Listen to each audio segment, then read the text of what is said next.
Hello everyone, this is Direwolf20 and welcome to episode 20 of Direwolf20's Let's Play series. I love that episode number, it's one of my favorites. Hey, I just got back from the nether where I got myself a bunch more nether quartz and obviously a bunch of other random miscellaneous nether type drops. The main reason for which is I have decided that it's time to improve our storage options just a little bit. And for that, we're going to be taking a look today at refined storage, as you can probably guess, based on the fact that it's already up in JEI for me. It's about time we start looking at getting some better storage options, and we're going to start off basically by playing around with refined storage, getting done a poor job at all. It's done a rather decent job. And we've got our servos and we've got our filters around. It's just fine. It's not terrible. But refined storage opens up a lot of opportunities for storing items and for automation, which should be really cool. So let's get started with that. The main resource that we're going to want to get started with is probably going to be this stuff. You and you and you and you. Give me quartz enriched iron. That should be a decent amount, 2 stacks or so, if I'm right. Yeah, nice.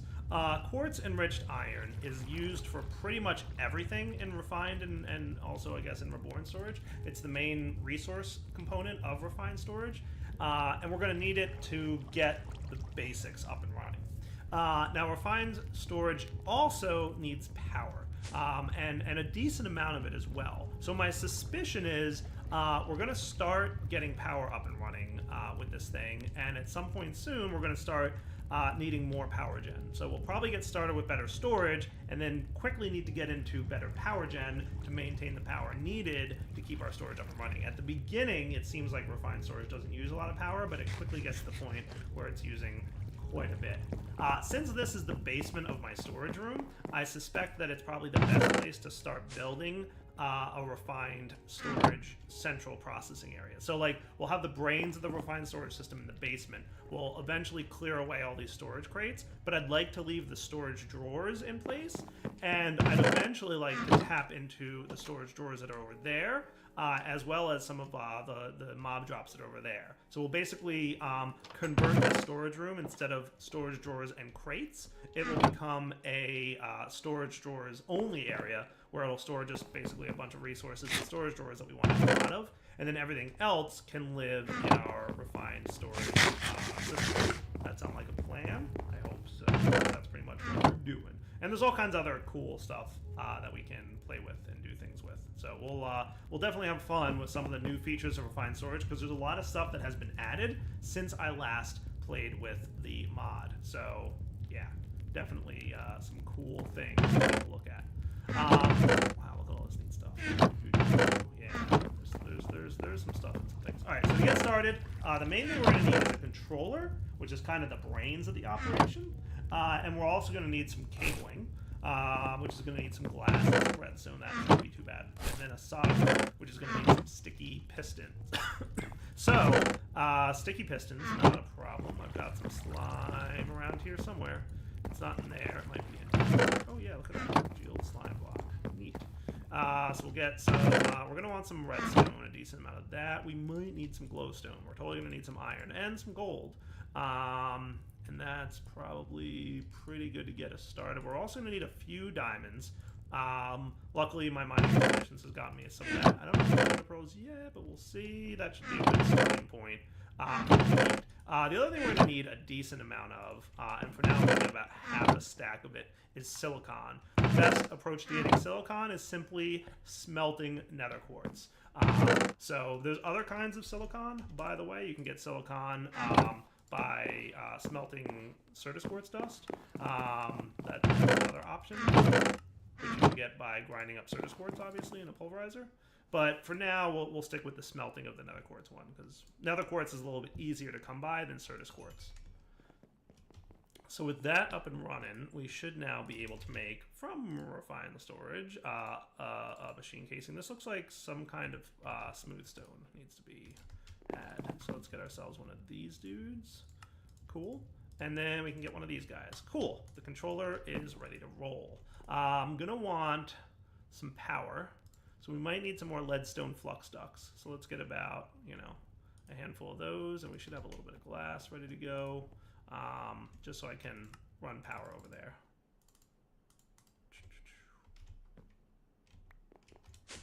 Cool. So let's have the brains of the operation. So we've got power running over here already, right? Neat. And we've got, okay, so here's where we tap into that, like, line thingy that we've got going on here. So that's not terrible.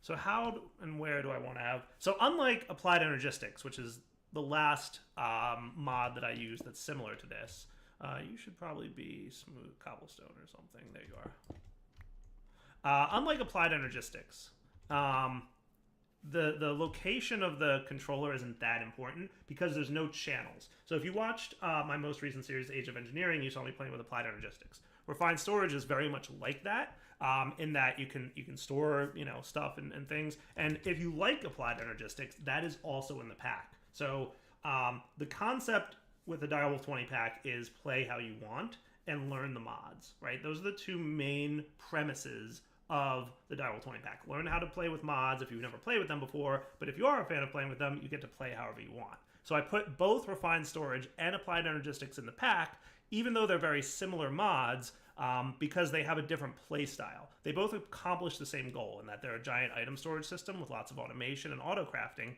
However, Refined Storage takes a different approach than Applied Energistics. And since I did Applied Energistics in my most recent Age of Engineering series, I decided to do Refined Storage in this series.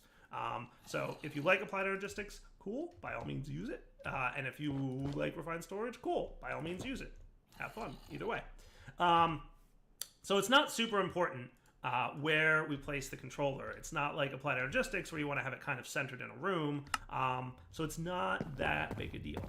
But we are going to want to run lots of cabling around to access this stuff. So we'll probably want, you know, a grid system either in this room or in the central room.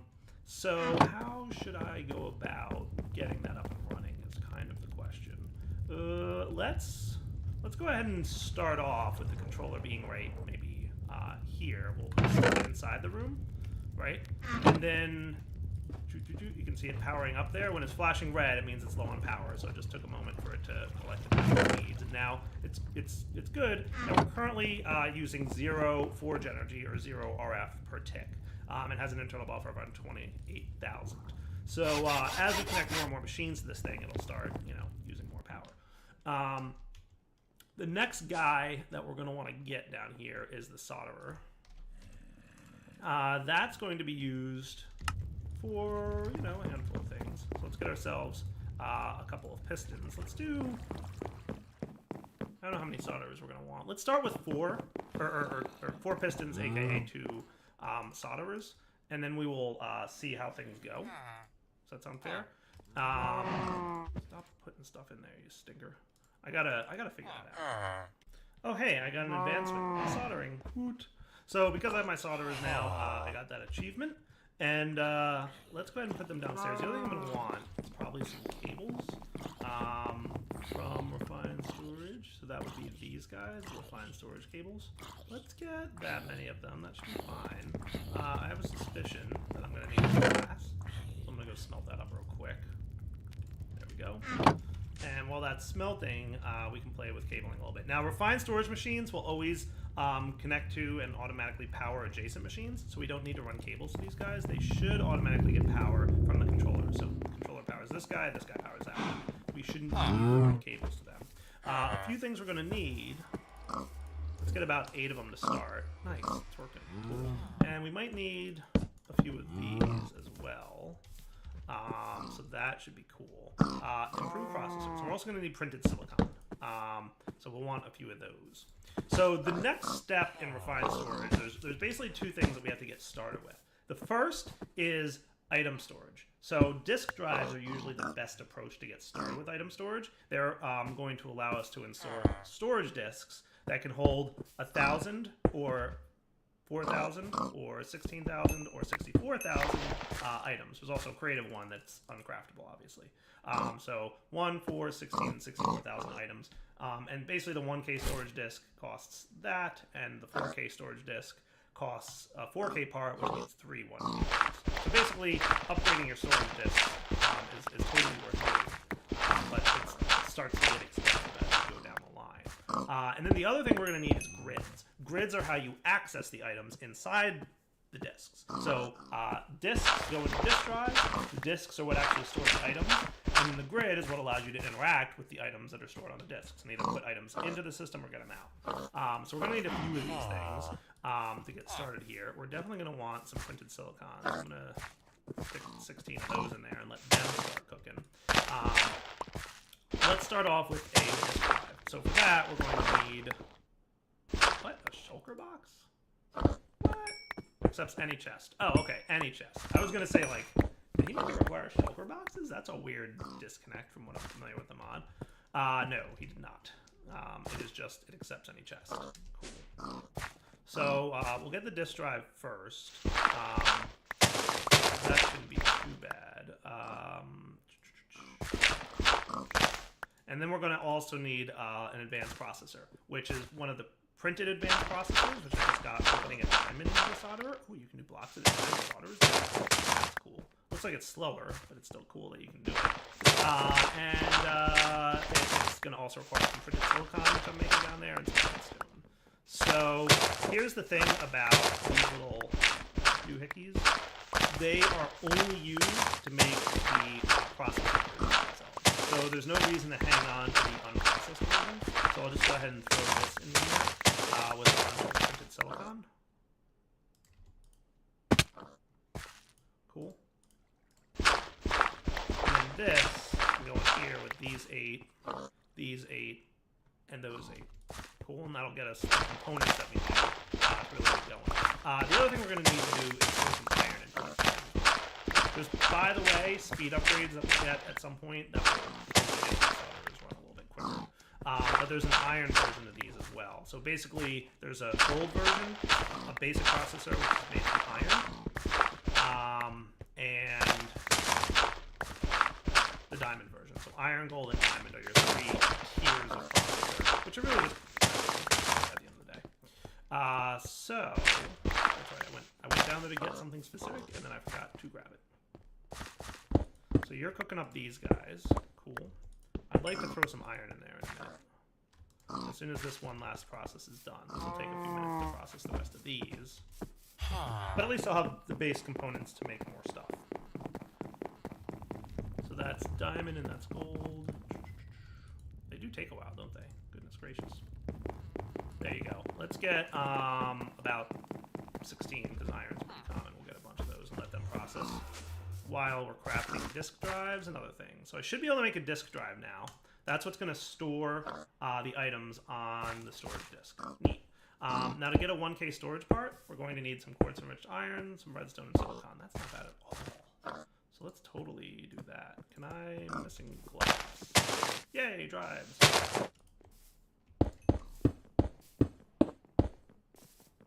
So I should be able to make a 1K storage part. Check. And you know what I might want to do? Let's get 2 more of those and bump it up to a 4K. Like, let's just go for broke. For that, we're going to need 4 basic processors.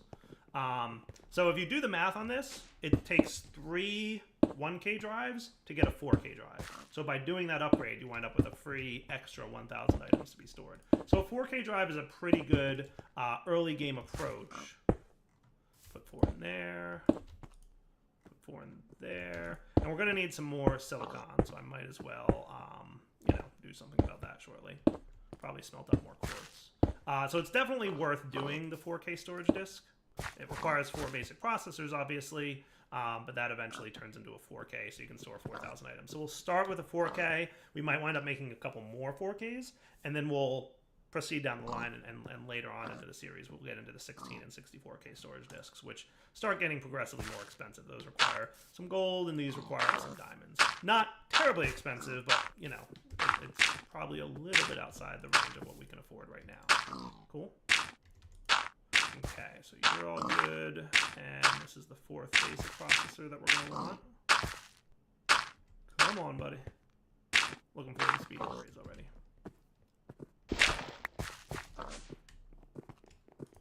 So these guys can be turned into a 4K storage part, which then can be added to a storage housing, which can then become a 4K disk drive. Neat. So at this point in the game, we have the ability to store exactly 4,000 items of any type in this system. As soon as I find out where that 4K disk drive thingy went. Where did it go? Am I crazy or am I not seeing it in my inventory here? Did I drop it on the ground or something? Oh, there it is. Hello. I must have dropped it on the ground. Weird. Cool. So now you can see over here, 0 out of 4K. There's a bunch of stuff on the side here, which we will talk about a little bit. You can toggle the blocks on and off with redstone signal, whether or not they store items or fluids, because there's native fluid support in this mod. Whether you can specify what items are allowed to be in here, and it's a whitelist or blacklist. And if it's empty, then it's just anything's allowed in. And in the whitelist or blacklist mode, you can specify whether it compares damage, otherwise known as metadata, NBT, compares or dictionary, whether or not it automatically voids excess items and fluids, which is a really cool setting, by the way. And then whether or not you're allowed to insert and extract items from this disk drive, or insert only, extract only, or both, right? You can also specify a priority, which we'll play with a little bit later, too. In void data here, fluids, you can toggle the blocks on and off with redstone signal, whether here, which we will talk about. There it is. Hello. I must have dropped it on the ground. Weird. Cool. So now you can see over here, 0 out of 4K. There's a bunch of stuff on the side here, which we will talk about a little bit. You can toggle the blocks on and off with redstone signal, whether or not they store items or fluids, because there's native fluid support in this mod.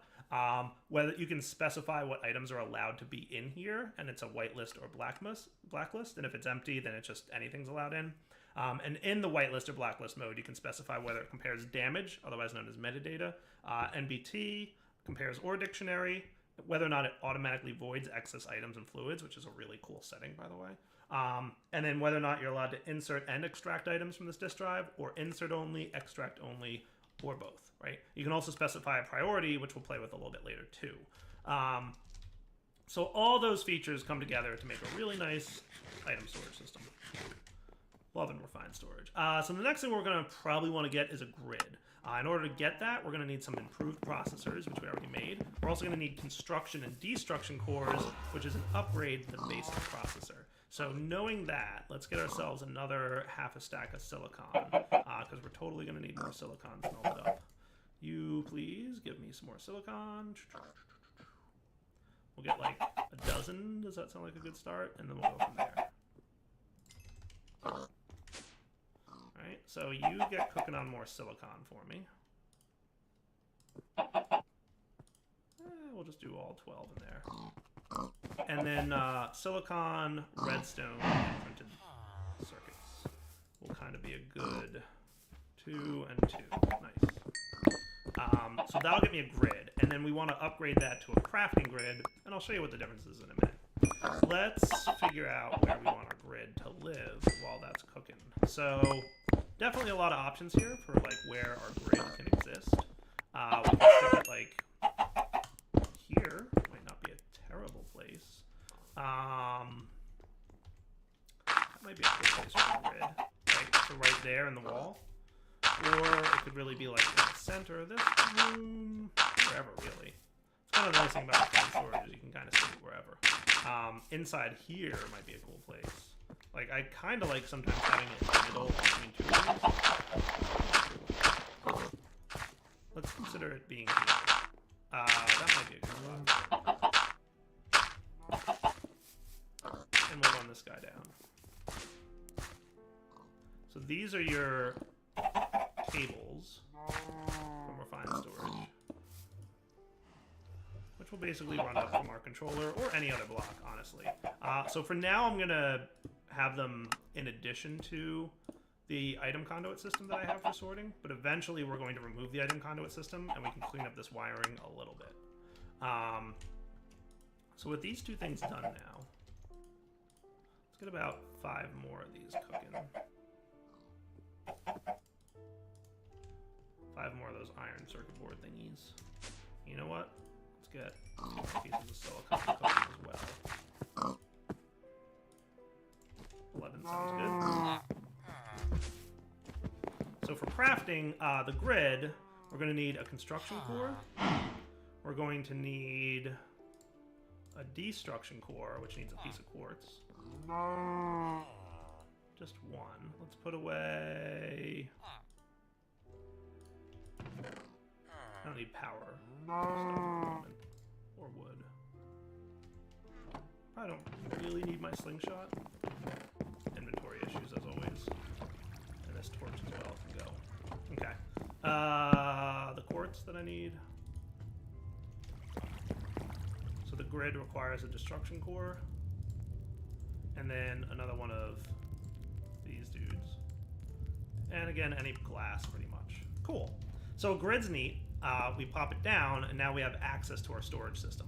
So any items I place in here, like the glass, take up some slots. That's cool. Last modified just now. He added the last modified bit. So I can just drop a bunch of items in there. Easy peasy, right? So we've got a bunch of items in there. That is cool.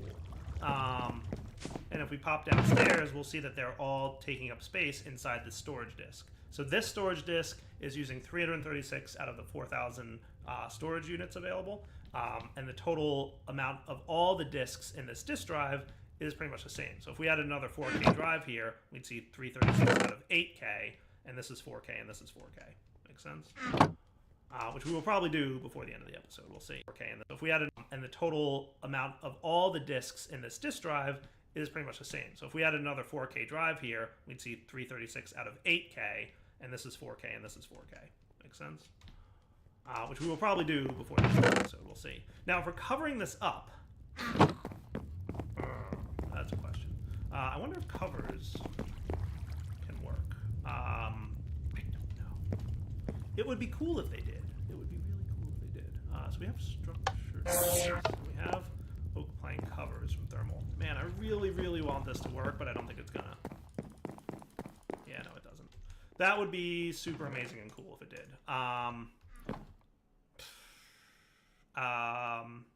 So I think I can do it with chisel blocks and make a cover. That might work. We'll have to play with it a little bit. I'm gonna have to figure out covers as soon as I'm finished really working on this. But I don't want to actually have the grid. Now remember, the items are stored in the drives down there. So when I break this grid, it's okay. I just don't have access to those items anymore, right? The items are still there. They're not stored in the grid. They're stored downstairs. Cool.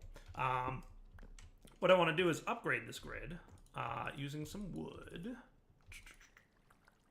Might have made its way into here. We do want a crafting table, so that's cool. So actually, I don't need the wood anymore. I think it's a solderer recipe, though. So you have to solder this thing. So you're done. So you, and the grid. Right, to make it crafting grid. Crafting table, advanced processor grid. Advanced processor. Oh good, it is working. Cool. Okay, so that will get us a crafting grid, which works just like a grid, except it has a crafting table built in, so we can craft with it. And that is pretty much the bee's knees. Meanwhile, I have to figure out how I'm going to make cover. Because I know I can probably do it with blocks, but... Okay, so with this thing up and running and ready to go, upgrading your grid. Sweet. Crafting grid, go. We now have a grid with a bunch of stuff in it, and we can now craft in it. How cool is that? I love it. So if I want to craft something, like say I wanted to make a refined storage base block here, I can just boop, and it'll take the items out of the grid, out of the item storage, and we can craft it right away. And X there to clear it, and it puts the items back in. Super cool. Loving it. All right, so that is step one. There's a couple other options for the grid here. Same thing with redstone mode. Normal detailed, no craftables detailed, normal. So that takes away that how many we have and who last accessed it. So that's kind of cool. Wow. I don't think I care about those details, so I'm going to put it on normal mode without details. Display no craftables, normal, yeah. Sorting direction, that's fine. Sorting type quantity, normal, JEI synchronized. That's what we're going to want, is JEI synchronized. JEI synchronized is cool because anything I type in here synchronizes with JEI. So if I want to look up how to make a chest, boom, I don't have any chests, I can just do that, and boom, if I had wood in the system, it would go in there. Cool. Size is stretch, small, medium, large. I'll just leave it like that. That sounds pretty good to me. There's also some filters and stuff we can do. We'll play with that later. So let's try chisel and bits to try and cover this up, because I wouldn't mind having a little bit of a cover here. So for this to work, we're going to need some kind of chisel, be it iron, gold, or diamond. I guess I'll just do iron. It doesn't hurt. Iron chisel. Boom. Easy peasy. And then chisel and bits is cool. It lets you basically, using this mod, you can remove individual bits from a block. So you notice how this is a piece of cobblestone? I can just left click and boom. We just did that. Cool. Mod options, no options, controls. Chisel and bits. Do you have a section in here? I would think that you do. There we go. There should be an option for undo. I want to bind that to U. Does that sound cool? Okay. And redo, can you be Y? Does that sound cool? Right, so if I want to undo it, I can hit U and it undoes everything I did. Neat. That is fancy stuff. You can also hold Alt to bring up this thing. So instead of breaking a single bit at a time, you could break a whole line, a whole plane, a connected plane, and there's lots of other crazy stuff that you can do. If I want to break a plane and left click, that'll remove a whole bunch of bits, right? It basically, a pane is 4 stacks, or 256. Yeah, little bits. Nifty. If that becomes, I'm going to undo that, a hassle, there's a bit bag that just needs wool, which I don't really have that much of. How about string? Not as much as I might need. Do I have string out here?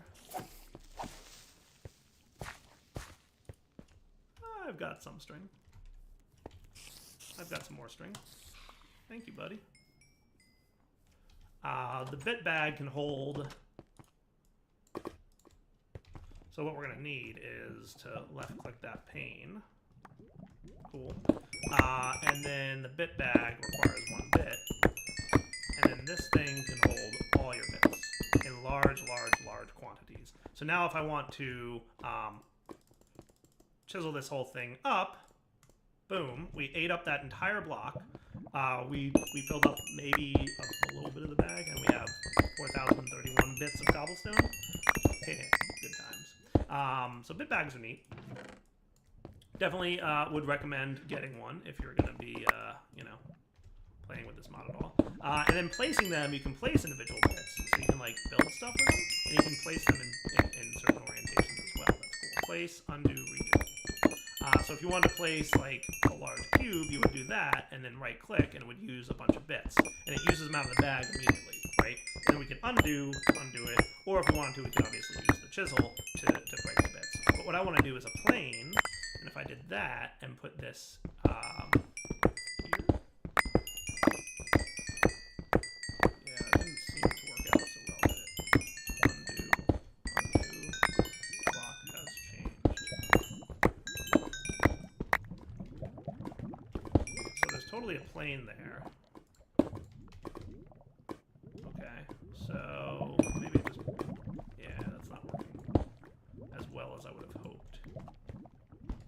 So you're supposed to be able to do chisel and bits on these cables. I wasn't sure if it was going to work, and it doesn't super duper look like it's working. Left click to place, need to ignore block grid, mouse wheel to cycle placement rotation. Cool.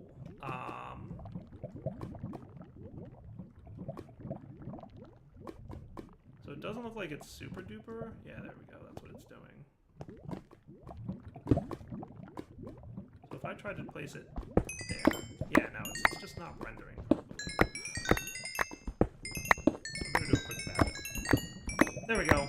Quick backup. In the past, I've had crashing issues with this thing, so I'm just trying to make sure that it behaves a little bit. So I should be able to place this cover here. Maybe placing a block in front of it will do like a block update of some kind to make it render. No, it refuses to render. All right, let me find out if there's a good way I can get this covered. So here's what I'm going to do. I'm going to that, and then I'm going to... Where's my chisel? I should be able to do that. Nice. And that puts it, okay, all into the bit bag. For now, I'm just going to put this bag and this chisel away, because it doesn't seem to be super behaving. And instead of doing what I'm doing, what I'm going to do is run this cable up the back for a sec. And do this. Cool. Okay, so with that taken care of, we've now got this grid. The cable's existing outside, but that's really not the end of the world. I was really hoping I could get some kind of cover. What I'm going to have to do is just do a little bit of research and figure out a good way to get a cover working. But for the most part, that's a good starting foundation. So we've got the basics of a refined storage system coming in. Next episode, I think I'll come back. We'll transfer all this stuff out of our storage crates here that we've got going on. And I'd like to start upping and upgrading our system of drawers. So we might wind up having like a drawer for iron and all of our metals and stuff and all of our dusts. Basically anything we have a lot of should probably be stored in a drawer. And we'll come back next episode and learn how to make and how to use the refined storage... storage bus? External storage? Yeah, this one, external storage. This block you can hook up to a chest or crate or drawer system in your world, and basically the refined storage can access the items that are inside of it. So we'll play with that next episode. For now, Darwell20 signing off. Hope you guys enjoyed the episode. Oh right, it's episode 20, so what does that mean? You get a world download, so you'll have a world download that has a refined storage system. I'm going to go back up my world right now and get it ready for you guys. Basically the way I do this is boom, boom, boom, boom, boom. Get a chest, throw it right in the center of my house, put all my junk in it, and now you guys have all my junk. Cool. So enjoy the world download for now. Oh, you know what else I could do? I'll just make sure that, yeah, that's fine. Take it easy.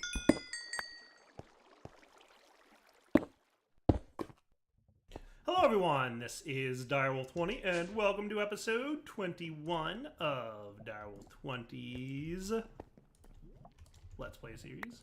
Today, hanging out, getting more order taken care of in our awesome refined storage system. So last episode we got started with a refined storage system, went pretty smoothly, and today, woohoo, got a new achievement, we're going to continue along that trend. So what I'd like to focus on today is a couple things. First off, I'd like to make sure that we're storing items in the refined storage system. Second off, I'd like to look into getting more drawers in this room. So I'm going to remove the crafting station that we have here.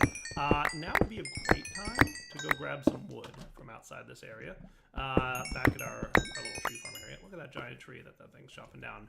Getting close to needing some kind of upgrade in these drawers so that it either voids or stores more wood than current. I think at this point it can hold 32 stacks. So we're probably getting close on wood to being full. So we're going to want to keep an eye on that, right? So let's get about a dozen. Does that sound fair?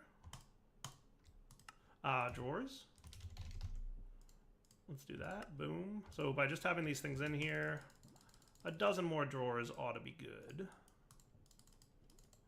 And we'll kind of start coming up with a plan for what we want to actually have here. And we might want some drawer tape, which may or may not have some already. Did I already use drawer tape? Did I create tape already? I feel like I did. I feel like if I did, I don't know where it is, which is fine, because that's a thing that happens sometimes. But it's all good. We'll make some more. Drawer, tape, packing tape. Cool. So it just needs paper and slime. That shouldn't be too big a deal. Rice, slime ball, and I know we've got some paper over here. And if we don't have enough paper, which we totally don't, we can get sugarcane from over here. Cool. So you can do that. You can do that, and now we've got some packing tape, because we might want to rearrange these drawers a little bit. But before we do that, let's start importing items out of these chests that we have, or crates, and get them into the refined storage system. And then, well, couple options.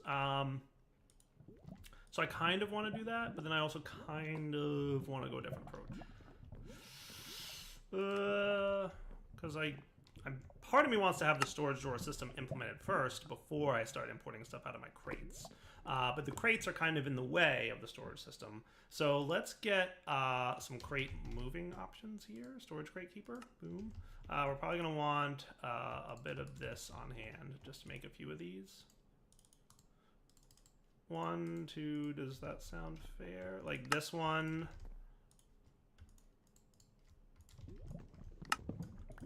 And this one. I'm pretty sure I can just do that and that'll be fine. Cool. And while we're at it, it's probably a good idea to remove these guys from the system as well. That should be fine. For now, that'll be like a basic setup while I get ready to relocate a few things. So basically, what I'd like to do, and I should have, of course I just picked up the chest that has one of the items in it that I want, but that's okay. Here's what I'm gonna do. I'm just gonna place them over here, and that should be fine, right? I want some more of these oak wood planks, because I'm gonna fill in the flooring there. And then we can relocate some of these things. So I wouldn't mind debating on how I want this to work. I could either leave these drawers over here, or I could route the items to some kind of thing that puts it somewhere. For now, let's plan to have all the storage drawers in that room. So eventually we will eliminate those storage drawers over there. Does that sound like kind of a plan? I think that should be a good plan. So let's try and organize this in a smarter manner. So by putting tapes on these guys, it lets us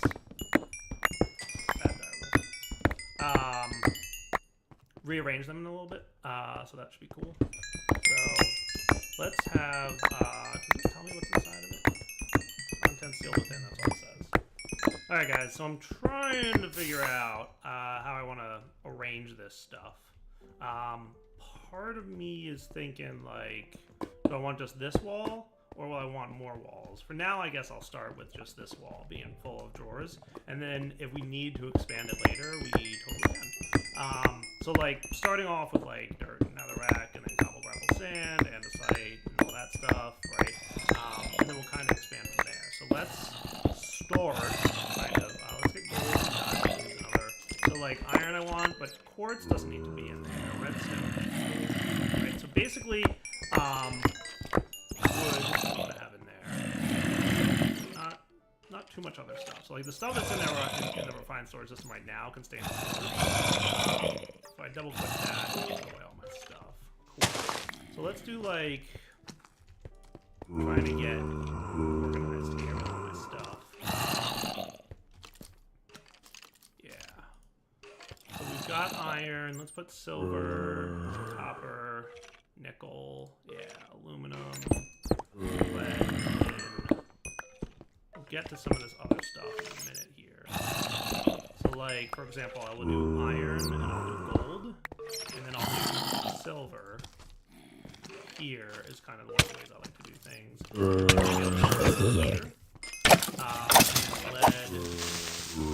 and copper. So like copper and tin. And then when we have things that those two metals combine to create, right? So I think I have some floating around. Do I see any? Got signalum. That's probably not going to be one of the ones that goes in the jar, but electrum can go in there. And if I snag one each of this, actually I need 2 iron for this. I'm just going to make some invar real quick just so we can prepare this thing. I don't have any augments in this one yet, by the way. I should do that. Right? So invar can go to the right of this. Electrum can go to the right of that. Do I have any bronze hanging out at the moment? I do. There. That's cool. So then if I double click that, everybody goes into their home. And then aluminum and lead don't combine into anything, but that's fine. Right? So that's cool. And this is where we're getting to the point where I'm starting to think, do I want to have separate, do I want to have other stuff on the walls too? And how I might want to lay that out. Like we might want, because I definitely wouldn't mind having mob drops be in drawers as well. So we might wind up rearranging this a bit, but we'll maybe rearrange it because I'm totally going to want dusts and gems inside my storage drawers, and we're already kind of running out of that spacing. So if we put some more drawers, like let's get a stack of wood here, right? Let's get more storage drawers. Boom, boom.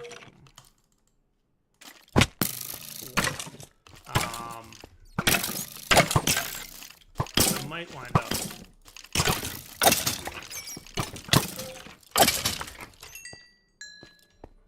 do another more. I've got the extra chest in there. Cool. So then instead of this, maybe 3 more drawers?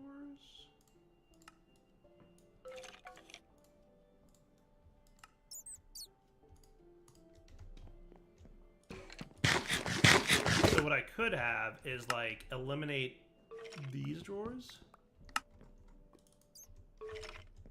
Right, and that's... Oh, you all went into there, didn't you? Oh well, not a big deal. I'll just leave 1 in there, 1 stack. That's cool.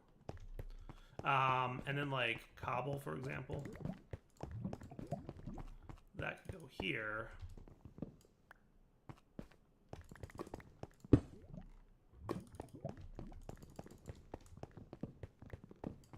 Of course, I don't have any sand. Makes sense. I just need like 1 piece. Do I have sand in here going on? Oh, I do. Oh, neat. Cool. Didn't even know. Forgot that I put that there. Right. And then we could... Maybe I'll remove this guy. And we'll have a few drawers. Just kind of mapping out how I want this room to look, right?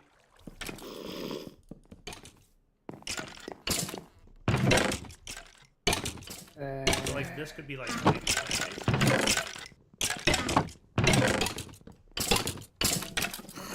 terrible idea. And we can get all these guys to connect with each other. That shouldn't be a problem. So we could have like our oak wood and our sapling and our apples here, right? We'll remove all this. We'll unlock it with the key just to prevent. That's another way to clear what's in there.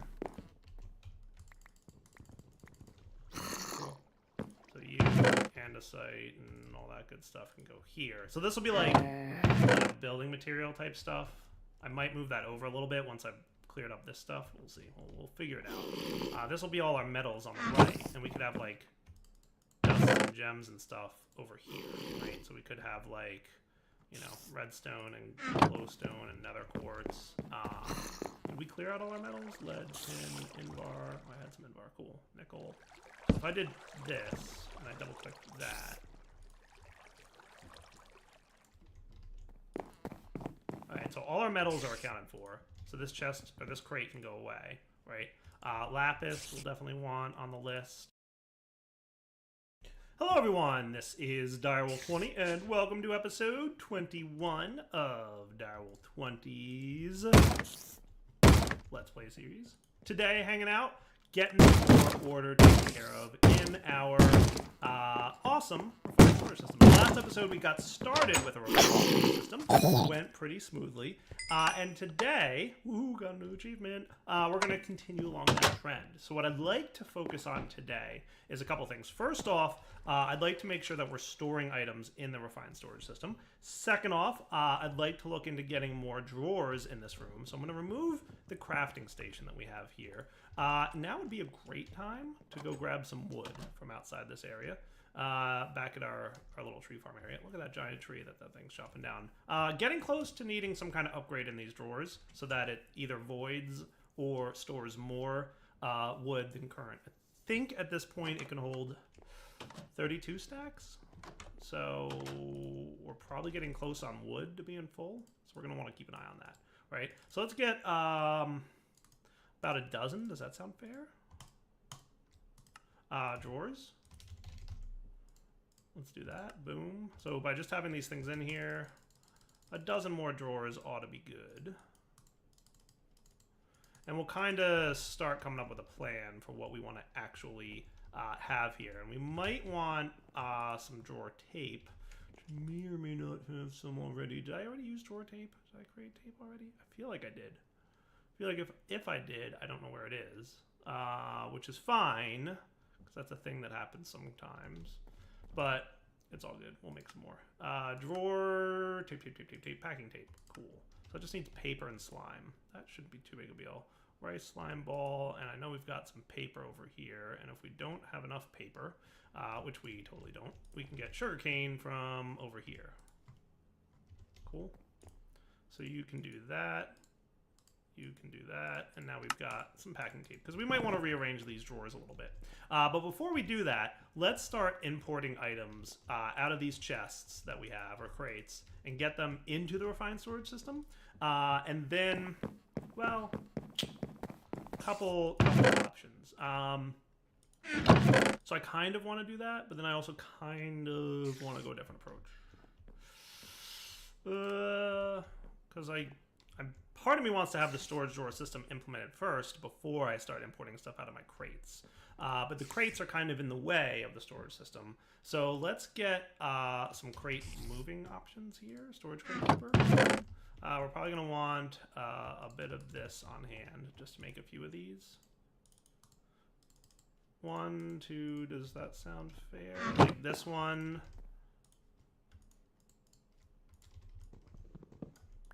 And this one. I'm pretty sure I can just do that and that'll be fine. And while we're at it, it's probably a good idea to remove these guys. System as well. That should be fine. For now, that'll be like a basic setup while I get ready to relocate a few things. So basically, what I'd like to do, and I should have, of course I just picked up the chest that has one of the items in it that I want, but that's okay. Here's what I'm gonna do. I'm just gonna place them over here, and that should be fine, right? I want some more of these oak wood planks, because I'm gonna fill in the flooring there. And then we can relocate some of these things. So I wouldn't mind debating on how I want this to work. I could either leave these drawers over here, or I could route the items to some kind of thing that puts it somewhere. For now, let's plan to have all the storage drawers in that room. So eventually, we will eliminate those storage drawers over there. So that's only kind of a plan. I think that should be a good plan. So let's try and organize this in a smarter manner. So by putting tapes on these guys, it lets us rearrange them in a little bit. So that should be cool. So let's have, does this tell me what's inside of it? Content sealed within, that's all it says. All right, guys, so I'm trying to figure out how I want to arrange this stuff. Part of me is thinking, like, do I want just this wall, or do I want more walls? For now, I guess I'll start with just this wall being full of drawers, and then if we need to expand it later, we totally can. So, like, starting off with, like, dirt and netherrack, and then cobble, gravel, sand, andesite, all that stuff, right? And then we'll kind of expand from there. So let's start, kind of, let's get gold and diamonds and other, so like iron I want, but quartz doesn't need to be in there. Redstone should probably be in there, right? So basically, wood we want to have in there, right? That's fine, but not too much other stuff. So like the stuff that's in there in the refined storage system right now can stay in the drawers. If I double click that, it should put away all my stuff. Cool. So let's do like trying to get organized here with all my stuff. Yeah. So we've got iron. Let's put silver and copper, nickel, yeah, aluminum, lead, tin. We'll get to some of this other stuff in a minute here. So like, for example, I will do iron and I'll do gold, and then I'll do silver. Here is kind of the one of the ways I like to do things. And like maybe I'll put nickel here, and then lead, tin, and copper. So like copper and tin. And then when we have things that those two metals combine to create, they can be another doohickey, right? So I think I might have some invar laying around. Do I see any? I've got signalum. That's probably not going to be one of the ones that goes in the drawer, but electrum can go in there. And if I snag one each of this, actually I need 2 iron for this. I'm just going to make some invar real quick just so we can prepare this thing. I don't have any augments in this one yet, by the way. I should do that, right? So invar can go to the right of this. Electrum can go to the right of that. Do I have any bronze hanging out at the moment? I do. There. That's cool. So then if I double click that, everybody goes into their home. And then aluminum and lead don't combine into anything, but that's fine, right? So that's cool. And this is where we're getting to the point where I'm starting to think, do I want to have separate... Do I want to have other stuff on the walls? And how I might want to lay that out. Like, we might want... Because I definitely wouldn't mind having mob drops be in drawers as well. So we might wind up rearranging this a bit, but we'll maybe rearrange it, because I'm totally going to want dust and gems inside my storage drawers, and we're already kind of running out of that spacing. So if we put some more drawers, like let's get a stack of wood here, right? Let's get a few more storage drawers. Boom, boom. Cool. So I might wind up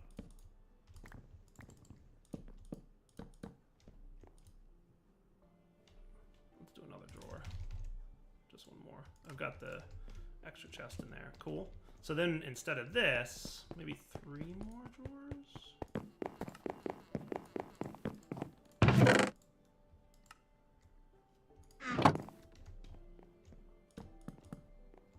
So what I could have is like eliminate these drawers. Right, and that's... Oh, you all went into there, didn't you? Heh. Oh well, not a big deal. I'll just leave one in there, 1 stack. That's cool. And then like cobble, for example. That could go here.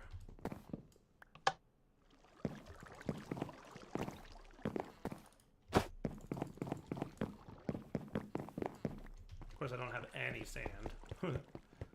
Makes sense. I just need like 1 piece.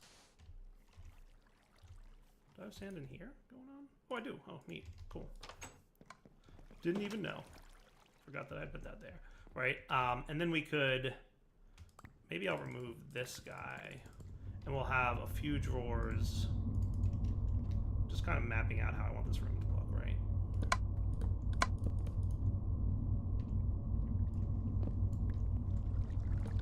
So like this could be like some maybe plant-based stuff. That might not be a terrible idea. And we can get all these guys to connect to each other, right? That shouldn't be a problem for us. So we could have like our oak wood and our saplings and our apples here, right? And then I'll remove all this. We'll unlock it with the key just to prevent... That's another way to clear what's in there. Cool. So you, andesite, and all that good stuff can go here. So this will be like, you know, building material type stuff. I might move that over a little bit once I've cleared up this stuff. We'll see. We'll figure it out. This will be all our metals on the right, and we could have like dusts and gems and stuff over here, right? So we could have like, you know, redstone and glowstone and nether quartz. Did we clear out all our metals? Lead, tin, invar. Oh, I had some invar. Cool. Nickel. So if I did this and I double clicked that. All right, so all our metals are accounted for. So this chest or this crate can go away, right? Lapis we'll definitely want on the list. I don't know about that. And apatite and these guys might not be a terrible idea. Glowstone we already have, right? So like, let's do that. Diamonds definitely, right? And maybe Curtis. But this stuff can just go in here because we're not going to have that much sulfur, right? So now if I cleared this up, we just double click that, and double click that, and double click that. That's pretty cool. Ender pearls, that'll probably be considered a mob drop type item. So that might go over here. And then all like the mob drops can be over there along with some maybe like planting material stuff. So maybe instead of that one, what I'd want is, let's get 4 more drawers.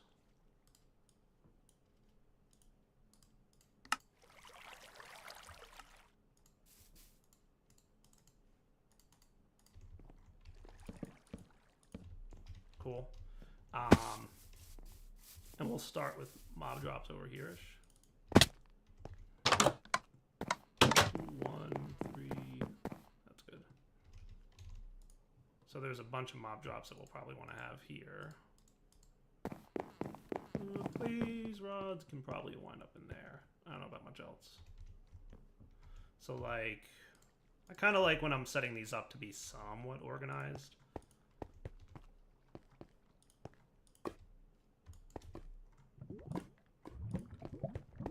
So I can probably have one more mob drop. Prismarine crystals can go away. So I don't have these guys connected yet to the central drawer system. So, leather? Nah, I don't think I need leather in there. We'll see. We'll figure it out. All that stuff can go in there for now. So getting there. So that clears this out. Cool. So this is kind of what the storage room is going to look like. And then I can expand a little bit more to the left as needed. So that should be a good start. So this is all magic-based stuff. Like marble from Astral Sorcery, that might wind up. I don't know if this is World Gen or not. Do I get... I do. That's marble from Astral Sorcery. So that we will probably want to have stored in the basic drawer, because eventually we'll be like quarrying, and that'll be good times. Right? Anything else that should go into a drawer system? Flint, maybe? Might not be a terrible option. That could go, you know, here-ish. Because we'll have a lot of flint at some point. Anything else that we're going to have a ton of? Probably not. That should be cool, right? We do have a lot of cursed earth, but that's not something we're going to really have a lot of. Black quartz ore. Am I not auto-processing that? Should probably consider doing that. Because we're going to have a lot of quartz ore. We definitely will. That doesn't neatly fit over here into the layout that I've got. But if I moved these guys... Quartz.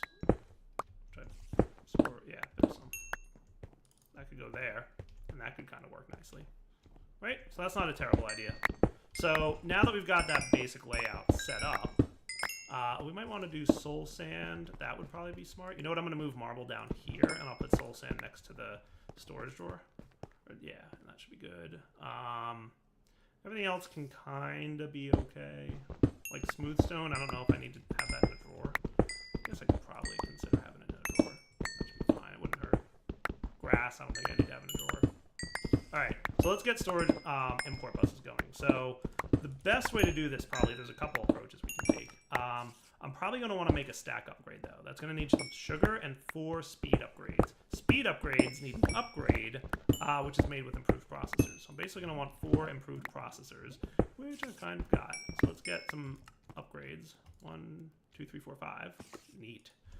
Sugarcane can exist over here somewhere. Somewhere is my sugarcane chest. I think I'm going to need 9 in total for this, and we'll probably have some redstone. So we will get these guys cooking. Come back in a minute when I'm going to, well, yeah, I'll let all 5 be made. That's fine. So I'm going to need 1 more sugar then, if I'm going to let all 5 of these be made.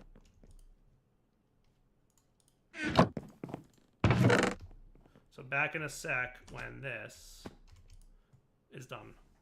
Oh, by the way, you can put speed upgrades in this thing, and it'll just process that much faster.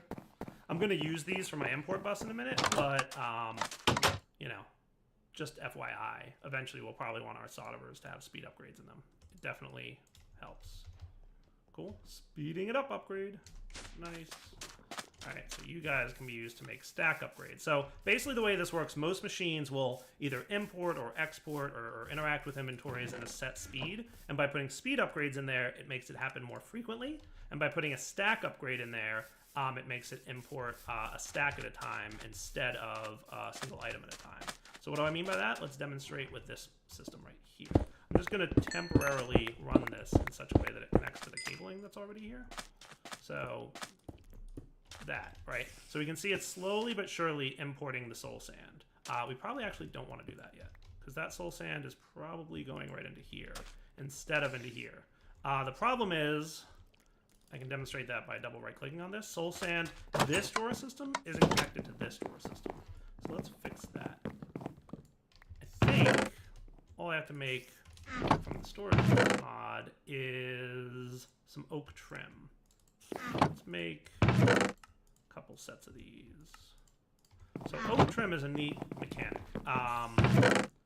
Can I make it look like this somehow? I thought there was a way to like make it look like something, but I'm not making that up. I very well could be making that up.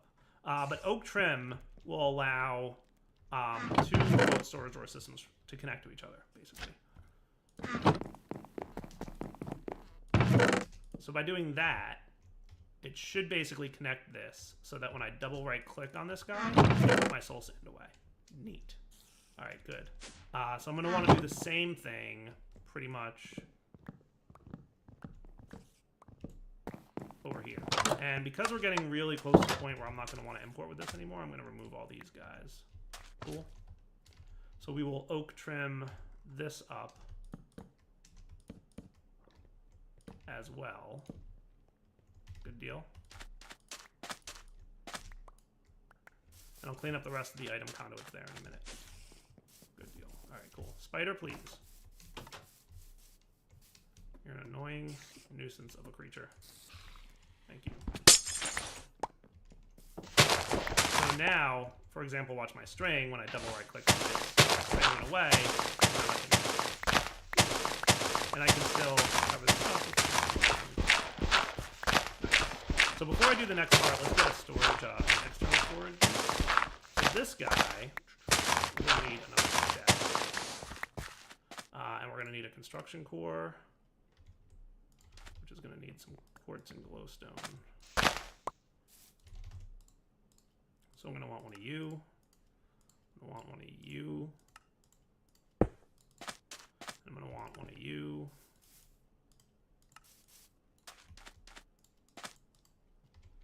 And you can probably go away. Because ideally I don't want any resources that would otherwise be stored in the, like stone, for example. This is also probably, if I double click that, this is in there. Beautiful.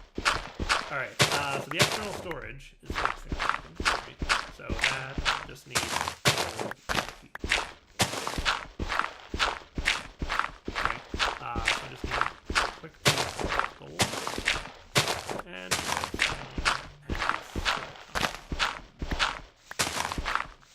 shift middle click, by the way, to take a skill item out of that guy. Pretty neat little. Okay, so this, throw a speed upgrade in there just to make this a little bit faster. Oops. Okay, cool. Not that cool. It was just too quick. It was like perfect timing and the UI wasn't up to date. That's funny. Come on, buddy. Let's go.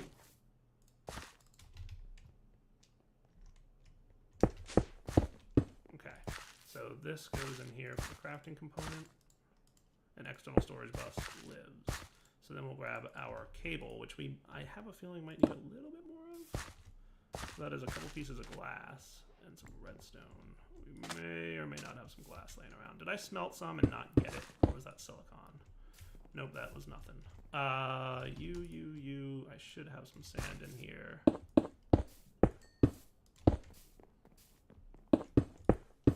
Cables, please. Thank you. So what we'll want to do is have an export bus or external storage on this guy.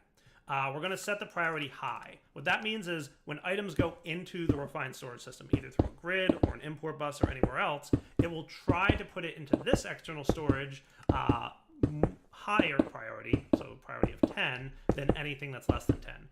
The priority on this guy is going to stay at 0. So what that means is that'll be the last place they'll try to put it. 10 is higher than 0.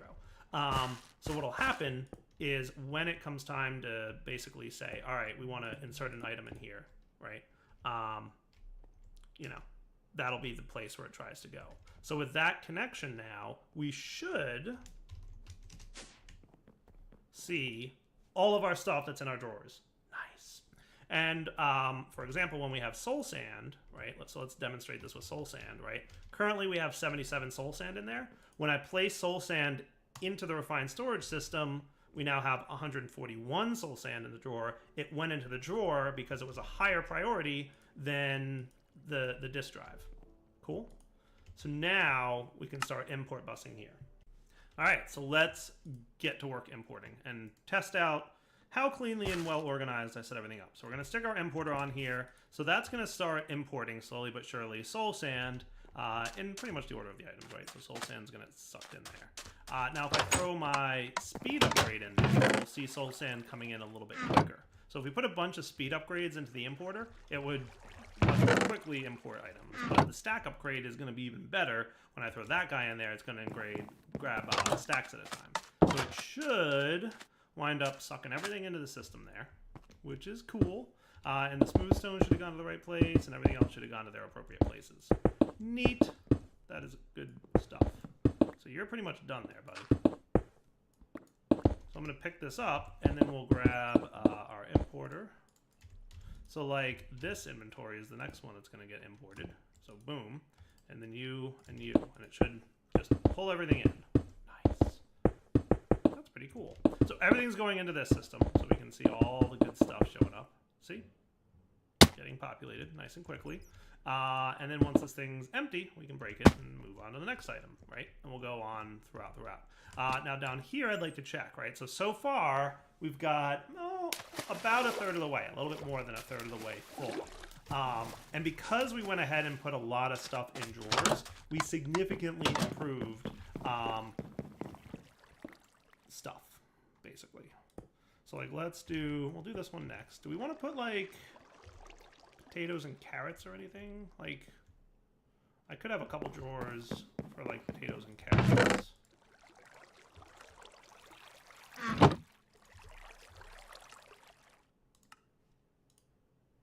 So I could do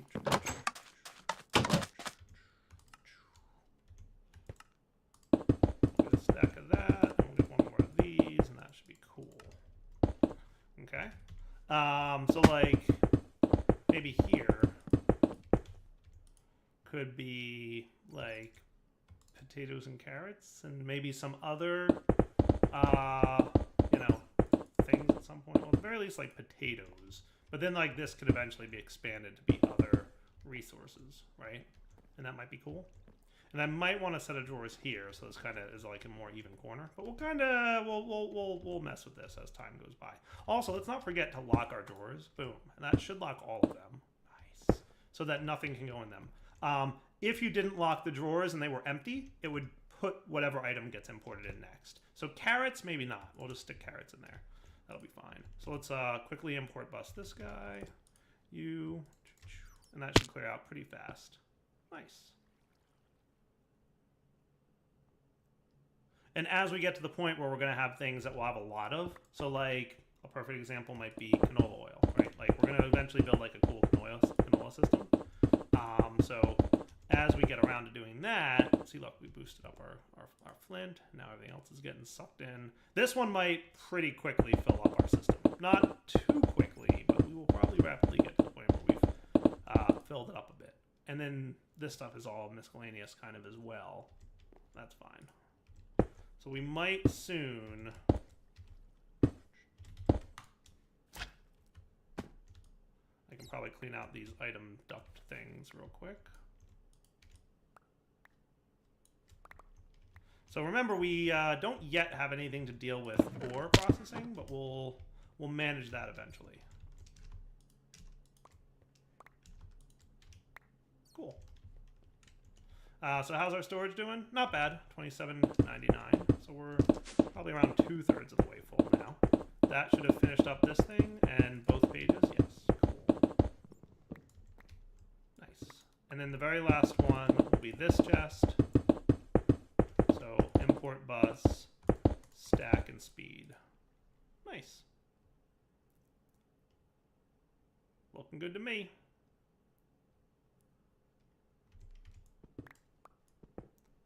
So this was all temporary, as you may recall. And now, let's see, cobble. I love when I get to this point, because it makes it so much easier to find your stuff. Actually, give me those back. We're going to totally want to fill this in. So we want to like fill in the wall a little bit. This can be gone, right? Nice. Looking cool, right? And eventually we might have more or less. I might do this now. Just to see how it looks. Does that look cool? I think that looks cool, right? There, that relocks everything. That looks pretty good. So now our ender chest, which we could leave up here or we could move. I'm gonna probably stick it in the basement. Okay, wrong thing. And the reason I'm gonna stick in the basement shall become apparent in a second or two. Yeah, that looks pretty good actually. Liking that storage room. So we're gonna stick the import bus in the basement. And what I'm gonna do is put the import bus on this dude with my speed and stack upgrade in them. Cool. And the reason I want to do that, I guess actually I should probably. So now, check this out. Anything that goes into the ender pouch, let's demonstrate this, right, is going to get import bust into the refined storage system. Hooray. So for example, we don't have any crates in there, right? If I stick my 2 crates into the import bus and into the pouch, it goes into the ender chest, which is import bust, into the refined storage system. So now we can auto sort into refined storage, courtesy of this awesome dude. How great is that? Loving it. Cool. I like it a lot, actually. That looks really nice. So this room looks pretty good. We'll probably expand and have a few more items. Usually the best way to like do this is take a quick look at like what you have a lot of. Like, you know, we have kind of a lot of rice seeds. Oh, and let's put this back to normal. I don't know if this like failed to like, probably because I broke it and replaced the crafting grid. That might have, I don't know. We'll figure it out. For some reason it doesn't seem to have saved that between sessions, but maybe that's just a minor derp. But anyway, we have a really nice refined storage system that can store a bunch of items. We should probably get around to making another 4K storage doohickey, right? Because we are at 3,000 to 4,000, right? So we can store about another 1,000 items. And remember, none of this counts towards that 4,000 mark, right? Like we've got 623 redstone. If I had not put redstone in a drawer, we would have like 400 slots instead of 1,000 slots available, right? And coal, right? So we wouldn't have been able to store all of our redstone and all of our coal in the disk at the moment. Now, eventually, we'll probably get to the point where we have such a large amount of storage drawer or refined storage, item storage, that we can probably break down this room and remove all the item storage from it. But for now, because we're not in a position where we have a lot of resources that can support that, it's a better idea to do the system than not, right? And just because I want to, I'm gonna get 4 more drawers and my key, just to make this room look a little bit symmetrical. So that look pretty cool. Yeah, see, I think that looks neat. That looks really good. And theoretically, I can have about 16 more. And there's enough lighting in here, or not so much? You know what I could do? At some point, I should probably throw some glowstone around. What if I did this? Is that pretty good? It's pretty good. Not great. Could be better. We have glowstone in like the middle of the room. I don't know. We'll figure it out. For now, it's technically dark enough that we might get mob spawns in this little spot. In this little spot. I don't know. We'll think of something. We'll think of something. Not super worried right now. I'll come back in a sec. All right, guys. So that is a much more organized system of storage, I feel. And I think it looks pretty good. I hope you guys like the way it looks as well. Obviously, we've got room for a little bit more in terms of storage here. We might do some more like planting type stuff over here. So like as we get to like canola seeds and canola, we might put them in some drawers. And over here, we'll try and find some blocks that we can stick in there. Maybe it'll be like sandstone or something like that. And then we've got obviously more room for either more plants or more mob drops or something along those lines. How did you wind up in here? You know what? I know what happened. Probably because it wasn't locked and it import bust. That was an example of when you don't have a drawer locked, it'll import bust and stick it there first. Cool. Is there any other mob drops I can do? So what I could do is import bus right off of this guy. But right now, we're using up a lot of slots. So is there anything in particular that I wouldn't mind throwing in that thing? Like, blizz rods might not be bad, right? But, like, in theory, I could grab all this stuff and stick it in here. Boom, boom, boom, boom, boom, boom. And it will all, like, you know, pretty much get stuck right into the system. So blizz rods might not be a bad thing. You guys, all looking pretty good. Some iron. See, that cleans things up pretty quickly. So maybe blizz rods will be the last one, unless there's another mob drop. You know, it could be wither skulls. Wither skulls might not be a bad thing to put in there eventually, because we won't have too many blizz rods, I don't think.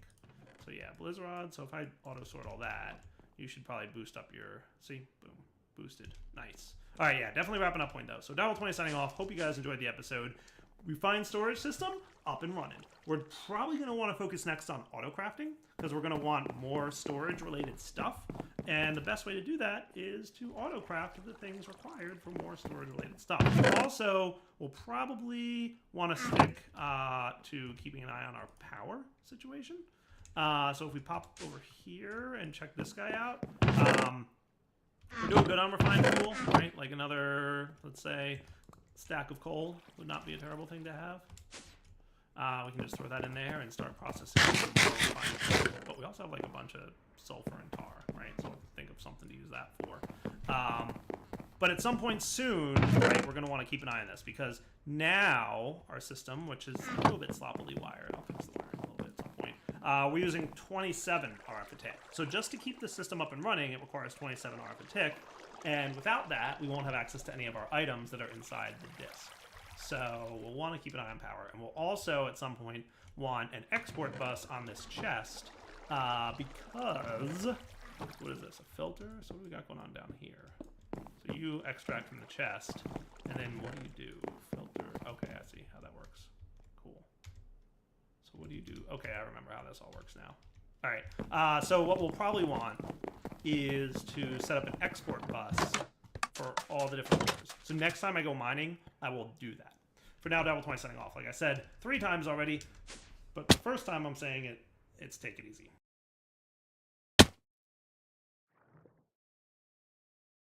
Hello everyone, this is Darryl20, and welcome to episode 22 of Darryl20's Let's Play series. Oh boy, we've got something happening over here. What's happening over here? I suspect you might be full. You're full. Okay, cool. What are you full of? You're full of wood. Remember I told you we were going to get crazy shenanigans with wood? I was not lying. Let's upgrade our drawer, and let's talk about some other things that I might want to... I mean, like, we could leave that way. Not a big deal. But we totally should probably look at doing a drawer upgrade. So let's do those.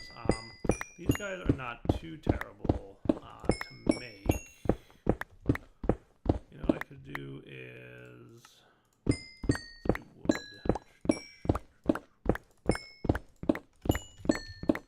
Then we should be able to make a few more of these. Cool.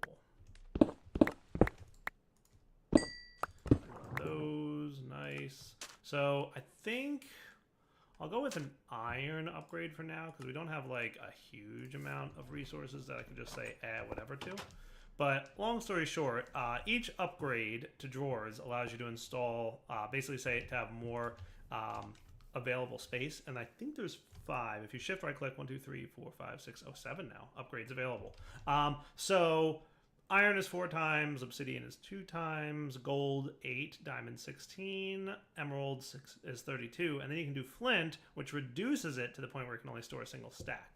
And then there's some other upgrades, like you can have redstone signals and void upgrades and conversion upgrades and all kinds of other stuff. Creative ones are obviously, you know, not available. They don't have a crafting recipe. They're creative mode only. So a bunch of cool upgrades you can install here. And you can install multiple. So like if you wanted to, you could install 7 emerald upgrades, which would basically be a stupid amount of storage. But it would be cool. I'm going to just right click to install that dude. And now he's able to store more wood, which means you should start clearing out space. Nice. Until it overloads the wood again, basically. But hey, it's working again. So that's cool. Clear out large swaths of stuff. Nice. And you should have no problem filling up. I'm guessing it's still traveling over there. There it goes. kind of slow because I don't have any like speed up. It's just basic item ducts. There we go. Now they're showing up. Sweet. I should like organize the stuff in here so that it's a little bit easier. Okay, cool. I gotcha. So what if can I move you? Not easily. I guess it's not super easy to organize that.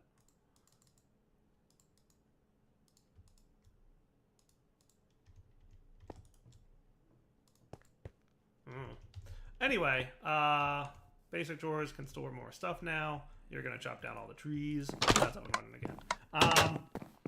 Another thing that's working better. I've recently updated to the newest version of the Devil 20 pack. So there's been some cool stuff fixed. One of them being covers on these guys. So I should be able to now put a plane on there and see how it's running properly. Oh yeah. Now the trick with this is you want to hold shift and it'll kind of let you put it wherever you want instead of trying to snap to an existing block. And if you shift the mouse wheel, it'll kind of rotate a little bit so that it's oriented properly. So what I'm going to do is place it there. And how cool does that look? Nicely covered. Now connected textures won't connect, obviously, as you can see, but you know, it's all good. Still is a covered block, and that's neat. So what I'll do is I will go ahead and stick you in here where you belong, and we are done working with chisels and bits for the time being. Maybe we'll play with it a little bit more. I don't know. You can do some really cool stuff with chisels and bits if you're better at things than me, which are most people. Today, I'd like to work on something cool. Alright guys, I'm downstairs playing with my refined storage system, obviously. I might want an extra elevator. That might not be a bad... It just saved me running back and forth. How am I for wool? I've got enough string. Okay, cool. And then an ender pearl. We can just stick like an elevator right here, right? That'd probably be cool.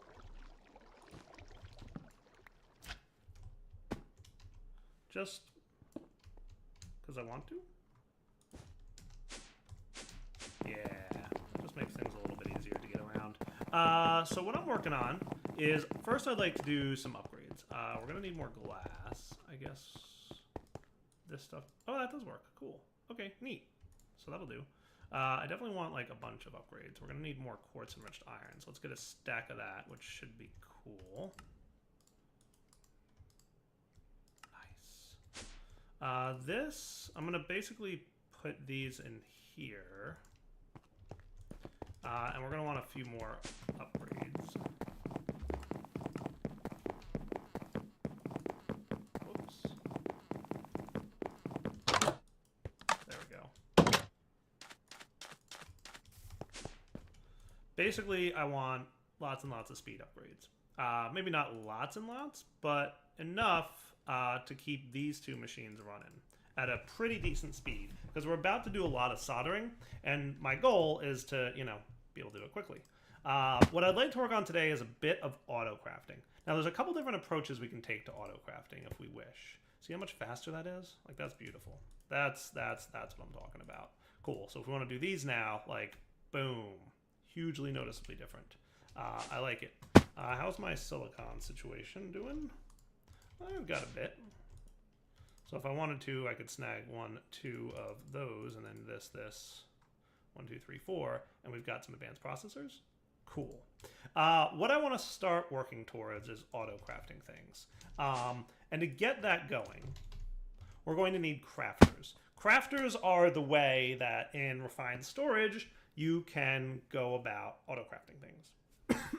So, how does this work? First off, we're going to need a machine casing here. And then we're going to need a construction core and a destruction core. And that should be about it. Hooray! And we also need the 2 advanced processors, but we're cool there. We got those. So crafters allow you to basically auto-craft with a bunch of stuff, either with machines or vanilla crafting tables. So the difference there, a vanilla crafting table is anything you can make in this, right? And machine is something like one of these guys, where like you put in one item and you get out another item. You put in multiple items and you get out some items or something like that, right? So your machines are like input-output, where what I refer to as vanilla crafting recipes basically means it's any crafting recipe that's craftable in a vanilla crafting table, or in this crafting table, right? And it doesn't mean vanilla items. So like this is what I call a vanilla crafting recipe. It's made in a crafting table. It's not something like this, which is made in a machine, right? Just picking examples out of the sky. So the approach that we're going to take here is basically as follows.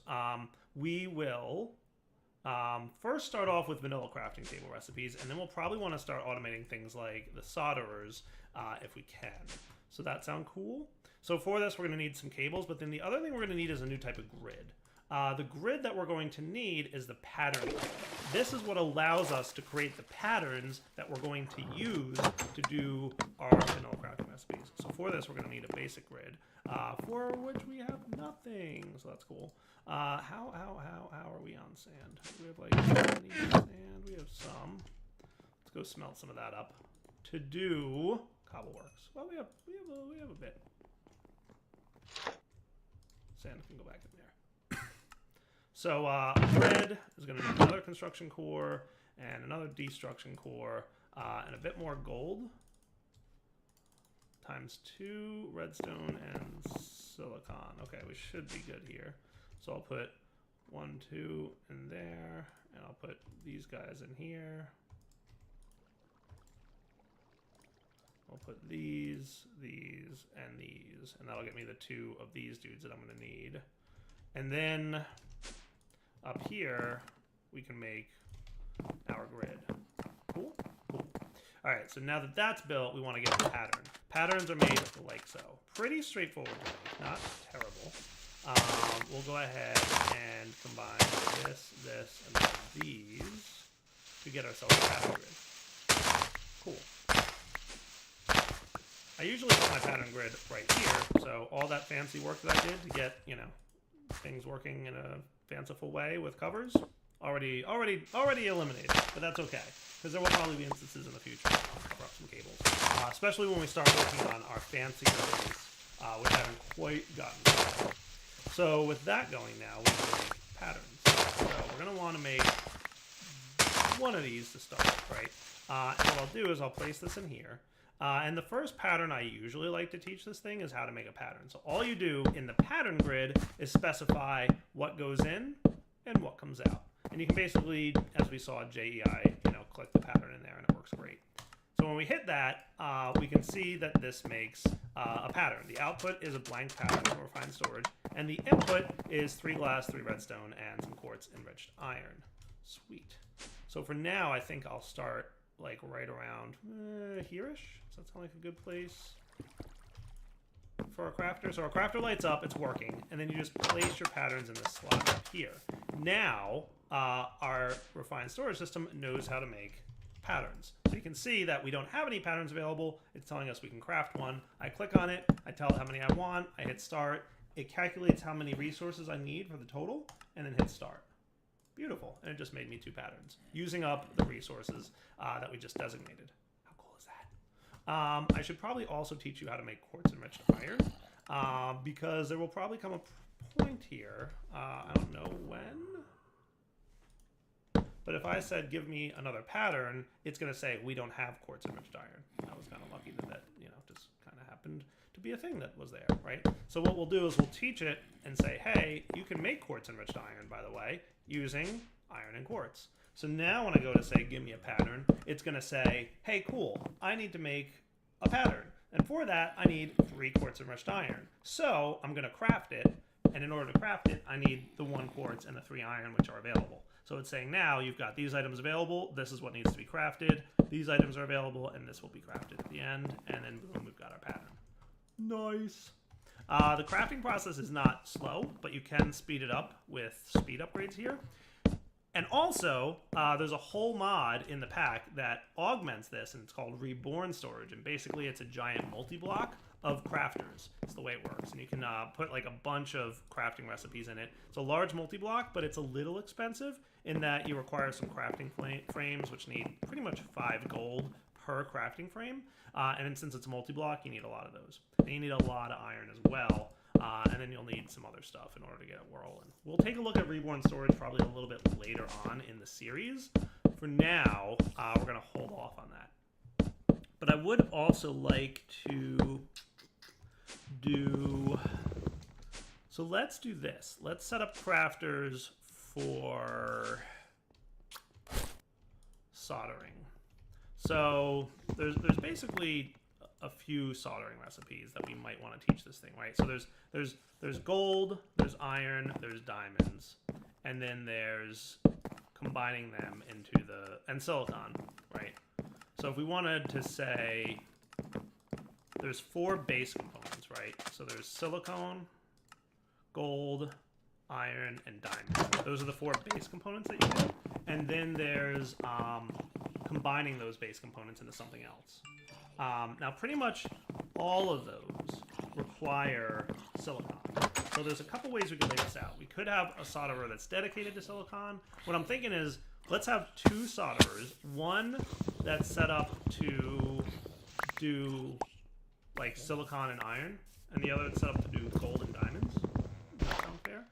Or maybe silicon and diamonds and gold and iron. I don't know. It doesn't matter. But let's do another solderer first. That's pretty much going to be our first step here. So I'm going to want 1, 2 of you. 1, 2 of you. And now I need some more quartz enriched iron. I could craft it, or I could just say, hey, auto craft it for me, and then boom. See how that works? Beautiful. Auto crafting for the win. Now, I wouldn't mind doing a speed upgrade or 4 in those things, but we'll have to get to that in a minute. For now, let's get a crafter set up. And I might want to teach you how to make crafters. Yeah, I'm going to hold off on teaching you how to make crafters. Let's get... So there's 2 ways I could do this. I could either dump all the crafting recipes into a chest, or I could put a crafter on each solderer. I think to save resources, I should dump it all into a chest and use item conduits to determine what goes where and how it gets crafted. Does that sound fair? I think that sounds fair. So that's what we're going to do. Boom. So in order to get this, we're going to need a construction core, and we're going to need a destruction core, and then we should be able to make ourselves a crafter with more quartz enriched iron. Let's get a stack of this stuff. Boom. See, told you it's not like super fast to craft, but it's pretty fast. It's not terrible. Crafter. Boom, boom, boom. Cool. And then we'll get a chest. Spiders, please. You had spider. And you were going to have words, Mr. Spider, hanging out on my roof. Always with the spiders on Dyer's roof.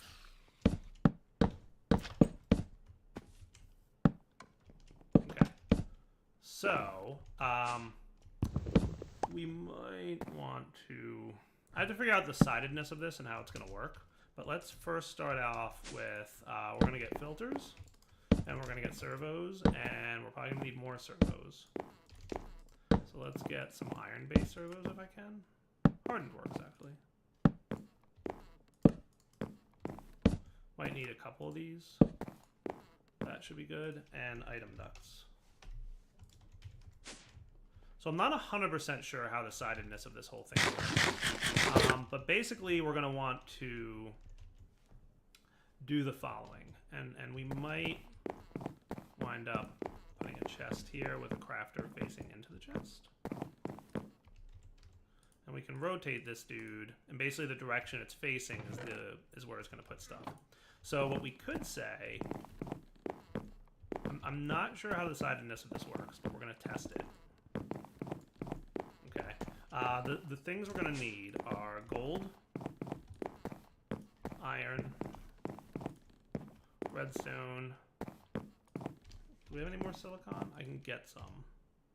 I'll get a half a stack of silicon to get us going. And diamonds, right? And I'll just get a few of you. That should work. So middle clicking, remember, automatically puts 1 into your inventory. If you like shift middle click, it picks up 1 at a time. If you shift middle click, it'll put 1 at a time into your inventory. If you middle click, it'll put 1 at a time onto your cursor. And then if you, not polarizer, if you right click, it's half of a stack. So if there's more than 64 in there, you'll get 32. And if there's less than 64, you'll get half of whatever's in there. Cool. Yeah, once you get the hang of interacting with refined storage, you like quickly get to the point where you are of the opinion like, how did I live without this for so long? Like, I really getting into either refined storage or applied energistics, whichever mod. It's pretty much like a huge position to be in for me. Like, I love when we get to that stage because it really means automation potential is opened up hugely. So what I'm going to do here is probably do this, and we will filter what goes into these two slots, right? And what we'll do is we'll say whitelist, let's do diamonds and silicon in this one, and we'll whitelist gold and iron in this one. Cool. And we will want to servo U with always active. So basically, those things will go in there, right? And then let's hope we can pull out the back of this. We're going to need the two more. We'll do hardened servos here because it doesn't matter really. Ignored and ignored. You're going to extract the completed stuff. I don't know what the sidedness is, but hopefully it works. And you will wind up going into another servo, which will be here, which will also have a filter on it. So this filter will be redstone. So basically, we will put in, let's say, gold, silicon, and redstone, right? Gold will go into here, silicon will go into here, and redstone will go into here, waiting for these two to finish their operations. And then we can run this up to here. I'm going to disconnect these so they're not connected. And pretty much anything that these produce will go into here. Does that sound cool? I think that sounds cool. And if anything gets stuck, we'll just have to fix it at some point. So it shouldn't matter. I shouldn't need a filter on this, but I mean, we could put one if we want to. It doesn't matter for now. So let's test it real quick, right? So the recipe would be if I want an improved processor, we put these three items in, right? So gold, silicon, those things go in, and then they get extracted out, and they're sent up to here, the solderer, which then produces it, and then we'll probably want like an import bus on there. How cool is that? I like it. So now if I want 3 more of these, because that's what I'm going to need for my, so that goes into there and appropriately routes. Cool. And then that gets extracted, and then it goes into here, and those items in the back make their way in eventually, and I think the phrase is Bob's your uncle. Neat. I like it. Then if we want to automate speed upgrades, for example, all we have to do is add sugar and upgrades to this one, for example. So sugar and blank upgrades can go in there. So then they'll get in and they'll route to that direction to do the full blown speed upgrade. So let's get an import bus. And I believe an importer is going to need an improved processor. So let's do 1, 2, 3 more of these.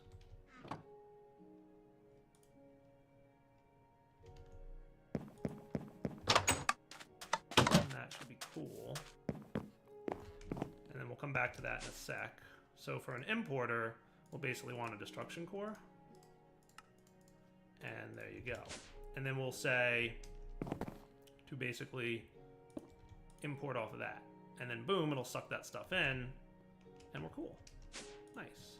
Now if we want to make speed upgrades, that's going to need sugar, which we don't have at the moment. So I'm going to go get some from my really far away and should be closer sugarcane farm. Why are you all the way over there, sugarcane?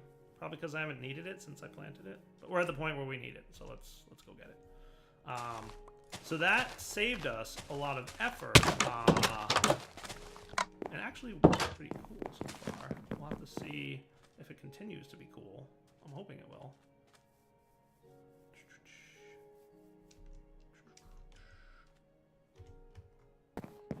Sand. Yeah, that's what I want.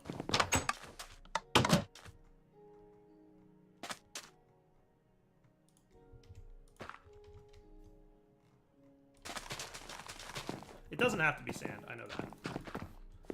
But I want it to be sand. That should be cool for me. So that sugarcane can grow over there. And meanwhile, I guess what I'll do is teach you that sugarcane turns into sugar. Cool. So now we know how to make sugar out of sugarcane.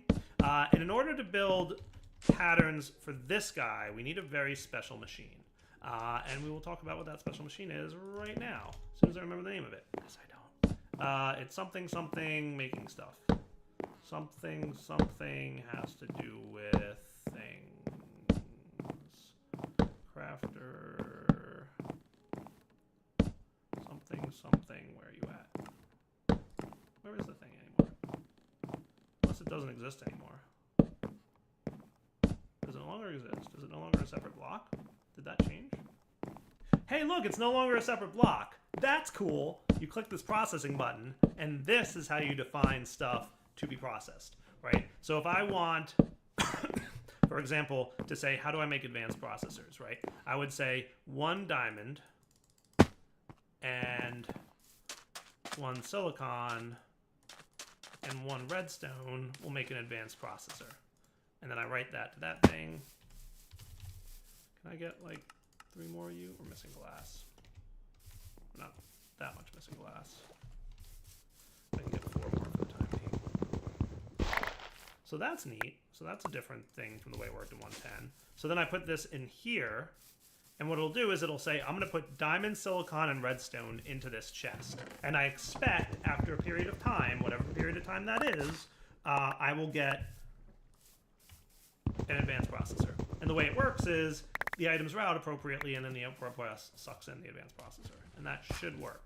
So if we were to go upstairs and say, hey, similar pattern, if I wanted to, I could do gold, silicon, and that'll get me one of these dudes, right? Then we can pop down here and put that in. Boom. So now if I said, hey, give me... So I've got 4 of these. Let's get 1 more just to demonstrate, right? Missing silicon, so I'm going to put that in there. Cool. It's good. I hit start. The items route appropriately. And then it'll receive that item when it's done. The import bus. Come on, there you go. Probably at like some speed upgrades or something to make it so that those items traverse the pipes a little bit more quickly. But it doesn't matter. And then we're cool. Nice. So that's how to make vanilla crafting recipes and machine crafting recipes in 1.12. That's neat. And then refined storage, we have an improved processor. Nice. So if I want to do an upgrade, so you are not a processing thing, you're a vanilla crafting recipe thing. So I do that, and you should be cool right there. You just need some more glass, which, man, I'm really getting to be in a bad position with glass, aren't I? Like, huge to-do list, more glass.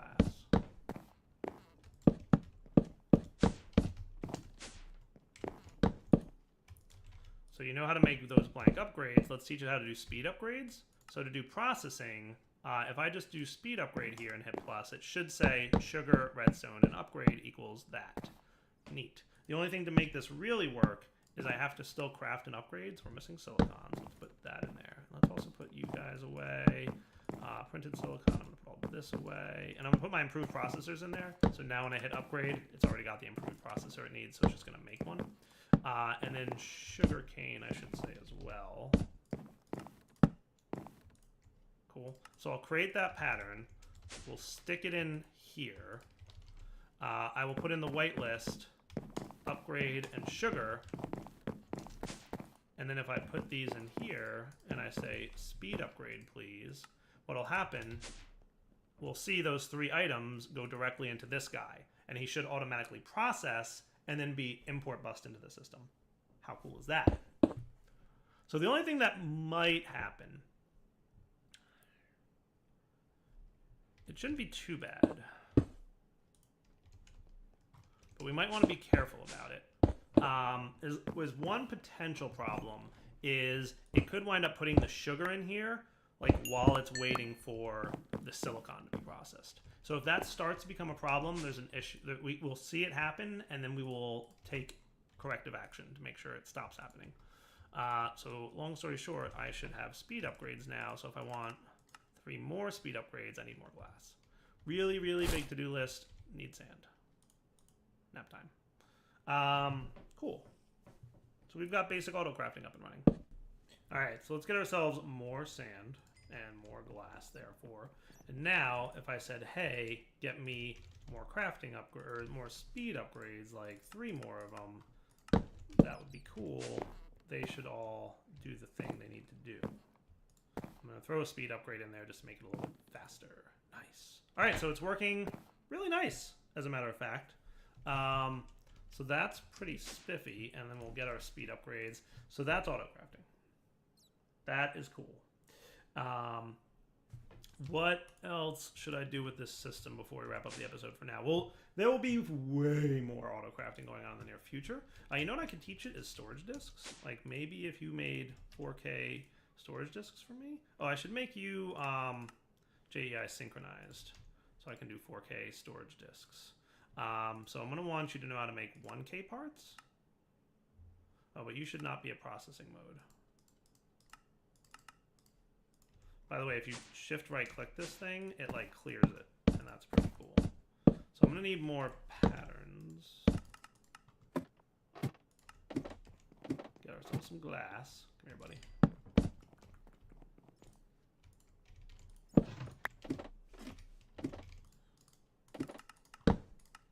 Cool. 1, 2, 3, 4. Boom. And eventually we'll teach it how to make glass automatically.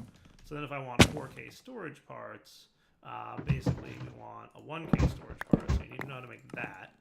And then you need to know how to upgrade it to a 4K. And then I'm going to want you to know how to turn it into a 4K storage disk, which should be like so. And the only other part of this you might not know how to make is basic processors. So I don't think I taught you the basic processor yet. So we'll do iron, redstone, and silicon. We'll make basic processors, which you don't yet know how to make. So let's do, if I just put these in, this should test that functionality works appropriately. So these guys cook up, they spit out. This guy, if I get my speed upgrades now, because they should be done cooking, will operate a little bit more quickly. Boom. So now basic processor, you know how to make those. So the basic processor pattern goes in here, the rest of the patterns go in here. And now, in theory, I should be able to tell it to make a 4K storage disk. I'm missing silicon, and that's about it. So if I got some more quartz, and I smelted that, we should be in good shape. So let's get about a dozen, and then we'll test making another 4K storage disk. So lots of operations will have to occur to get this to work, but it should work out. Oh, did it put the wrong silicon in there?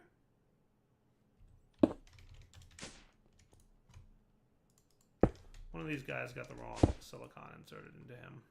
So I think what I can do, if I turn off this and I put this in here, nice. Okay, cool.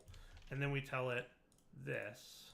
Now what I could do, by the way, is rewrite that so that it uses the right silicon, but I could also say OR dictionary and write that. And what that'll do is it'll use the OR dictionary, so it'll use any silicon as long as they share the same OR dictionary entry. So now we do a 4K. It's got everything it needs. I hit start, and we should see all kinds of things happening. So you're making the things you need to make, and then you're coming up here and you're making the 3 things you need to make. And that's pretty cool. The slowest part of this now is the item conduits, which we could easily speed up. Now, if we look, we should have a 4K storage disk, which we can add to this dude. Boom. And now we have more storage space. Awesome. All right. Definitely wrapping up point. Definitely time to call an episode. I might mine a little bit between episodes because we're getting to the point where I'm getting low on things like gold. And that would be a good time to come back next episode and set up the export bus for metal processing. But for now, Darryl20 signing off. Hope you guys enjoyed the episode. Take it easy. Hello everyone, this is Darryl20 and welcome to episode 23 of Darryl20's Let's Play series. Today I've just updated the pack to version 1.3 and that means something very cool. You ready? You ready for what's in the new version of the pack? Boom! Oh. Do you know what that means? Do you know what that means? It means Morph is in the pack. Booyah! Morph is back for version 1.12 of Minecraft, and you can totally morph from one creature to the next. Oh yeah, that's what's up. I'm excited to see Morph back. Definitely a mod that I've missed. Yay, I can be a chicken now. I have to remember how Morph works, if I'm being honest. Isn't there like... There's like a favorites key or something, I don't know. I have to check out mod option. No, options, controls. Does Morph have a control section? I don't know if it does, but hopefully it does. Morph. Okay, maybe not. So we'll have to figure out if there's some kind of Morph thingy. I remember there's like a favorites thing where you can like flag Morph as a favorite, and then like it'll show up on the list higher up or something. But you know,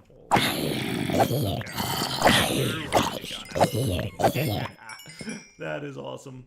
Loving it. Excited for Morph and all the potentials therein. So we've got Morph, and obviously a bunch of mods have updated and everything too. So no big deal there. I also cleaned up my oak trim. Now that I decided to have the drawers, I basically put oak trim in the corners there, and now the drawer system connects, and there's less of a mess downstairs wiring-wise. I could probably clean up wiring a little bit more if I really wanted to. Like, technically what I should do is remove these guys. That would be nicer, right? So a little bit of wiring cleanup. So last episode we did a lot with auto crafting, right? We learned how to auto craft a bunch of stuff, like this stuff that we need to auto craft. So that's pretty cool. And we have some basic auto crafting going on here. I'd like to continue along that tradition of working on auto crafting things. And then I'd also like to maybe get into some other mods and stuff. But before I do that, I said I was going to go mining between episodes, and I didn't. So I think I'm going to go do that now. Let's pop over to our mining dimension. I'm going to do a little bit of mining, and then we will come back. Where's cobblestone? There it is. We'll come back after I've mined, and we'll maybe set up the export bus that's going to require it for ore processing. So I will see you guys in a moment. Alright guys, feel like I did enough ore mining for the time being, mostly indicated by the fact that I ran out of torches, so that's fine. Let's pop on home and see what's my situation with power. I haven't really been paying a lot of attention, so we have some refined fuel in there. We're generating RF around 120 RF a tick is being piped into something. Out of curiosity, what are we actually using over here? 74. So we're currently using 75 RF a tick just to maintain our refined storage system. Remember I told you we were going to get to a point where we needed to have a lot of that going on, so yeah, we've gotten to that point. So we'll let this guy recharge himself a little bit. That should be cool. And I can put away a lot of this stuff, so what I'll basically do, I mean I can put it away either way, but for now, let's just... So a lot of things... Hey, I have a bat down here? Now I can be a bat. Real quick about Morph, by the way. The features that gave different creatures special abilities, like the ability for bats to fly, is not implemented yet. So there is no, like, you get a special ability when you turn into a bat. So there's no free flight with bats. Sorry. Just the way it is. So this guy filled up, by the way, nicely. Boom. So that should all import into the system and appropriately route. Nice. Boom. Get the rest of it in there. Nice. Loving it. You guys can come out. You can be eaten. This is what a little mining excursion looks like when I'm all done. It's basically, hey, I accomplished a bunch of good stuff. And we drop off a bunch of good loots. Alright, so now we should have ores available to us in the system that we're going to need to teach this thing how to deal with, right? So we've got iron, quartz. I don't think I'm going to process yellorium yet, but silver and lead we should process. Star metal, gold, copper. What else? Nickel, tin, aluminum. These are the types of things we might want to process. So I've got 9 here. I'm pretty sure I had 8 configured down on this guy. So which one did I not have? So I wasn't processing black quartz ore. Probably should. So we're going to add that to the export bus. So exporters. So did we teach you how to make an importer? We didn't. Exporters and importers are going to be used to the point where exporter is probably a smart thing to get added here. So how are we for the ability to make patterns? Really, it's just glass. Glass, glass, glass, glass, glass. Cobbleworks, I think, should be in my immediate future, if I'm being honest. Like, really immediate, like maybe this episode or next. Because I'm getting kind of tired of not having sand and glass and gravel in a coherent manner. You have how much sand on you? Pretty much none. Okay. So I guess what I'll do is smelt up some glass. And maybe I'm gonna go hit up a little bit of a sandy area to get some glass and some sand. But just to get like past this point, and then we will do better in a minute. So how about I come back in a minute after I've collected a bunch of sand, and then maybe we'll work on a cobbleworks really soon. All right, that's probably enough sand. Huzzah! Are you done charging? Yay. That'll let this thing refill. Okay. So let's throw like another stack of sand in here. And in the meantime, I can take this guy and put away some of the junk that I got, including some sand and glass. Cool. And to-do list, wireless access to this guy. All right, so if I wanted about 20 patterns now, that shouldn't be a hard request. It'll make them all, and that'll be good. So I made the pattern for the exporter. Let's go ahead and, while we're here, importer pattern. You know what else I might want? A crafter pattern.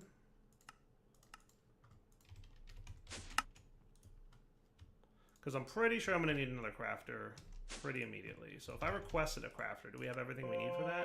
No, we're missing machine casing, destruction core, and construction core. Okay. So crafter, so you need to know how to make this guy.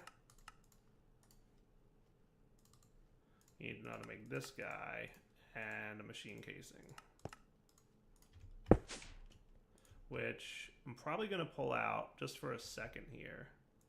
These two, so that these guys can go in. So I can put in the request for a crafter.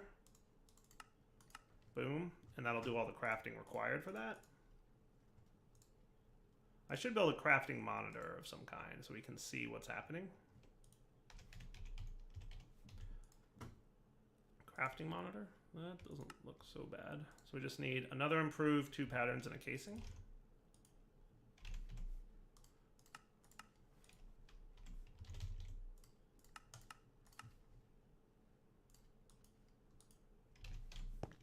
So the improved should be working on right now. They're pretty quick to craft, remember, but I need to speed up the item routing stuff. So if I put this up here, oops, that should show me what's currently crafting, right? So if I requested another crafter, we can see that what's happening here, and you can see what things are currently happening. So like the construction core and the destruction core are waiting for items. The items that are currently being processed are the 2 advanced processors and the 2 crafting processors. That's happening downstairs. And then once they're completed, it'll do its thing, basically. So that should be cool. So see, look, it finished those 2 guys. Now it's working on the basic processors. And then once they're done, we'll see it crafting those other things pretty quickly, and then the crafter's done. Neat. Just a nice, handy way to track what's, being worked on. Okay. So now I should be able to make an exporter, no problem. I'm missing cable, so you should probably learn how to make cable.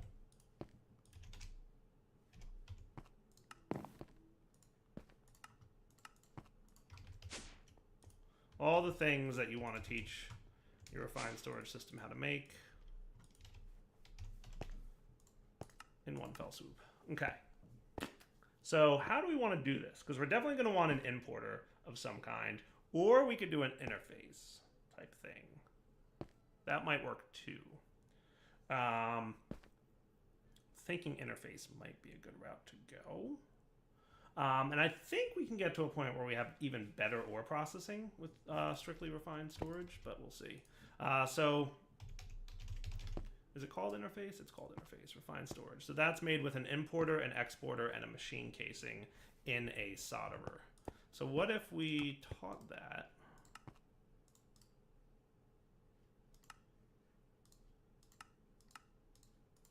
Cool. And we dropped it in here. So if I requested that real quick, what would happen is it would send all the things that it needs to make, you know, the core requisite stuff, right? The importer and the exporter. And then it's going to drop those things into the solderer. Cool. So once it has the importer and exporter and the machine casing, it'll go in here. And then I'm going to whitelist them in here. Does that sound cool? So once it's got those things, then it should auto-craft them into here. These need to get whitelisted into here so that when they do get dropped into here, they're routed appropriately. And it hopefully is smart about it. Oh, right. I had two of those. That's fine. The reason I had one of those in my inventory, remember? So you know now how to make interfaces, which is cool because that's another really useful item. So let's come back here and rearrange how some of this works. So at this point, the way things worked, so this was a filter. We probably don't need you anymore. What's going to be done instead, right? So right now, underneath here is where we were extracting the ores and inserting them into these guys. Oh, and you are backstuffed. Look at you with cinnabar ores. Okay, so what I should do is change the configuration. This should instead be red goes to the up. And we'll put, what's in the back here? I'm going to need another single plated item duct. Good, I have some. I need two of them. That's exactly what I have. Perfect. So I'm going to set you to output to the back this thing.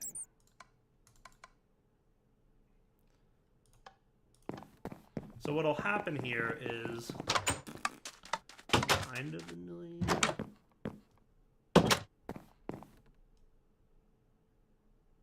So there's a couple ways I could go about fixing this. So right now, like if I process copper, sometimes I'll get like gold dust.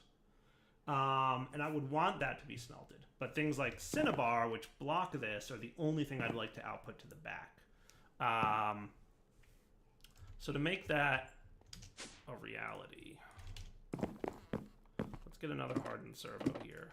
Let's do it this way. What I'm going to do is make the up be both of these things, and then the back will be the only thing that can access this one. So up direction will be both. So if it can be smelted, it'll be pushed up. But that's not entirely accurate right now.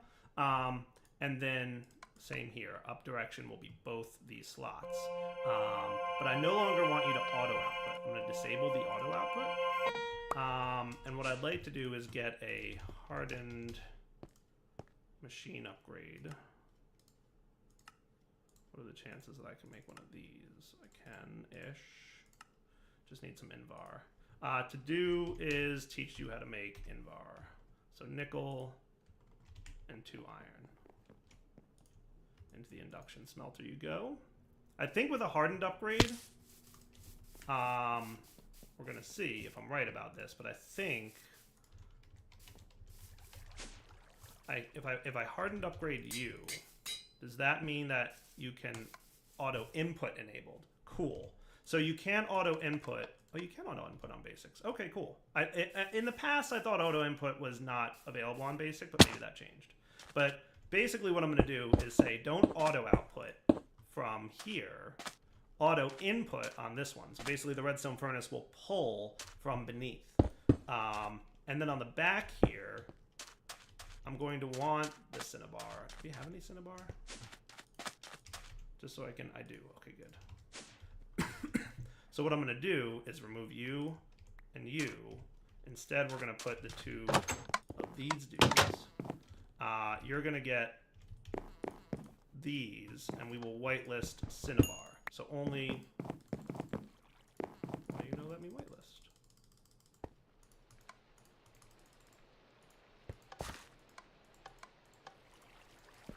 That's weird. I think I just found a bug.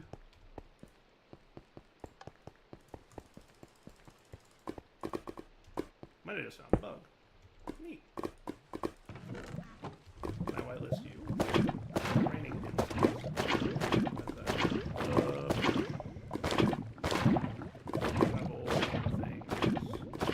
dirt. Alright, that's kind of weird. Why? Okay, I can whitelist on this. That's hardened servo. This is a hardened servo. Am I missing something? How come I can whitelist this dude all day long?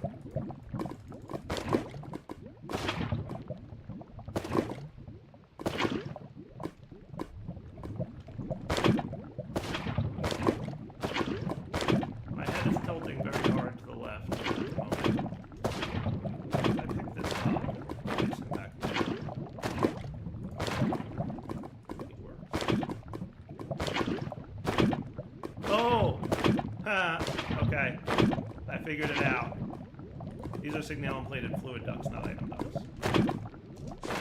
I was gonna say signal-plated fluid ducts, not item ducts. My bad. I didn't find a bug. I am just a derp. Alright, so you're gonna be whitelisting Cinnabar. You're gonna be whitelisting Cinnabar. So now the only thing that can be pulled out of here is Cinnabar. So let's see if I'm correct about this. If I set you to ignored, you have nowhere to go. So that's the thing. So let's make sure that our interface is here. So that should be an input slot for the interface. So this will start processing again. Cool. And that should all behave itself pretty well. Nice. And then that will be pulled up because we have this guy configured to auto input, and he'll auto output to the back. So now we just have to set up the thing. So we're going to want to set up the export bus here. 5, 6, 7, 8, 9 items can be export bus. And then we'll run some cabling. Like so. Okay. It's not terrible.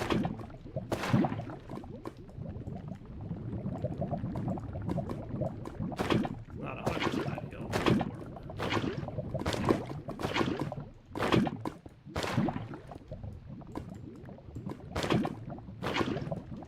So you should start exporting all those things, including the ones that I have in my inventory, sure.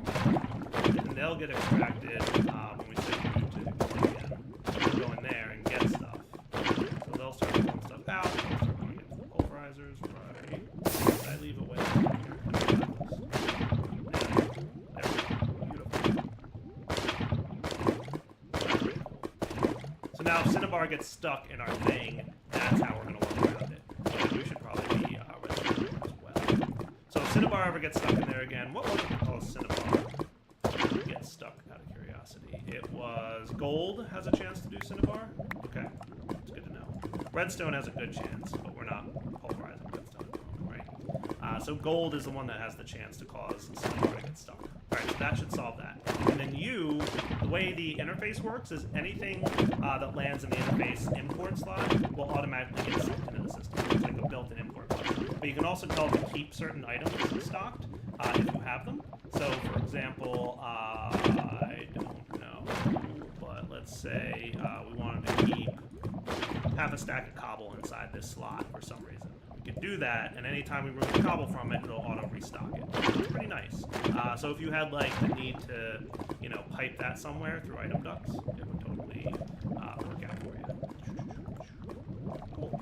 All right, so we've got ore processing back up and running. Let's get cobblestone back in here. I know I always say this, and I apologize because I always say this, but I really need to clean up my basement. I know I really need to clean up my basement. It's a mess, but it happens sometimes. And what?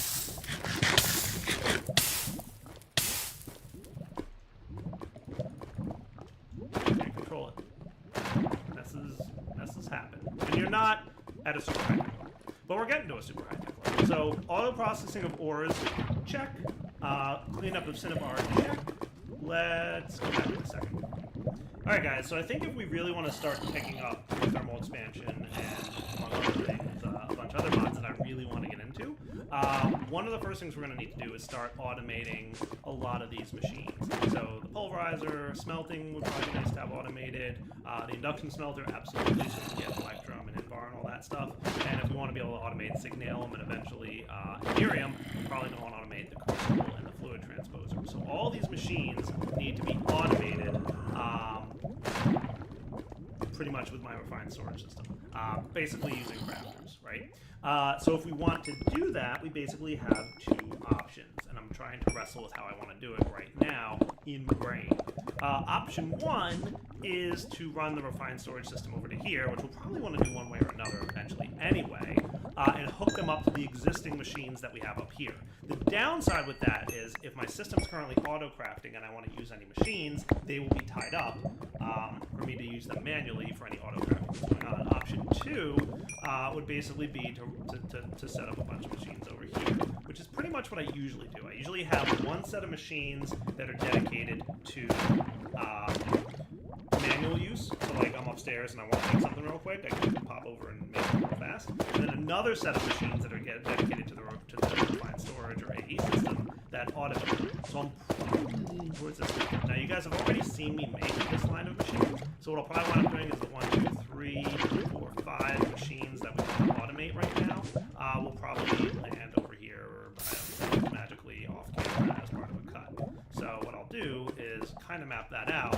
So let's come back in a minute. And part of what I'm going to do is make it so that like redstone furnace, for example.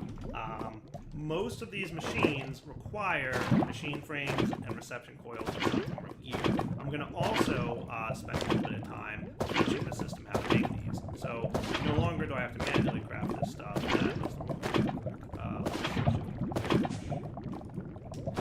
It was supposed to be in not processing mode. So like, for example, tin gear, boom. Now you know how to make tin gears. Now you know how to make machine frames. Now you know how to make these guys. We might also want you to know how to make copper gears. And while we're at it, maybe teach you the other forms of gear. So bronze gear, for example. Right? And how to make bronze is like that. So if I throw all these guys into this stuff, you know now how to make, for example, machine frames times 5, because that's how many I'm going to need, and reception coils times 5. So now we're like literally halfway towards the crafting of the furnace and everything. So I'm going to go make those off camera real quick. We'll be right back. Okay, so that's the last of the items. Let's do flux ducts. Should be cool. Over here. So we'll probably want to run these flux ducts here. So my basic idea for this and how this will work is let's do furnace first, pulverizer next, induction smelter, magma crucible, and fluid transposer. In much the same way that we did everything else, right? I'm going to close off all the sides for a minute, though I will set you to output to the right and you to input from the left. I'll probably drop items in the top and pull items out the bottom when they're done crafting, and we'll probably power from behind. Does that sound like a kind of a plan? So with that said, we can run like that, and maybe I'll sneak into my underground area here. Where am I relative to my base?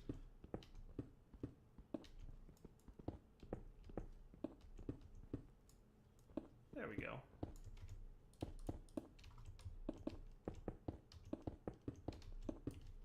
And run some powering like this. So technically I could probably just run it back here and that would be fine. So you guys should be getting power now. Nice. That's cool. Okay. Like the look of that.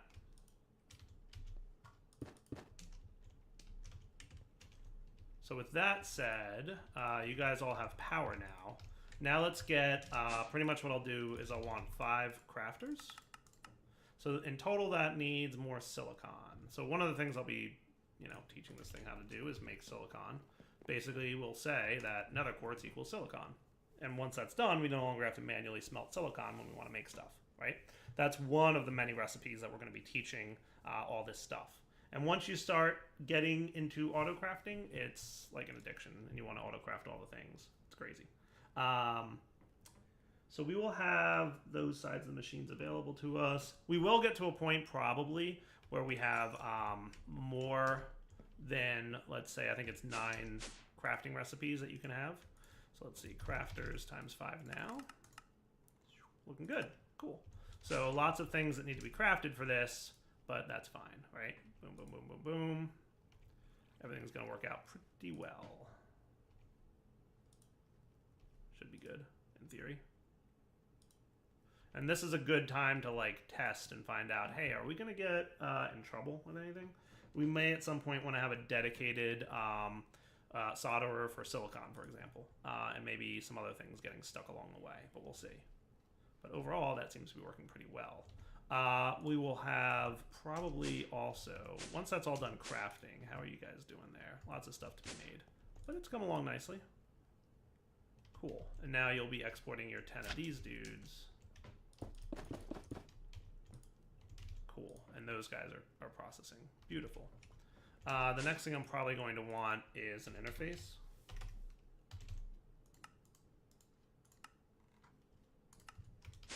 We'll make sure nothing gums up around here either. Because it's very possible that these machines will at some point jam because, like, the wrong things were added to them. But I'm interested to see if and when that happens. So that's cooking up. That will get those things, and then these things should drop in. Okay, cool. Nice. So those guys will fill in. Boom.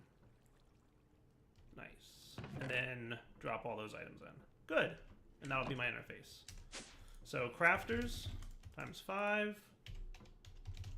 Interface times 1. And we've got some cables, but we might need a few more. So that might be enough. So what I'll have is basically...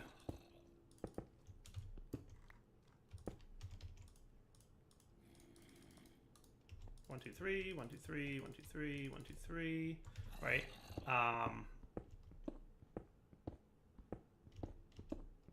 And then I will probably have, kind of want to put this in the corner. Cool. So you guys will all be set blue on the top, orange on the bottom. And you'll also auto output enabled on the bottom.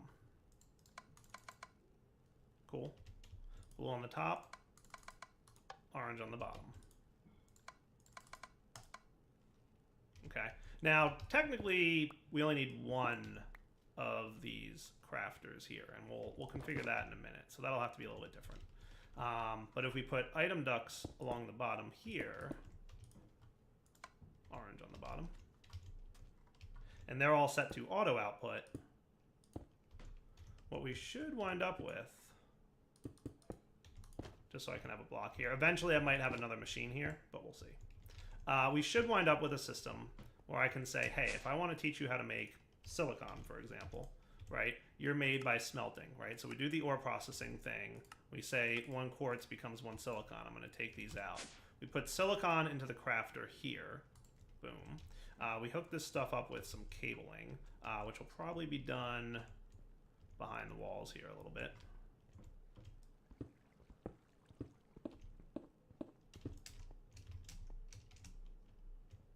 There is wireless, by the way, stuff that you can do in refined storage, but it drastically increases the power demands, and we are not in a position where I feel comfortable drastically increasing power demands. If that makes sense to you guys, which I'm imagining it'll, you would understand that. Cool. So let's run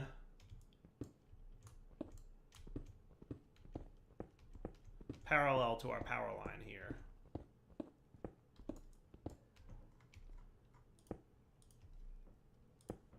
We can just run like this. Cool. So that should light up everything in this room. This should all be now active. So for example, we can demonstrate this. Anything that goes into the import should get sucked into the system. Perfect. That's what I'd like to see. And then we can cover up the walling here a little bit. Nice. So let's say that we wanted to make silicon, right? Let's say we wanted 10 of them. Boom.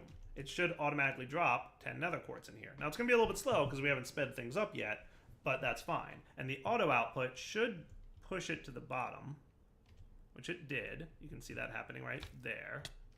And then it's going to make its way, slowly but surely. I'm going to speed these item ducts up with things later. But it'll make its way over to the interface import, which will then cause it to basically get sucked into the refined storage system. and we're good to go. Nice, right? How cool is that? So we've got some automated processing. So for example, if we wanted to make Invar ingots, we would say that you're done in the induction smelter and your process is to use this. So now we know how to make Invar. And if we want Electrum, that shouldn't be too big of a deal. Induction smelter. These guys. Right, so we drop these two recipes into this machine, and now you know how to make Invar. So if we needed Invar, we should see the machine is now running. It's going to process the Invar, it'll push it out the bottom, and it'll make its way over to this guy. Beautiful. All right, so that's probably a good wrapping up point for this episode. Throughout the next 2 episodes, I will probably be taking great advantage of these things so that we can start creating. So for example, if I want to get upgrade kits, remember how painful the processing of creating these are? It shouldn't be too bad now because we can teach it how to make Signalum, we can teach it how to make Electrum, we can teach it how to make Cryothium dust. All these things can be taught, and then we'll kind of start, working up from there. So now that we have some basic auto processing and auto crafting in place, we can really kind of advance further and further throughout the different mods and have more automation and more fun playing with stuff. For now, Darryl20 signing off. Hope you guys enjoyed the episode. We will come back next time and probably work on more automation, but I'm pretty close to the point where I'm going to take a break maybe from doing some automation, or we're probably also getting to the point where you guys have seen the many different ways to automate with refined storage, so you'll see me doing more and more off-camera automation and more on-camera new things. So for now, take it easy. Hello everyone, this is Direwolf20 and welcome to episode 24 of Direwolf20's Let's Play series. Reading the comments on the last couple episodes, people don't seem to like that I'm doing refined storage. Mostly because I've done it before, but unfortunately there's like either refined storage or AE2, but I'm definitely getting the impression you guys want to see something new. So, we are going to work on power today, and we're going to do it using a mechanic I've never used before. So hopefully that'll work out for you guys and everybody will like it. So the mechanic I'm going to look into is syngas from Advanced Generators. Advanced Generators has its own power system that can be used in addition to any other power system. So there's a couple turbines that can generate power. One in particular is the gas turbine, which can accept a bunch of different liquids. One of them being the refined fuel that we're already using over here. Another one being canola oil, which would be out of actually additions. Or the third one, which I'm going to use today, would be syngas. Syngas comes from a multi-block called the syngas producer. This thing accepts any kind of carbon, be it coal or charcoal or even wood logs or coke or a bunch of other things, pretty much anything that like is coal-ish, and turns that carbon plus water into steam, and then the steam and carbon combine to form syngas, which we can then use to burn up in our gas turbine controller. So one of the things that I usually like to do in a Let's Play series, as early game power typically, more so than anything, is to get some kind of sort of passive power gen, renewable power gen, right? So right now the way I've been powering my base is using coal, which I've been mining up from underground, and like that's all well and good, but coal like is going to run out until I get some kind of automated system going for farming. If I, however, set up something that can use all the wood that I've been collecting, which, you know, we've got a decent amount going on right here, that might be a smarter approach. I guess the main thing I'm going to have to think about is how, not that it's a big deal, but how to access the wood that I've got currently over there and get it over here. So there's a couple things we could do. We'll probably wind up looking at all those pretty soon. I think I've got, well, I mean, there's a couple ways we could go about it, and I think I've got at least one or two ideas on the ready. So, without further ado, let's get started. I'm going to leave this setup here, mostly because I want to pretty much maintain everything that I've built here. So I might rearrange it a little bit, though. Just to make things a little bit easier on myself. So maybe once the refined fuel that's in there burns out, I can rearrange it. And then meanwhile, this stuff is all going to stay the same. And I'm going to try to build the syngas producer and power gen in this general area right here. Now there is lots of wiring going along the ceiling and whatnot, so we're gonna have to like be a little bit careful with it, but we should ultimately be able to get this in the right sizing and the right area that I want to. So let's get started taking a look at advanced generators. So there's a few things that we're going to need to get this whole shebang up and running. Let's get started. So first off, in advanced generators, there's a handful of modules that we'll probably need to teach our system how to make. So let's make sure we've got a couple crafters here ready to accept new recipes. And I'm going to just program these real quick from advanced generators. So we're definitely going to want this guy. And how are we for patterns, by the way? Not bad. We could get 10 more of them. There we go. Boom. So these basic components, which I don't know that pistons are programmed yet. Do we have any wood? Probably don't. Hold on. I'm going to teach you that. Hold on, we're in processing mode, aren't we? Well, derpy derp. Dire. There we go. Let's try this again. So one thing we'll definitely want to teach it is this, so that we get wood in there. And then let's try advanced generators again. So you do need to know how to make pistons then. I'm going to want these guys and these guys. And these are all like components that go into the blocks that we're going to be making in this mod. And then finally, advanced pressure valve. I don't know that we need to automate this, but we'll get there. So that should be the core requisites for this mod. And I'm going to stick them all kind of right over here. That should be fine. What is with all the grumbling and the zombieing going on? I don't know where he is, but I'm not worried about him. All right. So the first thing I'm going to want to do is start producing syngas, which is the fuel source that we're going to use. And maybe even before that, let's start transferring the wood from our area over there over to here. So we've got wood, saplings, and apples, right? What if we did the following?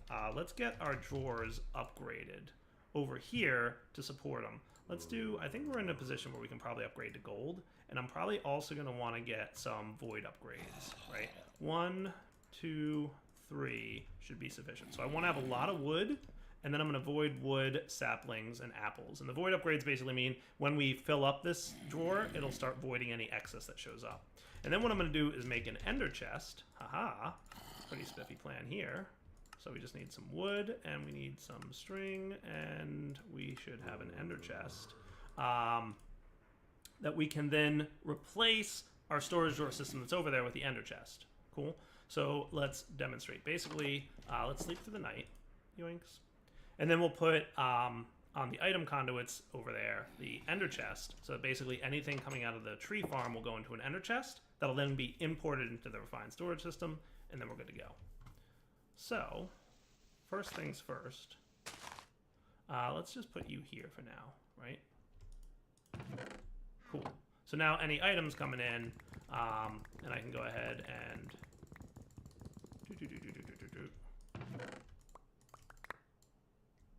cool, and then it'll just do that.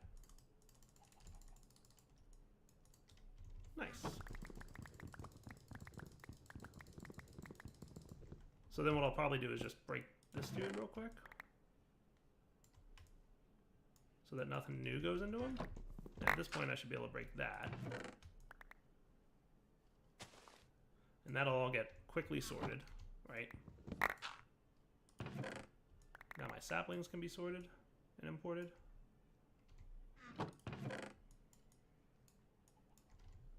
And then the apples. And then on this guy, we can get dirt and just cover everything up if I got proper dirt. Cool. So now any items that are broken and chopped up by my tree are going to automatically make their way into the ender chest, and that should be cool. Nice. And then they'll be imported into the system. So if we pop over here, we should see about 5,000 or 6,000 oak in our refined storage system. See, 5.6, perfect. And that all landed in there. And like I said, with the void upgrade, once we start getting more, and ooh, 2048 saplings, perfect. So we filled up the saplings, which is no big deal. And again, any excess are just going to be voided, because we don't really need more than 2048 saplings right now. But you know what I could do is, let's go ahead and keep some saplings. Boom, we'll put you in there. And maybe, let's do one more iron upgrade for apples, just because. Just because I can and want to. I'll just do an iron upgrade for apples as well. So we'll have a lot of saplings and apples, so that'll work out. Now, let's get our syngas producer going. So the first thing we're going to need to do is make the brains of the multi-block. So the way these advanced generators blocks work is that there's a kind of like a controller. So the gas turbine controller, the heat exchange controller, the steam turbine controller, the syngas producer controller. These are the brains of the block. And it tells you which modules are allowed to go, and it's a free-form multi-block. So as long as they're touching, it doesn't matter what shape they are. You can make a giant straight line, or you can make a cube, or you can make a square, or you can make an L, whatever shape you want, as long as they're all touching. And then there's a bunch of upgrades you can add to all these guys. So the first thing we're going to want is a syngas producer, right? And this thing's going to require a bunch of stuff. So let's make a set of these, I think that makes, a few of them. Let's make like 5 of them. I don't know how many exactly I need, but they're not terribly expensive. We'll want at least one of these, and we'll probably want like 10 or so of those. And we'll want at least a control circuit, I think. And then let's see if that's enough to make our syngas producer. Boom, it is. Nice. Now, when we place this in the world, the first thing it's going to tell us is, error, this machine is incomplete. It requires at least 1 mixing chamber. There's a few things that we're going to need to put on this, but let's get the 1 mixing chamber that we're going to need. That's the mixing chamber there, and that requires those things. Sweet. Now when I do it, I can right-click on this guy, and we can see that we have an interface. Now, technically, this is a functional syngas producer, except it has a problem. There's a bunch of blocks we have to add to it that we haven't yet. Technically, will it work? Yeah, kind of, but there's things we have to do. So the first thing we have to do is basically pipe in water, and we have to pipe in some kind of carbon. We're going to obviously be using wood, because that's what we have 5,000 of. In order to do that, we're going to need a couple things. In order to get water in there, we're going to need a fluid intake valve. Check. This will allow us to input fluids. There. Now we have a way to pipe water into the thing. We're also going to need an item input port, which is not what I wanted to make. So, get a few more of those. Item input. I could have auto-crafted, but it was easier to just do that. And this is your item input port. This is basically where you're going to pipe items into. Okay, so fluid will go in here, items will go into here. And this will allow me to automate pumping in the wood that we need. From there, it's pretty straightforward. The way the machine works is it burns up the wood to produce heat. Once it gets to a certain heat level, it will produce steam from the water. And then it can mix the carbon of the wood into the steam to produce syngas. So all we got to do is feed it water and wood, and it'll produce syngas that we can then burn for power in a separate multi-block function. The other thing we need to do in order to get the mixing, though, so we have a heating chamber, right? That's this guy. That's the mixing chamber. Okay, so there's 2 approaches we could take to syngas. We can have what's called a heating chamber. That's this guy. We need one of them. The heating chamber is what allows us to burn the wood into heat that we can then produce into steam. However, if you have a mod that produces steam directly, be it a steam turbine, I guess that produces power from steam. I don't know if that produces steam. I'm not 100% sure. But basically, if you can produce steam, either through, I think this might produce steam, I'm not 100% sure, or some other method that produces steam, like thermal expansion can produce steam, or a couple other mods that produce steam, you can pipe the steam directly in here, and then it won't use the wood to produce the heat to produce the steam. It'll just have steam, and it'll combine it with the wood directly. So you'll use more wood if you're not producing steam externally, but we're not in a position to produce steam externally yet, so we'll hold off on that. Cool. I wonder what other mods add steam. So there's Industrial Craft 2 adds steam, obviously, and there's Advanced Generators, and that seems to be it. Thermal Foundation has a steam bucket. Steam can produce from, it doesn't really say, but long story short, we'll figure it out at some point down the line. Cool. So with that, we have our heating chamber. Now here's the deal. There's some math that's not too hard to follow. Each heating chamber consumes 2 carbon, which is the fuel, to produce a bit of heat. Once you get up to 150 heat, it'll produce 50 millibuckets of steam per tick, which will get higher and higher. The mixing chambers, these guys, consume 10 millibuckets of steam per tick to produce syngas. So, if you do the math, this produces 50, this consumes 10. The ideal ratio would be 1 heating chamber to 5 mixing chambers, and we will see that once we go downstairs with this. The one other thing we're going to need for the advanced generators, we have fluid input and item input, but we need to get that syngas out. So we're going to want, you guessed it, a fluid output valve. Cool.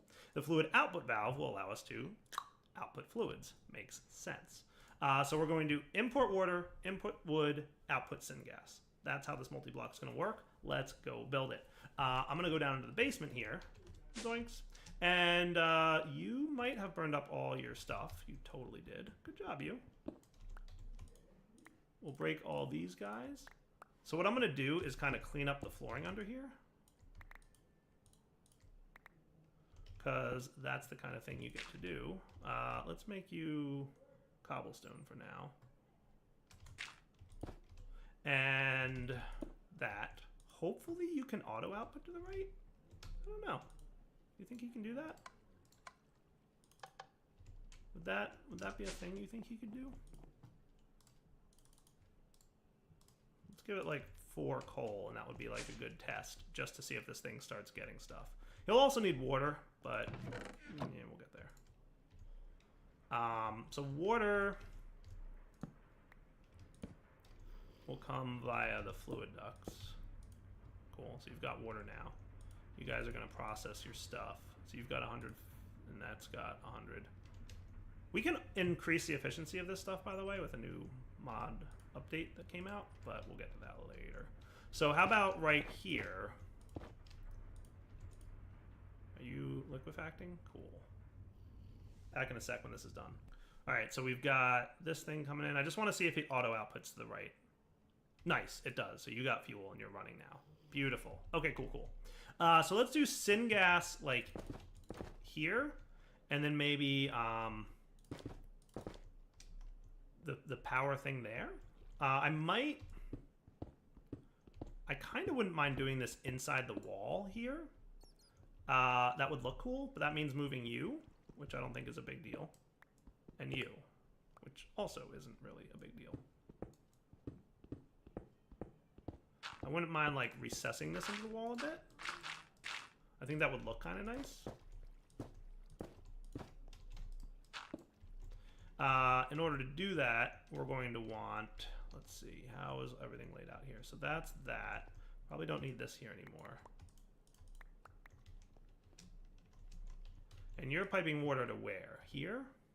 Okay. That's cool. I think this is just a rendering issue. I think the water is actually, yeah, see? Just need a little bit of a kick to make that render work. So if we wanted to, I want a gap in between them. So that's not going to be perfect with my layout down here at the moment. Though I could move this thing over one. And then I could do this and that. That would be neat. Let's get some buckets and like clean up our aqueous accumulator. I might even move it underground a little bit. Now that we're trying to make things look a little bit nicer than we did in the past. So if I snagged you and you, technically I could run water from under here, right? So let's put our aqueous accumulator underground. And I think that would look nice. Yeah, I like that idea. Maybe even have this be over here. All right. So aqueous accumulator. Okay. And then you could also have water here. So you'll fill up with water quickly now. You can pipe to that. And then if you want to get to the back here,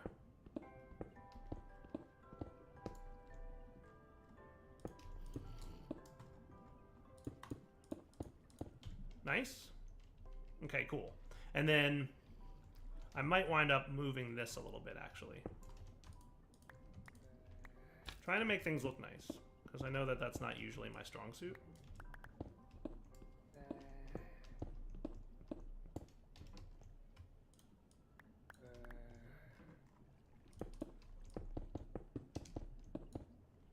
Cool. We might need a few more of those fluid ducts, but we'll get them probably now. Because I'm going to need to hook them up into the thing. So there's fluid ducts for us. Okay. So let's get the syngas producer first. So power's going to want to stick out here. So let's make this our generator, and we'll make this side be the syngas producer. So for that, we're going to want to have our syngas controller can be on the front with the mixing chamber on the front. Let's have fluid input. Fluid intake can be here. No. Here. And you know what I'm thinking actually is, let's put our controller here and our fluid output here. And then when we get the fluid input, it can be like over here, and we can see the fluid going between the two. Does that sound cool? All right. And then we've got our mixing chamber, which needs to go here. Now remember, we're going to want more mixing chambers, so we'll get to that. And then item import. So item import might wind up being, let's put it in the back, right on top of the fluid input. Does that sound cool? And at some point, I might want to get into refined storage's fluid handling. Is now a good time to do that, you guys think? Yeah, we'll get to it later. Let's get this up and running first, and maybe next episode we'll look at that. Let's get a bunch of wood. Okay. So this thing should, in theory, be able to start producing syngas immediately. All we got to do is pipe some water into it, which is fluid intake valve, and you can see the water filling up. And then we give it wood. And you'll see that the wood gets converted to carbon pretty quickly. And then the carbon is used to start building up heat. So we can see at this point we're consuming 2 carbon per tick to heat up the gas. And remember, once we get to 150 heat, that's when we'll start producing steam. And then the steam will be mixed with the carbon to produce the syngas. Okay? In the meantime, I want to get some more mixing chambers, because we said we want 1 heating unit to 5 mixing chambers. So mixing chambers. What is that creepy noise? So we're going to want 6 more of these guys. Which is a bit of iron, but we're fine on iron right now. And then we're probably going to want... Sounds like a blizz outside, to be honest with you. So that should be the 4 mixing chambers that we want. And we'll see the speed increase that I'm talking about when we get to that point. So we're at almost 100 heat units now.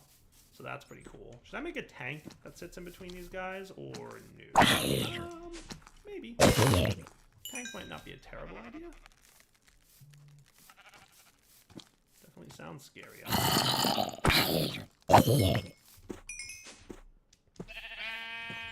So this is our fluid output, right? We decided we wanted that to be visible. So at 133 heat units, like I said, as soon as we hit 150, steam is going to start being produced. And we'll start seeing syngas production increase. So steam should show up any second now. There we go. We're getting steam. We're now using more carbon, 52 carbon instead of 2 carbon, to produce the syngas. Cool. So we're now producing way more steam than we can handle. We want to have more mixing chambers. So I'm going to go ahead and throw more wood in there. And let's get our mixing chambers up and running.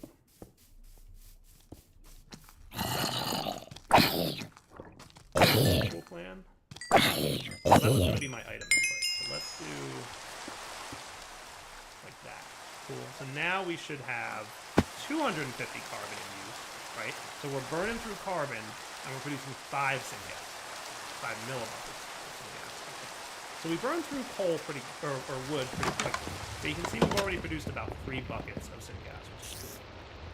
So pretty soon, what I'm going to do is set up an export bus on this item port, and you know what I'm going to do is just move this mixing chamber like that. I think that looks pretty good. Yeah. So from the front, that's what our syngas producer is going to look like. Now we want to export this syngas, so I'm just going to put a tank like right here, and you can see it draws those lines. What's cool about syngas, by the way, is it's a gas, so you can see it's like kind of greenish inside the tank, and as the tank fills up more, it's going to be a thicker green. Like it's kind of a cool look. So now that we've got that up and running, let's look at making a gas turbine. So gas turbines from advanced generators are what's going to burn our syngas and produce power from it. So for that, we're going to need a gas turbine controller, which is going to need one of these control circuits. Boom. And we'll also need, let's see, so in order for this guy to work, we're going to want a fluid intake valve. We're definitely going to want one of those so we can get fluid in there. We're also going to need, let's see, we don't need any of these controllers. We will need a flux generator. The flux generator is what allows you to generate RF. You can also generate IC2 power with these guys, so you can see EU generator outputs, and forge energy as well, if you're using a mod that, you know, doesn't convert, but it should convert. But if you didn't have RF, for example, like, you know, that would be a thing you could do. So that will allow us to run the gas turbine controller, input fuel into it, and output energy. However, the most important part of this is the turbine. Basically, the way turbines work is there's several tiers of turbines. So there's the steel one, which produces 200 RF a tick. There's the gold one, which is 150. There's a bronze one, which is 200. There's a manulan one, which is 500. There's an iron, which is 100. So you can see there's different tiers of these things. And then there's also Enderium, which is 500. So basically, Enderium and manulan are your two best. There's enough stuff to probably look at making manulan gears. So let's get manulan turbines up and running. So how could I make a manulan ingot? Can I like make this? I can make it in an arc furnace. Induction smelters can combine them. Cool. So can I like get...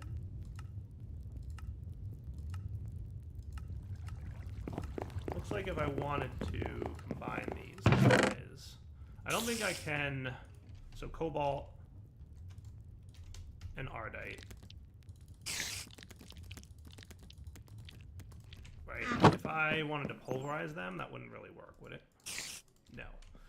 So I think my best bet for producing manulan is smelting it over in my smeltery. So let me go get some, and we'll be right back. So just confirming this is the more efficient way to do it. If I were to have just smelted this ardite ore, I would have gotten one ardite ingot, and then I could induction smelt one cobalt and one ardite to be one manulan. So 10 cobalt and 10 ardite would be 10 manulan. I put 10 ardite and cobalt in here, and I basically ran up with 20 manulan. So the smeltery, as expected, doubled my blocks. So that's cool. And we've got that dude now. So that's good. So I should have 20 manulan by doing it this way, as opposed to the 10 manulan I would have got had I done it in the induction smelter. So definitely the more efficient way is to do it in the smeltery itself. See you back at my base once this is done cooling. Okay, so now that we're back at the base, we can make a manulan turbine from advanced generators. So in order to make that, first we need 2 sets of these. That's your 8 turbine blades. Then you can make yourself a manulan turbine rotor, and then you can get yourself a manulan turbine itself. This is a multi-block, so each manulan turbine you add will allow you to produce 500 RF a tick.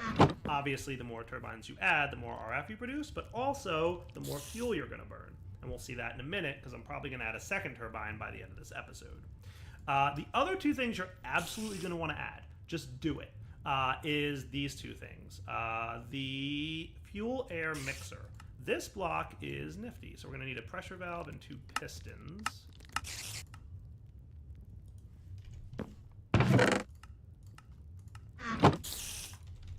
This block, simply by being on the gas turbine, increases the efficiency of fuel use by up 135%.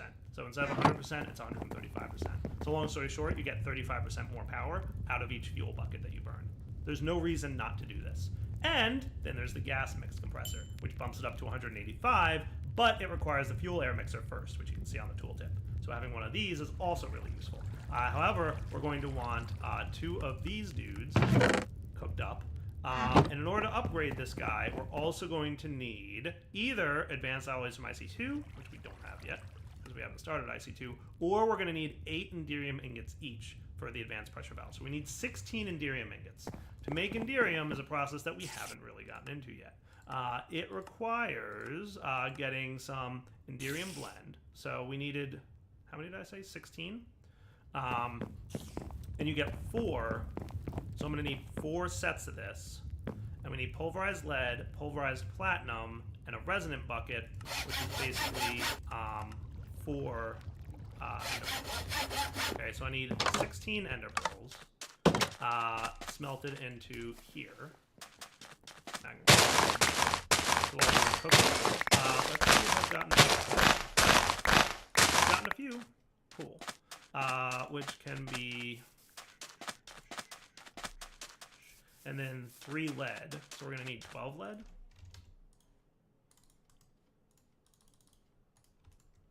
And I'm going to put the rest of this stuff away. So pulverize some lead. Pretty quick. You're doing your thing.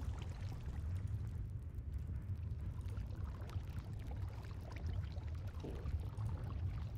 So let's get a bucket in here. We're going to ultimately need 4 buckets that I can reuse if I don't have any more. Yeah, I've got 2.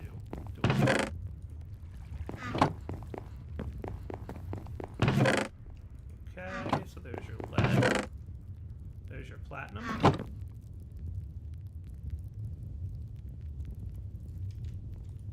And then here comes the second bucket of liquid ender pearl. You don't have any speed upgrades in you, but that's okay.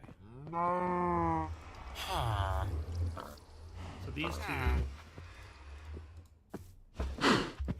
that's 8 Ethereum, and I'm pretty sure I have to use sand, so we need about 16 sand.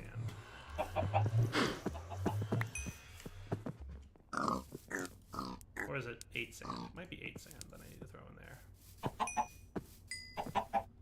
Cool, I was correct about that. Nice. Okay, so back in a minute when this is done melting the last few ender pearls. Okay, all done cooking. So bucket, go, nice. So you can do that, and then you can do... Did I math that wrong? I must have.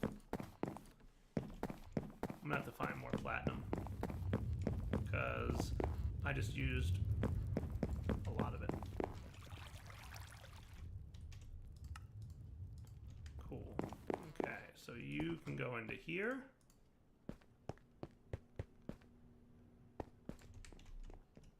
And then to make from advanced generators, the fuel efficiency guy, you're going to want 2 of these. So it's an induction smelter recipe. Okay.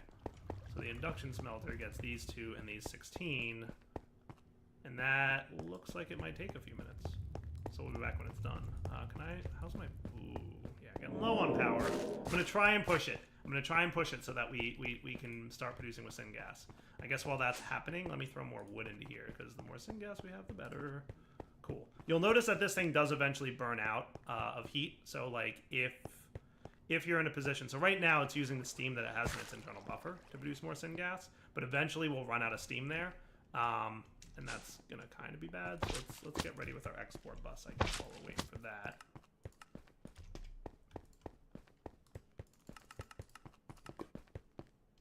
We might want, like...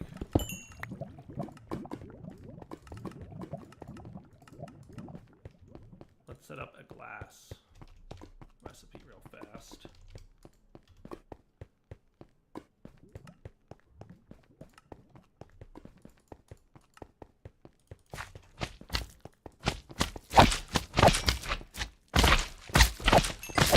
Alright, let's try that again.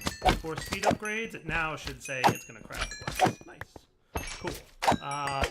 With that, these guys should be done. And we can build this thing. Sweet.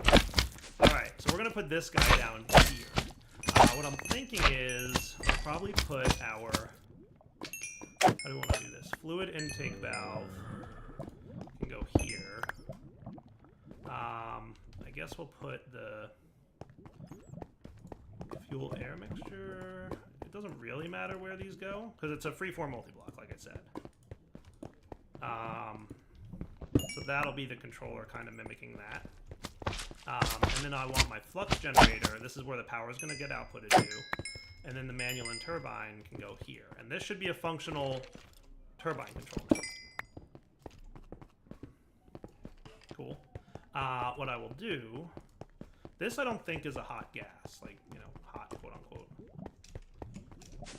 So let's get our cables that we requested to be crafted. Let's get the exporter that we requested. And the speed upgrades, are they done? Nice. What's up? I might want to upgrade this to a stack upgrade. So let's get, like, if we have it.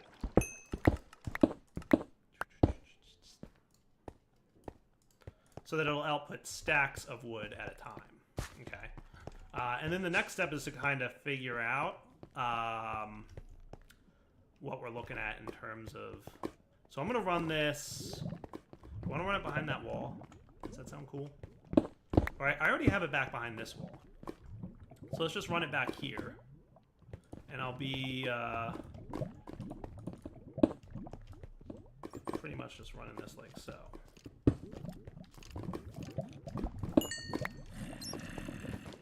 Cool. So let me run this off camera. I'll be right back. Alright, so I'm going to just swap these, right? Item input port I will put here. Mixing chamber I'll put here. So this has the same number of stuff. We'll connect our export bus. We'll put a stack upgrade in there. We'll say wood's what's getting exported. And then we will run the cabling the rest of the way. Nice. I could probably run this cable a little bit smarter, but it'll be fine for now. So in theory, once I do this, boom, we should see this thing fill up with wood. Nice! Look at that. How cool is that? So that'll continuously have wood put into it, and eventually what'll happen is it'll fill up its internal buffer of syngas, which is like 32 buckets, in addition to this tank, and then it'll stop needing wood, basically. Cool? Nice. So that works for the time being. I know. I'm constantly saying for the time being. I'm going to be honest with you guys, I really want to start working on the new base sooner than later. So I think, like, probably, if I had to guess, either before episode 30 or right around episode 30 is my goal to start working on the new base, which will be, like, totally different, not 9x9s, kind of a neat idea. Hopefully you guys like it. But we'll have to ultimately see if you guys like it. So let's get cobble in here for the time being. Cool. So that's pretty much what we're going to be looking at. So you are producing syngas, you have syngas, all I have to do is right click you, and now syngas is going to pipe into here, and we are now producing power. Nice. There's an internal buffer, which holds about 100,000 RF, and watch. This is the amount of fuel being used right here. Or no, that's the amount of fuel consumption at peak. This is the amount of fuel being used, and this is the amount of RF being produced. So if you guys look back at the video for a second, you'll see that this thing kind of slowed itself down and self-throttled. Sweet. So at a rate of 500 RF per tick, we should be good. So I'm going to disconnect this guy so that we don't have a loop of power going on. And then we do that. And what should happen is it should drain power out of the gas turbine controller, and it's producing 500 RF a tick. Now if I add another turbine to this guy, which I'm going to do right now, we should be cool. In order to do that, though, I think I'm going to need another 1, 2... Oh no, I'm good. I have enough. Sweet. That's cool. And then I can produce this. We just need iron frames. Cool. So there's a problem, and I hope you guys know what the problem is.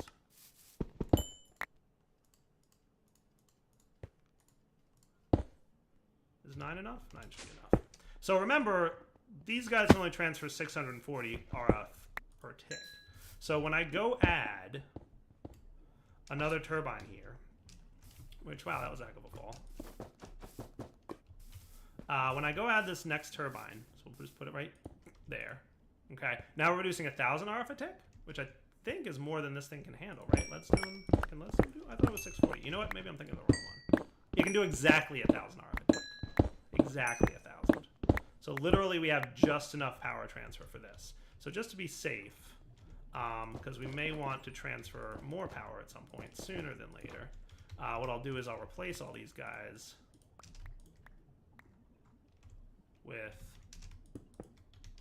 leadstone, and we'll disconnect these so they don't, you know, overlap. What is exploding? That's a legit, I don't know what is exploding upstairs.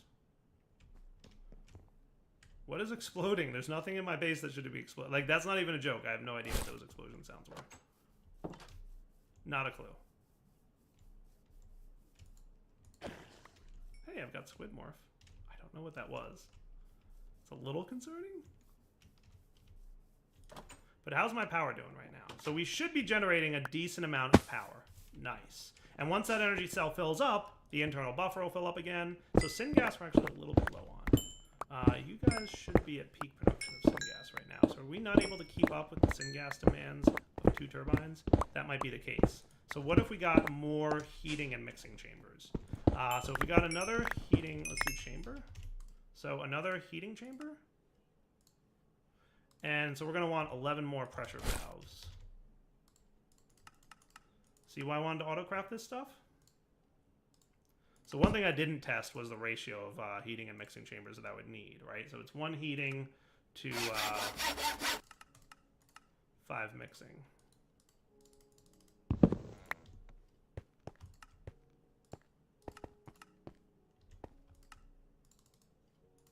Cool. So this should, if we increase this multi-block now,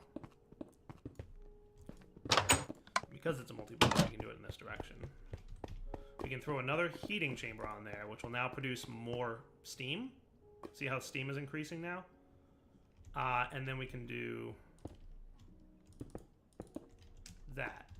And this should now be using 500 carbon per tick to produce 10 millibuckets per tick of syngas, which, long story short, means we're burning through wood faster, but we're producing more syngas more quickly.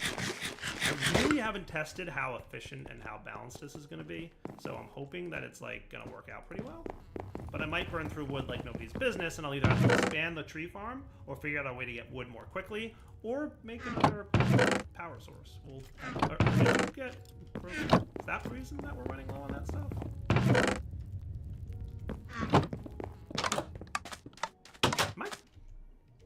Did I do what now? Did I break that and like nobody told me that I broke that? Okay, now you've got syngas like no. So maybe I didn't need to upgrade that, but it doesn't hurt because ultimately it's just gonna fill up the internal bubble faster, and then it'll slow down the burning of carbon. Okay, so this guy's fuel consumption is 0.6 millibuckets per tick. This guy's production is 10 millibuckets per tick. Why does it feel like you're producing 10 per tick, and you're consuming 60? Why are we getting a net gain here? I don't understand that. Doesn't that seem like we should have a net loss by like a lot? 10 millibuckets per 6. Oh, 0.6 millibuckets per... 0.6! Haha, that's why. We are using a much smaller, so we definitely didn't need to upgrade this guy, but that's fine. Fine, it doesn't really hurt. You'll see in a minute it's gonna throw. Alright, I figured out what exploded.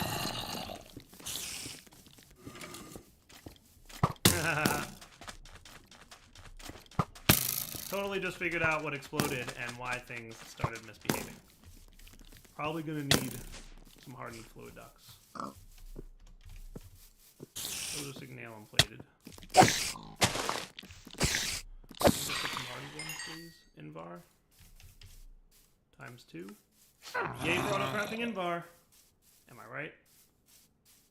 So totally now understand those exploding noises. Remember I was saying, like, what was that explosion noise? And then I was like, hey, what happened to my piping? They were related. It was a good time. Come on, Invar, let's go, because I need to wrap up the episode. Come on, Invar, let's go. You really do take a while, don't you? I mean, I know it's finished. It's probably... It's the item that takes a little bit.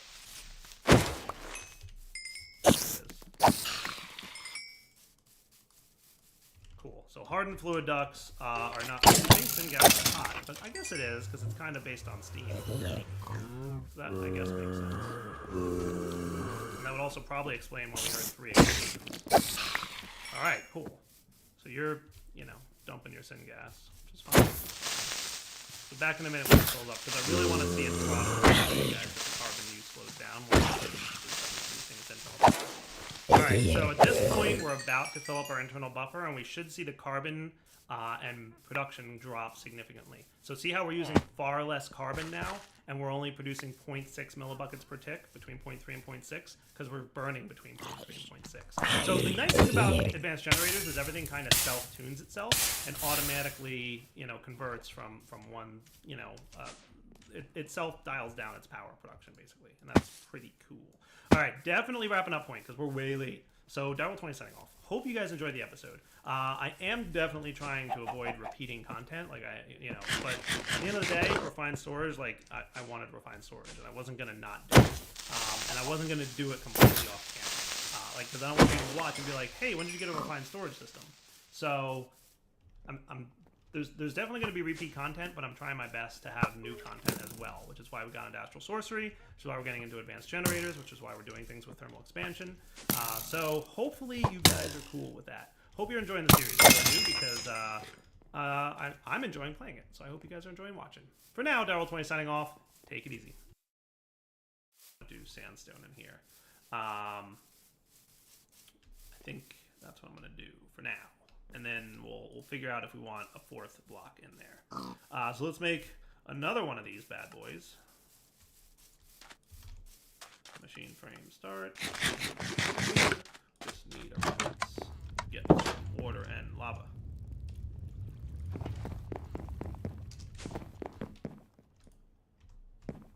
Inventory. You don't even belong in there. Boom. Cool? Cool. Alright, so 3 material, stonework factories, that will all be responsible for doing things into that storage drawer. What I think I'm going to do is, if I could put them here, that would kind of be cool. So 1, 2, 3. And then what I'll have is item ducts.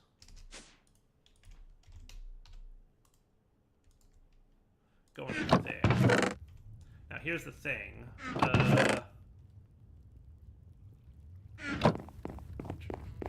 Because I also want to build up my sand backlog. So I might wind up...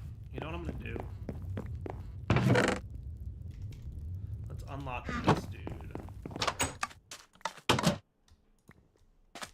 Lock him again. We're going to put sandstone here. You're going to get unlocked. I'm going to clear you out of sand and lock you and use you for something else. And sand can go in there, no problem. Cool. So that'll be sand, sandstone, glass, and silicon. Basically all the sand materials. And that kind of makes sense. Okay, so our basic order of operations here should be, first, figure out where we are. There we are.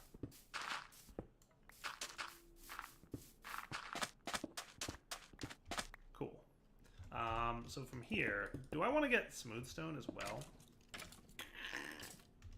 I might. It's a big fat maybe. Because I could totally, like, fill up on smooth stone with this thing, too. And that would be cool. So let's put 1, 2, 3 power lines into here. And then how can I, like, run you without being a big old mess of wiring? Because dire wire is absolutely a thing that looks like it's about to happen. Try not to hate me.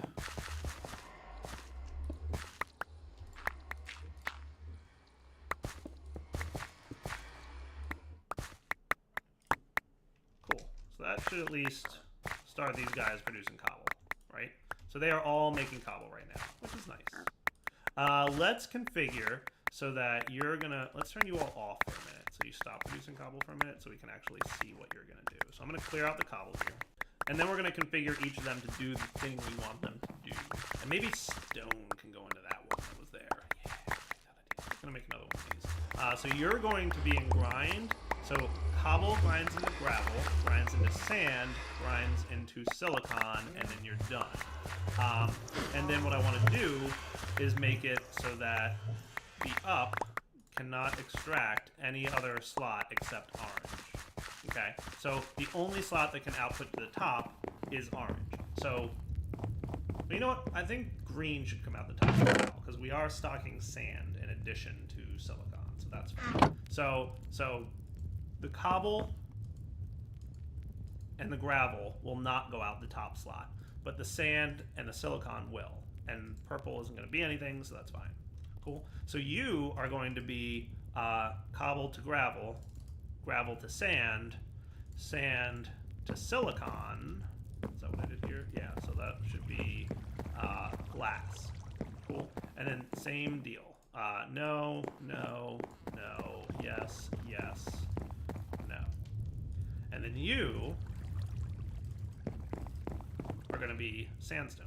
Okay? And same deal here. No, no, no, yes, yes, no. Cool. So now if we turn these guys on, right, you're producing silicon, you're producing glass, and you're producing sandstone. Beautiful. That's kind of neat. Maybe I want to get one more of those material stonework factories. So we'll want a machine frame.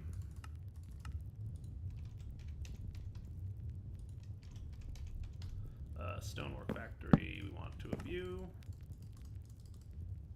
It's getting to the point where I probably should have just learned how to auto-craft these things.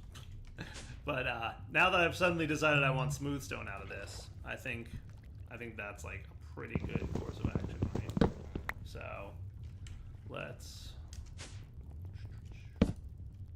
stonework factory. You can have bucket in this guy, so you will also get power. So you're gonna get that, and you will be just furnace mode. So for this configuration, it will be no, no, yes. You can output that to the top. No, no, no. You don't have to turn these off because nothing will ever fill up in these inventories, but just making a point to show you how to can filter turning on and off stuff. So with that said, we kind of said what are we going to put into that one block there. I think that should be smooth stone storage. Unless I already have a smooth stone storage, in which case it will now be the smooth stone will go here. Cool. So that's smooth stone. Neat. So let's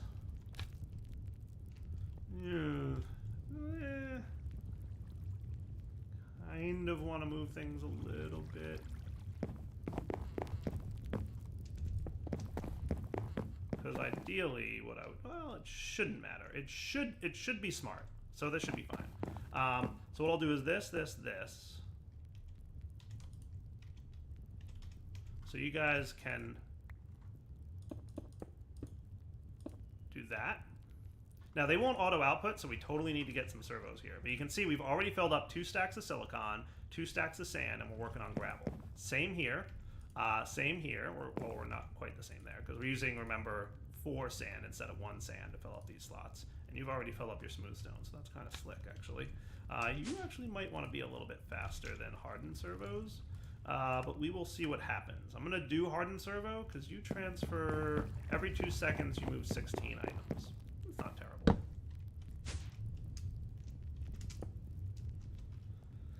So I should be able to say you. So if I set you to extract always active, you should start piping out what? Sand is coming out first. Cool. And that's going to fill up that internal buffer. And then once that's full of sand, by the way, it will stop filling up. I want to say 512 is the number, right? Yeah, 512 should be the number. So once we hit 512, sand will back stuff. Now, I don't think it goes back into this inventory, right? So that back stuffs the whole machine. Is that what's going to happen there? Until there's room for sand? That's not ideal. I think what I might do, I think the next tier servo can reinforced. Let me get one of those. Back in a second when that's done cooking. So let's try something real quick. If I were to put these guys, servo, or filters on these guys, right? I'm going to leave it as an empty blacklist so it can accept anything, but prevent oversending is enabled. Will that prevent it from oversending? Is the question. So if I set you to ignore, you'll pipe out just enough sand to fill this up to 512. I think that only moved 6. Sweet. Or did it not? We still got jammed up. Yeah, you did.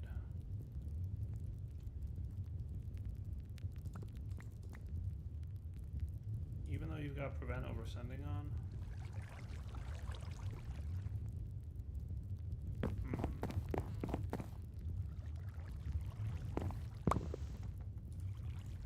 Unless I would have to whitelist you. Whitelist you with sand. So now it's going to backstop all that, but that's okay. We'll let that do that for a sec. I'm trying to prevent this thing. Like, I want it to backstuff the machine, but I don't want it to get jammed up in here. So we're going to have to figure out a solution to that. So that transferred how much sand there. So we've gotten 509. But you oversend. Why did you oversend? You're supposed to prevent oversending. Wah, wah, wah. It might just be misreading how drawers can handle stuff. So how much sand do you have in there? You had 3 extra sand. Interesting. All right. Back in a sec while I think of a solution. All right, guys. So I think I have a solution. I'm going to go ahead and try XNet. This might be a way to do what I want to do. So the problem we're having, basically, is we are going to need these.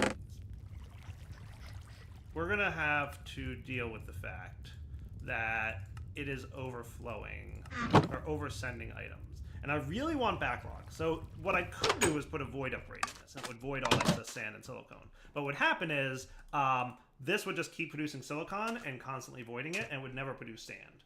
And we kind of want it to produce sand. So we're going to do what we're doing, which is try XNet and see if we can't come up with a fun way to make this work. So we're going to need some cables from XNet. And then we're going to also need, so XNet is a, we're going to get a connector here.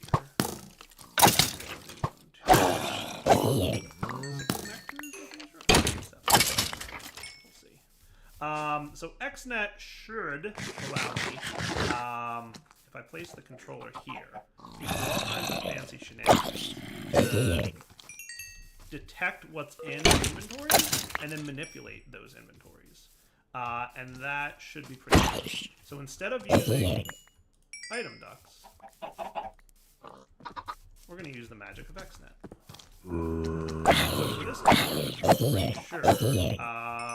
Do I have to put a connection? It's been a while since I played with XNet, if I'm being totally honest. So I'm pretty sure I do you. Nice. And then I can connect you guys here. And then I run cabling here. So we should have power now, which is good. And you can see the controller, you can see the different stonework factories, and you can see the 2x2 drawer and the individual. Nice. Okay, so what we're going to do, and this is at 104, 101, 105, 106, and 107. And you're at 103. So this is in order, you know, this is the best to right here. So you're going to be responsible for moving sand and silicon out of the top, right? So what I'm going to do is basically want some channels set up in XNet. The first one is going to be a logic channel, and we will call it a channel. And for now, so the first thing we want to do is check how much stuff is in each of these channels. So, I want to do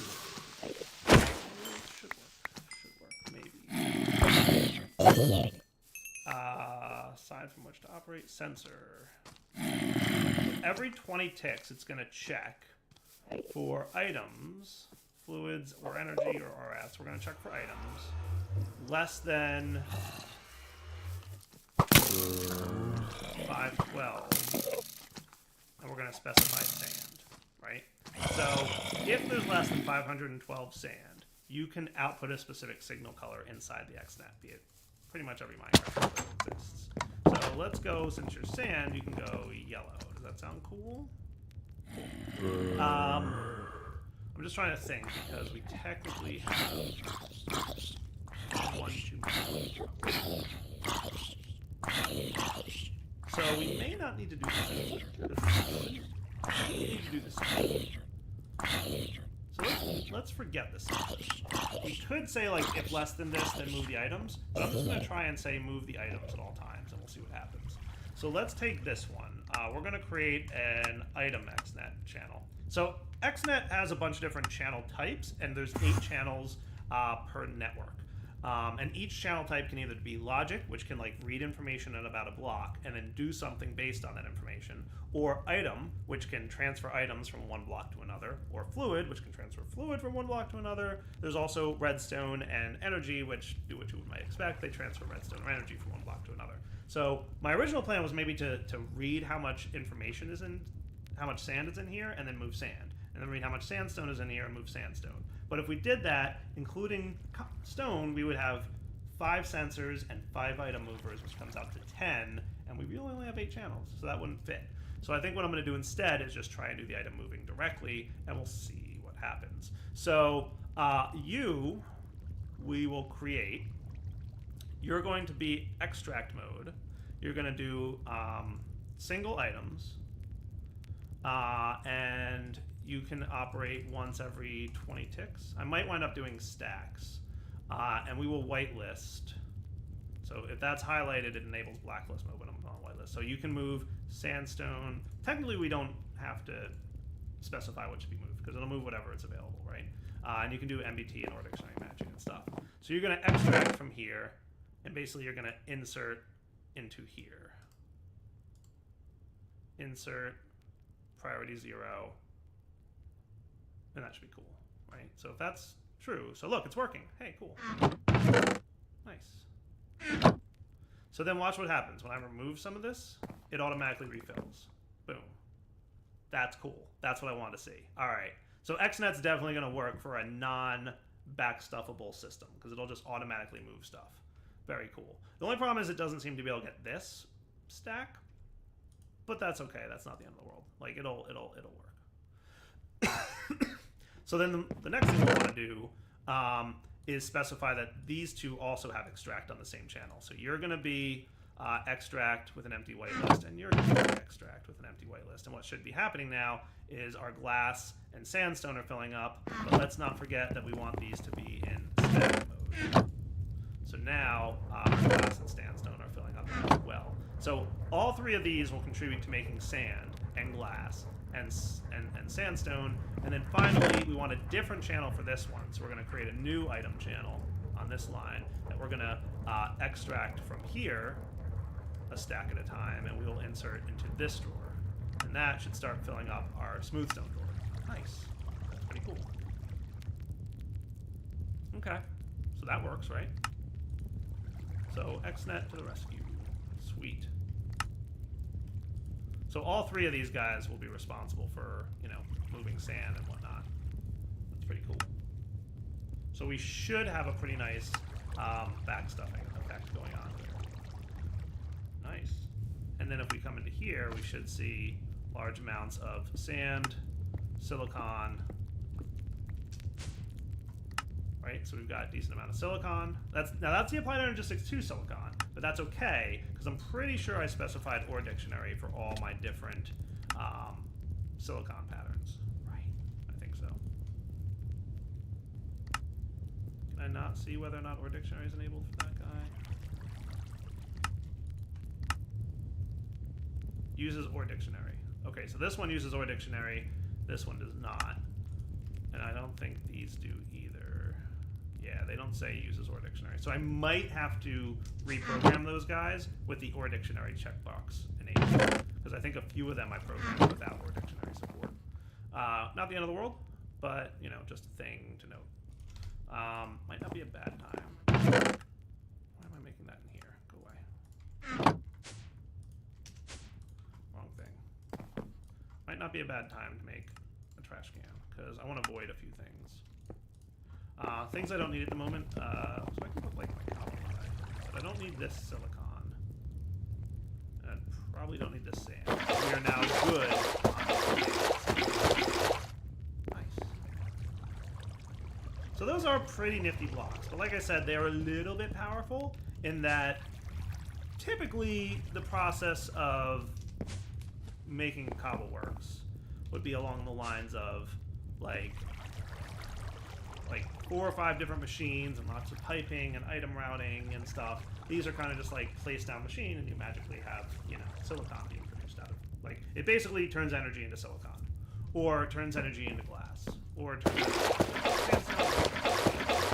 like, technically you could say that is true for any other cobblework system, but it's a little bit easy.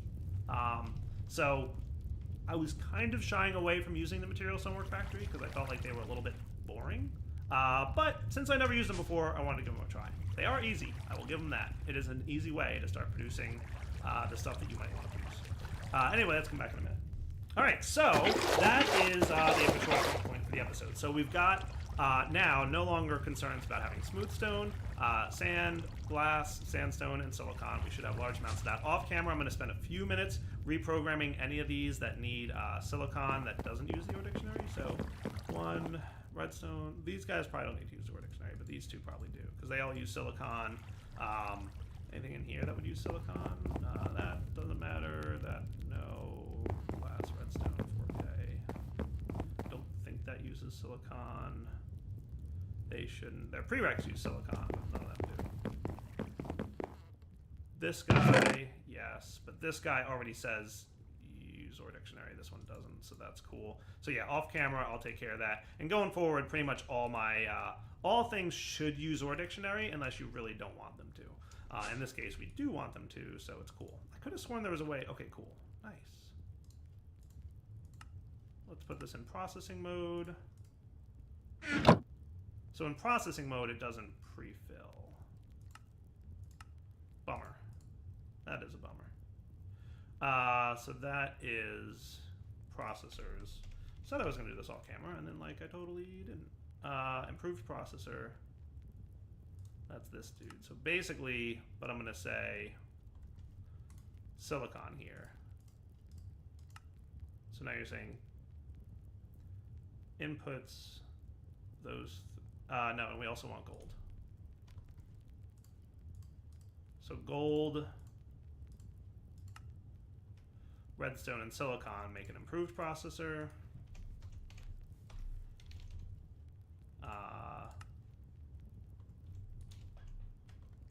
Diamonds and silicon make that. And then this one I probably should have avoided or replaced. Said I was going to do it off camera, then doesn't do it off camera. Go down. You are the iron one basic processor, right? So we can say iron and silicon make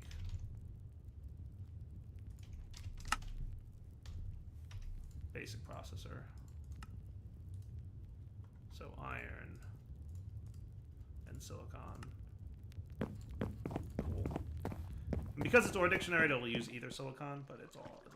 And then 4K storage part, you I guess technically probably don't need.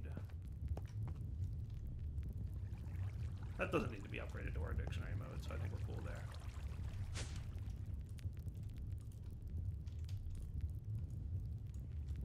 Oh wait, these three, this goes in here. Doesn't really matter where they go, obviously, but just putting them back where they were. So that should be cool. All right, definitely wrapping up point then. Darryl20 signing off. Hope you guys enjoyed the episode. We will come back next time. Getting closer to wanting to build the new base. And also wanting to play with new... Like, I want to get back into Astral Sorcery. I want to get back into Britannia to get some other cool stuff.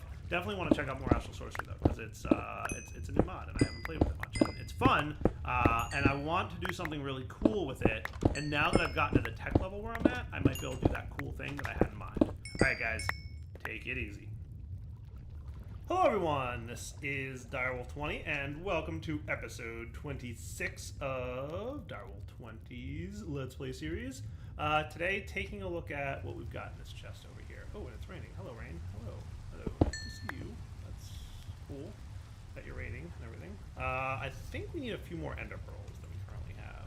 So I might want to kick the tires and light the fires, if you know what I mean, on making ender pearls a thing. That did I ever figure out why you guys like to teleport out of this room? I don't think I did. I don't think I ever fixed that little issue. Yeah, no, see, they're definitely out of the room. I think it's the height of the room, if I'm being totally honest. I never did get around to figuring that out. I guess I could take a look real quick. Now that it's a little bit easier for me to get in and out of there, hopefully I'm correct. Let's, I kind of like the whole dirt ceiling thing.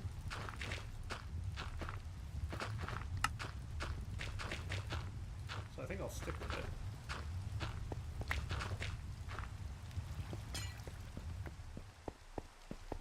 The question thereby becomes, does this become a bright enough situation such that when you're on,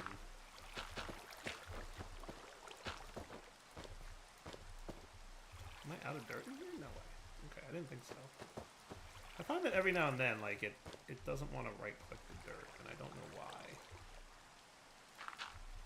Hello. What is this?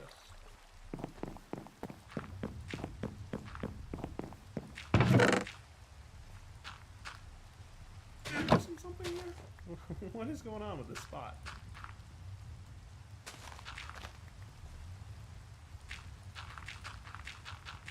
I'm gonna relog. Okay, closing and reopening the game totally kind of fixed it, so that's neat. So let's see if this...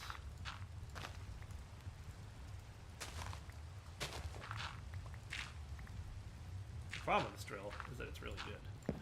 This should now, hopefully, if my theory is correct, which, like, I theorized like a million years ago and never actually tested, but if my theory is correct, which I hope it is, and now let's just, you know, yeah, okay, cool. Well, it's technically dark in this corner.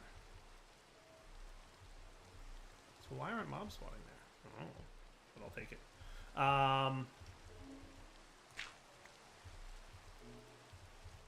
So if I were to turn off the light switch,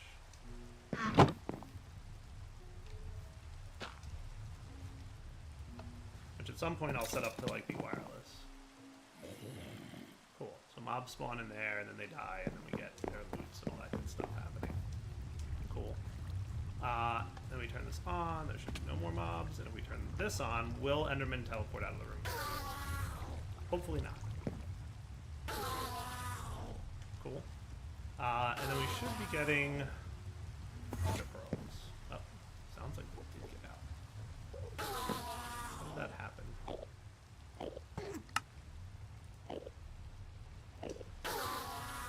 It's not the height thing?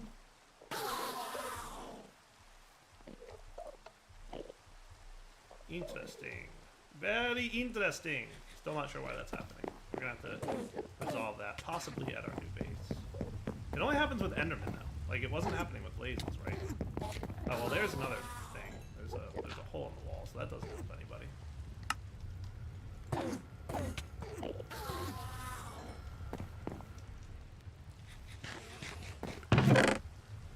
Oh, I think those are Endermen creating those holes in the wall.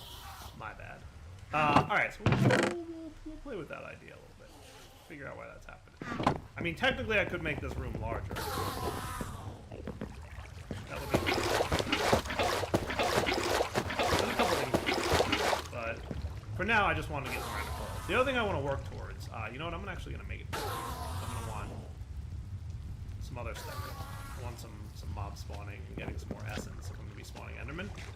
What I want to work on now is sorting out those items, and then I want to get into making something cool. But first I want to get an ender chest so that I can actually collect the loots that we've got going on there. Let's get one of these dudes, and let's get one of these. And we've got item ducts, and we've got servos.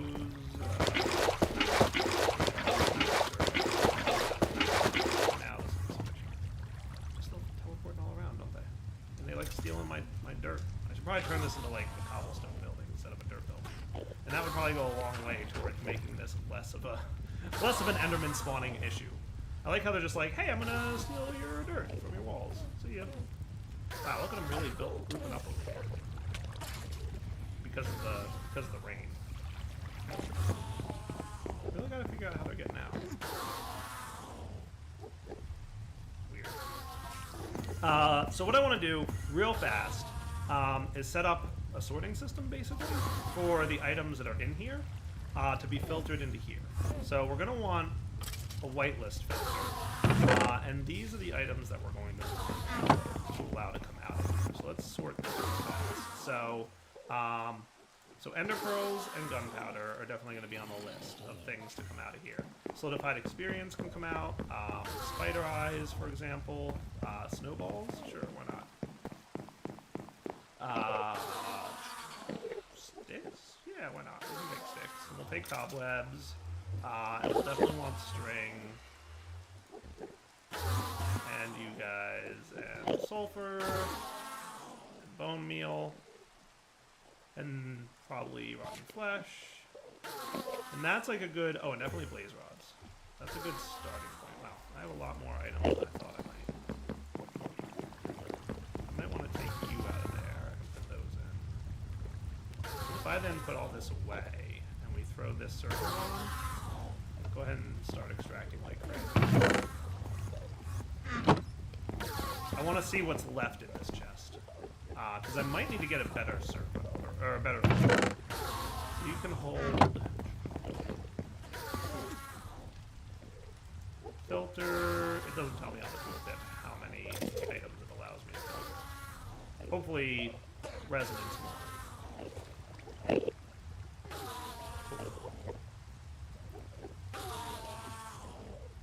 Because basically, I want to have another filter for things like bows and leather and all that stuff that gets into a trash can. So that should all be sorting into our base now, which is cool. And wow, they're just literally going crazy with the whole steal your stuff thing. Probably should not make this out of dirt. Completely aware of that fact. You guys are really serious about this whole I'm gonna steal all your stuff thing. Look at it. They literally like decimated my base. Maybe not decimated. So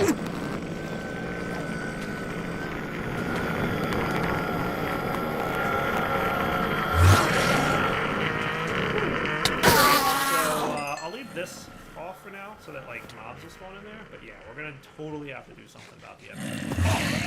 Probably replace it with some kind of stone or something. Maybe even make it look nice. So that's what we've got organized there. So the reason I wanted to move all that and start, they should all wind up. No, that's not gonna stand.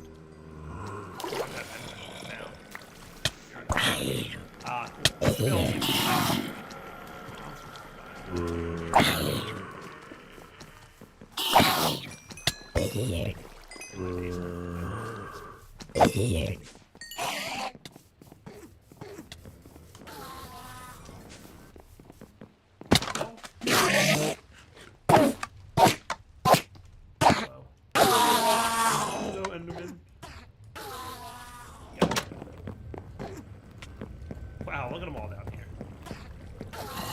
Yeah, that Enderman spawner is not a joke. There we go. Sleep for the night. Cool. So that's just part one of what I want to do. The next thing I want to work on is automating 2 metals that we're going to need for the next stage of our build, and probably hardened glass as well. I want to automate signalum production and resonant filter enderium production. And I would also probably like to automate speeding up item conduits. And that's what we're going to focus on right now. So in order for all that to work, we're going to need another servo, cool, and another filter. And we need to automate these 2 machines, the magma crucible and the fluid transposer, which are going to be automated differently from the induction smelter. Because it's not put one item into one machine and get one out. It's put a couple different items into a couple different machines and wind up getting something out. So it's pretty straightforward to do. I just wanted to make sure that we do it. So with that said, what I'm going to do is probably stick that there. How cool does that look, huh? All kinds of fanciness. And that's cool, that's cool. So that'll go into there. So any recipes that we put in here will go into this chest, and then this chest can route things down. And we're gonna want this, this, and this all on here. Cool. And you're gonna be set to whitelist specific items. So for example,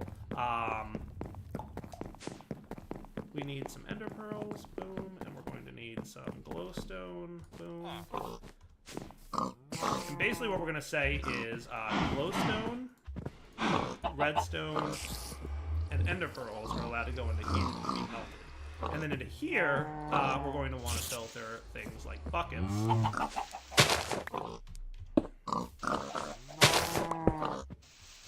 And item ducts, right?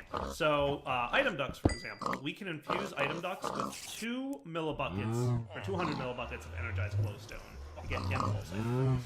Now, you get, from 1 glowstone, 250 millibuckets. So it comes out to be 4 glowstone plus 5 item ducts, which is 5 energized, right? Or energized item ducts, right? So, can I do that recipe right here in a smart? So, 5 item ducts with 4 glowstones. We write this pattern, put it in here, and then put it this away. If I want to get 5 impulse item ducts, it's going to use 4 glowstone and 5 item ducts. And then they will go into here. This guy set to the appropriate thing. It's going to route things appropriately, right? So these guys go into here. This stuff goes into here. The magma crucible starts putting down the glowstone. The fluid transposer is waiting for the item ducts to get infused. The magma crucible should probably be set up. I should probably look at doing that. But once I've automated all the recipes that I want to do, then we will be able to do better things. That's cool. So then you get that, and then you get that, and then you got routed out. Perfect. That's what I want to see. Okay. So with that in place, now we can also do signalum. So signalum is made in an induction smelter with this. So what I'm going to do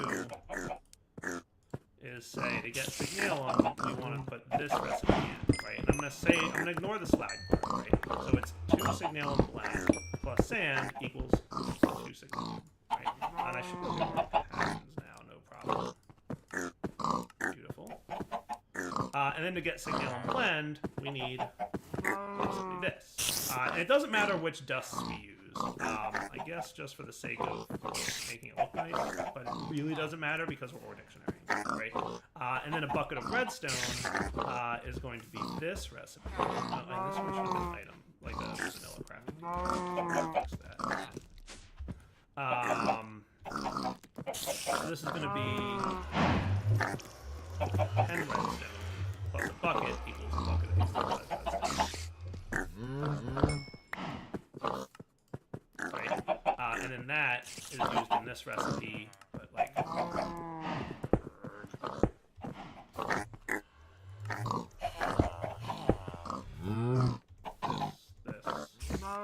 that. Cool. Okay, so that's regular crafting, that's induction smelter, that. And then we also have to know for processing how to make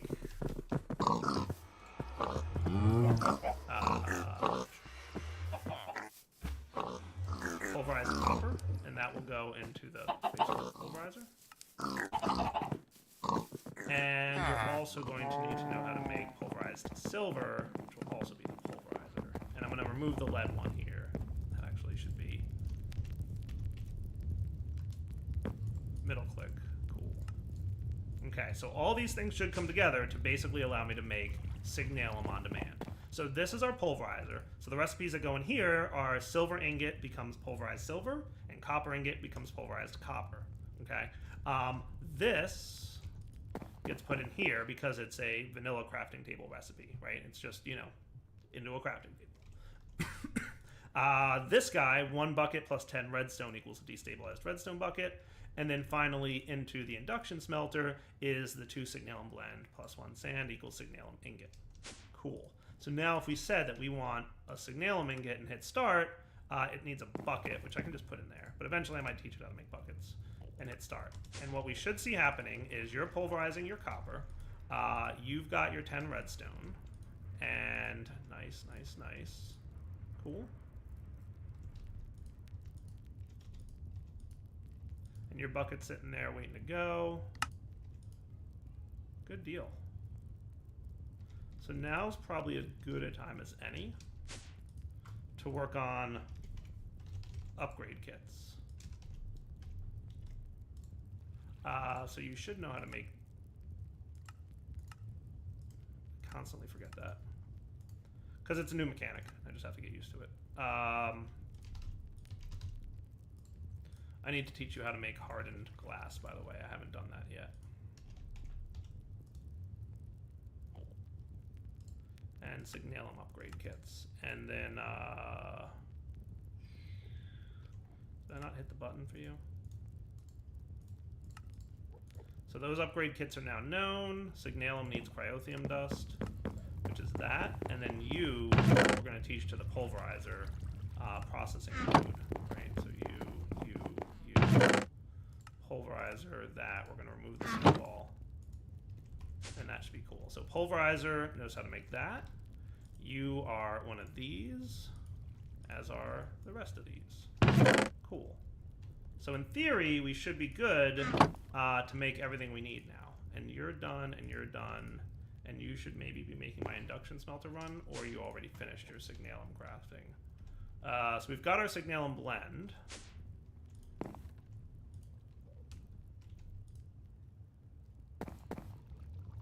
This should be... Did it run already? Is it finished? Sweet. It did do signalum ingots. That's cool. Okay. Nice. So we're pretty much good. All right, nice. So signalum worked. So what I'm going to do now is say, hey, can you get me the appropriate upgrade kits? And if I want to, I could just say how to jump directly to signalum. So the signalum conversion kit, all I have to do is say...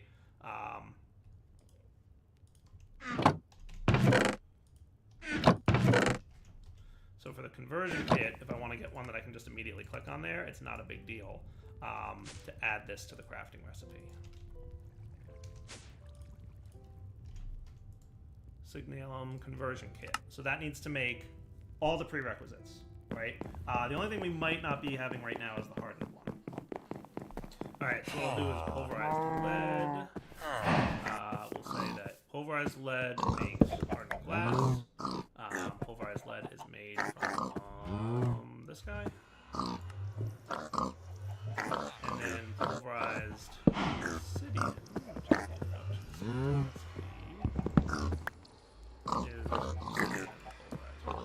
Cool. So there's your pulverizer. So these two go in here, and then this is the induction pattern. And that should be cool to make my conversion kit. Thinking about it. Every now and then this happens, and I don't know why this happens, where it gets stuck there on start, so I have to figure out what that is. Cool.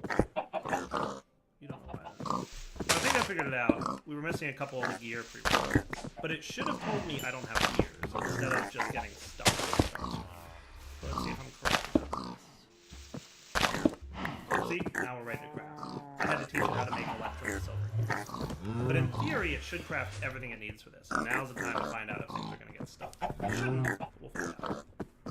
So everything seems to be working pretty well, which I'm pretty excited about. So you're processing all your stuff. Your glass is being processed.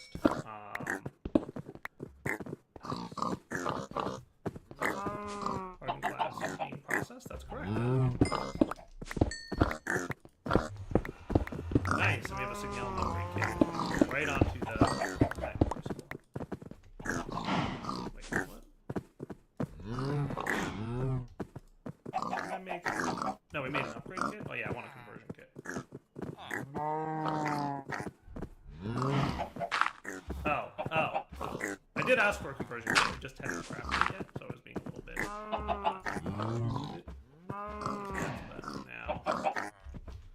So I should be able to craft that. I crafted the right thing, I just stole the upgrade kit before it was actually ready to go. No machine. Oh, did I put the wrong recipe in there?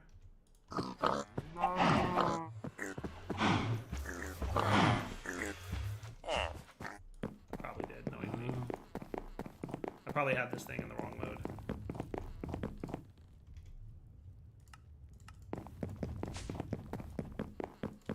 All the dire derps. So now you're cool. Beautiful. And this can go in my magma. Alright, cool. So that's going to be a big part. The last part I want to get is Enderium. Enderium is obviously used for a lot of things. So Enderium blend is lead and platinum, which we're going to need to teach in this video. Yeah, so that's fine. Lead and platinum. Pulverized platinum coming from... so we have platinum. We don't have platinum. We're going to have to figure that out. More of that. And then you are an induction smelter recipe. And then finally, the bucket of Enderium basically it's 4 ender pearls. So that should be teaching it how to make Enderium. You guys, polarizer, good to go. So, with that said, I should be able to request Enderium. Missing resonant. Did I just teach resonant?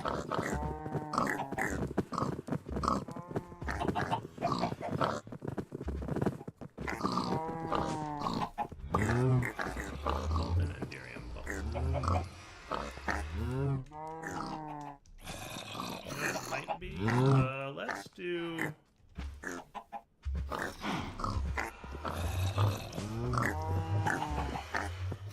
You guys go in there. It might be a weird core dictionary thing. So by just making one bucket, we can. So one that we probably have to fit. Oh wait. No, that's right. This one.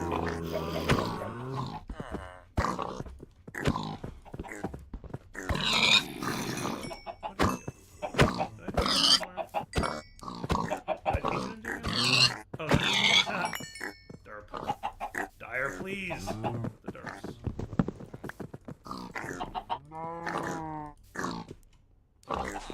Just out of curiosity, we should be getting molten Enderium or resonant ender. Aha! Okay. So if I said you don't recognize the resonant ender bucket as the type that we need because we want it to be. So I want to change this recipe.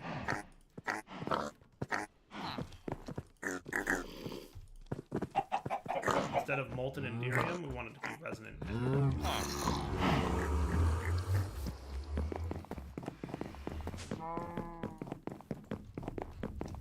So now if we requested Enderium. Cool.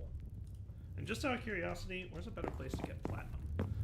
So platinum ore can be found from void miners, so that's a thing we might want to get into sooner than later. Or pulverized platinum, which comes from bees, obviously, or it comes as a 15% chance from nickel here. Crusher can make it out of that stuff. I'm looking for the pulverizer recipe. So you get it from iridium ore, which I don't think you can get in this pack, or nickel, at a 10% chance from nickel ore. It's not terrible. Can we get it a higher chance? Still 10% chance on Tectonic Initiator, which is an augment, by the way, which allows my ores to become tripled. I have to feed it something, though, so I haven't gotten into that yet. Okay, so nickel ore is basically Alright, back in a minute. By the way, my Enderium just finished crafting. That is cool. Okay, awesome. So the next thing I want to get into making is something cool from Funky Locomotion. I want to get into frames, hopefully. So, to get into frames, we're going to need a few things. The first thing we're going to really need is a frame pusher, which requires Enderium nuggets. Hey, I wonder why I'll spend a lot of time building Enderium automation. Hint, hint. There's also the frame slider, which, hey, needs some wood.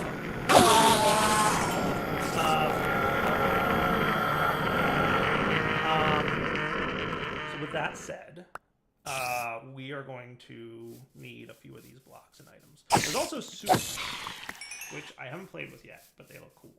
They look really cool. And that's what we're going to mess with today, is frames.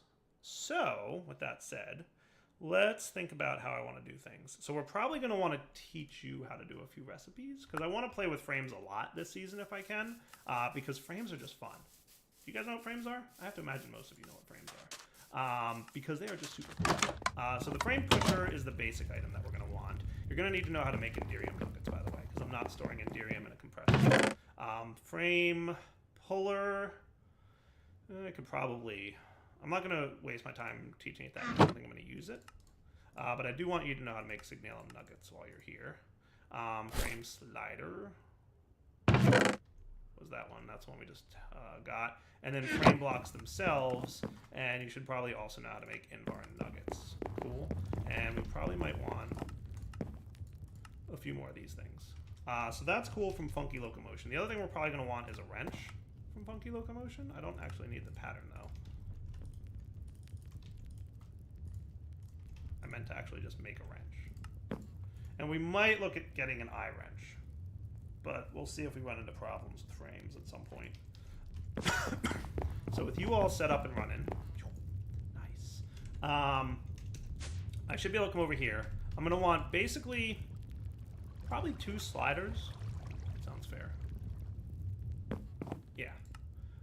Is what I'm going to want. So you can see all the prerequisites there. And then we're going to want like 20 for now, maybe even 30 frame blocks. So we'll start that guy up. And one other thing I might want is the frame projector, which is kind of cool. The frame projector is new. I don't think we've ever seen it before in any of the series that I've done, because it's a relatively new block. So I do want to check it out, because it's cool. Are my crafting guys done? Yes. Out of curiosity, passive RF 174 right now is what this thing's using. So just FYI. We're getting to the point where we're using more and more power. So that's all auto crafting, and I want that frame projector to be a thing. Missing a frame puller. Okay, so I do have to teach you how to make a frame puller.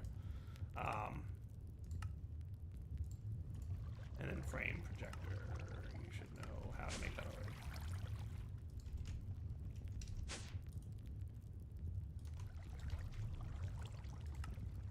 Cool.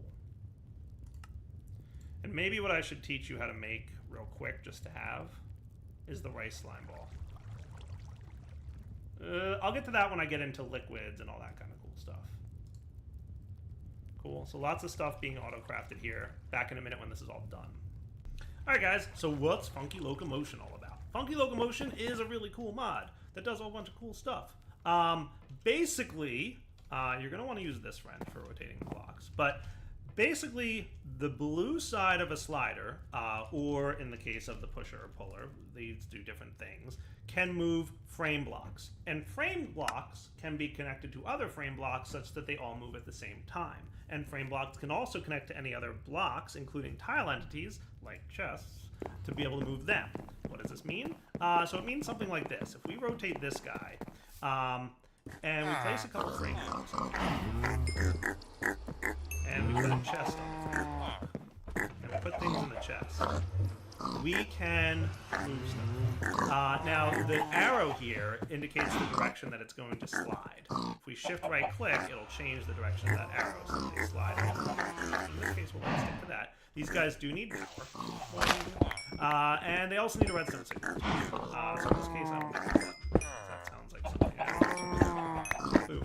And basically what happens is, provided this thing has enough power, it, whenever it sees a redstone signal, will move the blocks. Cool. And move again, and move them again, until it runs out of frames, in which case there's nothing to move, so then you're out of luck. And of course, if we want to do, we can do that. Now, the other cool thing you can do with frames is pretty much it'll move all sides of the block. So let's rotate this guy.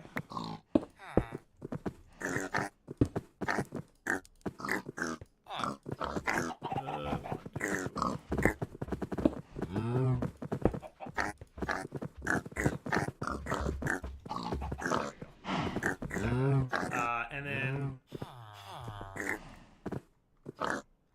shift right click to make it go this way. we do that, and it drags those blocks just like we would expect. Now, if you right-click the frame block with the wrench, it turns it into this like blade mode, and that means it won't drag the blocks that it's touching. Pretty cool, right? So even if it's touching blocks, it won't drag them. So one of the things that I wanted to do like 10 episodes ago, and I wanted to work on my technology to be able to get to the point where I can do frames without much problem, is move that guy. Remember, we had him way up in the air and or on the ground, and we didn't have enough power, and we wanted to put him up in the air, but we were like, man, that's going to be annoying to go all the way up there.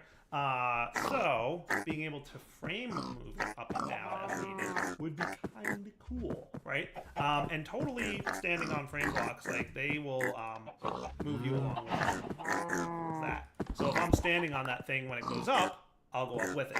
I think that might be a cool build.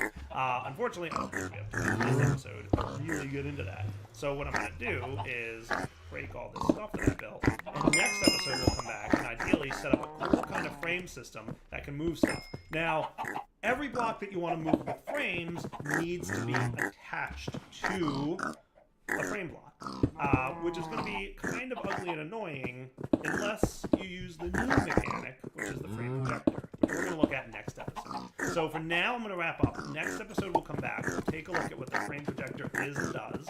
We'll have fun playing. Cool? So for now, that was my signing off. Hope you guys enjoyed the episode. Lots of good progress today. Tons of automation has been accomplished, and it's really getting to the point where I can easily autocraft all the things I need to autocraft. At least for now. All right, guys.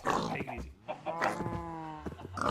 Hello everyone, this is Direwolf 20 and welcome to episode 27 of Direwolf 20's series. Today, playing around, so we've got the drawer system that we set up last episode has finished processing what it was going to process. So it's completed the sandstone and the sand, the glass, and the silicon, and all that good stuff. I'm debating if I want to double that. I'm not. Let's actually throw a drawer upgrade in there that does. Do we want 2048 of all those things, or just be sufficient? Right? I feel like that's pretty. That's usually how I do most things. That way, we'll just kind of double what it can, potentially hold. So, boom, now you guys should be able to accept 1024 of all types of that stuff, and that'll be a good place to stick it at. Cool. So that's pretty cool. The next thing I want to start working on is locomotion. So we took a look at this briefly last episode and talked about what we want to do. Today, we're going to implement it, and I'm hoping that by the end of the episode, we will have some kind of fully automated way to move the astral sorcery setup up there, up and down. Take that back with me as well, so that we can decide, like, hey, I want to do stuff. So basically, like, I'll keep it on the ground at most times, and then if I'm doing something that requires more astral power than I currently have at that altar, I can flip a switch, and it'll move all the way up. I think that'll be cool. I like the idea of it moving. It might take a while, because that's quite a few blocks. It'll take, like, probably 30 seconds to move up and down, because I think it's roughly 1 second per frame move.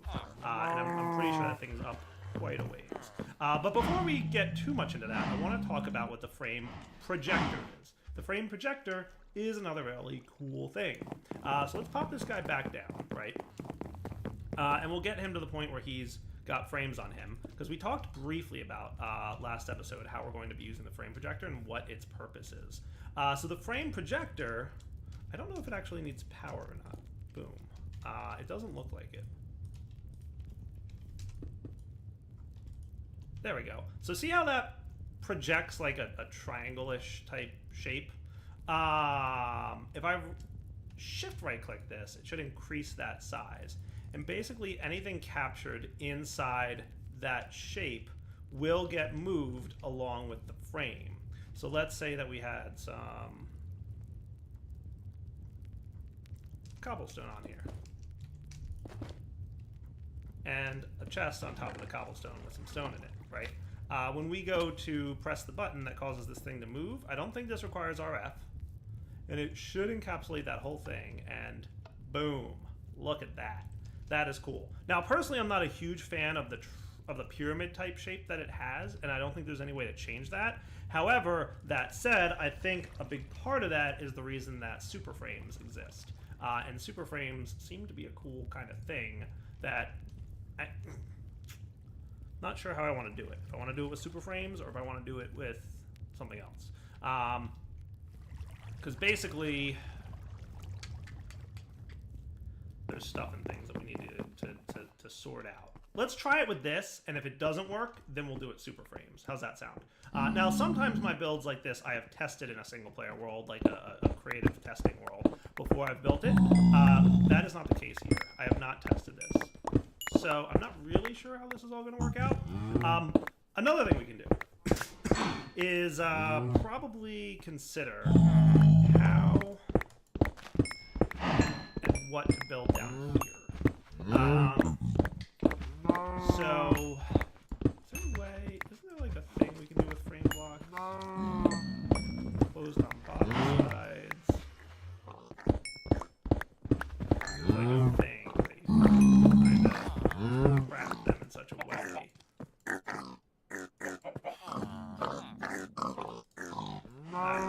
It's not. But what we could do is have like a breaker slash placer block that places and breaks the frames. Because we're going to either need to have a hole deep enough to move the whole frame structure, or we do some kind of breaker placer thing that moves the frames. So we'll kind of do a little bit with this. That would just be like a fun, cool way to do stuff. So I guess what I'm going to do is clear out a little bit around the working area so that I can get to work. This should be deep enough if I decide to go the frame breaker placer, which I think is what I'm going to do for now. So let's run over here. What I'll probably want to get first is a mechanical user and breaker. So mechanical. So we're going to want 2 droppers. One that's going to be a miner, and one that's going to be a user, and that means this and this.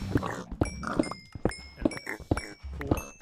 These guys will be responsible for breaking and placing frame blocks as they move up and down. Good deal. I should be able to come up with a good method to work. I'm designing this in my head as I record, and that's kind of making my ability to speak a little difficult. But it's working. It's working. We're doing it live. So miner, user, and frame slider, right? So basically what I'd like to have is a frame slider facing this way and a frame slider facing this way. One that goes up, and one that goes down. Cool. And what we'll have, technically, this guy should be here. So he'll go down, he'll go. Oh, right, we want the flame to that, and then up. So up and then down, right? So we'll have a mechanical user here. Miner here. Does that make sense? No. I think what we're going to want is... Hold on. Yeah, that was right. User here and miner here. Okay. So you will place frame blocks. Place block. Boom. Right? And then let's get some power in here for a sec. Boom. That should go to those guys. So, and we'll want another button to demonstrate this, right?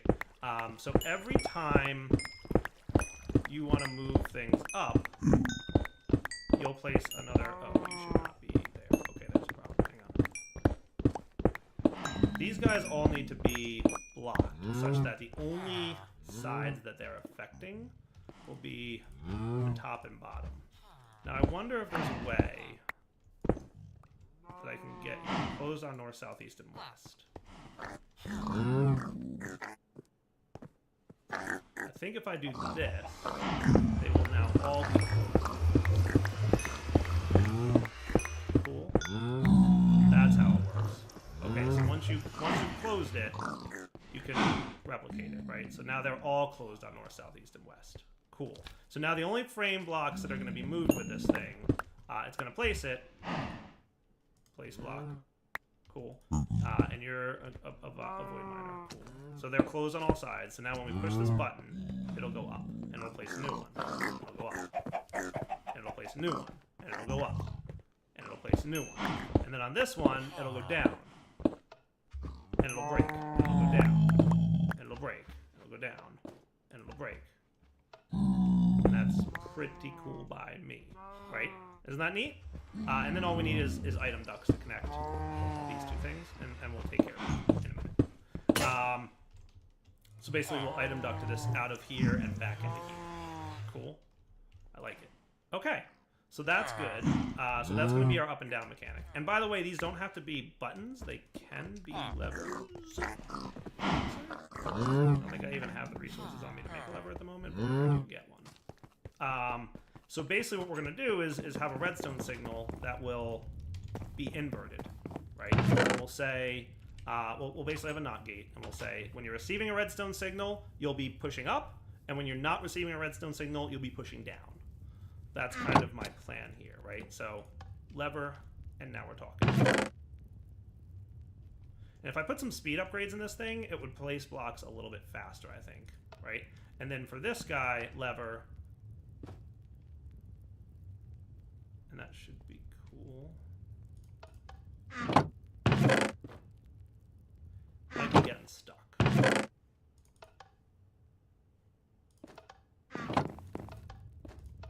I think because it's getting stuck on the bottom, it needs a reset. So we'll have to troubleshoot that and figure out a way around it. One way or another, we'll make it work. Cool. So I guess next step,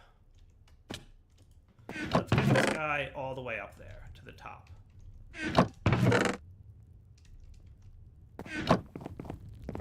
Yeah, and players still get a little bit funny with motion on these frames.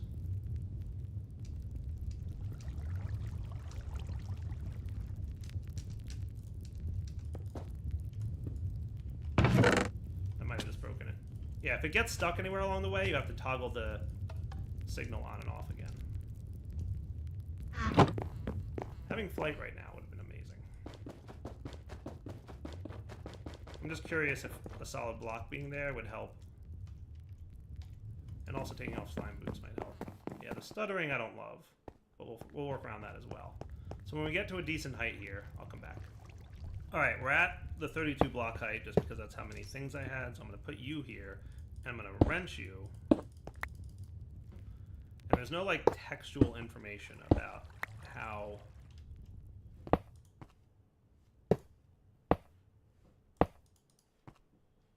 high you're going, which is kind of a bummer. I might need to do this with super frames. Not 100% sure. I like not having to do super frames, but we'll see. When you take off your slime boots to test something, put them back on before making a giant jump off of a tall tower. Dire derp. Okay, so we want to make sure to catch the whole thing in here. Right, so if I send this to here, which seems to be, and unfortunately I have to do this while dirt pillaring.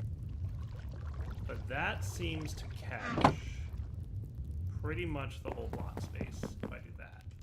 And then let's do,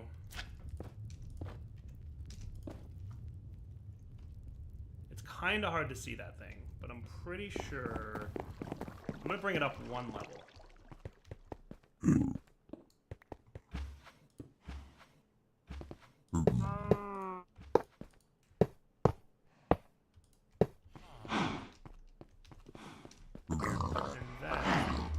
Seems to be encapsulating the whole floor. And then we're going to want 1, 2, 3 more levels to catch the whole thing. Right? 1, 2, 3.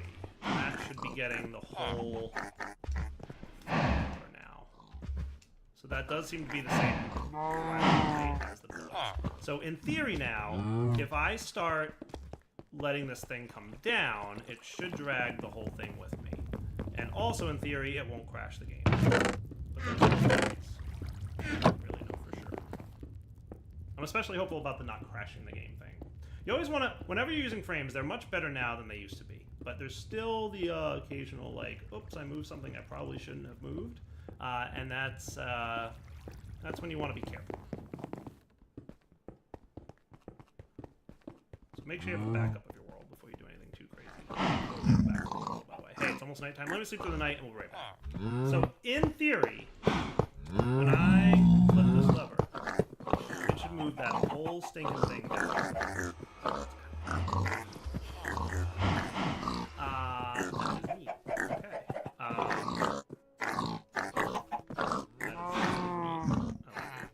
I'm gonna try speed upgrades to make this thing break faster, and I'm curious if it breaks quickly enough, if it will be able to move smoothly without needing a repeating redstone signal. Because I'd like to avoid a repeating redstone signal if I can. So a speed upgrade is going to require a bit of gold and a bit of redstone. So we're going to need... Let's get 10 of them for now. How is my gold situation? I have 12 gold, so the answer is it's bad. And that's fine.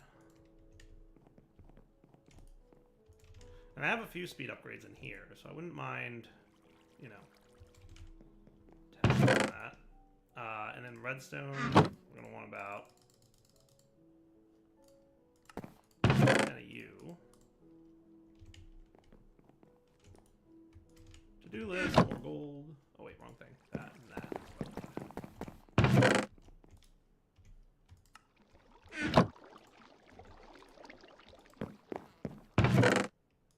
Oh, that's right. There's like a limit to speed upgrades now or something silly like that. Oh well. Like speed upgrades are different now. I forgot about that. Speed upgrades have like different tiers to them. So what's like the next tier? It's the magical speed upgrade.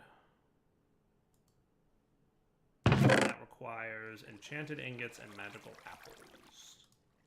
Which, actually utilities enchanter. Okay. And magical apples. Okay. We'll look into that in maybe a minute or two. But let's try it with the 4 speed upgrades and we'll see how fast it breaks. This is experiment time. See what happens.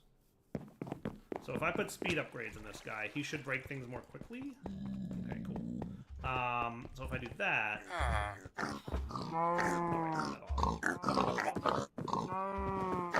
Close. It needs to be faster. Looks like we're looking at the enchanter. So an enchanter requires this, and pretty much any enchanted book, actually. So I guess I could get an enchantment table and a book. I do have some on me, even though I just died and lost what I would consider out of it. Surprised at 1 death, right? If it can be any book, then in theory it doesn't need anything.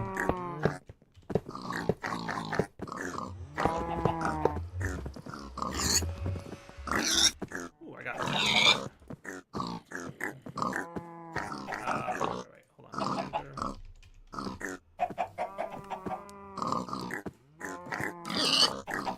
I don't know how this thing works. Even a little bit. Did I make it dark? I did. There we go, dire derp. No idea how this block works, so I'm going to stick it in an area that has power. And we will see what we see. So it does need power. So 16 apples and does it need experience?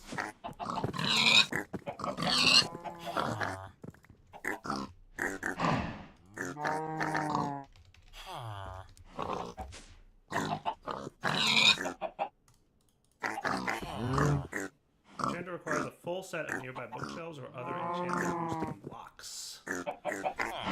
Cool. That's neat. Give me a sec. I can do that. So there's 2 options. There is either...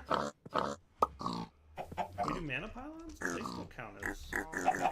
Oh, look, they have a totally different look, don't they? Botania...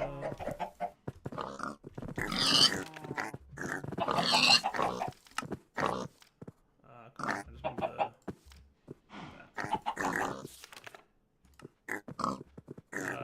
let's search for the pylons. Mana pylons, I think, will give me what I want. Setting one to adjacent to it as a bookshelf will grant increase in power to convey. Just 2 of these are enough for each level 30. So in theory, mana pylons should work. So I just need 2 diamonds and 4 iron.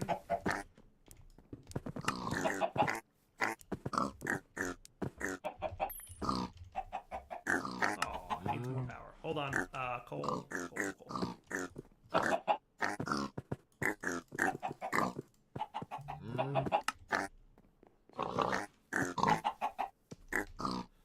Again, we'll be back in a minute.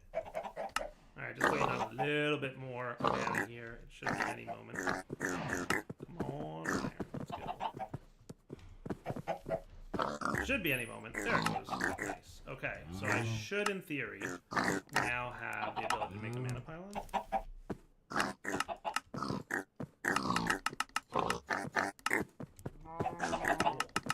So will that work? Will you recognize mana pylons? I kind of like how they go up here. They look fancy.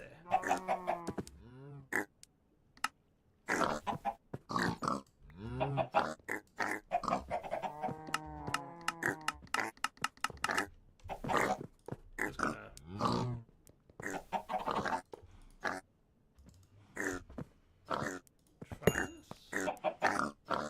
That's a bummer. Doesn't recognize it. Kind of cool that you can like do things though. Okay, I guess bookshelves it is. We'll use these mana pylons later, so it's not like we really wasted them. But you definitely need to be elsewhere. So bookshelves. So luckily this rice recipe exists. So that's huge for my ability to make bookshelves. But we are now at a point where we have enough bookshelves. So again, haven't used this block before. Don't really know much about how it works. I assume it works just like any other enchantment table. So it is extra utilities, and this is kind of extra utilities. So what if the enchanter went here? He retained the book. And then the bookshelves kind of went around. That's probably one. So one bit here more so.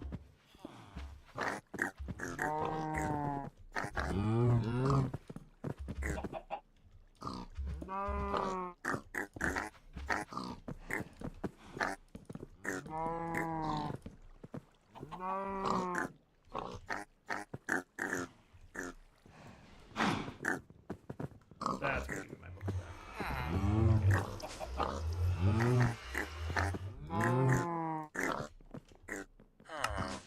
I'll probably close that wall up. Learning how the enchanter works today, guys. Can't wait. Let's just put a time. Okay, now you're happy. Okay, cool. So is it just that? That's it? And some power? We should-ish have power around nearby. Oh boy, you guys are really gonna get me aren't you? Let's do... You can become the thing that I want. Wireless doohickey, right? Yeah, cool. We'll see if that's enough power. I don't know if 80's enough here. Seems to be. Cool. Okay. So then if I wanted to get the magical ingots, right? So you guys with enchanted ingots are what? Gold and lapis? Literally not enough gold. Awesome. Guess who's going mining for a few minutes? Be right back. Alright, 22 gold should be sufficient. We'll route that, and they should immediately start processing. Nice. Cool, and then the rest can go in there, and that's cleared up. Excellent. So now that we've got the gold that we're going to need, we'll take these guys out of here. We can sort a few things in here. Maybe even sleep through the night real quick. And then what we'll do is grab at least 4 gold, so 2 more. Go downstairs and check on our enchanter. So in theory, it should have gotten me my enchanted apples. Now we do these guys and these guys, and that takes about 10 seconds to convert. That's not bad. That's not terrible. That's not bad at all. Can I eat these? You feel your luck changing. I don't know if that was a good or a bad idea. I mean, Tema made this mod. Sounds scary to me. So then we just convert these guys into those guys. So it's 4 enchanted ingots per speed upgrade. It doesn't tell me how much this speeds it up, but I assume it's better than 4 speed upgrades. I don't know. We might need a few more of these, but we'll find out. So let's like test this, right? I think the easiest way to test it would be to put it in here. So if I put 4 of these guys in here, right? And let's just use Lapis for an example, right? It's 80 GP. Put one of these dudes in here, it's 32 GP. So it's not quite as good. Okay, so that's cool. And hey, could you stop doing what you're doing? That would be great. So we're gonna want a few more gold. Like 8 more. And we'll probably want 3 of these guys. So that means 8 more gold and 8 more lapis. Cool. Back in a minute. So yeah, for clarification, 4 speed upgrades make it a 2-second operation, and 1 of these makes it a 5-second operation. So that's cool. So yeah, 4 of these is definitely better than 1 of these, but 4 of these is better. Okay, I was just trying to figure out the math. Never really played with it before. So 3 of these should be quite fast. It's not the fastest thing you're going to get. So hopefully that's enough that this thing breaks quickly.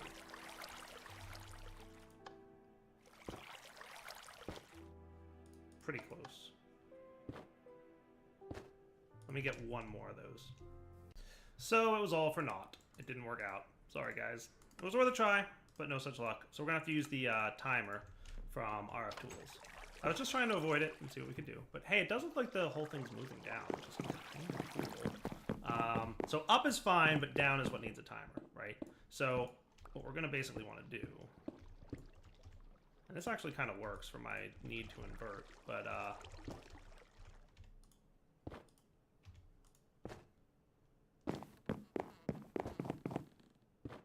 that works. Why you stop suddenly? Okay, no, we're cool.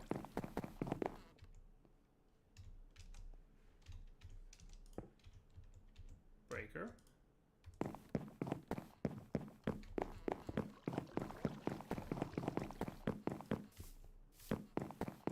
Oh, it's power. Power is the reason we aren't moving anymore.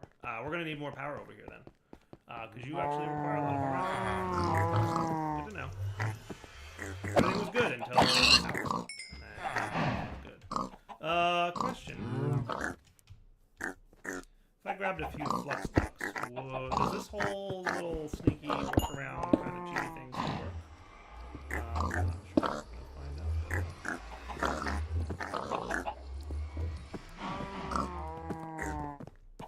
Serving 2 tiles, so you don't seem to serve the flux blocks. But that's okay, because that was always kind of like a hacky anyway. This thing's almost down, which is cool. I just need basically more power. I'm gonna have to run power to this area from my base, which is gonna be hard.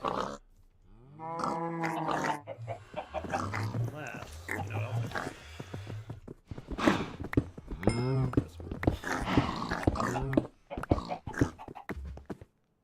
Feeding power any faster? I feel like it's not. Doesn't seem as he does it. That's a bummer too. Alright, back in a minute. Alright, so as a temporary measure, that may or may not remain permanent, I'm wondering if these things can feed energy cells. Worth a thought. Now, where are you at? Did you get stuck? This thing got stuck. So that's actually kind of cool. That's interesting. So the reason it got stuck is... Okay, I see why. And also is maybe a little bit of a problem. So if I stuck...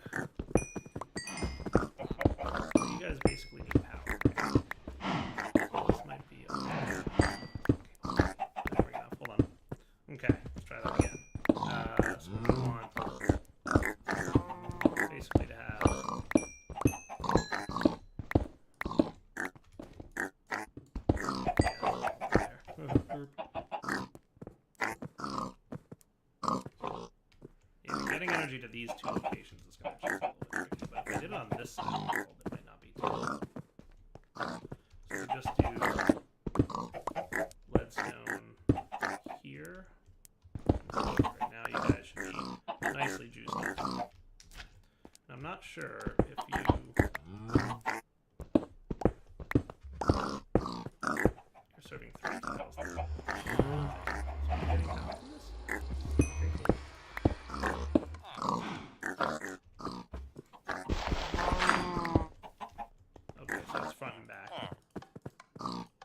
That need power. Cool. Alright, so that should work, right? So now if we want to decide how we feel. So here's the thing, right? When we turn you off with a lever, that should stop the running of the timer, in theory. I thought you responded to a redstone. Alright, so I'll use the sequencer in this mode, loop 4.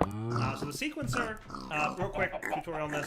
This is the delay between each step, and white means redstone signals being emitted, and black means it's not. So every tick, it'll be 1, 2, 3, 4, 5, 6, 7, 8 ticks on, 8 ticks off, 8 ticks on, 8 ticks off, because that's what I filled out the sequencer. And it's set to loop whenever you're receiving a redstone signal. So when redstone signal is on, you'll pulse, and when it's off, you won't pulse. Cool. You can do a lot of fancy stuff with sequencers, and we'll get into that later, probably. For now, though, you're going to behave more like a timer than anything. Just weird that it doesn't want to behave itself too well. So let's pop down here. So instead of you, you're going to have the sequencer, but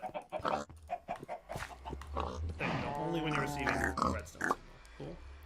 So now this, I want to see what this starts moving up. So that's what I thought it would do. Is that it would move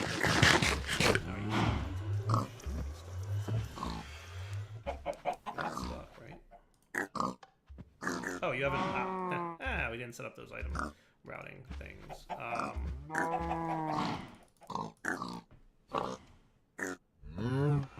Now you should go. Okay, so let's stop you for a sec. I'm going to remove... Well, do I want to keep that? I kind of want to remove that.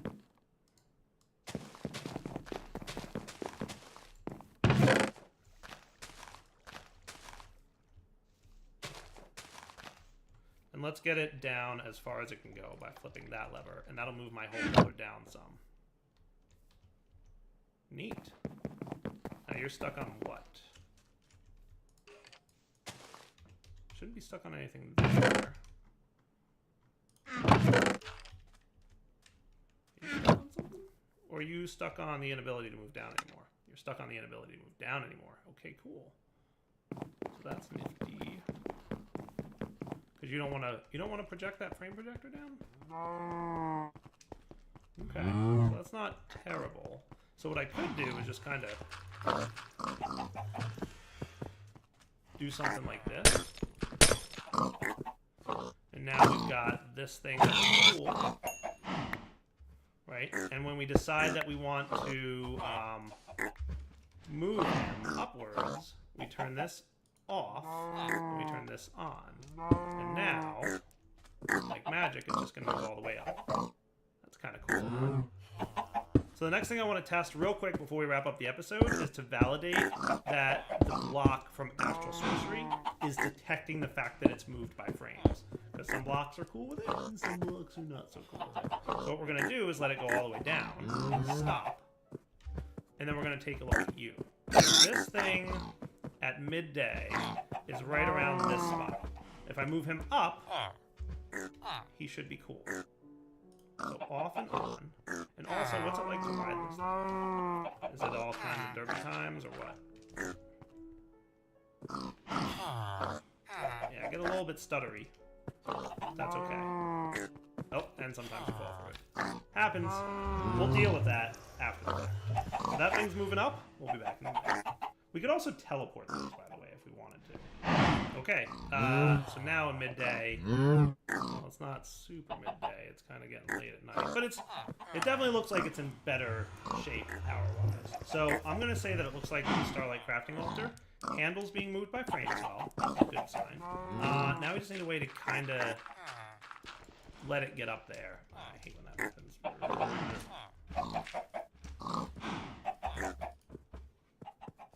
It's kind of a derpy derp that happens when you break blocks too fast in Minecraft.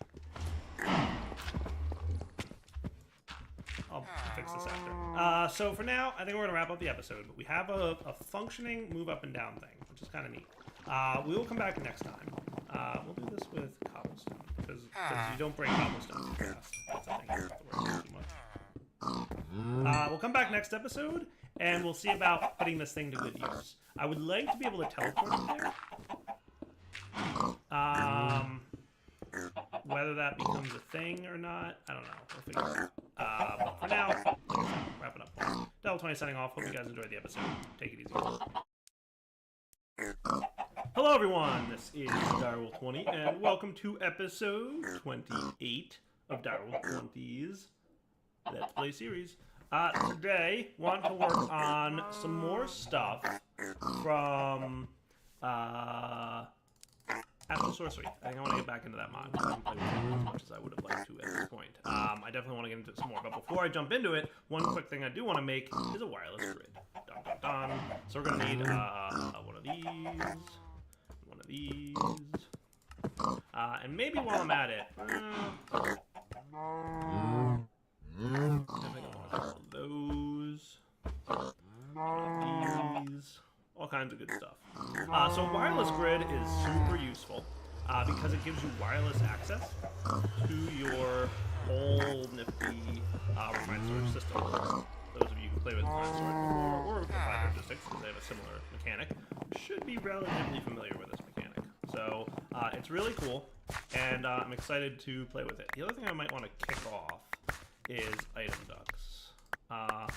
Cool, impulse item ducts. Can I get like any of those missing item ducts? Did I teach you how to make item ducts? Could have sworn that I did, but you know what? I probably didn't.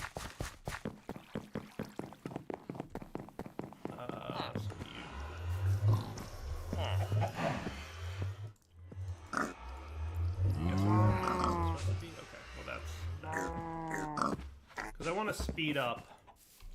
Nice. Okay, cool.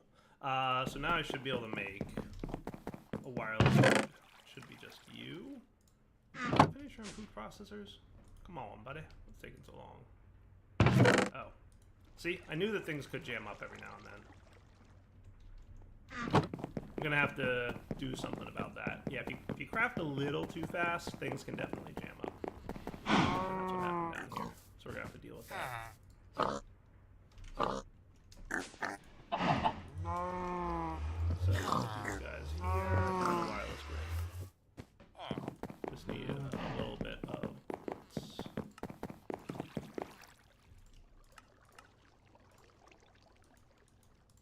Nice.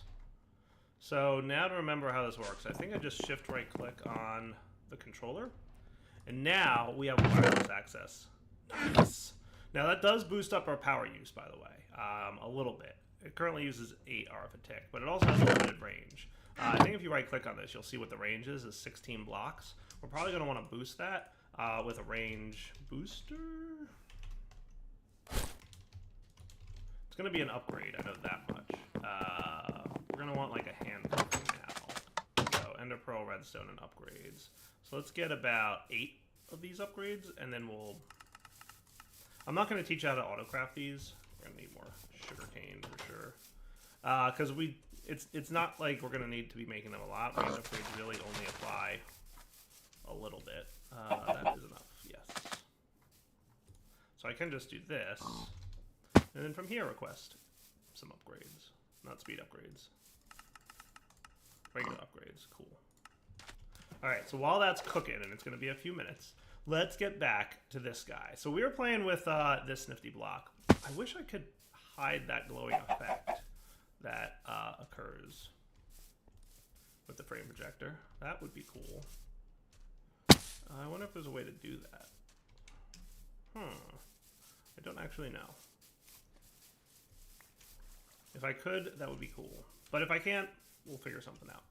But it's working great. I've been playing with it a little bit off camera. One thing I do want to do, though, once I can sleep through the night, is maybe set up the whole flip lever move platform thing. And then we also have to figure out how we're going to get up there when it's up to the top height. Because one of the problems is it's really tall. And we still don't have a good way to get there. Come on, it's 100% height. Let's go. Picky, picky, picky. So, how are you with refined storage? You cool? Yeah, 8 upgrades.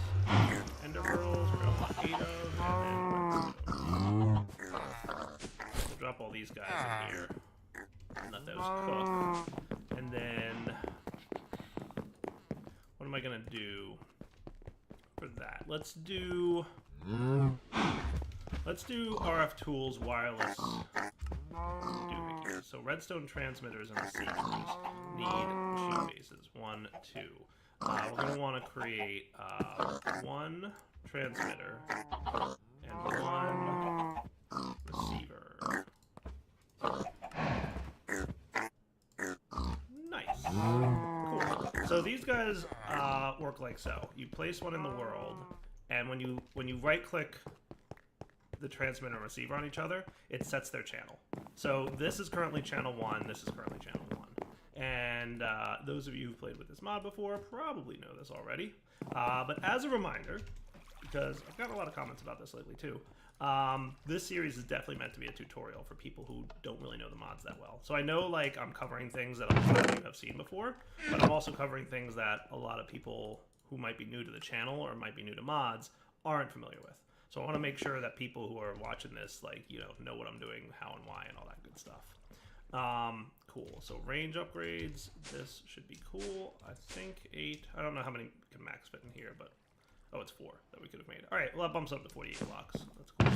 If we want to have more range, we're gonna need another wireless broadcaster. There is I think it's part of refined storage add-ons. It's an infinite wireless transmitter, but that needs another star, and we're still a little bit of ways away from that. All right, so what I want to do is basically come over here and have a lever that's going to be my redstone transmitter, and then we're going to have a redstone receiver downstairs, and we'll see what kind of fun we can have with this. So we'll put the lever here, and basically what we want to do, when the lever's on, I want it to go up. So when the lever's on, I want it to turn on this and turn off this. And then we want to invert it. So we basically need an inverter, basically. We need a NOT gate. And I don't know if any mods have a NOT gate, really. I mean, I can use a redstone torch if I want to use regular vanilla redstone, which is fine. But I don't think there's any NOT gate specifically. The other troublesome thing with playing with redstone too much is there's really not currently, not that I can think of, a good redstone wired plug. There's no conduits or anything.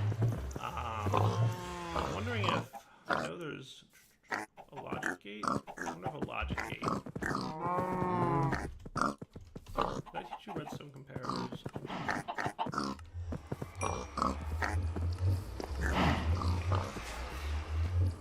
I'm not sure that there's like a lot of good wire in the pack right now, because there's really just nothing out there that has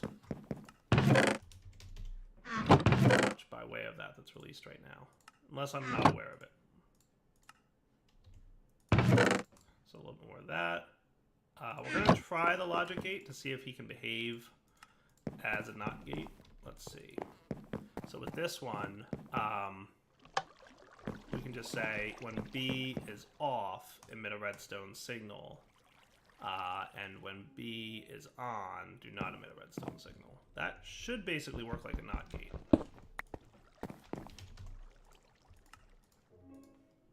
So we're going to need some more redstone, and we might be doing a little bit of vanilla redstoning, right? So that can work like a NOT gate. Now, in fairness, I could have just used a regular redstone torch, but I like using gates where possible, just cause. Cool. So when the redstone signal is off,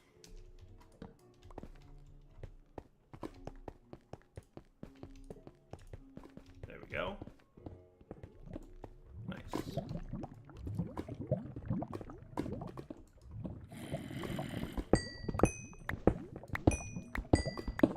I'm gonna put you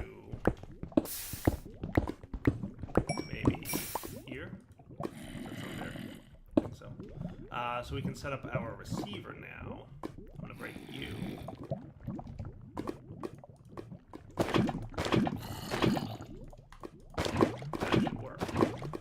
Receiver here. So check this out, right? When the receiver's getting a signal, it'll turn off the down frame and it'll turn on the up frame. And when it's not getting a signal, it'll do the opposite, right? So I flip this lever, the frame should start going up. In theory. Move something. Oh, right. I still don't have. First off, where are you down here? Because you guys shouldn't be here. I have to get those item conduits going between those two things. Let's get a servo. I may or may not have. See the range thing that I was talking about? We'll do a hardened. That should be fine. Since we have, we happen to have these on me, I can set this up. There's your problem.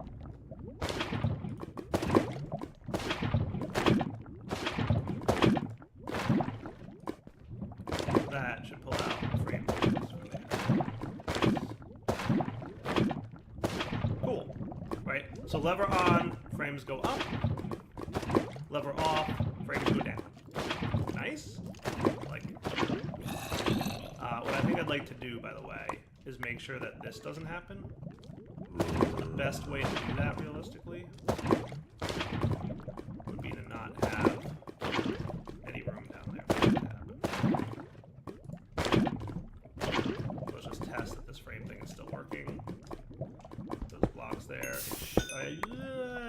It shouldn't matter. Hold on.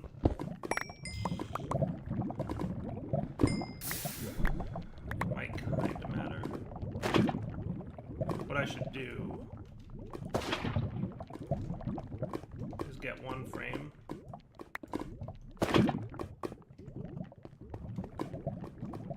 Put my wrench and put it there. Because what'll happen is it'll grab the cobble underneath, which I guess isn't the end of the world. It probably won't matter. Let's see how it behaves, and then we'll kind of go from there. Right?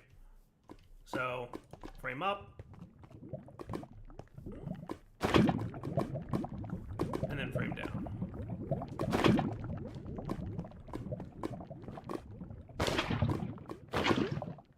That should be fine. Yeah, I'll let pretty much one frame stick down there.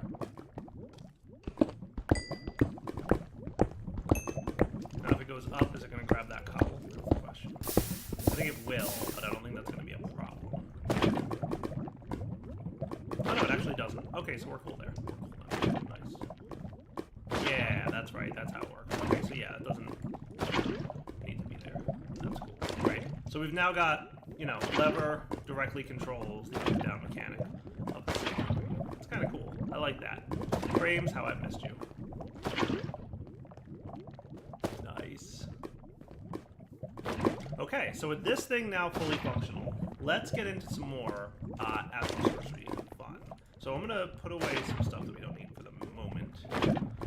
And let's get into astral sorcery. So we have our astral tome still. Where we left off with astral sorcery was right around the attunement chapter. So we got into the attunement phase. We got to the point where we got some iron transmutation and we made some star metal. Remember that? And we looked at focus starlight a little bit. Telescope, I think, is one of the next things we're going to want to get into. And then from there, there's a few other really useful blocks that we're going to play with a little bit. So, let's take a look. So star metal we have some of. Let's look at the telescope. I don't think I've made one of these yet. So I'm going to look at the telescope and see what happens. Also, curiosity. Find out if it does have a wireless crafting grid. Oh, that I should have made.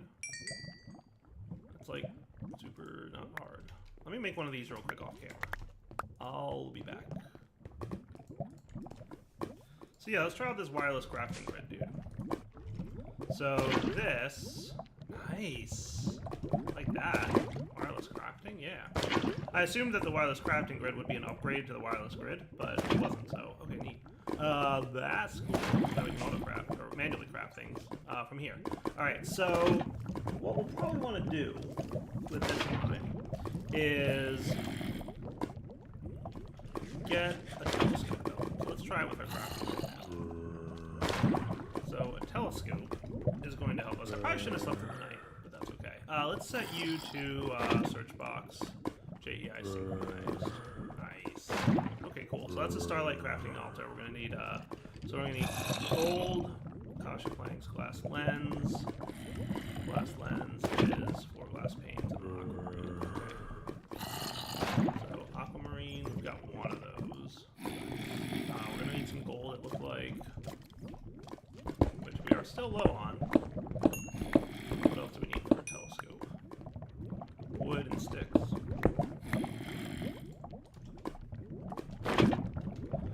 And let's also grab, there's the linking tool, the resonating one.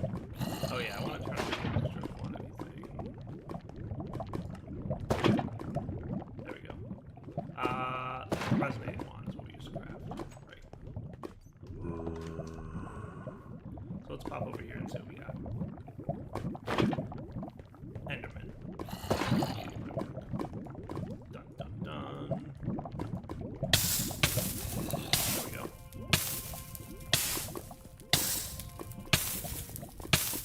Okay, so a telescope is going to need a looking glass, which is glass panes, wood, and gold.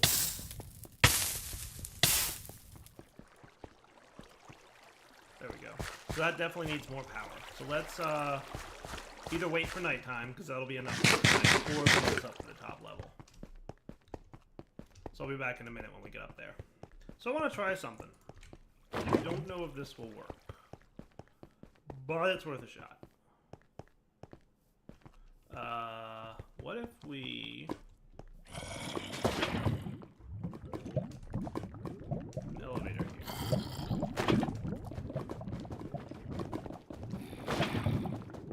Will this elevator reach all the way up and down? It would be really cool if it did.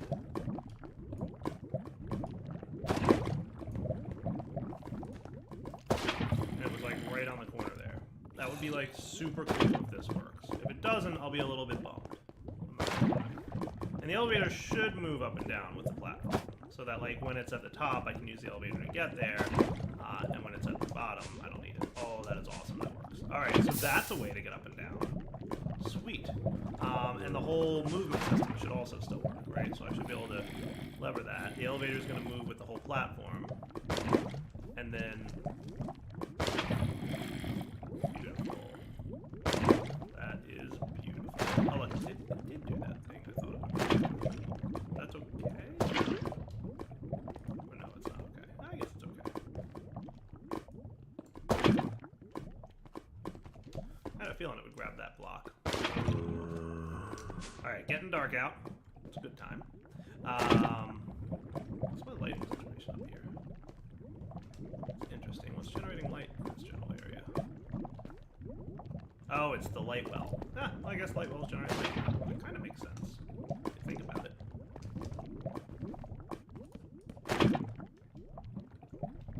That'll do. Alright, so this thing should be craftable now. Totally. Thank you, Starlight. Telescope incoming. Nice. And that, looking glass, 2 gold, wood, and sticks. Makes a nice fancy telescope. So the telescope is used to identify constellations in the sky. We've already found a few constellation books, and once you've found those individual like things in the dungeon chest loot, you know about the constellations. I think there's about a dozen of them. We've detected 4 already, courtesy of those little things. We can now look for them in the sky using our telescope. Woot! So if you look inside the telescope, you'll see that there's basically a bunch of stars in the sky. And you can rotate the telescope, just like we did there. Now we're pointing off in that direction instead of looking in that direction. Cool. You'll notice that as soon as you find, so there's basically like one segment for each of the different constellations, and as soon as you find one that looks good, so like this one is not good because I don't see any big flashing stars. This one, on the other hand, I do see some big flashing stars. So this is probably a constellation that we've already discovered courtesy of this. So let's look and try and figure out like what this layout is going to look like. So looks like it's got about 1, 2, 3, 4, 5, 6, 7, 8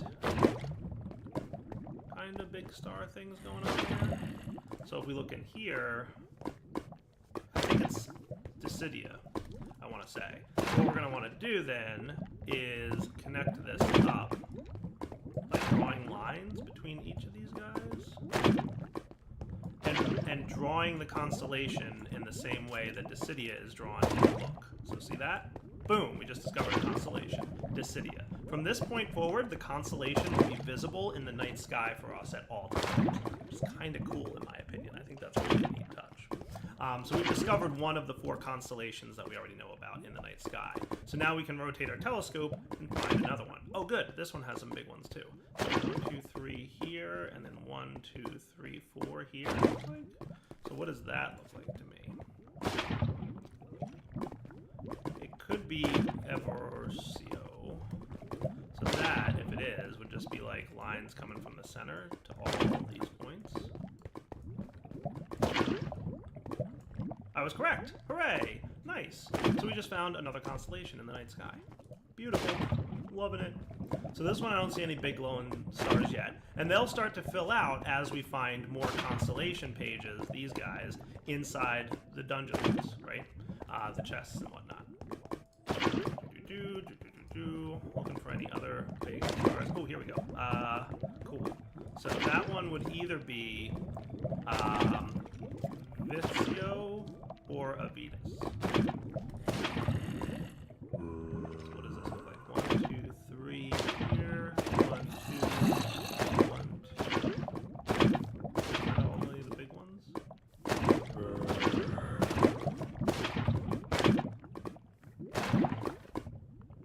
Could be this one.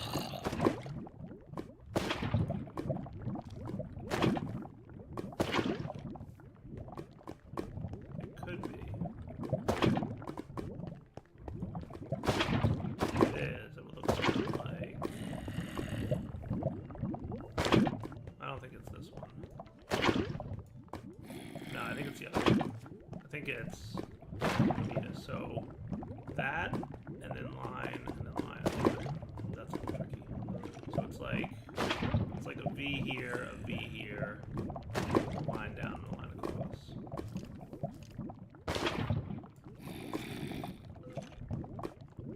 That's really actually tricky. Hold on. I might need to like screenshot that.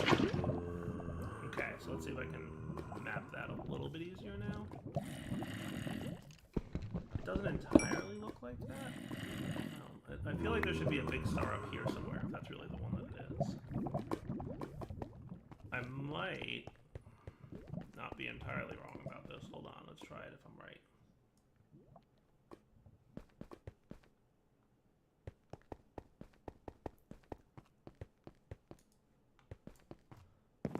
It could be this one. It really doesn't feel like it though. No, I think it's totally... This,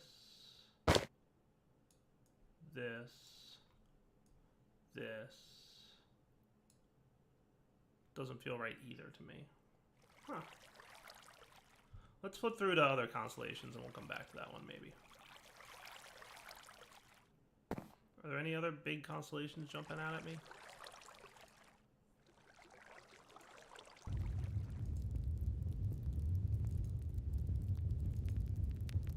Seems to be the main one that's available right now. And I think you'll find other ones at other times of night. I might be wrong about that.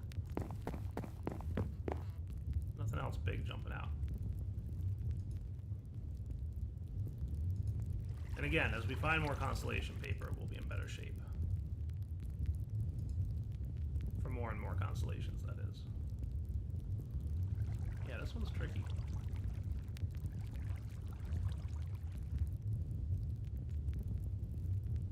thinking that.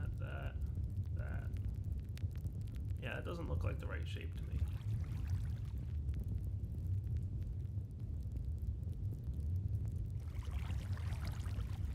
It kind of looks like Vecchio, but it also kind of doesn't.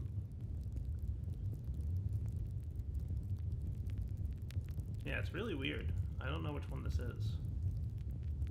Because this shouldn't be here. If this was like, if this came out like to here, then I'd be like, all right, yeah, we're cool, but it's not. Interesting. All right, so let's come back in a sec. You know, let's look at the book, because what happens is once you've mapped them out, so we found in the night sky this one and this one, right? So that is Evorcio and Decidia. Once you've found these guys, you can find some neat information about their rituals and a couple other things you can do with them. Nice. So this is kind of like the first step to unlocking some of the powers of the constellations. So each of the constellations in the night sky have a specific power and a specific effect that they can give a player. And I should probably turn off my light levels.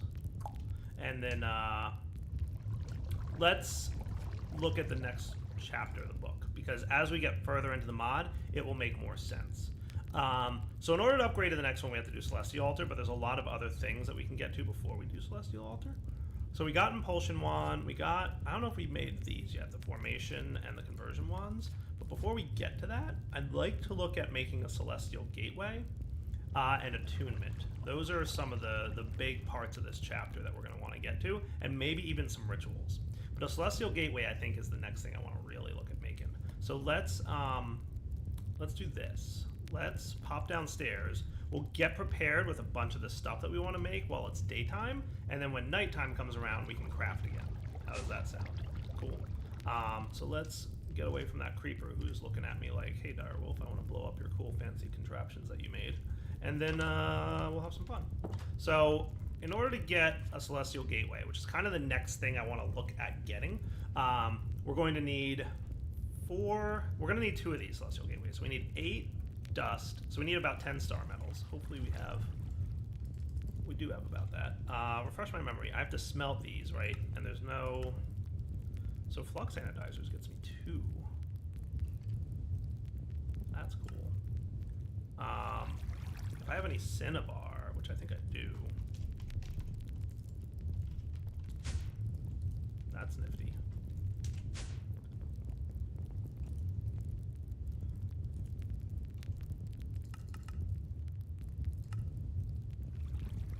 And rich slag.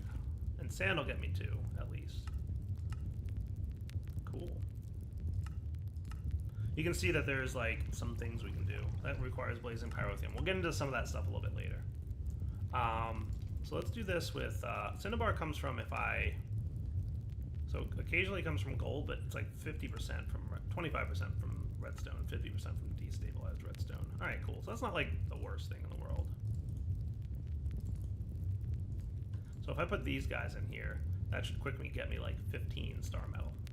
Nice. Ooh, and we're getting rich slag from it. Nice. That's even cooler.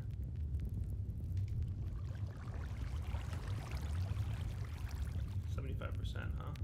Cool. Okay, so a bunch of star metal, which is nice, and some rich slag, which is also nice. This stuff, can I pulverize this? So I can put it in a pulverizer. Yes. Oh, and I can even pulverize that into 2? Well, that's even fancier. I'm gonna do that. I didn't realize I could pulverize star metal. I probably like saw that a couple episodes ago and was excited by it, and then forgot that that's a thing. So I'm sure the comments will have a lot of funny things to say about me not knowing that. Ooh, I can't wait. Nice. So the other thing we're going to need for a gateway is some more of those glass lenses, which requires more aquamarine. So we'll have to go get some of that. We're going to need... We need an attune... No, regular rock crystals. Do we have some of those?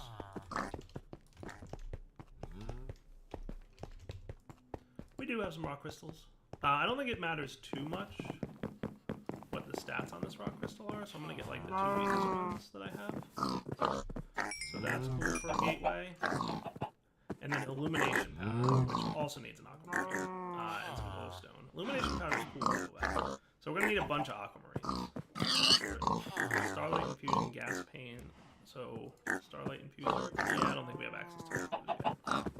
We might want to look at that eventually, though. Right, we don't have a Starlight Infuser thing yet. No, that might be next chapter. Okay. So let's go get some aqua. See what we can do for finding that. I know there's like one over here. Nice. Oh wow, you get a lot of green, and you've got fortune. So I'm gonna go find a few more of these on camera, and we'll be right back. Really, just running along beaches is kind of the best way to find aquamarine, because it is not what I would call uncommon. It's not like super common, but it's not also super uncommon. Of course, I just found like 5 of them in a row, and then came back to show you how common they are, and now I can't find any. But that's how Minecraft is sometimes. All luck. But yeah, it's not super uncommon. Like you find it pretty frequently right in the shores. Like I've already found that stack of it, so that's not terrible. See, there's another one.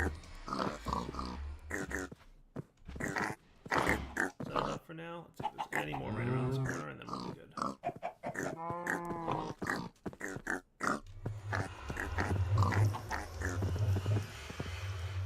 Alright, teleporting home, just so it's quicker. Okay, so lots of aquamarines that we need.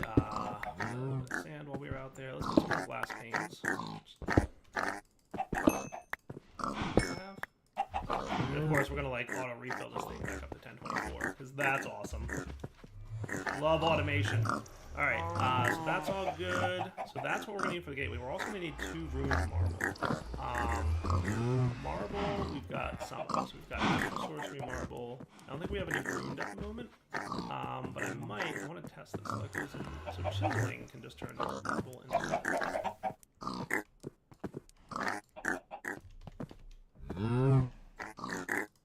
So I want to confirm this. So if I just put this in here and get raw marble out, okay, cool. And I can get ruined marble as well.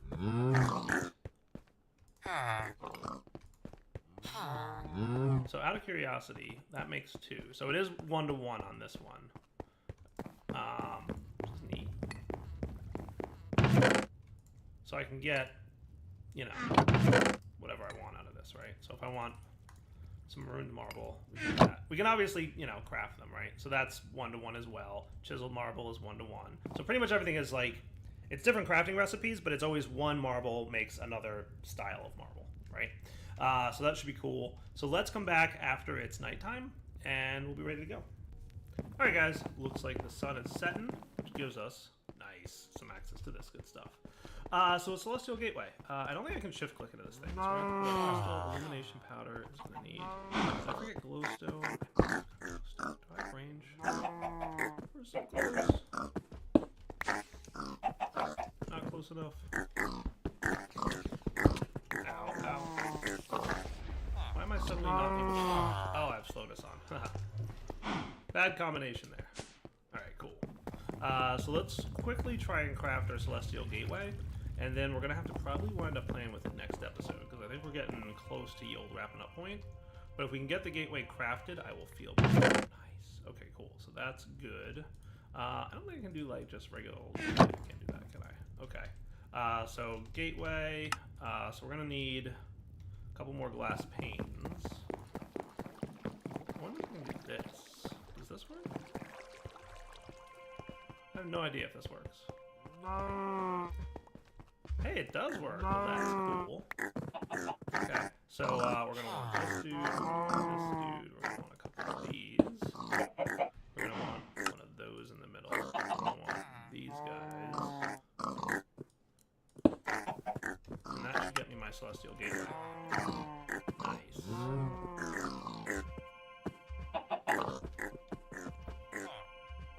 All those cool particle effects going on as we craft fancy things. There are many more cool particle effects in the near future. Nice, there it is. Celestial Gateway number 1. Cool. Then we're going to want 2 more of these nodes.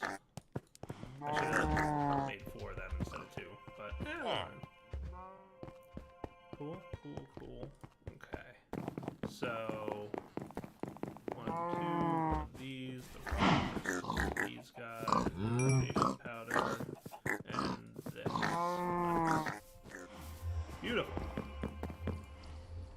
So we've got 2 celestial gateways. I think what we're going to do is come back next episode and implement them. And the other thing I'd like to work on next episode, if I may, is attunement. The attunement structure is large. It's a 19 by 19 by 6 structure. So it is 19 blocks squared. Like, that is a lot of blocks. However, once we have it, it really unlocks a lot of the cool stuff that the mod has to offer. So I think what we're going to do is wrap up the episode here. We will come back next episode. We will implement our Celestial Gateway, among a few other things. I'm just going to teleport home because there's probably a lot of bad guys out there. So Celestial Gateway, what is it? How does it work? We're going to find out next episode. For now, take it easy. Hello everyone, this is Direwolf20, and welcome to episode 29 of Direwolf20's Let's Play series. Oh, it's dark out. I kind of like the fact that it's dark out because it's astral sorcery time, and that's a good time to have some darkness. But, that said, I do want to sleep through the night and proceed to get started with what I wanted to work on. And of course, there's just creepers everywhere. Hello, creepers. Yeah. See you later, alligator. So, last episode we continued with astral sorcery. We even had a little bit of fun getting the frame stuff finalized and doing some astral goodies to get ready to make the next block that I really want to focus on getting done, which is the gateway block. And then we want to get into some of the infusion abilities that astral sorcery gives us, alignment or something like that. I forget what it's called, but it's a thing that's cool, and we're gonna play with it. So, take away a bunch of junk that we don't need at the moment. That would be cool. You can tell I went mining between episodes, maybe, because there's a bunch of... Yeah, totally a good indication I went mining between episodes, because we were getting a little bit low on resources. So last episode we wrapped up with a little bit of a cliffhanger, where we made a Celestial Gateway. Woohoo! Now, the Celestial Gateway is a multi-block structure, which is going to need the following blocks. It's a Celestial Gateway. It's going to need 20 marble arches, 25 sooty marble, 4 runed and 4 engraved. So 20 marble arches. So let's get a chisel.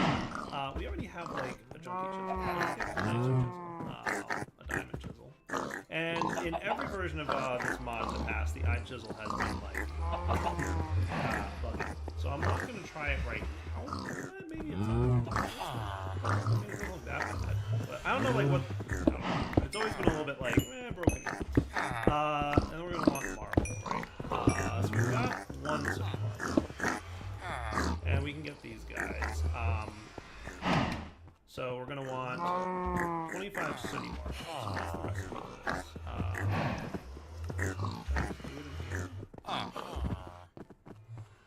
Accepts any marble. Like this. Oh, that does work. Cool. Okay, well that's good. So there's your 25 sooty marble. Neat. Perfect. I'm going to need to get more marble, by the way, and I've started looking into how to go about getting some. There's an option or two. But aside from that, we're going to need 20 marble arches. So what's the durability on this guy? 55? Cool. So 20 marble arch. Okay. 4 runed and 4 engraved. 4 and 4 engraved. Nice. Now I gotta do it all again.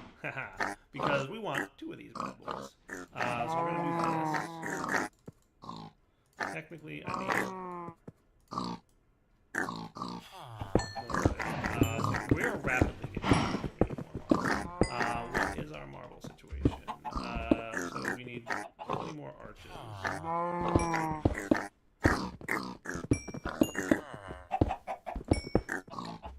So let's look into how we can get more marble. Marble, there's 2 types of marble. So there's a marble from astral sorcery, which you can find in the overworld. It's not common, but it's out there. Have I been putting marble into here? I have, but I've got such a small amount of it, it's not even much. I've got 7. It's better than 0, but I have been getting it. And then there's the other marble, which is marble from chisel. And that is also what you find in, lots of different. So that tends to be at higher Y levels. So in the mining world, it's not terribly uncommon at Y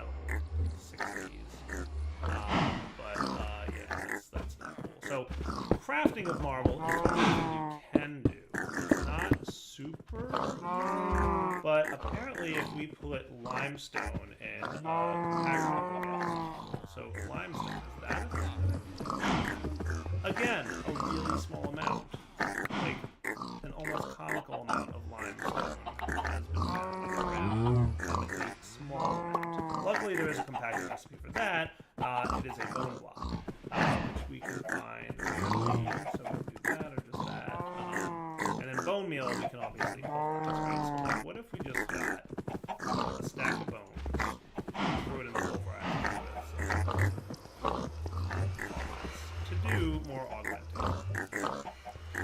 And what I might do just to make this a little bit easier is put a chest on here. And figure you to output to the top. Meanwhile, let's get a signalum conversion kit. And I'm going to drop that onto my compactor because we're at the point where I think having an upgraded compactor would probably make sense. So currently I'm getting like 6 bone meal per bone. Doing it like that. So I just wonder if there's another way to get better. Not really. Pretty much. So you're going to get 6 stacks or so. So what if we got half a stack of bone meal, right? So 6 stacks of bone meal from a stack, and 3 stacks from half a stack would equal 9 stacks, right? And then that would be 1 stack of blocks, which would become 1 stack. So basically a stack and a half of bones becomes 1 stack of marble after all the processing is complete. Which doesn't sound too bad. So there's your 6 stacks, right? If we turned you into bone blocks and requested as many more of those as we could make and throw them into here, that's not terribly so. How's my upgrade kit come along? So we've got the hardened, we've got the reinforced, signalum's on its way.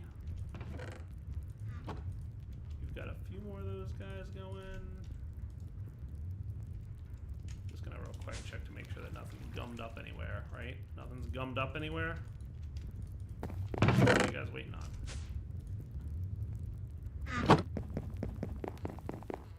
For items. Item processing, signalum.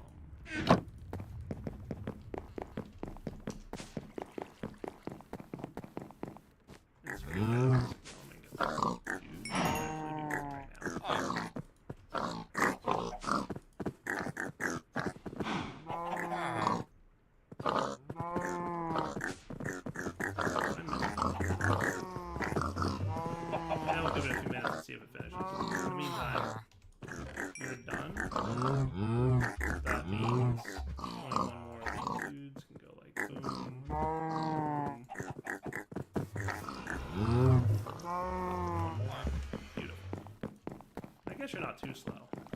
And then limestone can be compacted down into marble. Neat. Alright, back in a sec when that's all done processing. And I figure out why this machine's not running.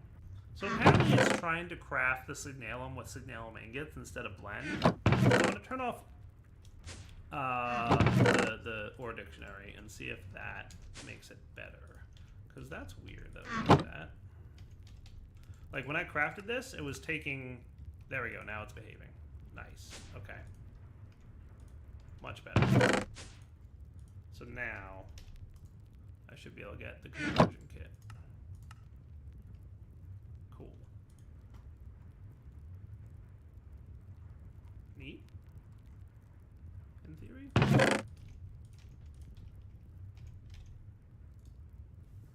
There we go. Okay.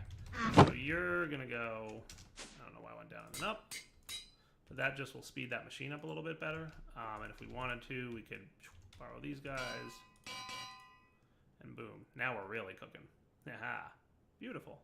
So now we're getting more marble. So that's one way when you're in a pinch to get more marble. And currently I am in a pinch. So that is what I wanted to do. So let's... about 16 of these. We need marble arches. And then 4 of them will go to engraved, and 4 will go to this. And hey, perfect timing. That was just enough chiseling, and we've got a few extra pieces of marble. Neat. I think. We'll find out. But let's get our gateway up and running. So I'd like to have a gateway. What these things do is basically allow you to teleport from one location to another. That's specified in the world. So I'd like to have my base's gateway. I haven't entirely decided where I want my base's gateway to be. Like, it would be kind of cool to have it, like, I don't know. I think it's like maybe chop down this maple tree. Yay. Haven't entirely decided where I want this to be. Might need my meat creepers to help me out a little bit.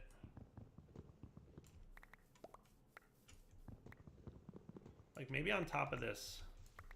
So these are some shaded gardens, huh?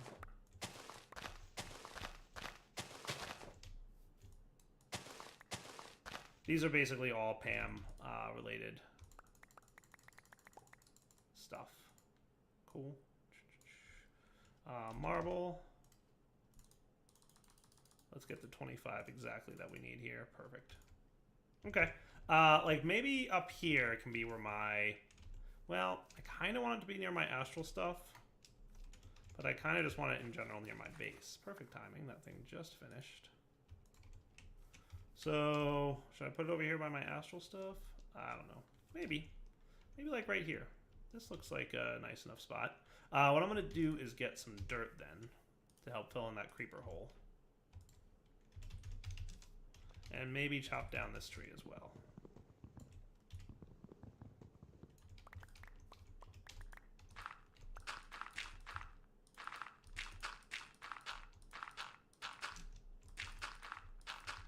Cool.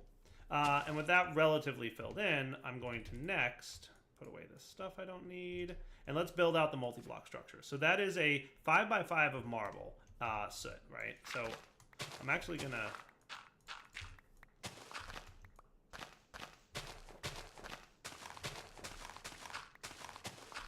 start this here.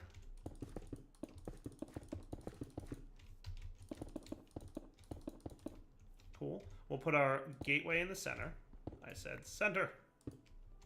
And then around it will be the ones that I have 40 of, these ones. And then in the corners go these, with these on the top of those corners. Cool. So basically we want to go around here. And I'm going to be honest with you guys, I kind of feel like making a nifty tool that might help me out with this. Maybe for the next one that we build, because we're going to be building 2 of these. So remember, 20 of these, right? So that's 5 on each side is your 20. And then these in the corners and this on top. These in the corners, this on top. These and this. These and this. And we should now have our thing. Right? I think that's it. Should be good. Is that right? Looks right. Looks right to me. Well, maybe there needs to be another one here before I can actually use it, because it is a teleporter. It is going to let me teleport. Marble Arch from Astral Sorcery, right? Yep. Ruined marble and engraved marble. Looks right to me. Ruined marble and engraved marble. That should be good. All right, well, let's get the other side of the teleporter set up. So what I want to get there is I'm going to borrow my slime sling for a minute. Where is my slime sling? Oh, you know what? I left it in the chest. I don't know why I have a chest at the front of my house that has random items in it that I might occasionally need, but I do. Let's pop over to the marble area, the temple that's off in that general direction. So is my waypoint missing? Yeah, it is. I know it was generally that way. This is it. So let's just head off in that direction. I'll recreate the waypoint. Wink. I'll meet you guys over there. All right, we're here. Beautiful. So this thing is pretty much where this crystal lives, and that's where I've been doing some of my crafting. Now, technically speaking, we will get to a point where we don't need that crystal anymore, but we're not there yet. Also, hello cows. So since we're not there yet, I may want to teleport over to this location every now and then. So this is going to be one of my first teleport destinations in this mod that I'm going to play with. So in order to make this, we're going to want 1, 2, 3, 4, 5, followed by...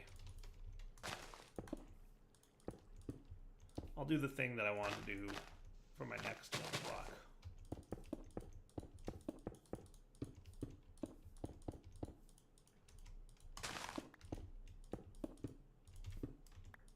Cool. And then 5 here,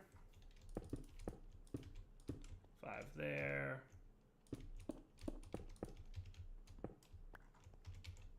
5 there with the engraves. And, well, the runes down and then the engraves, and that should be good. And then we can make our celestial gateway. And that's cool. All right, that works. I can tell it's working because, look, we've got particle effects. Nice. All right, so the celestial gateway works by when you step in it, you are given a nifty little look. Whoa, that is cool looking. And when you look around, you should see a destination. So that leads me to believe that I did something wrong back at my main base. Let's hop over to there and see what I may have done wrong. In the meantime, I can put away some of this stuff I don't need. So what did I do wrong with you? Because you, like, the other one lit up, like, immediately. And this one's just, like, a big fat nope of lighting up. So what did I do wrong with you? Like, you are literally the exact same build.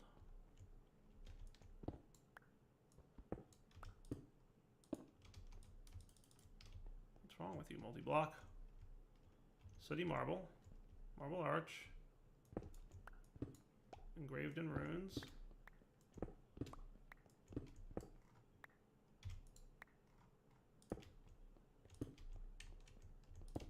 Am I completely derping, or is there, like, no difference between these two multi-blocks that I built? Back in a minute when I figure out what's what. Alright, just rebuilding it, because sometimes blocks can be funny, and we'll see if that wants to behave now. Oh, now we're behaving. Look, we've got it. So, I don't know if it was the fact that I relogged or not, but something helped. So by standing in here, we'll see a gold star. That is one of the destinations that are available. Obviously, I've only made one, so we've only got one destination. And I think I hold right-click, and whoosh, I'm teleported over there. Nice. How cool is that, huh? And then over here, I can teleport back. Whoosh. And you can even see, like, while you're holding right-click, a little, like, rendering of, like, where you're teleporting to, which is kind of cool. And then, yeah, I was holding and stopping right-click. That is neat, huh? So stand in the platform and right-click the gold star to teleport to it.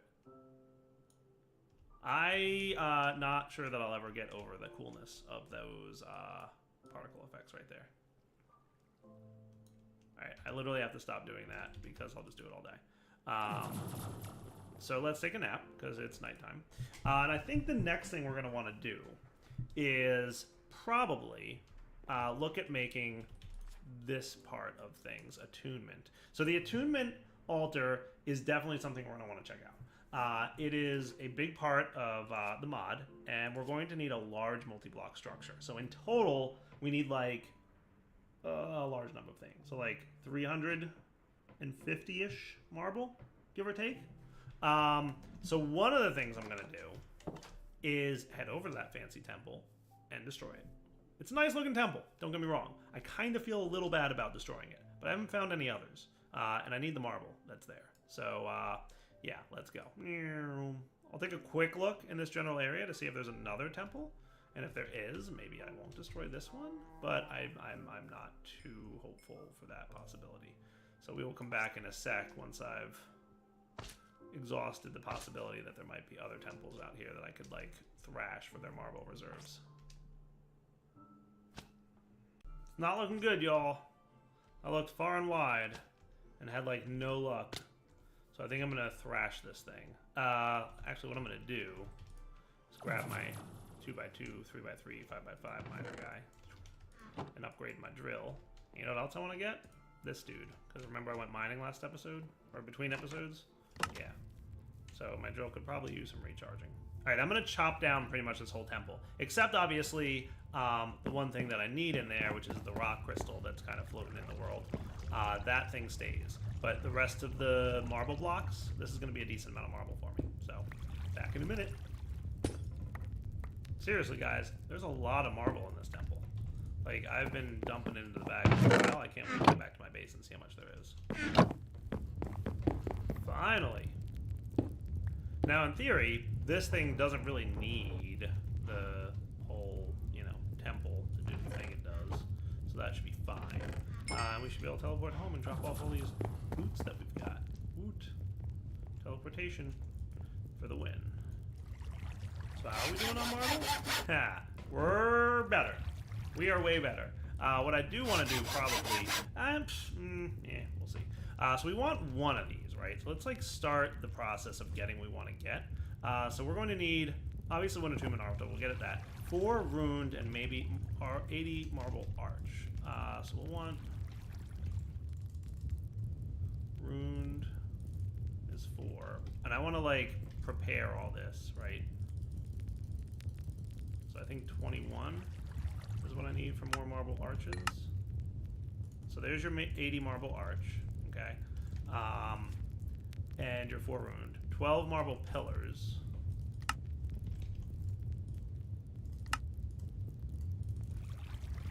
That's check.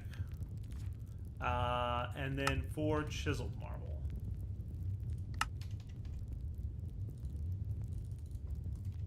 Cool.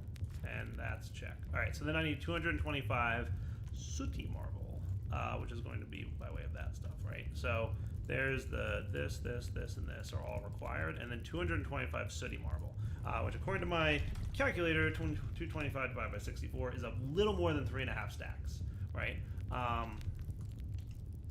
So what we're going to want to do here, 1, 2, 3.5, and I think it's 1 more, and then we're cool. Now, before we make this multi-block structure, I would like to make a new tool, something that will help us to make this multi-block structure. And for that, we're going to come up here and place 1, 2, 3 stardust, 2 stardust there, and then purple at the head. There we go. Now we're talking. Hold your horses, everybody. It's time for resonating wand. Woot! Resonating wand for the win.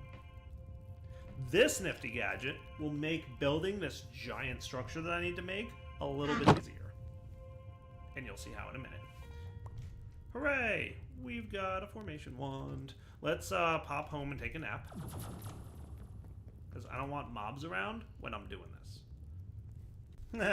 Baby zombie on a chicken. You know what? There's one more thing I'm going to want to make.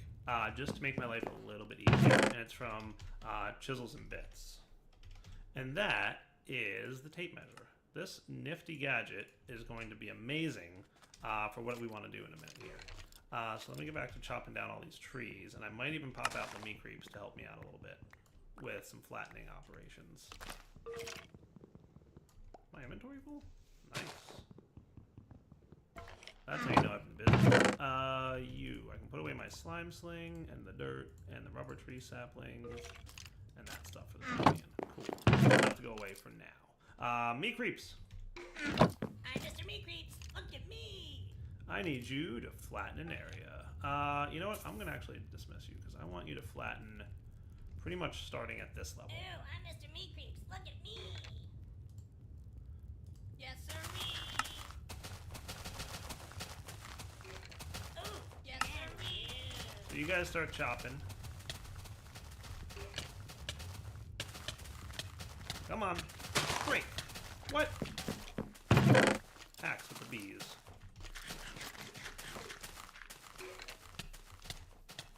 Wow, they actually hurt a lot. Let me clear this out and I'll be right back. I guess I should have used a smoker. One more nifty thing to get. If you get some grass with your shears, bring it over here and drop it into a mana pool, hopefully with enough. Hooray! You get these pasture seeds, which are useful for making one little nifty crafting recipe. Come here, sir.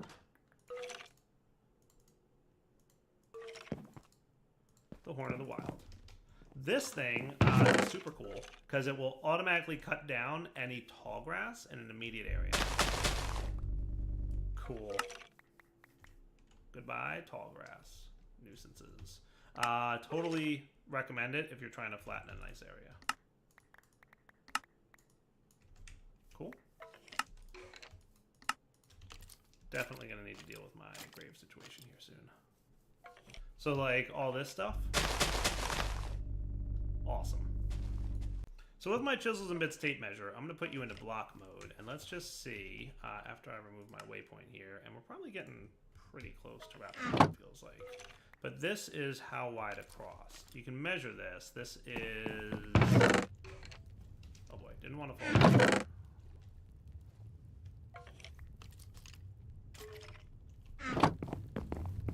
So that's 19 by 6. Okay. So if I wanted to move you, but I can't do because my inventory is full. Really, inventory.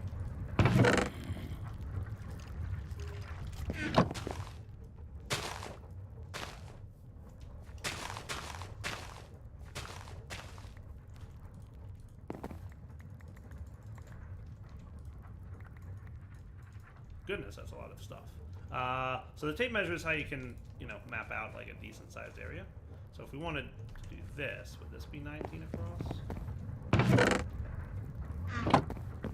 That is pretty darn close to 19 across, it looks like.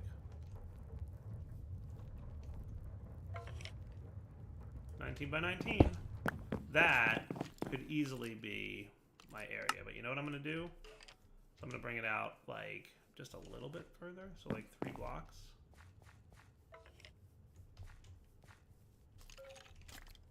This is how I'm going to map it out. 19 by 19, right? That's what the book says.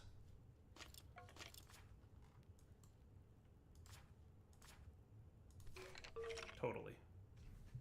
All right, let's see if I remember how this formation wand works. If I place that here, and I go stand, say,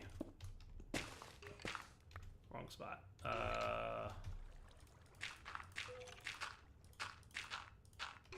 Just fill in this water spot a little bit because you're in the way.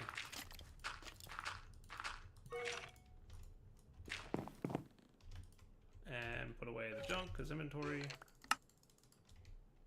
That should be cool. You can come out of there. That'll work. Do I have to shift right click this first? I may. Boom.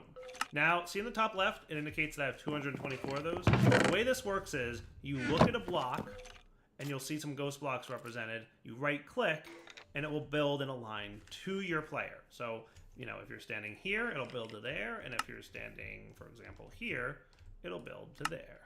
Boom. How cool is that? One caveat, you can't actually right click on a block with it. It doesn't place well if you're right clicking on a block, but otherwise it works pretty good.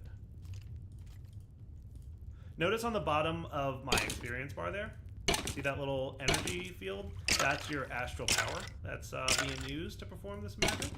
If you get low, things happen. I don't think that was supposed to be 16. Oh yeah, so that's supposed to be like way less. It's supposed to be like way less. Hold on, let me undo all that. Be right back. I got all excited about my formation wand and I forgot to actually look at what I was building and just assumed I was building a 19 by 19 of soot, which was not accurate at all. So those all appear to be the runed, or the arches, right? So basically what we're going to have here is something like that. On the outer edge, so 1, 2, 3, 4, 5. And then underneath in the center is like a hollow block, so it can really technically be anything. So for anything, for now, I think I'll just put like dirt, right? Because it doesn't matter. Because on top of that is going to be runed. And then on top of that will be 1, 2 pillars, and then this guy. That actually might be 3 pillars, I'm going to assume, because I've got 12 of these. Cool. So that's how we're going to build this, right? So with this, and then a runed, 3, and this.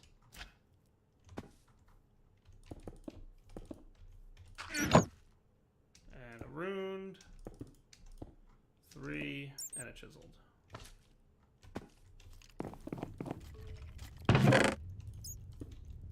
And a runed, 3, chiseled. Cool. And then from there, we basically want... Do I feel like this is wrong? No, it's okay.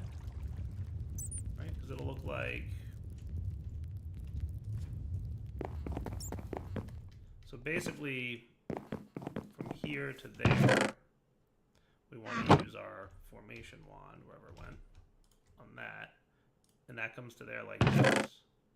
Does this look right? And then our formation wand here.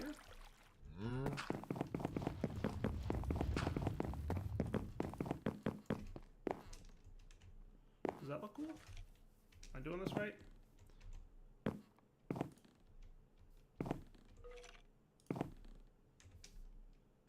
That looks pretty good, right? And I don't think I have any more of those blocks left. So I think I must have done it right. Cool. All right. That looks good. Yeah. And then from here, we'll want to place down one of these dudes and basically say, you know, build to me. Boom.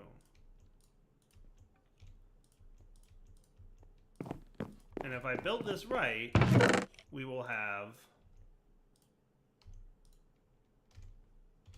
used up all of our sooty marble. I have.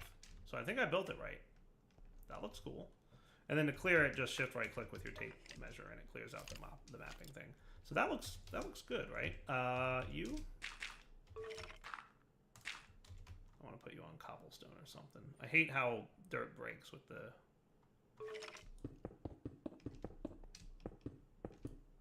Yeah, that looks pretty good, dudes.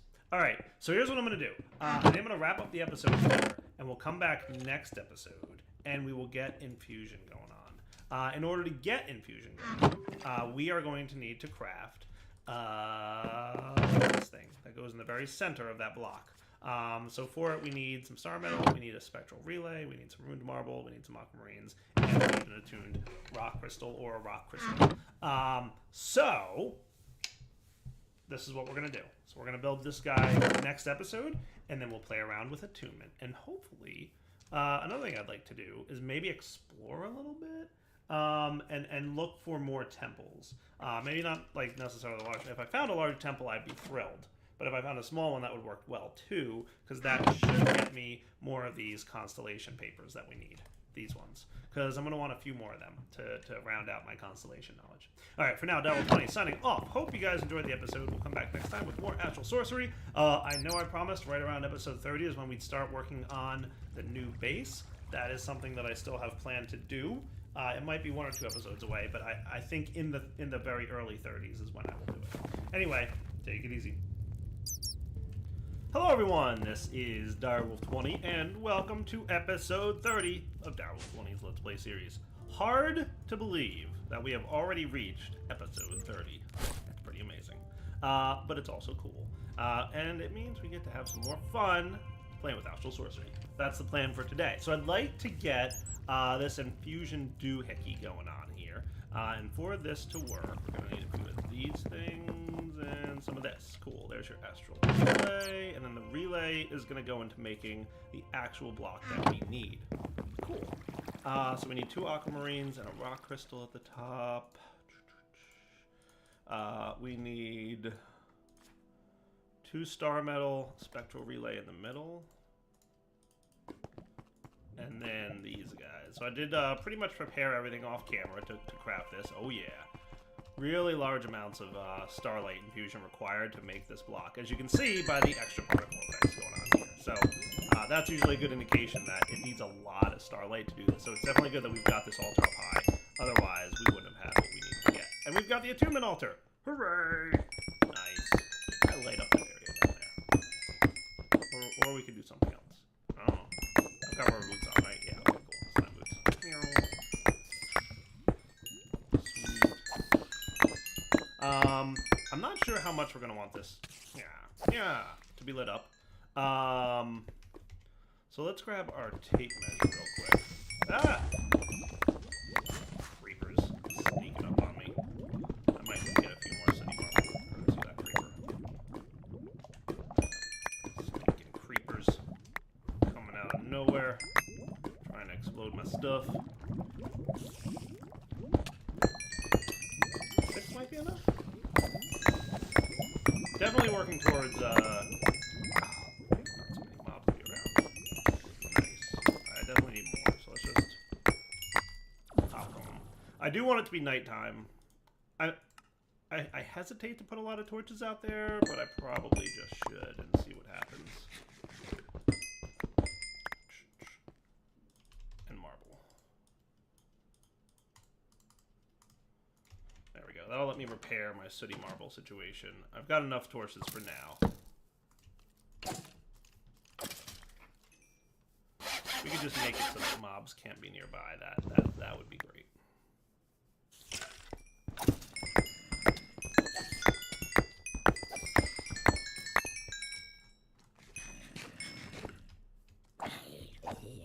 Nice. And come here, creepers. Okay. Let's try and get this lit in such a way that it's not going to take away from the coolness of this block and the way this thing works. Good deal? So it's still pretty good and dark here. So I'm going to say that this is probably the center of this area. It actually doesn't need my tape measure anymore. So if I drop this dude down, he gives off his own light. Ooh, we've got some fancy particle effects. That indicates to me that things are working. Nice. So what if we put these here?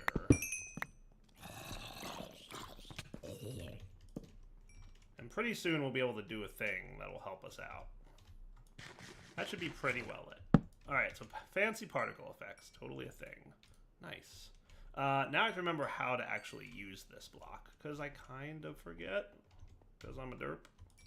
So let's put away from our inventory for a minute and check the book to remember how this works. Let me read this for a second. Alright, I remember how this works. We need more relays. So we're going to need... Wow, do we need a lot of those relays or what? We're probably going to need a handful of these things. So we're going to want a bunch of glass lenses. So let's get about 8 of them. Does that sound cool? And then we're going to basically want 32 of those, a bunch of gold nuggets, and some wood. Oh wow, we're doing great on wood, by the way. That's good to know. And then we'll probably also want marble. Cool. So I'm going to craft 8 spectral relays, and then we'll be back. I gotta say, I like how you can craft multiple of these at a time. And uh-oh, my spectral power is going down, which is a bad sign. It means it's getting to be dayish time.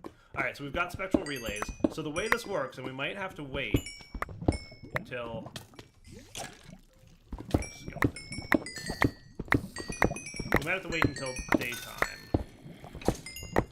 Because we definitely need, obviously, you know, the night sky to help me out with this.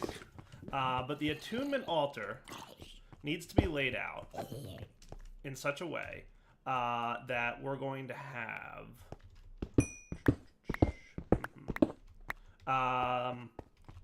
we're going to have to put these spectral relays in the shape of a constellation. That's basically the way it works. So the constellation shapes we can get by opening the book, grabbing a constellation paper like Dissidia, and holding it in your hand. And also holding it in your offhand is totally, I think, a thing that you can do. Nice. And then wherever the purple spots show up is where we want to place these focal points, the spectral relays. Neat. Now, if we look at Dissidia, and I'm going to wait until the next evening to do this, you'll note that Dissidia has 1, 2, 3, 4, 5, 6, 7, 8 constellation points. I don't know if there's any that have more than 8, but Dissidia totally has 8, so that's kind of good. I guess what we could do is look at the constellations in here, right? So 1, 2, 3, 4, 5, 6, 7. 1, 2, 3, 4, 5, 6, 7, 8, 9. All right, so some of them do have a little bit more than 8. So we'll have to decide which of these constellations we want to focus. Now, there's a couple things that we can do now. I'm wondering if it's opened up in the book yet. Ritual effect. So if we want to create a ritual, what we can do is drop a rock crystal into this multi-block once the things are there, and it'll infuse that rock crystal that we can then use for a ritual effect. Nice. Cool. So that's cool. So that breaks blocks nearby. Avitus does what? We haven't discovered Avitus yet because we haven't found it in the telescope. Vicchio, we haven't found in the telescope, and Decidia. Lashing out at all enemies nearby. So it damages nearby enemies? That's cool. Alright. And then I believe there's some kind of player infusion too that we can do, isn't there? Let's see. So once we've got that, so you can rock crystal attunement and do rituals after we've done this attunement. And then alignment perks.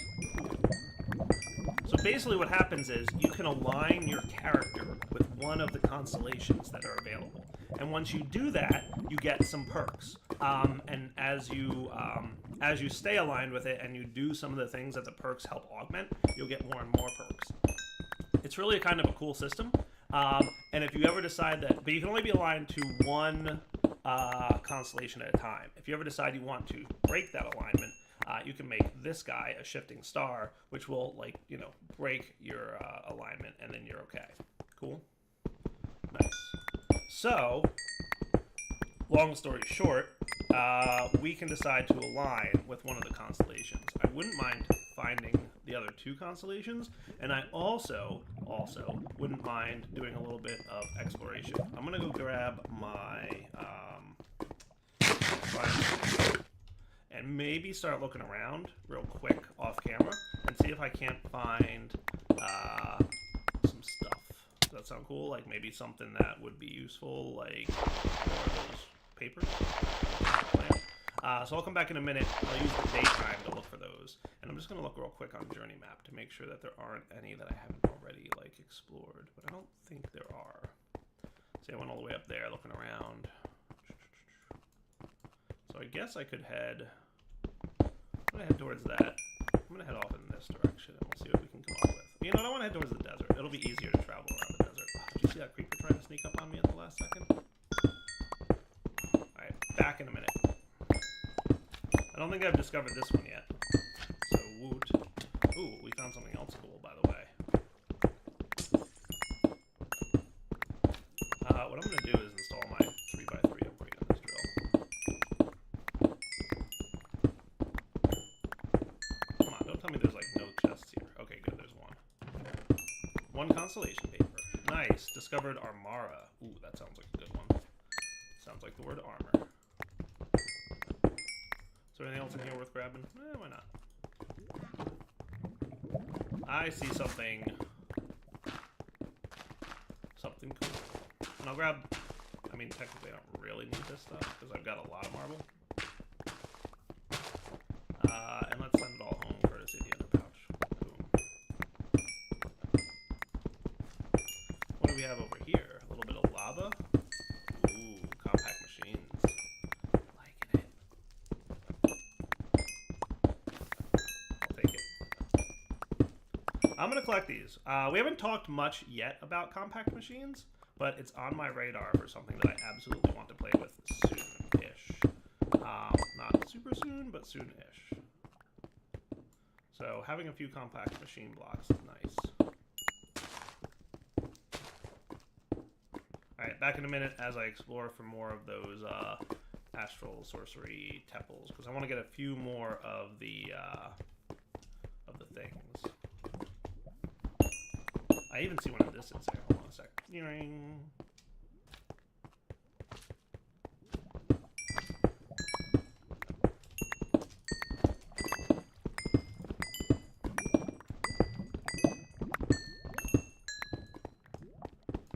Nice, a chest with another constellation paper.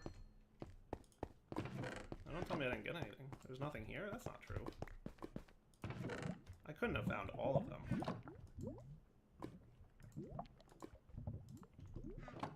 That really can't be true. I haven't found all the constellations yet.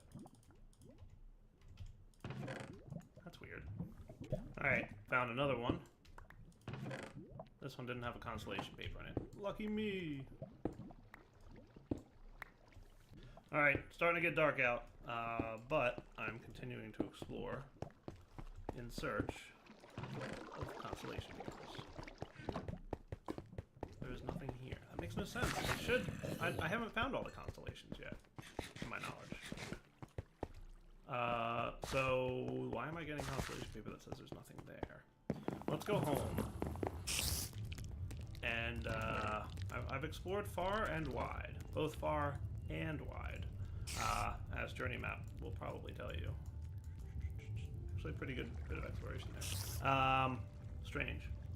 All right, let me go figure out why I might not be getting any more constellations, because there's more than 5. All right, guys, figured it out. So apparently you need to attune yourself to one of the constellations before you can discover the other ones. So remember we said there's a bunch of constellations, right? There's 5 that are major constellations is what they're called. And then I think there's about 7 that are minor ones. So I'm going to start peering through my telescope. Oh, hey, look, there's a constellation. So what do we got going on here? Is that maybe Armara? So there's like 1, 2, 3 big ones and like 4 down here-ish. Is that right? So let's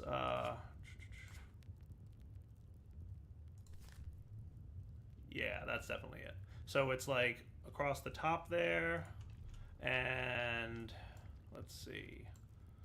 So that I should be able to duplicate. So like we basically go across the top here. And then this guy goes down to this one. Actually, this doesn't entirely look right. This doesn't actually look right to me. I don't think this is it. I don't think that's Armara. Let's see if we can find Armara. This might not be it either.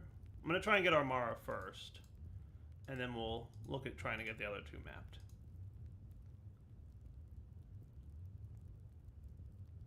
So that's kind of close, but not really.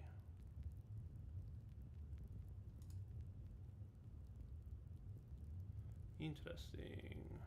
This could be it, but not really.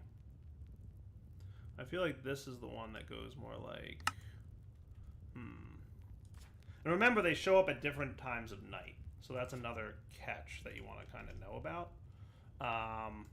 So let's see, which of these haven't I discovered yet? Avitus and Vicchio I haven't discovered yet, right? So these guys might be. I think this is Avitus. If I map this down to here, and this to here, and this to here, yeah, this is definitely Avitus. This one connects to here. This goes down, and then here and here. That's pretty much Avitus. Did I mess something up there? Let's try it again. You, this guy to here, this over to here, and then up to this one down to here, and this one to here, and this one to here. Nice! Discover the constellation of Vetus. Called it. That's cool. This one might be Vicchio, because it doesn't seem like he maps to the other one. So this to here and here, this one to here and here, and then this one to here and here. Nice! Discovered Vicchio. Cool. I'd like to discover Armara too, if I can, but it might have to wait until another evening comes around, because it's only at certain times of night that you'll find Armara, and it's already starting to become daytime already. So let's wait for the next evening, and then we'll be back. I really like how the telescope like starts to get like this darker blue image with you can barely see some of the stars showing up as the sun sets. That's really a neat effect. So basically we're looking for one more constellation. That should be showing up pretty soon. And that would be Armara. Keeping my eyes out. So I'm thinking Armara is only going to show up during a certain moon phase. So we might have to wait for a different evening. But that's okay, because I've decided on which constellation I want to bind myself to. There's no way to check in-game what the constellation benefits are going to be. However, if you go ahead and flip through the book, which I will do without this in my hotbar. Oh, by the way, I wanted to make this for you guys. This nifty paper will allow me to share everything I've already learned about astral sorcery with anyone who downloads my world. So since this is episode 30 and it's a world download, I figured it was a good time to make this. So in theory, I should just have to right-click this thing and give it to you guys, and you guys should be able to, you know, written scroll of expertise. Nice. So you guys should know everything I know about astral sorcery now, without having to progress through it yourself, if that's what you want. Or you could progress through it yourself, though that's fine too. So in Constellations, if you read some of the effects that it kind of gives you like hints as to what you're going to get. So Vicchio is the travel-based one, and it makes everything feel slower while you seem to be faster in a lot of the things you do.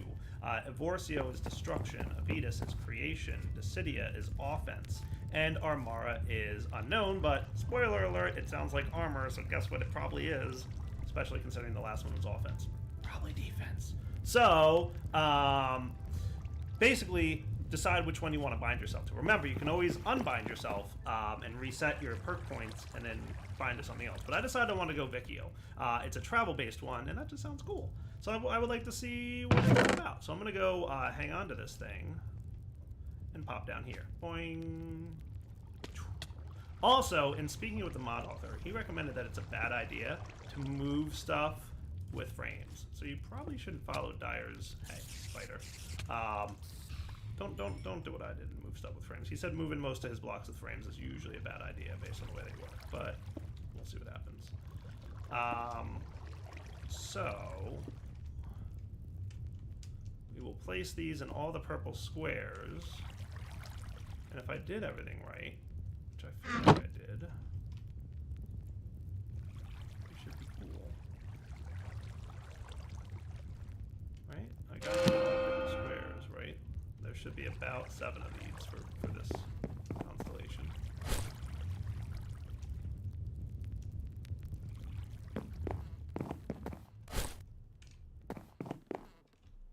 Did I miss one or put something in the wrong spot? Because I feel like we should be cool here.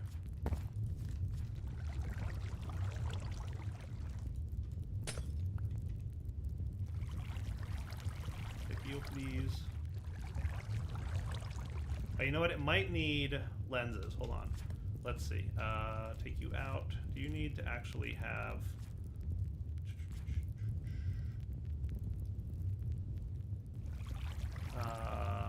that...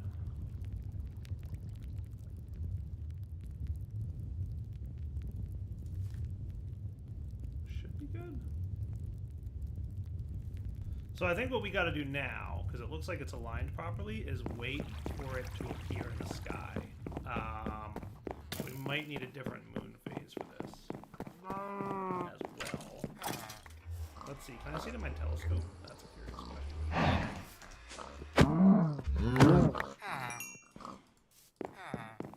I cannot. So we have to wait for the right evening, right? The right moon phase, and then we'll be good. Okay. So we'll come back in a minute at the next night time. I'm gonna sleep through this night and then get it the next night, and hopefully that will have Vicchio in the night sky. So guys, 2 things. Now that we've got a better moon phase, well, not a better one, but a different one, we can see Armara in the night sky, which is exciting. Which means we can now draw out our Armara constellation, which should be cool. So here, here, and here. Boom! Discovered Armara. Nice. Now, is Vicchio in the night sky at the moment? That is the question. I'm not seeing it, so that's kind of a bummer. So we're gonna have to wait another night back in the future. Hey guys, look what's in the night sky. Nice. That's what I wanted. All right, and if we jump down here to our altar, we should see that this altar is now powered up because the constellation that we were looking for is available in the night sky. So I did place everything correctly. We just needed to wait a couple days for that constellation to appear in the night sky for us. Cool. So at this point, I should be able to do a couple things. One, I should be able to infuse myself with the power of this and get a bunch of perks. And 2, I should be able to also now infuse rock crystals and use them in rituals, which should be really cool. So let's go ahead and infuse ourselves by just standing in the center of this guy. What's up? We're infusing ourselves with a constellation starlight power. Nice. So, long story short is by standing in this thing, it should infuse us with a bunch of awesome powers, and that's cool. And this one's the travel-based one, so I think in theory it should allow me to move around a little bit faster and also have a couple other nifty perks. So let's see. It's going. It's infusing me with all these cool powers. Oh yeah. And remember, this excludes me from being able to use any of the other abilities, but all I have to do is craft an item, and that will allow me... Oh, hello. There we go. Nice. Beautiful. Now, I can get an item and it'll reset my perk. So here we go. We got a new perk staff. Beautiful. Cool. Look at this. So I start off down here. Grants increased movement speed, unlocked with alignment 0. Currently available. So by clicking on that, I should have gotten a slightly increased movement speed. That's cool. Nice. That's nifty. And then increase swim speed, reduce overall need for food. Stepping up single block seems easier. I kind of already have that. Places light sources close to you in caves. That's kind of cool. And protects against lava for a short period of time. Well, maybe I don't know what if I want that one. Maybe I'm not sure if I want that one. I think I'm gonna have to get a bucket if I want to change this up. Hello, creepers.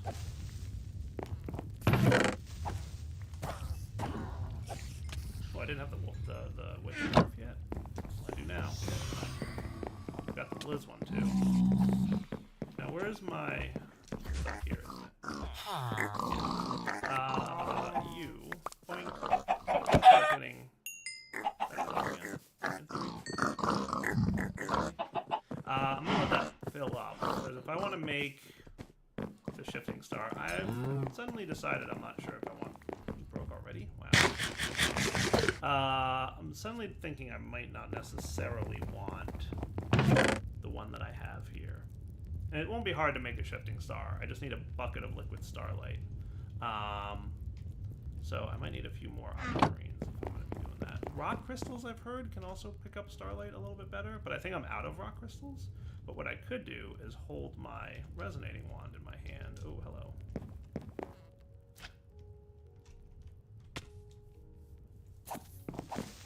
So you're telling me that if I drill right around here, I should find a rock crystal?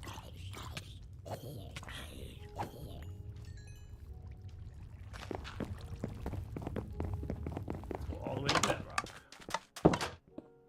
Remember, never dig straight down in Minecraft. Unless you have a item that can teleport you back to your base if you happen to catch on fire. So there should be rock crystals down here. In theory, there should be rock crystals. Remember, they're always right at bedrock. Straight down we go.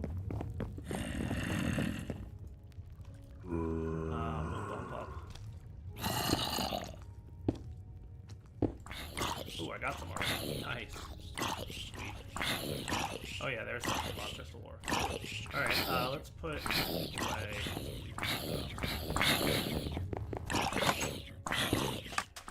Oh, that's beautiful. Fortunate torch on that. Cool. Alright, that must be pretty much all of it. Let's teleport. Or you know what? I'm gonna make sure that all these rock crystals go into my sorting system, only because I wanted to make sure that I had them all. Poof. And then we'll just get some dirt to fill in that hole.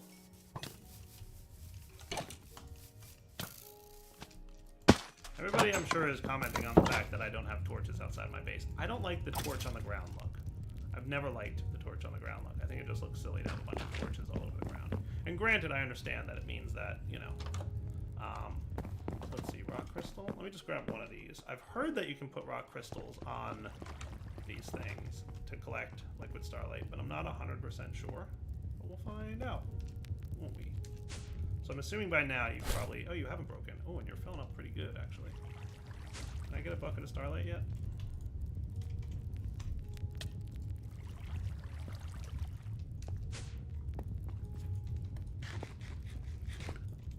kind of forget whether this holds 1 or 2 buckets. Ah, nice. Looks like 2-ish. All right. So if I want this, I want to make sure to do this quickly. I'm going to need to go inside to get all the resources I need. So we're going to want 2 stardust.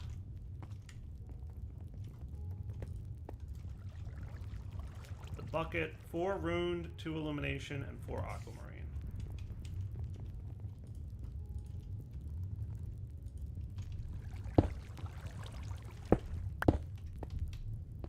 So let's get some marble. We'll set that to runed. And then the 2 stardust, and we should be good to go. And what I might do is align myself to Armara, which is the defensive one. So you go in here. Oh, it's already getting light out. 2 illumination. We might have to wait for the next night. Marble on the inside. It's really quickly dropping.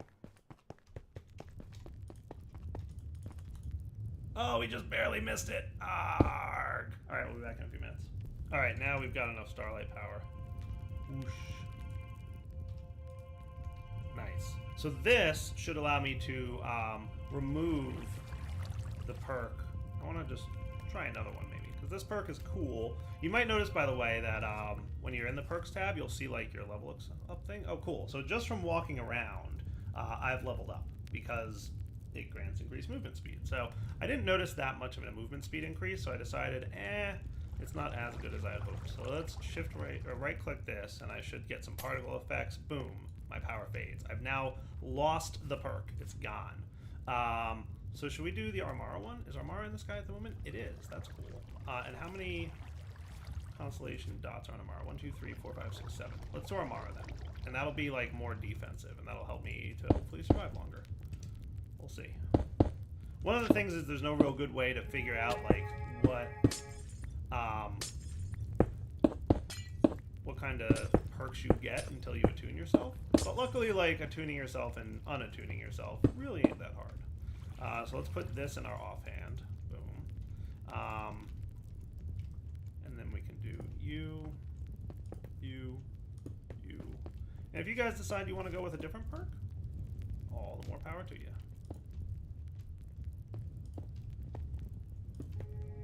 Hey, there we go. Beautiful. So notice that the shape that you're placing these things in kind of matches the shape of the constellation almost exactly. It's really a neat kind of mechanic, an idea there, right? Like the shape of the patterns on the ground, it all matches the constellation. It's really pretty spiffy, and it looks nice. Cool. That. Beautiful. I've got one extra one there. It's not going to hurt anything, apparently. And that is cool stuff. So this perk will apparently help me with defense. So less damage, I presume. So let's pop inside. We can put this away. Back in the book. I didn't mean to shift on top of my elevator. By the way, I should be able to right-click this again to continuously upgrade my stuff. So now my perks are such that reduces overall damage taken. Nice. And then from there we can get dodge incoming damage, and save you from death in dire situations. I like that, only because it has the word dire in it. Wearing less than 2 pieces of armor. It seems like if I'm not wearing armor, it gives me some bonus there. And then less damage from falling, which is probably good, and elemental damage. This one looks like a pretty cool one to go with. And I assume that every time I take some degree of damage, see, I got hit, and that's leveling me up. So pretty much every time I take damage with this perk, I will wind up increasing my perk point levels, and eventually get to the point where I can, get another perk point. Nice. So the ability to survive death sounds pretty useful. I'm totally going to take advantage of that. So I think, yeah, Armara is definitely the one I want to stick with. Alright guys, so as this is episode 30, you should probably have guessed that it is world download time, which is exciting. So you guys get a world download here. I'm going to go ahead and drop all my stuff into this chest. I might need another chest to put all my armor and this stuff in.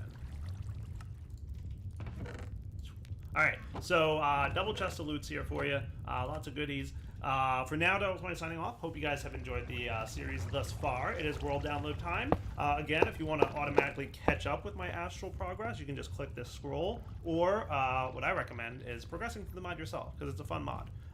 But up to you. And we'll come back next episode. And I think for now, I might want to do a little bit more with astral sorcery. Maybe even upgrading the altar.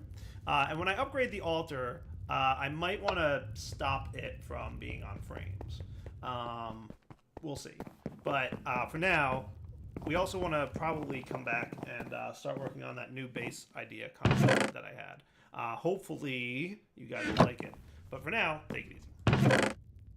Hello everyone, this is Darwell 20, and welcome to episode 31 of Darwell 20's Let's Play series. Today, I'm crafting a thing. A pretty nifty thing. A pretty fun thing. I hope it'll be good. I don't know, we'll see. Hey, I've got myself another Celestial Gateway. Hooray. The reason I made myself another Celestial Gateway is because I promised you guys we would go to a fancier base. And that's what we're going to work on today. We're going to start the foundation of a base that hopefully you guys will like the design of. I think it looks cool. I tested it in my creative test world and planned and mapped out exactly how I want it all to look. And I think it looks pretty nifty. And I've kind of like a concept of how the base will function and behave. But until we actually start living there and doing stuff in it, I have no idea how it's going to work out. So we're going to hope that it comes out pretty cool. That said, let's get started. So the first thing I want to do is make a gateway because I want to build it somewhere far away from here. I want to have a gateway so I can travel back and forth easily from my old base to my new base so that as we start moving our resources and whatnot, it'll be easy for me to do that. So we had another base. You guys asked for it. This is something everybody in the comments has been talking about. Did I ever make a fancier base than 9x9s? So I'm going to do my best. No promises, because this is still Darwell 20. This is not a fancy builder. But hopefully what I've come up with will be at least somewhat cool. So we've got the Celestial Gateway real quick. As a reminder, Celestial Gateway requires that we go ahead and set up. So we're going to need 20 marble arch, 4 runed, and 4 engraved. In addition to 25 of these. So 4 runed and 4 engraved. 4 runed. Hey. 4 engraved. And 20 marble arch. So that should be cool. So that should be everything I need to make a gateway on the other side. And then the gateway to get back will be the one that's outside my base. And I can always just teleport back as needed. So let's slime boot my way over there. In this general direction, I mentioned that we will be building in the desert biome. So that should be cool, right? Building and living in a desert. Hey, we've got a gateway up and running. Woot! And I should be able to... What is it? Just right-click this dude, right?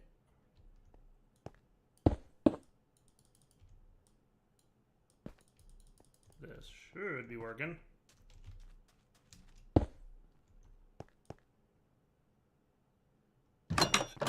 Hey, there we go. Nice! We have a way to get back and forth to my base now. Now, clearly I could have just, teleported to my base with this guy, but the benefit here, obviously, is that I can get back to the new base location with that guy. So, new base location, totally in a desert. You can also see, by the way, that I've boosted my storage up to 3072 of each type of material here. Hintity hint hint. Probably going to be using some of those materials to build with.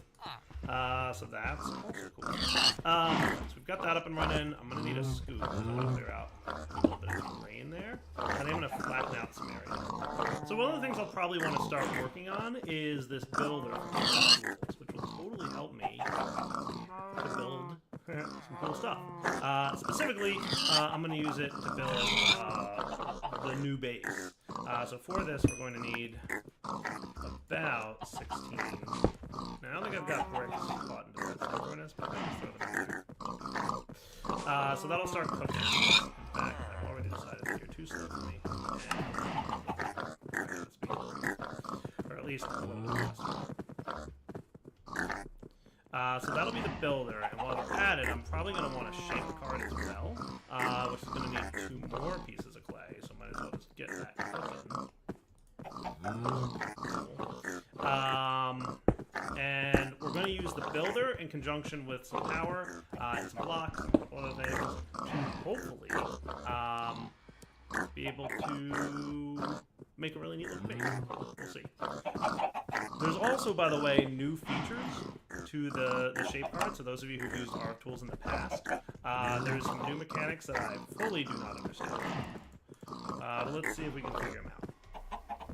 If you've used them in the past, you should have no problem getting it working. It's just there's new features that I don't fully get. So did I use paper? Dirt. That's okay. So I should have some sugarcane. Cool. And then I can get a shape card. That's good stuff. And in my test world, I went so far as to test and decide which shape I want to go with. You know what else I'm going to want while I'm here? Let's get... because I'm going to need to power this little device that we're going to be putting over there. So I should be able to right-click this dude and right over to this location. Nice. And here's pretty much where I've decided to map out where I want to live. Come here, Monster Beehive. Yoinks. It's going to be sorted. So also I found... That is bitumen, and it looked like liquid here. So oil sand, I don't want to do that. So you can progress it into bitumen in the pulverizer, and you get tar sometimes. And magma crucible it into crude oil, so that's cool. So I can get crude oil out of this stuff if I silk touch it. Neat. I can get it from void ore miners? Well, that's good to know. Alright, cool. Now, what do I do with this bitumen that I've got? It can be what? Magma crucibled into crude oil. Okay.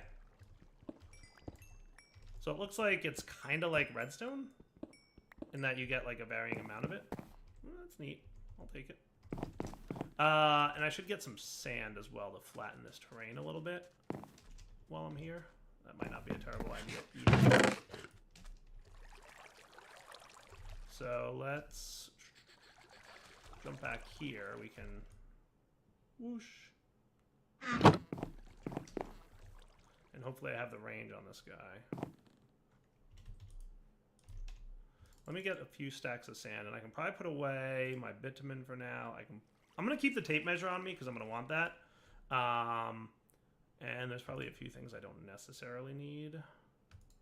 Scroll of expertise, impulsion wand, I'm going to put away for now. I'll hang on to my drills. I probably don't need an axe for chopping anything down for the time being. That'll be good. And then whoosh. Like I said, will never get over these particle effects that happen when this happens. That is just the coolest thing in the world to me. Cool. Now, out of curiosity, here's a thing that I don't know the answer to. Formation wand. Will you, by chance, overwrite... Oh, you do, and that is amazing. You overwrite liquids.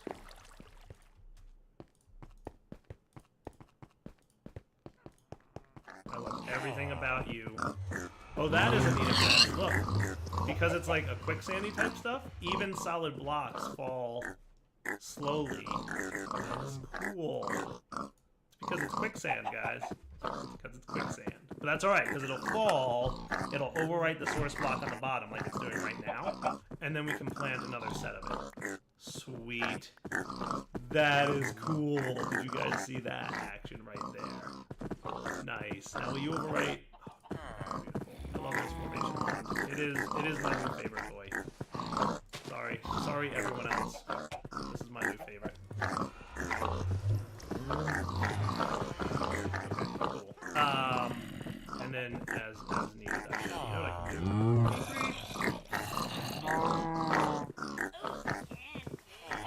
Good right click is my flat area. Yes, sirree.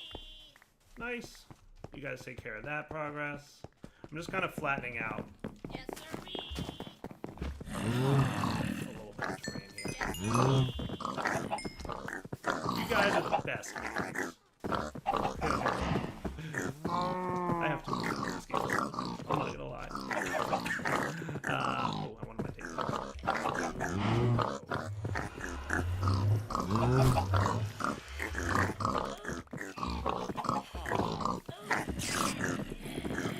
So let's put you back here. Look how amazing that is for flattening terrain out. Love it.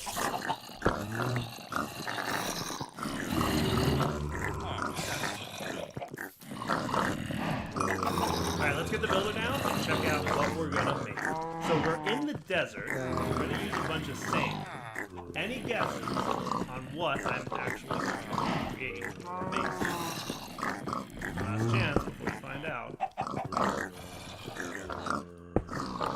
Neat.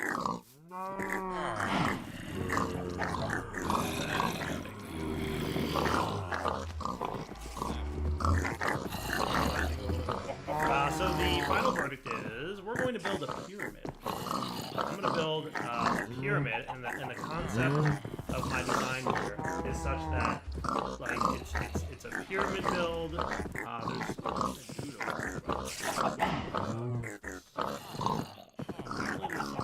I see an empty. Am I crazy here? Oh, it's a witch. Okay, hold on. Whoa, boy. Nice. I forgot my armor was getting broken. I thought that was like a villager of some kind. Alright, let me get my stuff back and then we'll talk about that. Alright, so let's check this thing out. So here's the design that I've come up with. We're going to place down our builder. And the first thing we'll have to do is start getting stone. And using it.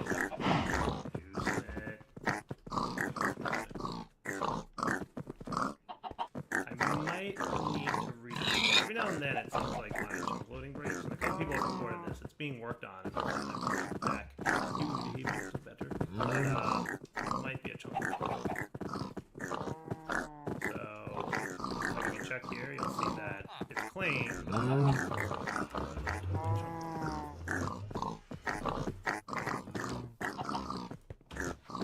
Take one down.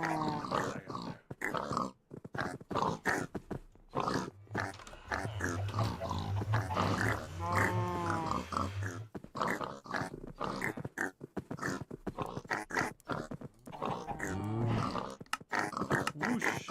Love it. Okay, so this should be getting juiced now in theory. I don't think there's a range on these things, right? Yeah, now you're getting power. Cool. So for the shape card, you'll notice that this thing's a little bit different. It actually renders over here what the shape's going to look like, and that's pretty cool. That's really cool, actually. And the shape that I want to go with is going to basically be a pyramid, like I said. And for that, it's called prism in here. And we want it to be a hollow prism. We don't want a full, like, filled pyramid. We want it to be hollow on the inside, right? And then the sizing here is going to be important to it. So, let's see. We're probably... Here's the size that I came up with. And you'll see once I've done it why I came up with this size. A 37 by 37 by 37 block tall pyramid.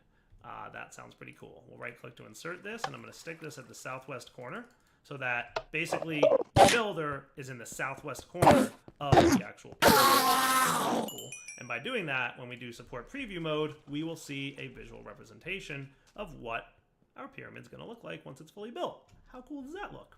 Now let me show you why I decided to go with 37 by 37, because I did a little bit of time deciding on how I want this sizing to be.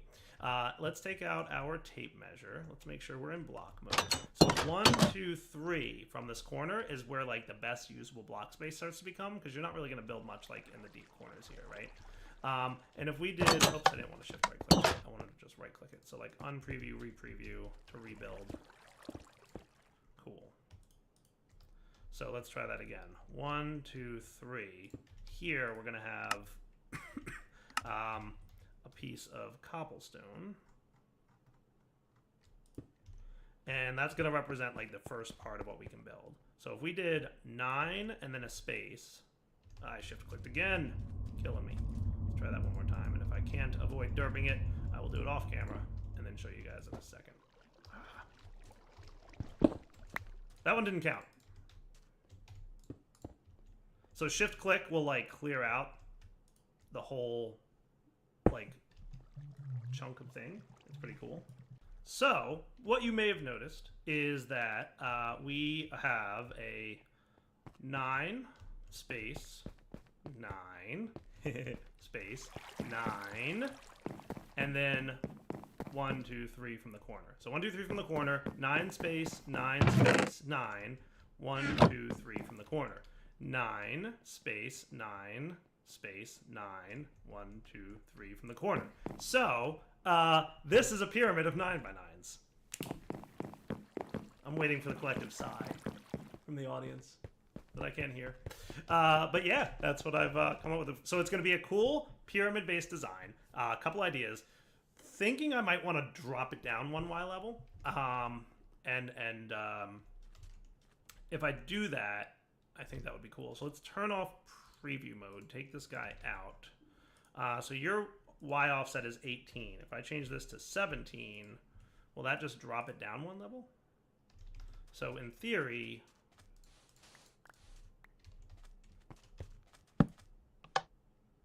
preview mode this guy. See, I think that's going to look cooler. Yeah, that looks cool, right? And then I'll probably not even have it fill the floor because I want the floor to actually be a different material. So that's actually fine that the floor is there. So let's clear that out and just validate that like the shape properly moved. Because shape cards and me and my brain, like, we don't get along. I always get a little confused about how shape cards actually adjust the rotation. So there should be a 9, a space, a 9, a space, and then a 9, and there 1, 2, 3. Perfect. It's exactly what I expected it to do. So that's cool, right? 1, 2, 3 from the corner, and that's the start of the 9. A little bit hard to see because it's white, but if we wanted to, we could make it like blue, and then we could 1, 2, 3 from the corner. So that's a little bit easier to see. How about red or black? Right? So that's all cool. Blue seems pretty good. So that works, right? So I like that. I like that you can have multiple colors and stuff too.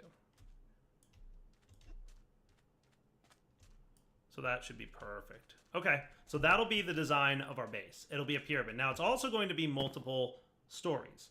And by multiple stories, I mean I want to not just have like this big pyramid with this flat floor. I want to have a second floor here with a little bit of space up top where we're going to have a few other things going on. So we're going to have some stuff on the base floor here, and then we're going to have a floor above us that's obviously going to be a smaller room that's going to have a few other things going on, and then maybe something cool on top of the pyramid eventually.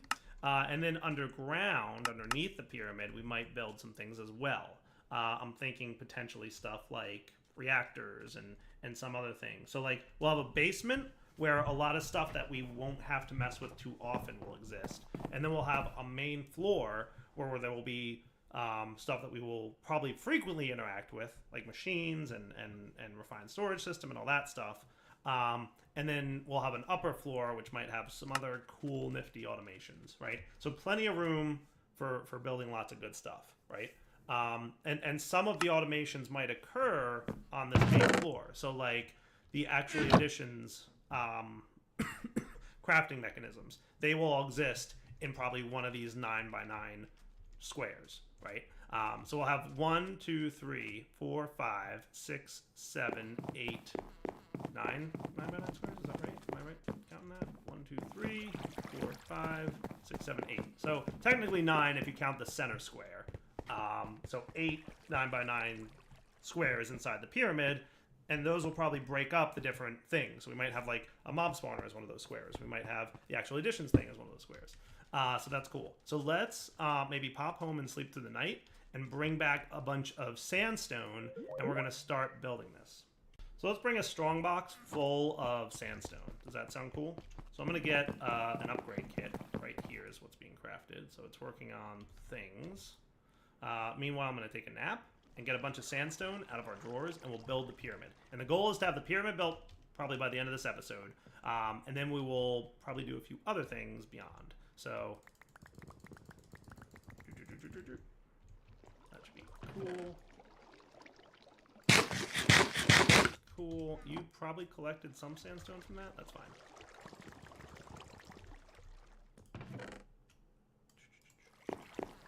Nice. That might be enough. And did I get my upgrade kit done yet?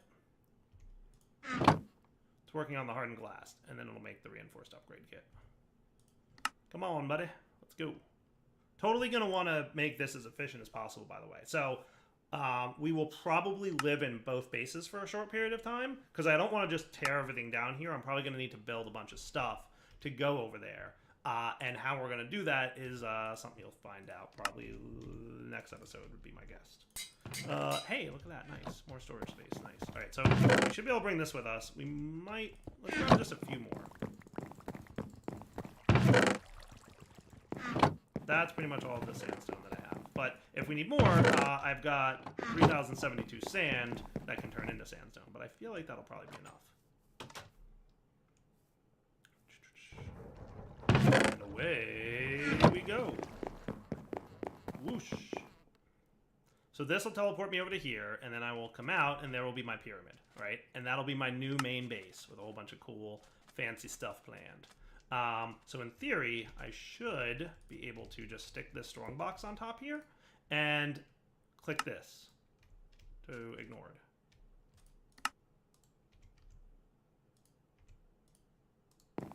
And click this button. Press to restart. Hey, it's building. Look, it's building. It's building my pyramid. Look, it's building it. Yay. Go, builder, go. Go, builder, go. It was enough. Hooray! Now, the entrance to this pyramid might be, like, in the center-ish area here. I haven't figured out how I want to do a door just yet. It's on my to-do list. Now, what's this pyramid look like to you? Because to me, it looks like a ginormous mob spawner. That's what it looks like to me. Which is not kind of like an ideal situation, right? Definitely not what we want to have. But hey, good news. Hey, you actually didn't use all that much. Well, I mean, you used a lot, but not that much. And this should auto-sort into the appropriate locations, aka those drawers. Neat. So you're done, and you're done. Nice. I'm actually just going to leave the block here to represent where the builder was. Just in case we need to remember exactly where that builder existed. Oh, yeah, see? Mob spawners. Bad times. So let's get some lighting going on in there. So I've got an idea for lighting that I think will be cool.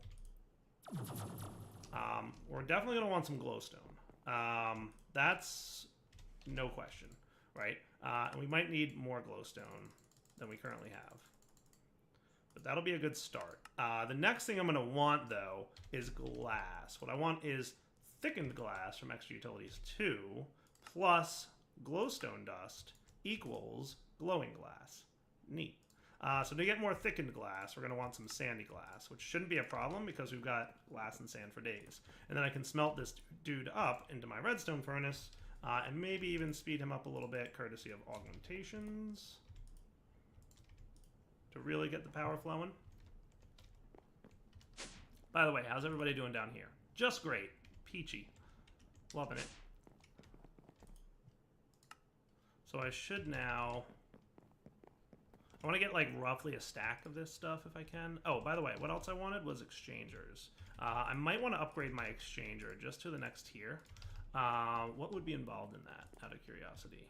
So I need a flux capacitor hardened, which shouldn't be too bad.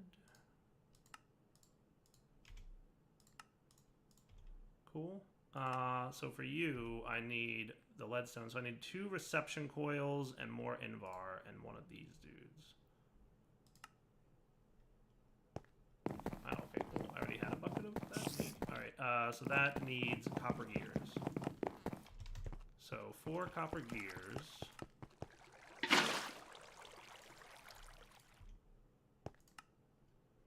So then we just need the 2 reception coils. And that'll get me a better hardened Doohickey? Nice. Cool. So that's tier 2. He can expand in a slightly larger area. Beautiful. I like it. So I don't know exactly how much of this glass I'm going to need. Because I didn't count, because I was doing it in like cheat your own items way mode in my test world. But we're going to get a bit more of this, and hopefully that's cool. And let's make this... So, it's a very dark room. Also, kind of dreary, because you can't see the outside world all that much. So glowing glass, I'm going to place in a very specific location, inside the pyramid, such that it's both lighting up the area, and it's going to make it look a little bit nicer. So, wow, that is a lot of bad guys in there. Holy cow. Bad guys, please.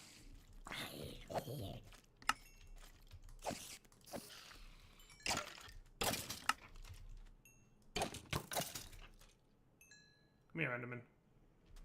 That's right. I'm looking at you, buddy.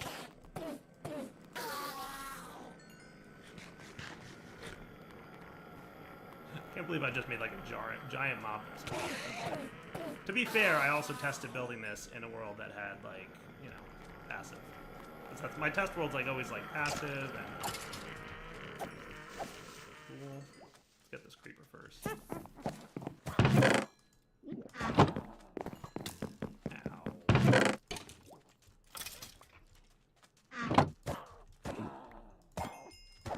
Alright, that's a little bit better. So what if we tried out, what I'm going to do is, I think the way I had this originally, I tested this and it looked pretty good to me, but you guys know how things look good to me, and then people are like, Dyer, please, that's not really that good looking.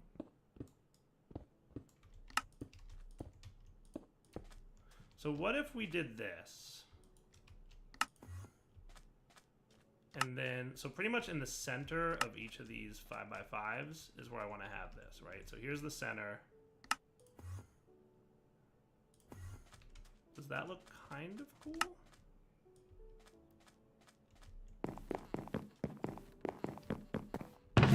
So this is the center, so it'll be here and here.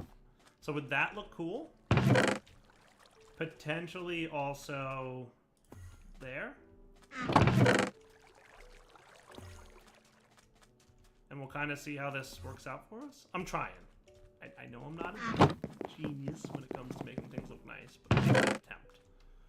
So that's not terrible, right? And then at least we have somewhat of a lighting situation going on here. Oh, by the way, I've found that when you have light level overlay and exchangers, weird things occur. So just as an FYI. It's just a visual issue, so it's not like, you know, crash your game style weird things, but it definitely looks very funky if you try to do that. Right, so if we exchangered this, and the cool thing about this is glowing glass, so not only is it letting sunlight in, but it's also keeping it bright at night. So even when it's nighttime, you're getting some good stuff. So I'll probably want like roughly another stack, but like that's making progress towards things looking a little bit better, right? And then let's get, just to like get some progress here, I will need more glowing glass for sure. By the way, it looks like you can only have a limit of about 5 of these overlays in at a time, which is no big deal. So there we go. And if we just... Oh, that's right, I don't have flight in this world either.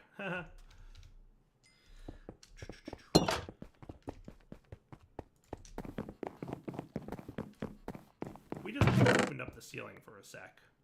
Like, that's pretty close to well lit. It's not great. There's more that I want to do. I want to put glowstone in the floors as well. But we're not there yet. I also want to swap out the floor of this base with not just sand, but like sandstone of a different chiseled texture. So let's do from here, 1, 2, 3. This is like the darkest and scariest part of it, right? I just want to try and get as much lighting in here as possible before I leave and come back, because the more lighting I have in here, the less of a mob farm this will be when I return.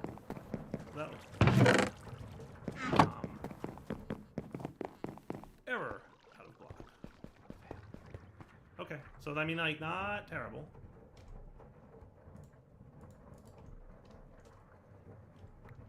If I were to just put, like, just to have lighting for the time being. Like, I'm haphazardly placing these. This will be better in a minute. Well, maybe not a minute, but soon. And the cool thing about that is I can totally...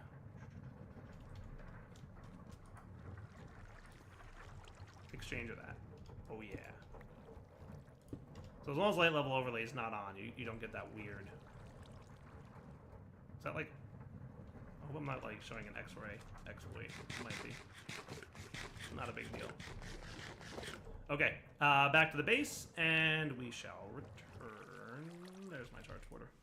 Alright guys, so that's a pretty good wrapping up point for this episode. We've got the basic foundation of what our new base is going to look like. Next episode we'll come back, we'll give it a proper floor, we will give it some proper lighting, and we'll probably build the second level of the pyramid, which will also have a proper floor and some proper lighting.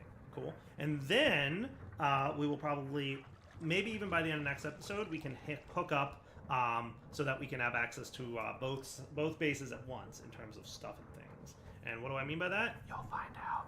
Probably, if you've played with refined storage before, you have a pretty good idea, hintity hint hint, of what I'll be building next episode. Spoiler alert, but we'll see. But for now, Darryl20 signing off. Hope you guys enjoyed the episode. Let me know, feedback and comments, please.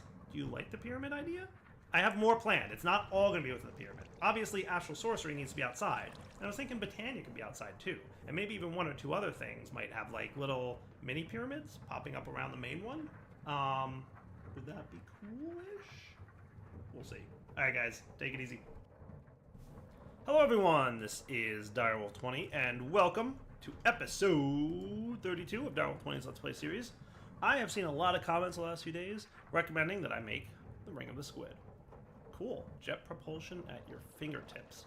Uses 16 GP. I'm going to be honest. I have no idea what this does. I'm not even going to lie a little bit about it. The only ring I know from extra utilities is the Angel Ring, which we'll probably get to. But I've never actually checked out the Ring of the Squid. So in order to get this, we're going to need a golden lasso. So here's the trick about the golden lasso. It totally requires that you craft it in a regular old crafting table. Not in a refined storage table. So when we craft that, it's going to use up, bing, 8 experience. Hoot. I really need to get to storing my experience. And I think, is there a machine from Thermal that does that now? There might be. Nullifier, Thermal, Mediator? No, that's one that speeds up blocks nearby. Aquatic Entangler, huh? That sounds cool. Stores and transfers items. Transmutes items among equivalent forms. That sounds neat. Collects experience in an area. Spreads potion effects in an area. That's kind of cool. I wonder if the one that can, you know, collect experience in an area.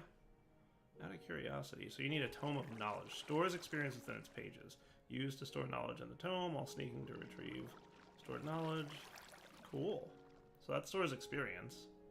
So that sounds neat. And then... So we're going to need device frame, servo, and 10 gears. Times 2. Oh, wait, we need a device frame, not a machine frame. Hold on. I'm going to hold on to you for a sec. Device frame, I need to teach you how to make these. So, a couple things I'm working on today, clearly. I want to get the base up and running. Oh, are my other patterns in here? I want to get the new base up and running, like we mentioned. I'd like to probably sync up between the two bases so that we can access both locations for a period of time while I do the move over and stuff. Now? Nice. Did I ever teach you servos? No, but that's alright, because they're usually easy to make. Cool. Insightful condenser. So what do you do? Alright. That's cool. Doesn't look like I can actually store it in this block, though. Looks like this might be useful to throw... Remember how... I wonder if it needs line of sight. That's a really good question. I also don't know what the range is. We're going to see. I'm going to turn on the lights in here. Or turn off the lights, I guess. So you've got a full internal buffer, right? Remember experience orbs were dropping? So did you get anything yet? Not yet. So go ahead, mob. Dark in there, do your thing.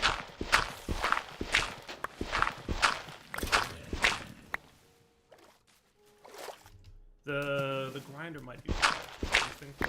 It's pretty full. Remember experience orbs reflecting in here? Maybe an upgrade caused it to void that or something, because this thing's definitely not picking them up.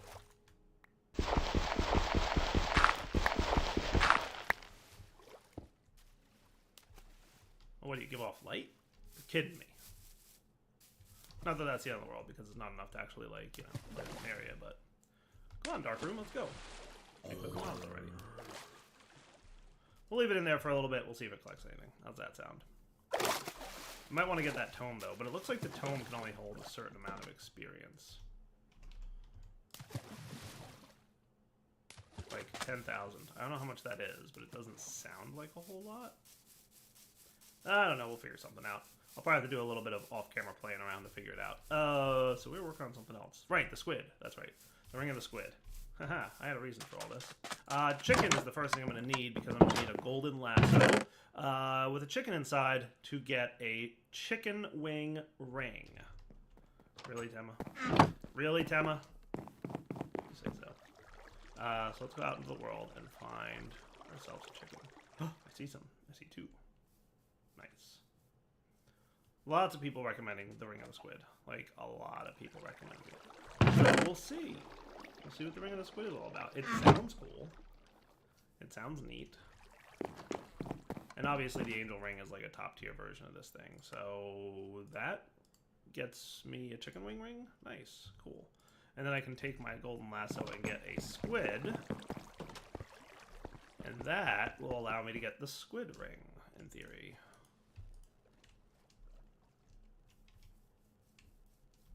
Let's see what happens. Dun dun dun dun. Alright, jet propulsion at your fingertips. Well, that's kind of neat. Oh, it works like a jetpack. Okay, so while holding space... Interesting. So what's that red bar all about? Like, the last two are kind of a different color. So that's actually kind of cool. I like that. It works like a jetpack. It's not creative mode flight. It's like, you know, literally like a jetpack. Nifty. Now, I don't suppose I can bobble that up, can I? Nope. That's okay. So, hey, last episode, we built a pretty nifty base, didn't we? Today, I'd like to spend a little time lighting the place up. I'm probably going to need to get more glowstone, because we're a little bit lowish on that. But I'd also like to build the floor, and I'd like to get my exchanger, which I've got here, to go ahead and help me with some floor building as well. So let's get more sandstone. And I'm going to put away... Well, you know what? I'm going to bring the sandstone over in this. How's that sound? Just because I've got enough junk in my inventory that I'm going to, like, really want to keep it.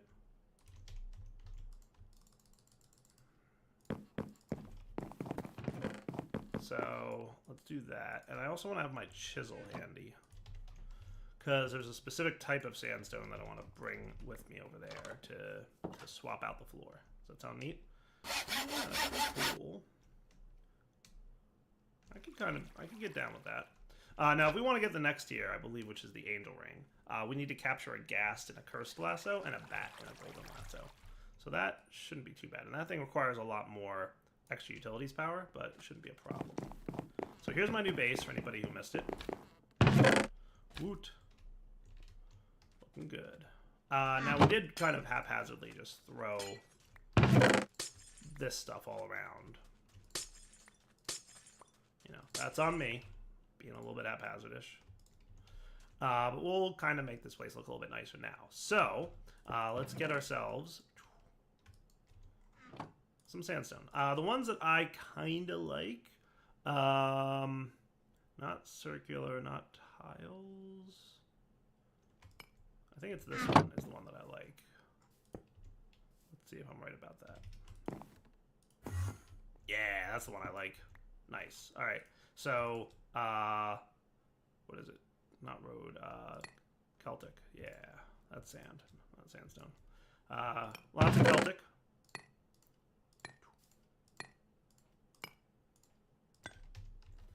And let's go swap out the floor. Back in a sec once the floor is all fixed.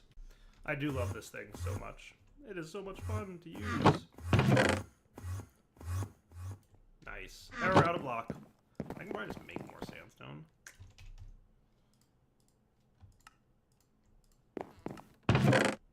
And that'll work for now.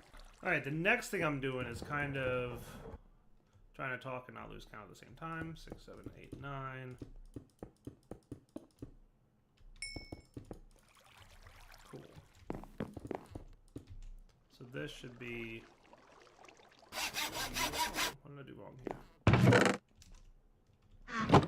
Are you properly cornered? Yes. So 1, 2, 3, 4, 5, 6, 7, 8, 9.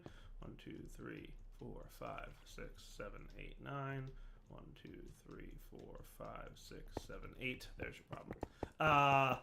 Trying to talk and count at the same time is harder than it looks. Just mapping out some of the spacing here because it's going to help me lay down my glowstone.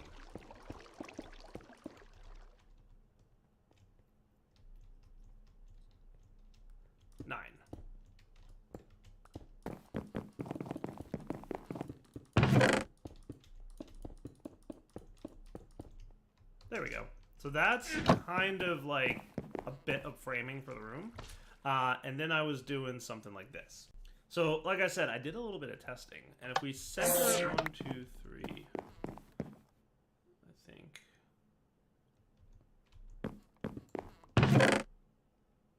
So I think it's 4 out from the wall. I'm going to have a glowstone block. And then 1, 2, 3, 4, 5.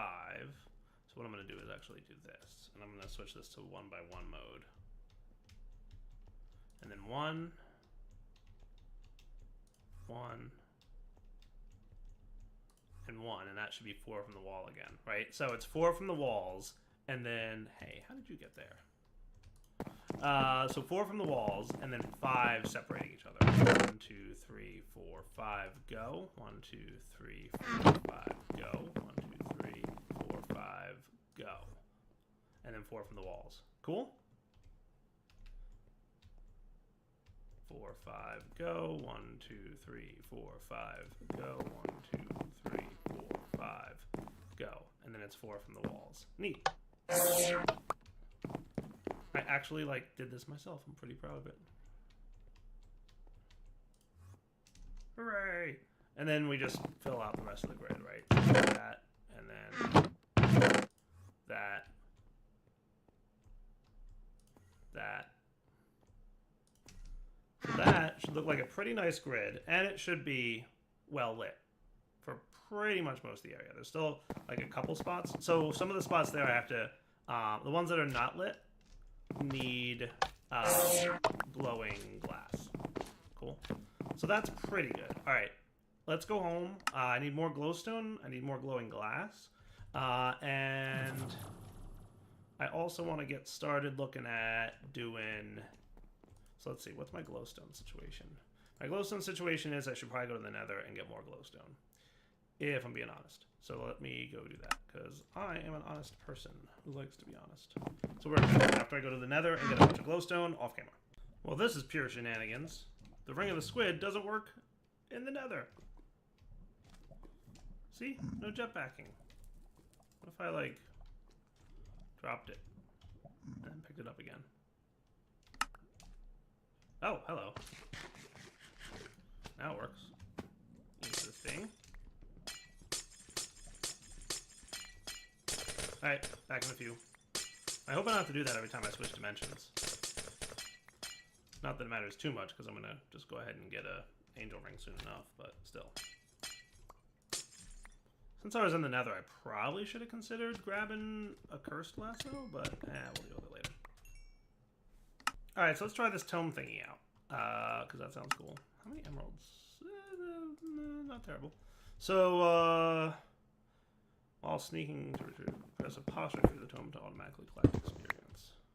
Oh, that's that. Hey, there you go. Cool.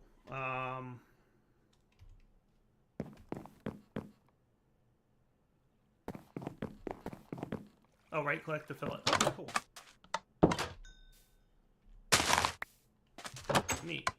And that has stored 315 experience out of 10,000. All right, so that stores a lot. that's not a small amount of experience. That's a lot of experience. Neat. I might not want to hold that on my character all the time, but I definitely want to put it somewhere. Well, just put it in a refined storage system, just so it's accessible to us. So that's nifty. Cool. All right, so let's get some more sandstone. And you know what else I'm going to want to get is probably more glowstone. I'm going to put your drills away. I probably don't need my builder and my wireless doohickey. I don't probably need my slime sling anymore. And I probably, therefore, don't need my astral sorcery tome at this time. Let's get more of that glowing glass stuff. Yeah, so we're going to need, like, another stack of stuff. We'll be back in a few minutes. I'll meet you guys back over at the pyramid. Whoosh. Pyramid it is. So I think I was gonna... I had a couple ideas for this next part of this build. Probably getting into the pyramid would be a good idea. I guess I'll just do that. Alright, you...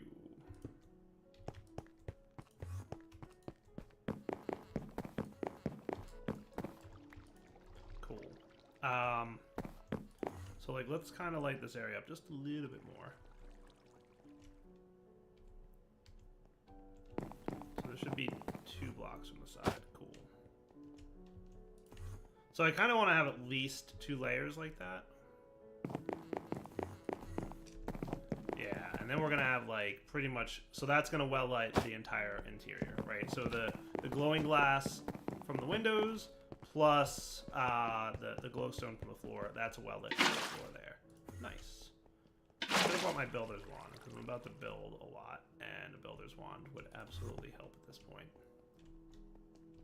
So how am I? I've got a little bit more.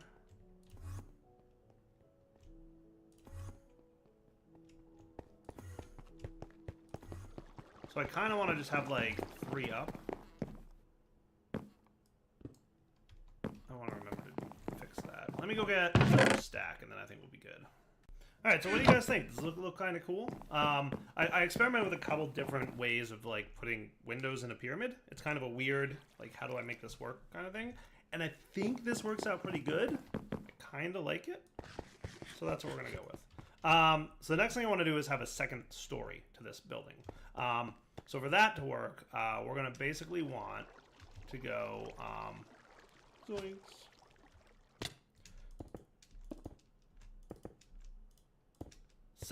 7 blocks is the height that I've determined will be cool. And you know what I should probably do is just start this project right with making the Celtic blocks be the floor. No sense in putting sandstone there and then exchanging them in 5 minutes. Cool. So... nice. Now for the pain of not having flight. That's creative level flight. Let's do diamond wand. Hey, what? Oh, I missed one. You can be Celtic as well. And then you... there we go. Nice. That should look good. Yeah, perfect. Alright, so from here, we're just going to expand these guys out like this. Now it's going to get dark up here, obviously, but that's okay. We'll be fine. Because I've got, well, I don't think I brought the actual glowstone, did I? Did I not bring? I didn't bring any glowstone. Because I'm a derp. But that's okay. I'll figure something out to light it up. I might just use the glowing glass I brought, because I think that's equal to glowstone level light. So if I use that for now, and then I can exchange it later if I want to go glowstone. Which should be cool. Nice. So this is going to be the second story of my pyramid, which will probably go up and down with elevators of some kind of cool mechanic. And I'll definitely want like a lower level as well, but for now, this will do. Nice. So like pretty much right in the center here, we'll have some kind of thing. Now this layout is going to be a little bit different than my previous one, because I still want to go out 1, 2, 3.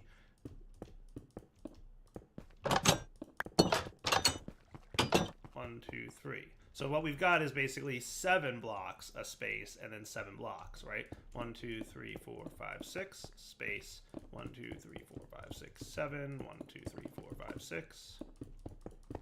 7. 6. There we go. So that's going to be like the rooms up here, for example, right? 1, 2, 3, 4.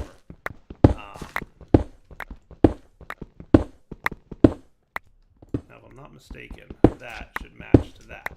And that will be where this goes. So it's 3 from this. Cool. 1, 2, 3. And that should match up with that glowstone.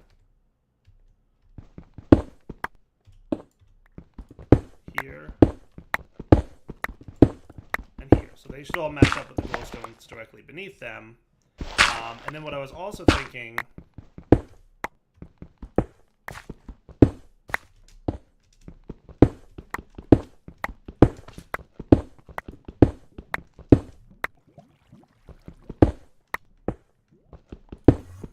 something like that. Does that look cool?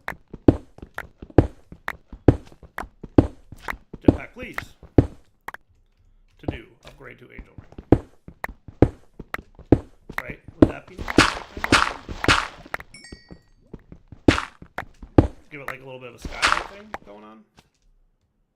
I like it. I hope you guys like it. This is a pretty finished product right here.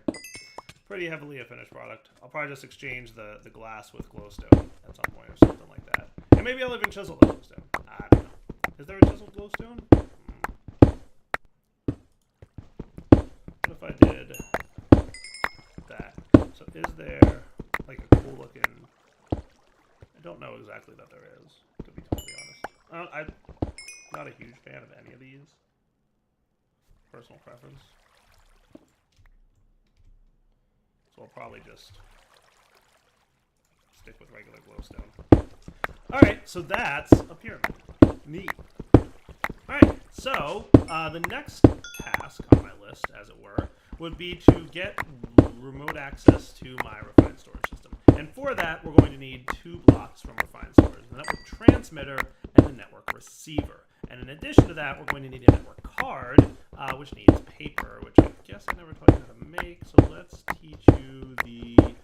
let's do the version that uses rice, because I have to do that made absolutely a lot. I may have no rice at the moment. Do I have any rice in there? I have enough. Cool. So we're going to need the network card, which needs paper, and that's going to kick off a whole bunch of crafting over here, I presume, but it's doing a good job, so I'm proud of it. So those blocks are going to allow me to have remote access to my refined storage system. So the other thing I might want to make while I'm there is a wireless transmitter. So for that, we're going to need one of you and a machine casing and maybe some of this stuff. Cool.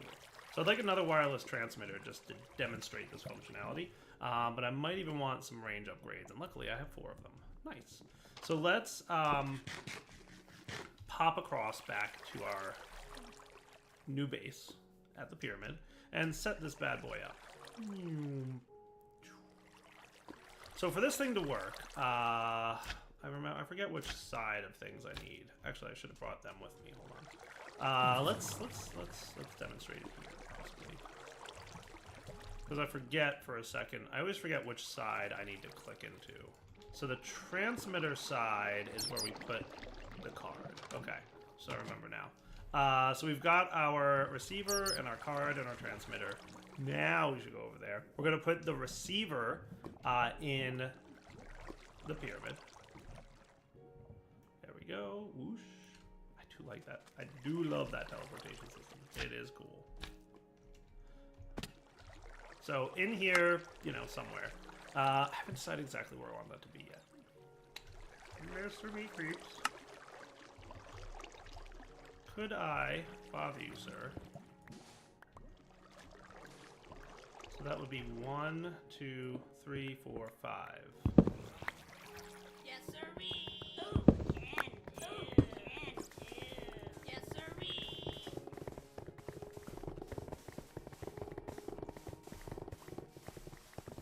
That should work out pretty well. 4 meat creeps per player. Nice. All right, cool. Wasn't sure if I had that version yet or not. Good job, meat creeps. Clear out this area for me. So I totally plan to have some form of basement. It might be larger. I don't know. I haven't decided yet exactly how I want this to work. The basement. Go meat creeps go. Wow, look at all that junk. Loving it. Sweet. Let's put some away. Stone and sand. Isn't sand in my... It must not be. Nice. Look at that, is just lovely. Okay, cool. So underground here, we will probably wind up having, you know, a few things going on. I might want this to be like a little bit deeper, you think? Maybe one level deeper. Yes, sirree. Yes, sirree. Ooh, can do. That is so beautiful. All right, so with that set up, what I should now be able to do, once they're done working, because I don't want to start building down here, they should be smart enough not to break any tile entities, I think, but... So we'll put our receiver... For now, we'll just stick him in a corner, or up against the wall. And then what we want to do is shift right-click with the network card, and what that does is link the network card to the XYZ coordinates of the receiver in the world. Now, I want to take my transmitter and stick it somewhere, anywhere, on this thing. Now, let's keep in mind, currently we're using 225 RF a tick, right? So I'm just going to stick this guy, for now, right there. The transmitter itself may not be using any power yet, but once we put the card in there, boom, it's got a range or a distance of 572 blocks. And basically, that might be a lot of power. Maybe not, because it's not chunk loaded. Oh yeah, it is. Hold on, it just didn't update yet. Because now we're using 797 RF per tick. So we just greatly increased the RF per tick usage of our base. So it says 0, but it's totally using a lot. Because we just boosted up our power usage. So long story short, it's pretty much 1 RF per tick for every block traveled in the overworld. Now, if you're doing cross-dimensional stuff, which totally works, you can do RF per tick across, or you can do refined storage across dimensions. What you're gonna find is it's about 1,000. I think it uses 1,000 as a rough number for anything across dimensions. So if you want to put your refined storage system in the nether or the end or something like that, totally doable. Cool. Do you have to be on a cable? All right, cool. And I brought no cables with me, so that's good. Let's go across there now. Part of me is thinking I should have put this gateway like a little bit closer to my base. It's not terribly far.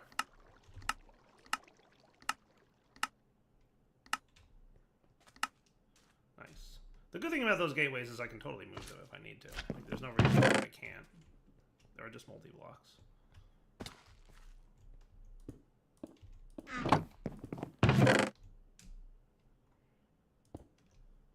Cool.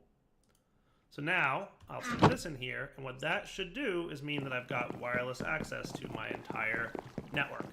So all my auto crafting, right? So we'll want you to be nice, JEI synchronize still. So we've got all the stuff we can auto craft, right? Remotely available. We have all the items remotely available. We have all the crafting options remotely available. That is cool. And that is really something I'm excited about, because it means now when I'm working over here, we can easily access our stuff. Sweet.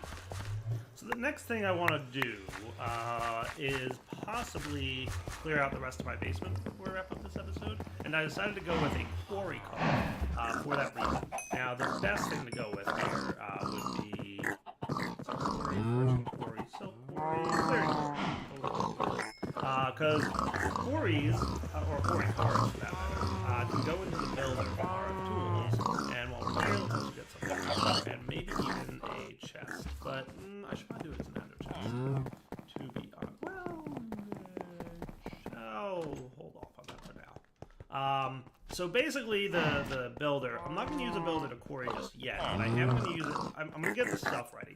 If I want to use this to like run a proper quarry and get lots of resources, it will require a lot more power than I really want to. So I decided what I'm going to do is just hold off on that. But I can still use it to clear out some of the areas around here. So what I'm going to do is we're going to map out this area here.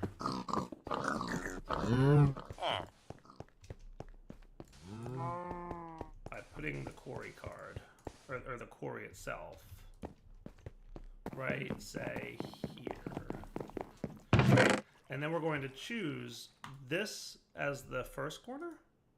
And now we have to go find the second corner of where we're going to clear out the area with this quarry card. And that is going to basically be the opposite corner, and it is, just to clarify, 1, 2, 3, 4, 5, 6 blocks down. So I'll go 5 blocks down and then click on the bottom block, right? In the back corner here. So basically, we could go 1, 2, 3, 4, 5, and then click on the bottom block. And then if we come over here, yoinks, what I should be able to do is stick this card in the block, and we'll give it a quick look-see to make sure it's doing everything I want it to do. So if I put this in here, and I should probably put down this guy so we have some power going on. Remember, this thing's pretty power hungry, especially when quarrying. So let's just make sure that you're going to behave and do everything that I want. So to validate that, I'm going to say preview mode. Say what?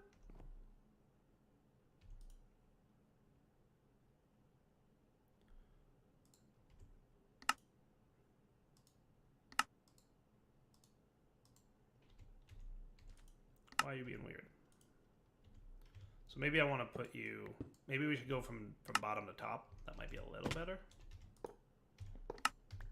So let's put you,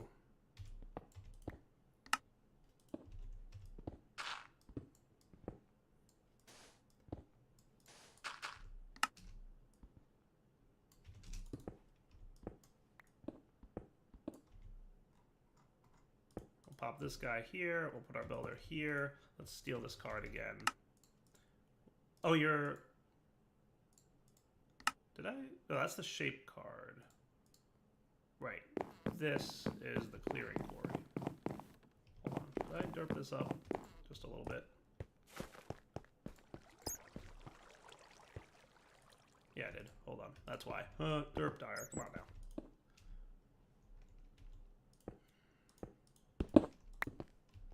So, this was the top. This was this guy. We put our quarry card in there, and then we preview it. Now we're talking cool. Nice.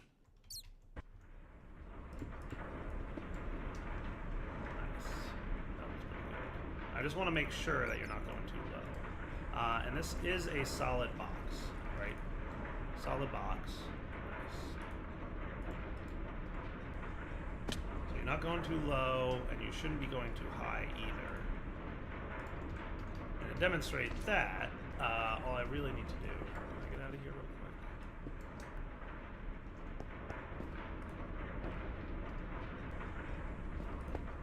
quick? Preview mode, you should not be breaking my floor. And we can see there's no thing there. So that actually should work out pretty well.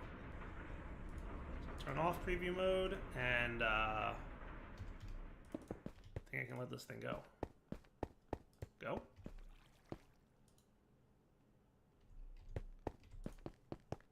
Oh right, you need a inventory, a chest.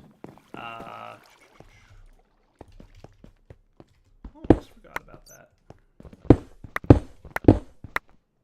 There we go. Nice. Sweet. Hey, look, it's clearing. Beautiful. That's what I would have wanted to see. And we are super low on power. No surprises there. I'm not even a little bit surprised that we quickly burned out power. Oh, hello. We've got like a little ravine here. So I'm gonna have to totally like make sure that I have the proper floor going on. But that shouldn't be a problem.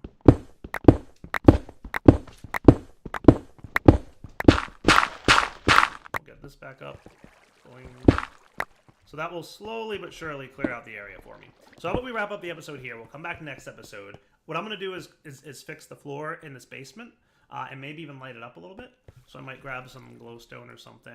We'll figure it out. Just to, you know, maybe 16 of them for now, and then we'll go from there, right? So for now, though, 20 signing off. Hope you guys enjoyed the episode. We will come back next time. We will have like a really wide open basement down here, and the basement. So like underground, we'll have like I typically have for basements, right? So what is up? Are you guys clearing out like the proper amount of spacing or no? You might be one too low. And if that's the case, no, it looks like it's good. It's good. Nice. So it is actually flattening out the right amount of area. Wow, it is really slow with such a small amount of power coming in. But that's why we're not quarrying with this thing to actually get resources. The only reason I did a quarry cards are more expensive, 300 RF per tick, per block broken. Whereas a clearing card, which I totally could have used, shape card void, would have been half the cost, 150 RF per block broken, but still expensive. That would just void whatever it clears out. I figured, hey, let's get some stuff. But most of it's probably going to just be sand and sandstone, which I kind of have a limited amount of anyway. So I might go void block. All right, for now, Daryl20 signing off. Hope you guys enjoyed the episode. You know the deal. Take it easy. Hello, everyone. This is Direwolf20, and welcome to episode 33 of Direwolf20's Let's Play series. I'm just chilling in my pyramid. It's a pretty cool looking place. I'm pretty proud of it. It's probably not the best, fanciest base you guys have ever seen, but hey, it's fancy for a direwolf base. That's what I'll tell you. Hey, I also made a basement that I think looks pretty good. Look, it's a basement where I actually made it, like, not terrible looking. I actually cleaned up the basement. I'm gonna wait for you and the shock to wear off. So, like, go ahead and be shocked. Maybe pause the video at this point if you need to faint or something like that. But come back, because we have an episode today where we're gonna be doing stuff and things. So, a few things I'd like to work on today. I'd like to kind of finalize the layout of this space and then start moving some stuff into it. And then start figuring out how I'm gonna actually use this base for all the different things that I want to do. I'm thinking... just to start off, I'm thinking, right? Like, we'd have, like, basically a generic refined storage area over here-ish. We can run cables to it. We might have some different machining rooms in different areas here. So we'll definitely have, like, an actually additions room with, and that might be this room, right? Where actually additions will live and do some stuff. We'll kind of figure it all out. But I guess first things first, let's pop back to the old base. You know, ain't too shabby. It's a nice base. Now, of course, I set up all these like fancy multi-blocks. They're going to have to eventually be like cleared out. So what I think I'm going to do is, while we're waiting, I don't know exactly how well this is going to work out. But you know what I'm going to do? I know what I'm going to do. I know exactly. I'm going to remove wood from here. And then I'm going to get a hardened upgrade kit. And I'm going to upgrade. Oh, good, you're already done. This guy, so that he can store more fluid, right? And it'll burn through all the wood that's in there and all the carbon, and then we'll probably start thinking about moving these things. It might also be a nice time to upgrade this energy cell to like a higher tier, maybe Signalum or even like the top tier, just to have like a really nice, huge amount of storage available to us. Cool. And then next steps. So in the basement, I will probably store the storage stuff, like the drawers and everything that store items. In the upper levels, I'll store things that I'm going to be interacting with on a regular basis, right? So I'll probably have my machines up there.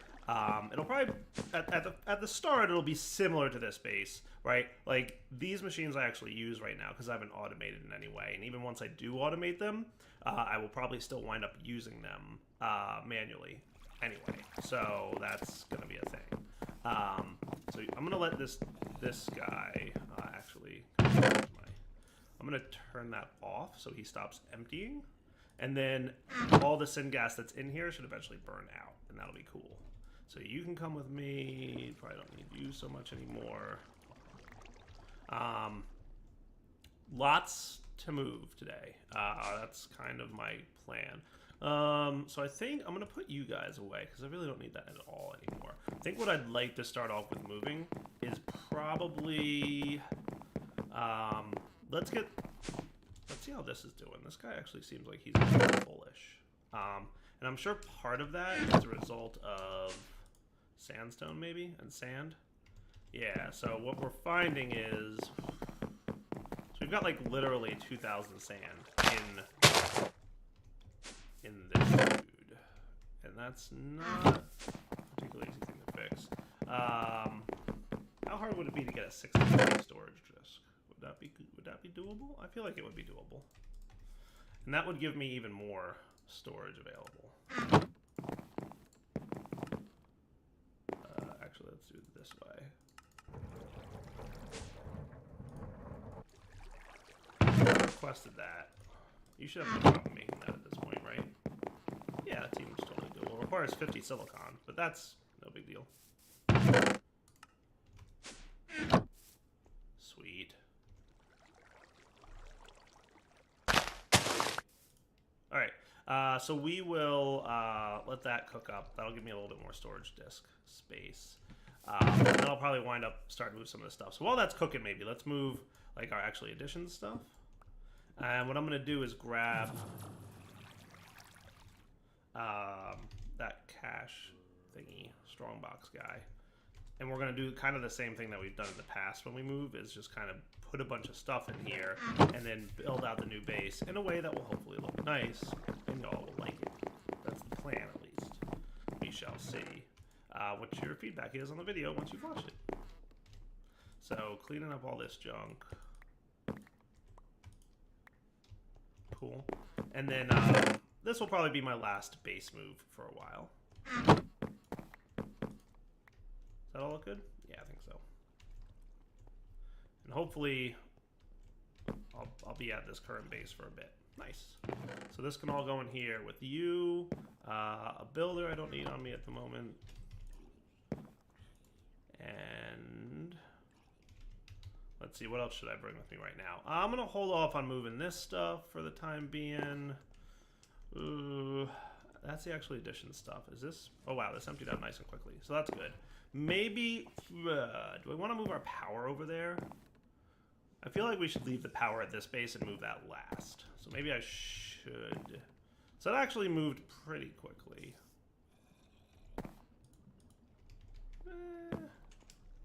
Let's get it all moved. Let's just knock it out like a band-aid, rip it off. Yeah. So these things I don't technically need right now.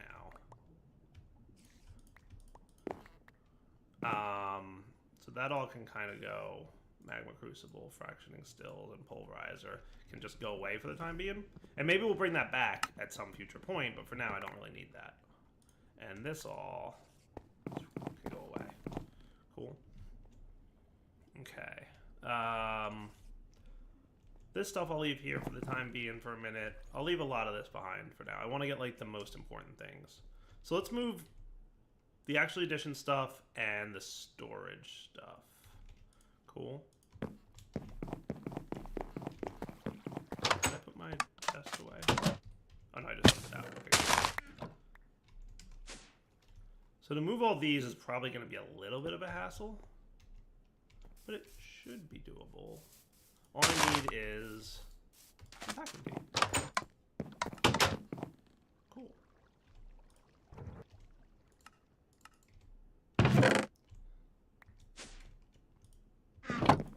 And we'll make sure you know how that works too.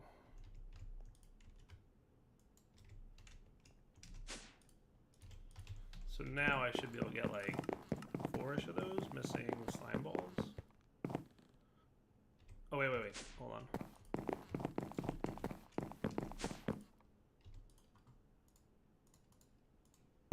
Or dictionary.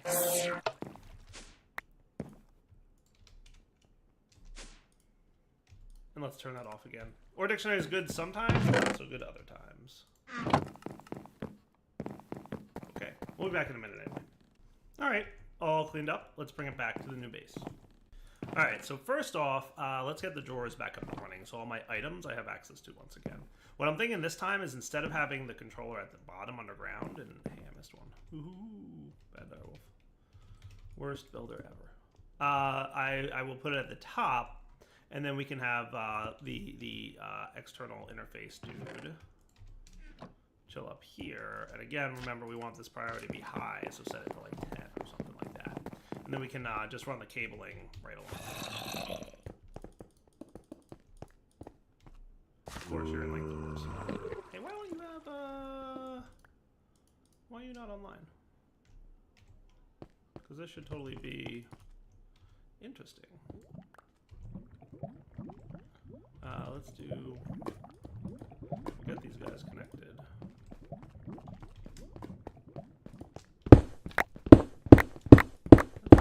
Kind of odd. Also, you should have had 4 right up here. Weird. I'll have to go back home.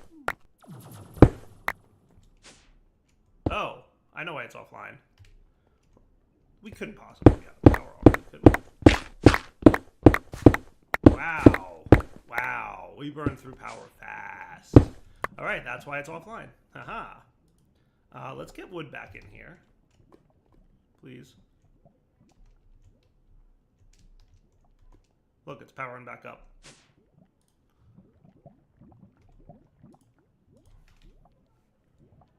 Come on, wood. Yeah, that was a lot quicker that we ran out of power than I thought. So we'll let that kick back on, and we'll fix that. So that should be cool. So now, can we see all our stuff? Because I would think we could. You're building up your internal buffer. You're online, linked. Let's pop back over to the new base and see what's going on. Oh, and I found, okay, cool. So it is online. Good. All right, so that's awesome. All right, so let's get our drawers up and running. Unfortunately, there's no good way to figure out what's inside these drawers before I just start placing them. So let me get them placed, and then I might rearrange them in a more, cohesive manner. All right, I think that looks pretty good. We might wind up with a few more drawers at some point, but that'll get it done. Let's pop up to upstairs, because up here is where we're going to want to do some, like, crafting work. So maybe this corner would be a nice, actually, additions room. What do we think about that? So we just pop 1, 2, and then 1, right? So it's this, and that would be a pretty reasonable, actually, additions area to go with, right? And we could, like, just hook up some basic power underneath for the time being. Now, eventually, we're going to have to get, like, actual power over here, but this will do for the time that we've got. Cool? So that could be, like, our actually additions room. And then, as for the atomic reconstructor, maybe we could stick this guy in, like, a corner over here. And what do we like for glass? Can we get some glass going on here? Give me that back. Gray bordered is what I like. Yeah, that's it.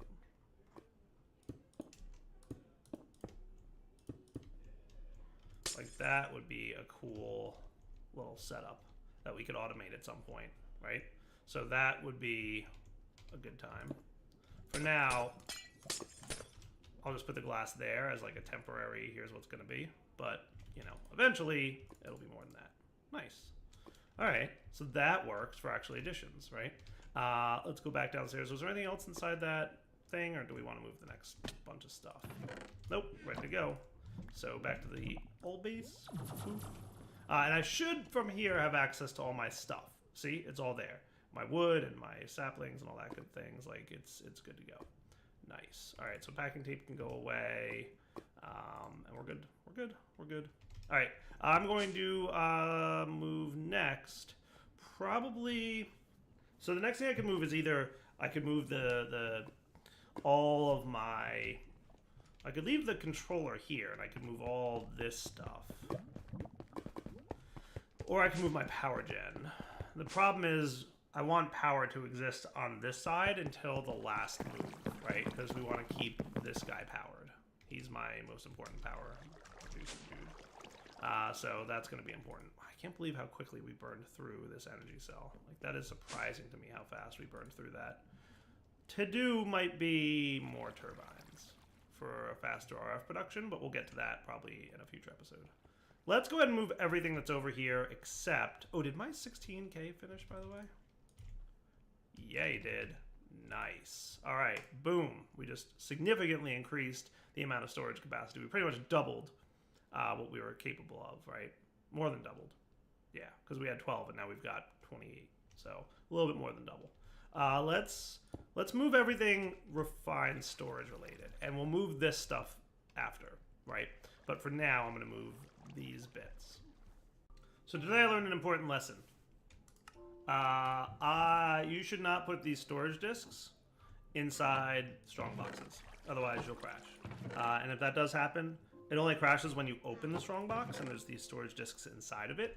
So to do it, to fix it, I had to cheat myself a servo to pipe them out because all my servos and stuff are inside the things in here. So good times, but managed to resolve it. Don't put these storage disks in here. I know the reason, it's complicated, but just don't do it. All right, back to moving day. All right, so I've got a lot of the stuff that I want to move here. So I should be able to do this. The importer, stack upgrade, boom. That's what I would like to see. Nice. And then I have a lot of auto crafting stuff that I'm gonna have to recreate. All right, so just a little catch up on a little bit of the off-camera work I did. Ran some cabling back here behind the wall to get the crafter set up. I have to reteach it all the whitelisting things here, but we'll get that taken care of. So these guys should be cool. We have some speed upgrades that we can toss into these. 1, 2, 3. That should be good. Did wind up running cabling up here, so we'll probably have to like mess with that a little bit. So this is the basement, so I don't mind it being a little bit messy, but that's pretty much where I'm at. So now to pretty much refill these guys. All these should be just vanilla crafting table recipe stuff, so back in a few. Alright guys, more status updates for you. Just finished moving all my crafters and all the auto crafting that goes with them. And now I'm working on this stuff, which will basically be all the crafting machines that I had set up in the prior base. So that should be cool. So we've got a magma crucible, redstone furnace, pulverizer, induction smelter. That sounds cool. Do this, and the crucible. Okay, cool. So we'll do, so like here's where I'll have, eventually this will be a reborn storage thing, once I have a little bit more resources and can get going on that. But for now, that should be good. And then like over here-ish, and I'm not like very specifically laying this out in any particular format, but these guys should have retained all their transfer stuff. Nice. Okay, cool. And then we're totally going to want a chest up here for this thing. And I'm going to try and do everything with, I've been doing everything with impulse item ducts, just to speed things along. And then we could have like our interface. I could probably just chill here, right? Cool. And those guys will auto push out, so that's good. The filters, the one bummer, totally a bummer, is that filters don't maintain their settings from one location to the next. So like, you know, that's kind of a stinky thing. So these guys had redstone, I know, glowstone. What else was in that filter? Ender pearls. And then we had item ducts and buckets, right? So you get these 3 on a whitelist, and you get buckets and item ducts on a white list, and that should be cool. Nice. Okay. And then we can, you know, set up our crafters like so.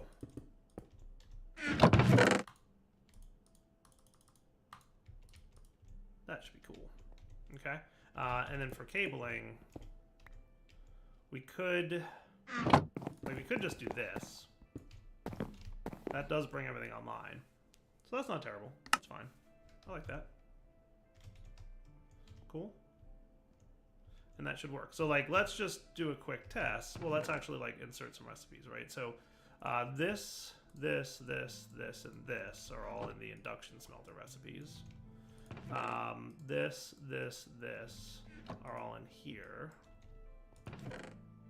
One nether quartz becomes one silicon. I don't even need this recipe anymore because I have like unlimited silicon. Well, I don't right now, but I will soon again. And these guys are all these patterns. Cool. And you've got yours. So if I, for example, wanted item ducts, impulse item ducts, it would drop them in there. We set this guy to ignored. He'll quickly pull them out to the appropriate location. They will get melted and do their thing. Now, obviously, I'm not powering these machines yet, but we'll get to that point. And then that should quickly make its way into the interface. And that's fast again because obvious reasons. Nice. So that's all working. Beautiful. All right, the next thing. So we had an exporter. What was this for? Ah, right. 2 pulverizers and 2 redstone furnaces. I remember that reasoning. That exists. We'll probably chill over here. We could have our 2 pulverizers and our 2 redstone furnaces. The exporter.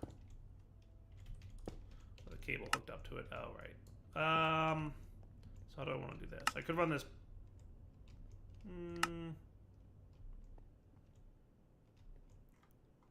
Lots of different ways to run this, obviously.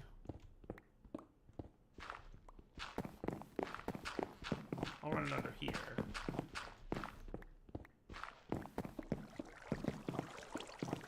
Trying to make my basement look like semi-nice. Like, granted, it's a basement, right? So it's not like it has to be perfect, but I wouldn't mind it looking a little bit nice. You know what I mean? And you know what? Even.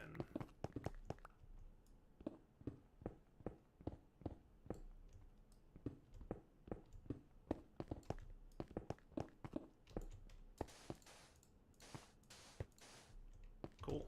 So we could have item ducts, impulse item ducts. So you're gonna spit the things out of here, right? So I had signalum item ducts here.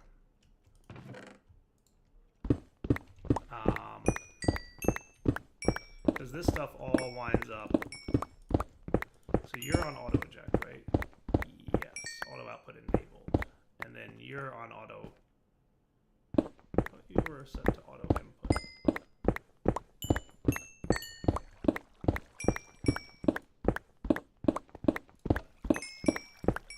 I thought that's how I had that set up, isn't it? Maybe it didn't retain that setting when I picked it up. That very much could be the case. So, and then we had servos on these guys, didn't we?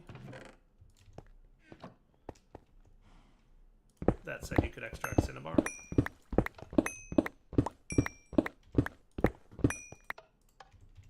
we have any of that handy so I can add it to the... We do. Nice. So you get whitelisted and you get whitelisted and that's cool again. I forget what this... Oh, you know what? This servo might have been for this guy.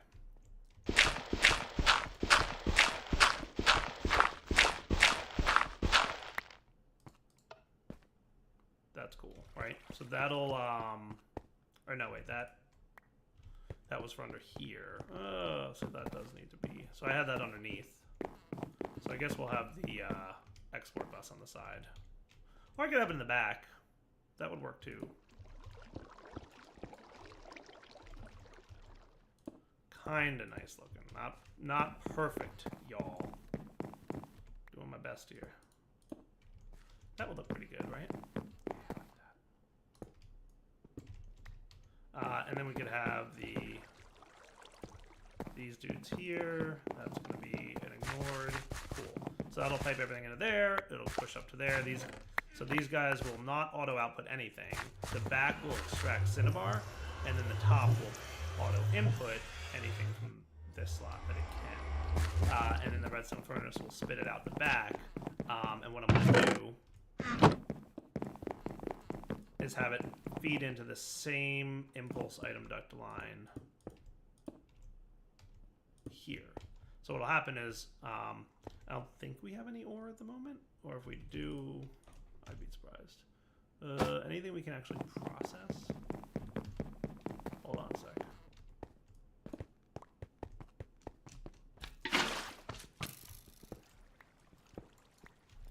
This'll do. Nice having a little ravine under there, right?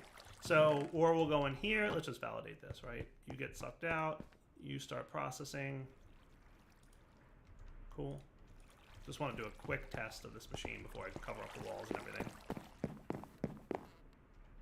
You automatically pull up. You smelt. You should auto output the ingot to the back. Cool. There it goes. And then once it hits the glowstone one, it goes a little bit faster. And it's going to, again, route all the way to here where it'll be imported. Nice. Beautiful. So that's a slightly more organized method of cool stuff. So then, wrong floor.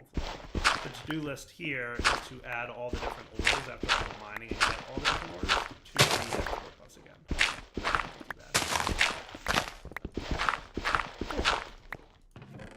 So the last step is rebuilding this thing. So here's a question. I really like them backstuffing, but the problem is when I use sand or I get more sand, it's not getting voided anywhere, right?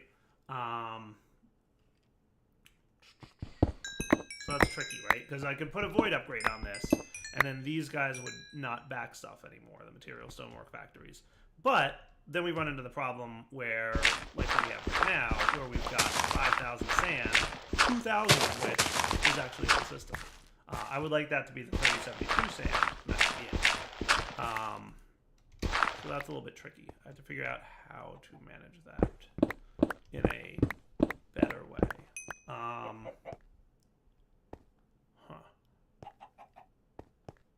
Back in a sec. Alright, moved my pattern grid over because I wanted to teach this dude how to make extra storage. I think I've come up with a solution.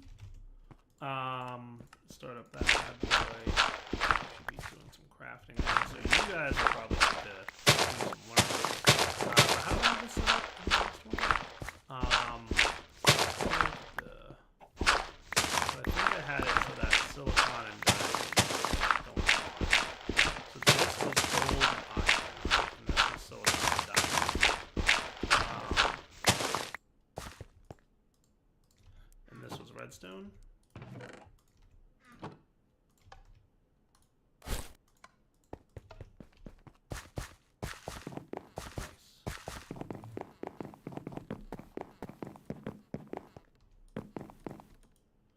Cool. That's pretty good. All right, I like it. Beautiful.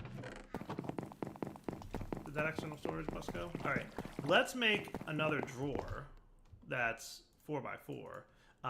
But then let's make a flint downgrade that can only hold one stack of each. So we will let this thing fill up this drawer. Cool. Bucket can go away. Actually, same things I needed.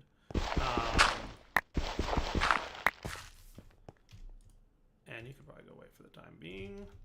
But what we'll do is we'll have another drawer here with a downgrade in it that's going to be locked. Of course I did that. And you're going to get sand, glass, silicon, and sand. Right? And you're going to get a void upgrade in you. Okay. You ready for this?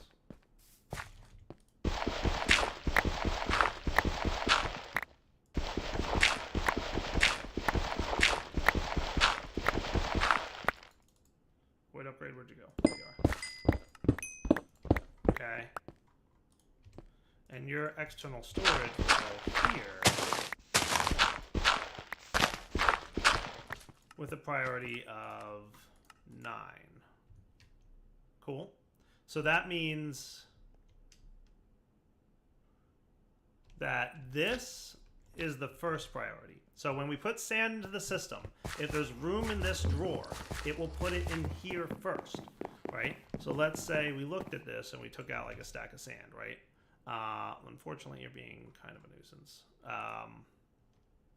So let's do sandstone, right? As an example. So 1876, I put sandstone in here. Actually, I have some in here.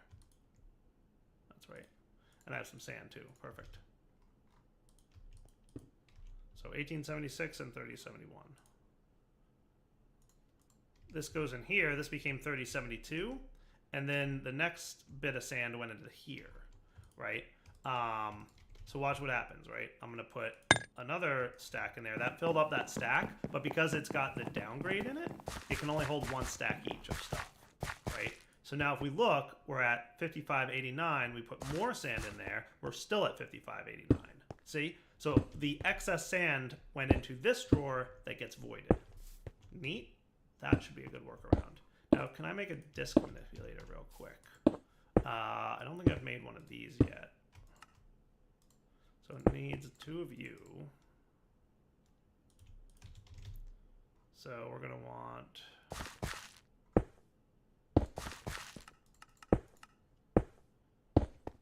disk manipulator, disk manipulator. There you are. So another one of you, one of you, and one of you, and you. And they should pretty quickly cook up right now because those machines over there are pretty fast. Nice. So what a disk manipulator does is actually a pretty neat thing. I might borrow my stack upgrade from here, from the importer, if I could access it for a sec. And I'll borrow a couple speed upgrades from these guys. A disk manipulator is cool. It lets me manipulate disks. And basically we can extract everything off some of these disks and put them on a different one. So we've got 3 4K storage disks here, right? What I'm going to do is take everything off them via the disk manipulator. So I'm going to put this stuff in here, and we're going to do this, this, and this. And they should transfer everything onto my 16K storage disk or into the drawers as appropriate. So any excess sand and sandstone should wind up getting redistributed off the disks here, right? You can see it's clearing it off, and it's going to put stuff in here, or it's going to put it into this disk as needed. Cool. So it'll like redistribute the items inside the storage system. And the reason I'm going to do this is then I'm going to take out the 4K storage disks, the 3 of them, and turn that into another 16. Cool. So that emptied that disk out. This one's now being emptied. We might see some sandstone or something show up in here. Cool.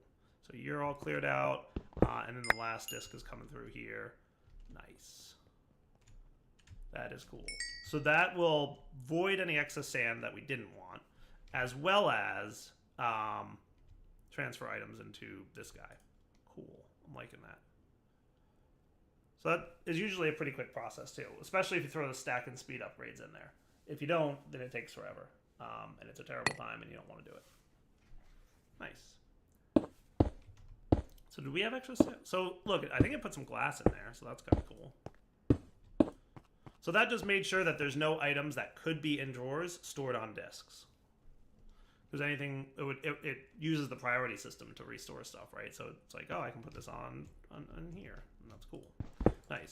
So then I should be able to do this, or is it shift-click them to get them out? Nice, 4K storage parts. So now, if I drop these in here, and I asked for a 16K storage part, it's already got the 3 4K storage parts that it needs. So I kick off the start button on that, and we are cool. And this stuff just starts cruising and cooking. Beautiful. Oh, and you need your speed upgrades back. And you need your stack upgrade back. And now we're good. So now we have another 16K disk. This can go here, and this one will go here. Now we have a total of 32K storage. So huge improvements, right? And then in terms of sandstone, we throw sandstone in there, and it's gonna fill up this one first, because I guess we're low. So I'm gonna reprogram this thing real fast, and we'll be right back. As a reminder, as you're setting this up, you can name these things.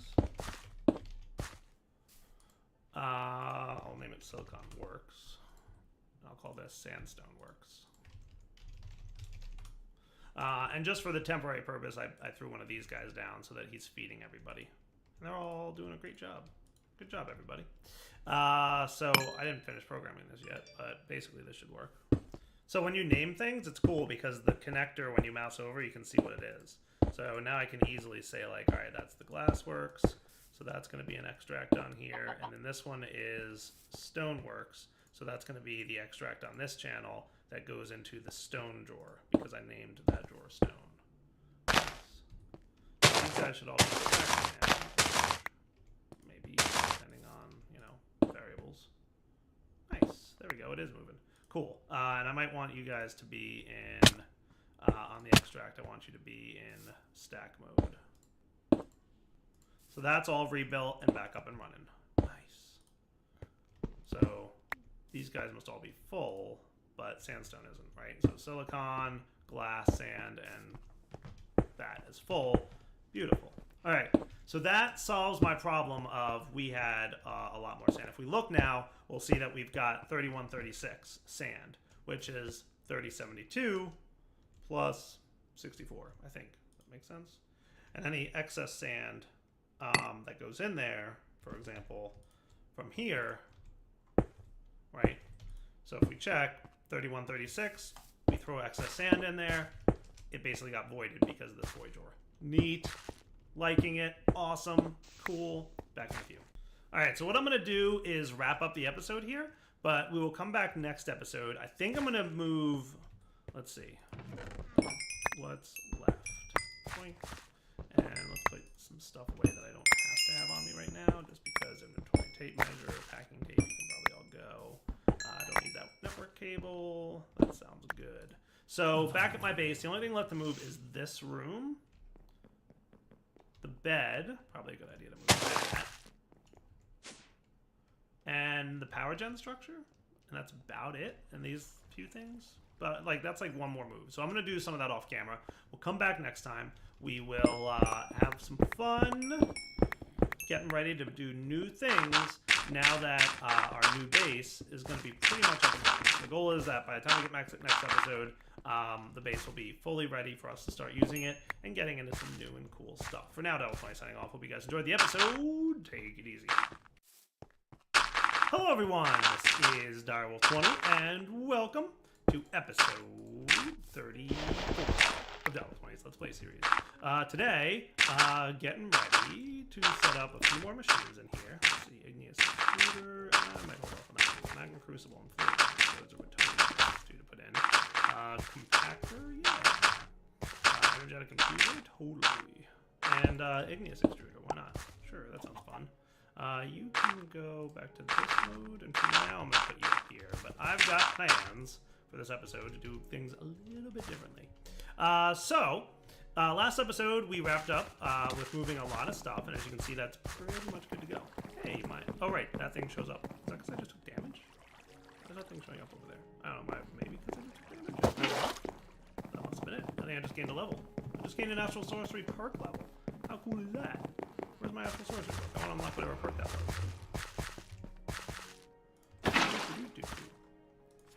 Perks. New. So I can either take less damage from falling. That's not going to be an issue for long. Or I can get higher dexterity. Grants a chance to dodge incoming damage. Ooh, totally unlocking that, dude. That is cool. Beautiful. What was I doing again? Oh yeah, more work on the base. So between episodes, I moved over these guys. As you can see, they're pretty much running exactly the same way they were before, with oak wood being auto output. I've got the Aqueous accumulator next to this guy for now. We're gonna do things a little differently soon. And then the gas turbine controller's up and running. I've got like a little bit of a sub base. You can see that. Cool. so some underground flooring, and that's just running power all around my underground area of my base. At least I haven't gotten to the point where I'm powering anything above me just yet, but we'll work on that soon. Speaking of powering things up here, there's kind of two approaches we could take to doing here, and derpy. I wonder if we can access the nether. I don't think I can. There's no like way to switch over and look at the nether itself and like re-chunk load an area. Well, what's this? What's this black stuff? I have no idea. Does it show up on Journey Map like that? Not really. I don't know. So I want to get my machines up and running today, kind of finalize the layout of the base. That's pretty much the plan. So like right now, I've got an enchanter and a resonator and speed upgrades. I'm going to want bookshelves, a chest. Now, I've heard that the mana pylons, which I did make before, might work for the enchanter.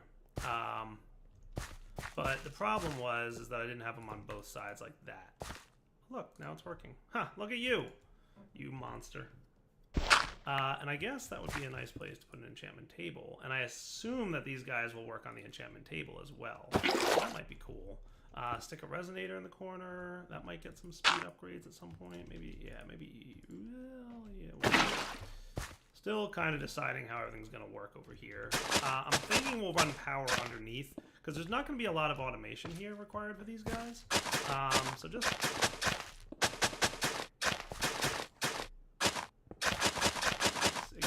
Computer.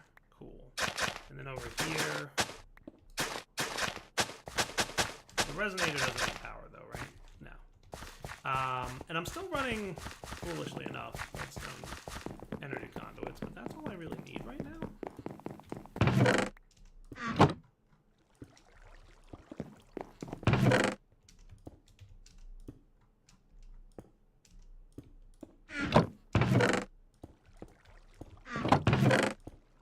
Cool. Now my main question is, how do I want to... What I could do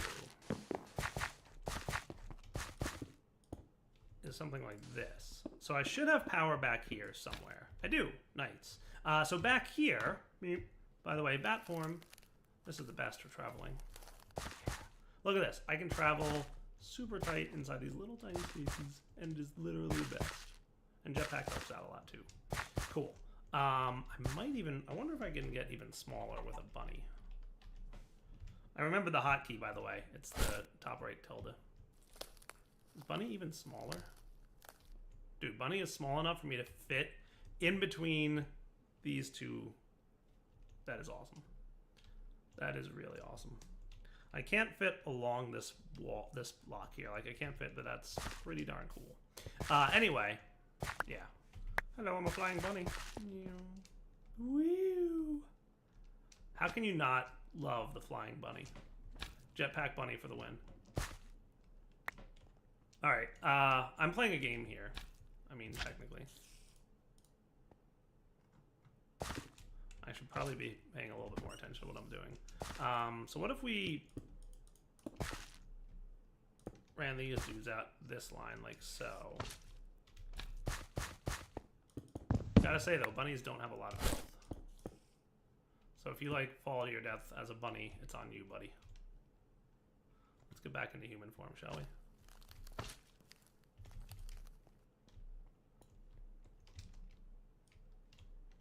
Cool. So that should power all my stuff now. So I've got all my machines up here, ready to roll. Beautiful. These things should be powered up now. The fact that this has power is indicative of the fact that the whole line's working. These guys will need power, you know, relatively soon as well. They might wind up getting their power from back behind this wall. I think that's what I'm going to do. Is dig a little bit into this wall.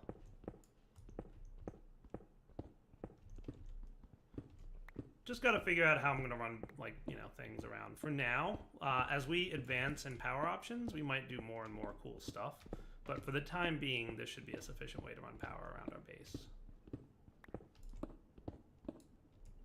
How close am I to... There I am. Nice. So I should have a little bit more leadstone flux duct.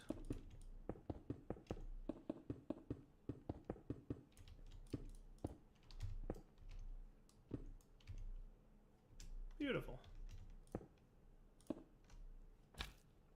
And then we'll run this power line.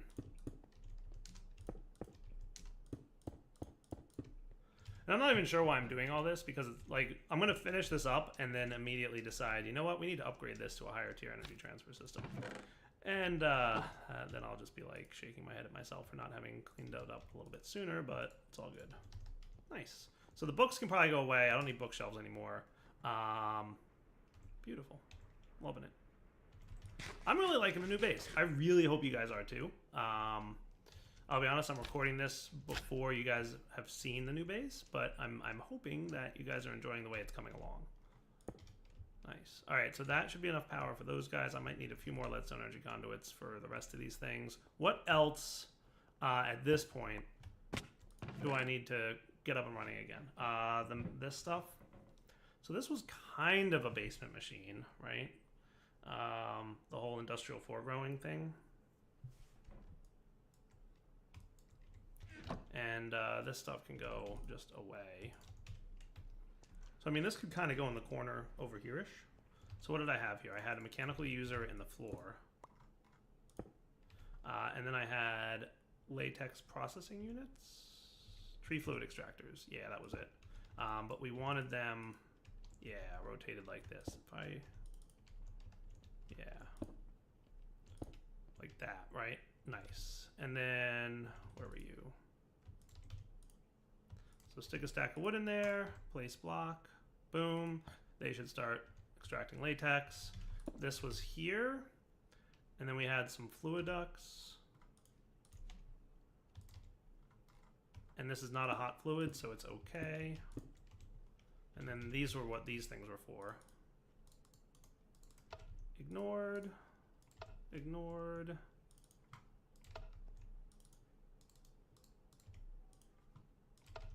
Cool. So that filled that up. And then we had a latex processing unit, which could realistically go right about here-ish. Now we also have signalum plated fluid duct, right? So that could just chill here. And then we could run regular fluid ducts like so. And then I want a few more of these.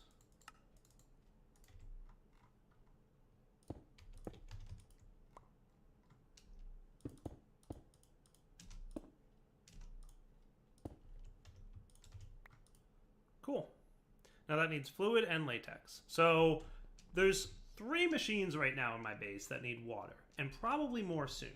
So with that in mind, it is time to look at storing liquids inside refined storage.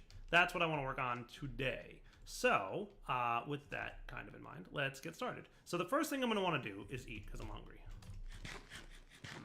The next thing I'm going to want to do is look at refined storage and decide what can store and access and interact with liquids. In order to do that, we're going to need a few things. First, we're going to need a fluid grid. The fluid grid is going to require a grid, which needs a couple processors. So let's look at those.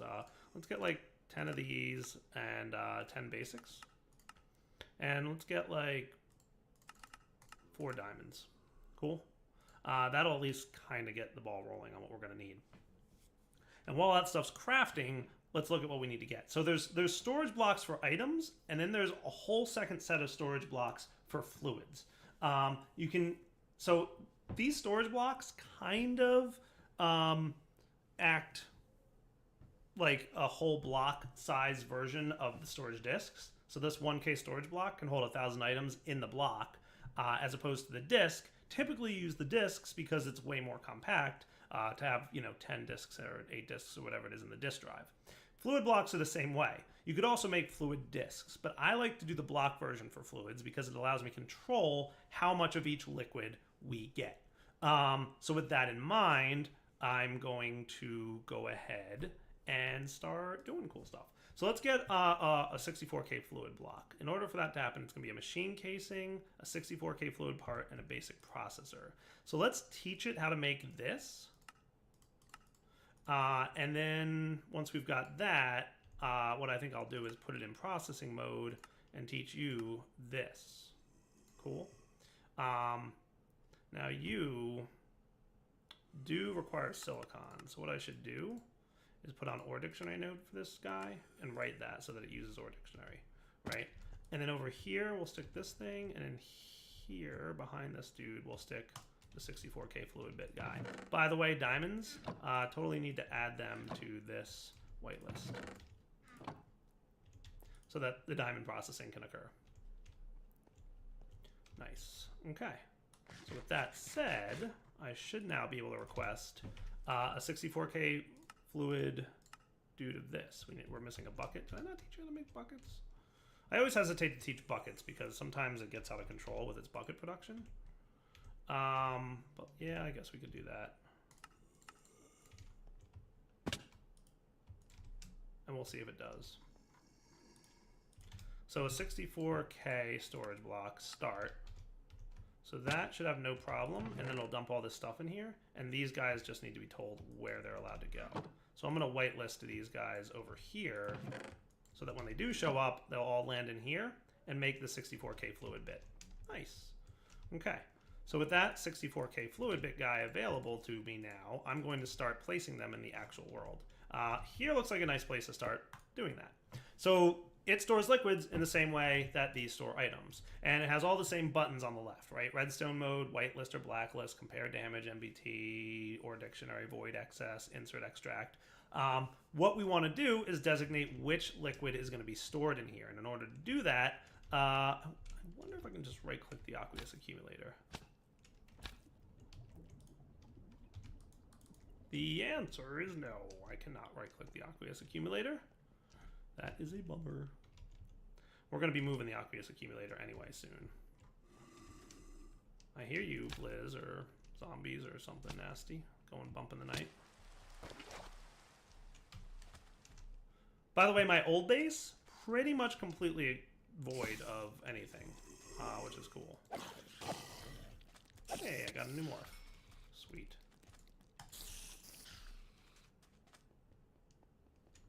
So what we'll do is we'll go down here, we'll tell this thing, hey, you're going to whitelist, and the only thing you're going to allow to have is water inside the 64K fluid block. Now, there's a reason I'm doing this, and that's because eventually I will probably get lava stored in the fluid containers, and maybe other liquids. And when we get to the point where we have other liquids, we don't want lava filling up the water block, or, which might be more annoying, water filling up the lava storage block.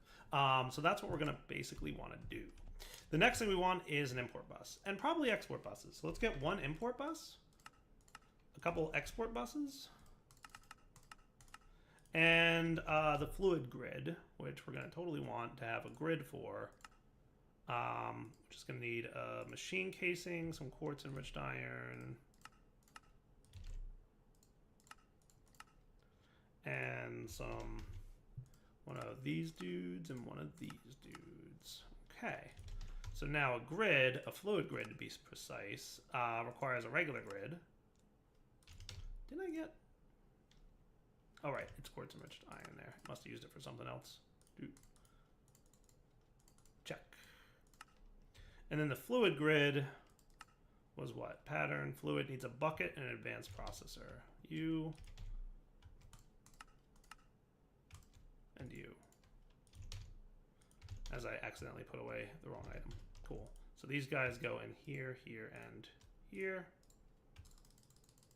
Nice. Fluid grid is available. So the cool thing about fluid grids, and I'm going to put this next to my crafting grid, which will be like the indication that that's the fluid grid, right? They all kind of look the same, these grids, but you know, the fluid one should show you all the fluids that are available in your system. Right now, we have no fluids available in our system. To interact with it, you can shift-click buckets into the fluid grid, like so, and it puts a bucket of water in there. Sweet. And we'll see that that bucket of water is stored in our 64K fluid block. To do, elevator. I should go back to my old base and get my elevators, because they're still there too. So that's your fluid grid, right? And you can shift click, and if you have a bucket in your inventory, it'll fill it. How cool is that? And if you don't have buckets in your inventory, but you have buckets in your system, when you shift click, boom, it'll take a bucket out of here and fill it up.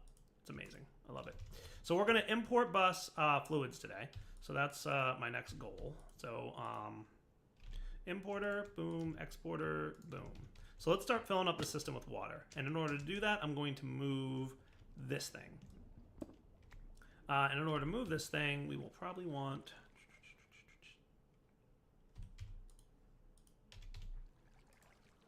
2 buckets. One here and one here. Nice. And eventually this thing will get a export bus of water. In fact, I could probably set that up now. So I can put exporter here and run cables. And all we have to do to set this is type items to fluids and then shift click what's supposed to be exported there. And now any and all water that we have in our system will get exported there. How neat is that? So that should work. We'll come back to check on it after we've confirmed that it is in fact working. For water filling, where do I want to put that? It really doesn't matter. Pretty much anywhere. I might just stick it behind this wall here so that it's a little bit out of the way.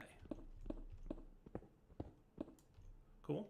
So I could just stick my aqueous accumulator, boom, the 2 buckets of water on either side to allow that to fill up, boom. And then the importer goes here. We'll make sure that the front face is configured. Oh, okay, so let's rotate you that way. So the right face then is set to create water, and that should be cool. So that's filling up. We'll change you to fluids, and then that will start extracting water out of the aqueous accumulator and filling up our fluid storage block. How nice is that? Nice. And then you are going to have no problem maintaining your water over here. Good. Now we might want to do this with a few other things, like specifically you could use water. Now we should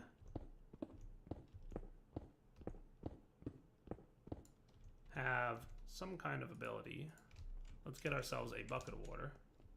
And I think there's a portable version of the fluid grid, isn't there? Is there a portable wireless grid? Wireless fluid grid. There totally is, which is awesome. So now we've pretty much got infinite water routable through this system. We could run some cabling across here.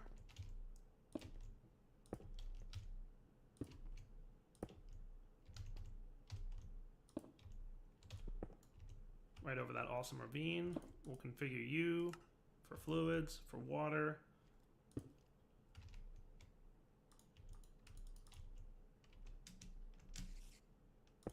There we go. And that should fill this thing up with water, and we can see that happening right now. Nice. That is what's up, guys. Nice. So now we've got latex processing up and running again.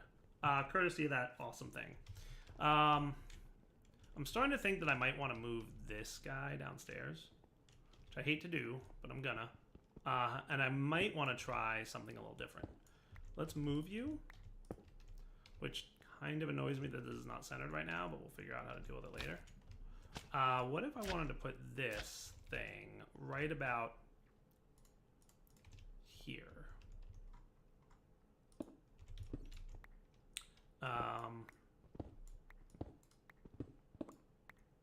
So what I should be able to do is run power to that, no problem. Switch you into this mode. What I want to try, let's get another importer and do the same with lava.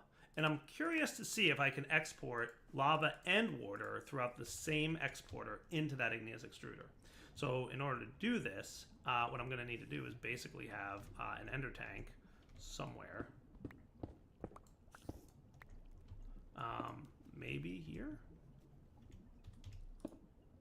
Right? And then we replace this with the importer set to fluid. No, not fluids, because I need another one of you first. So let's get a 64K of this. Now here's where things get a little bit tricky and annoying. only work with redstone signal for a second on this. See, this is where things get a little bit of a nuisance. When I place this, by default, it's not going to accept any fluids, I believe. Or it'll accept any fluid, I think. Right?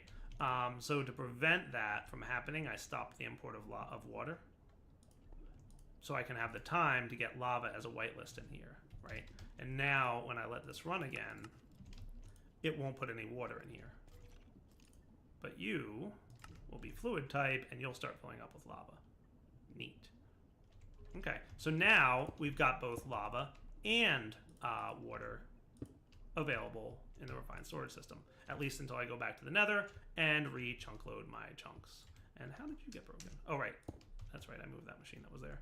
Cool. So now let's export bus.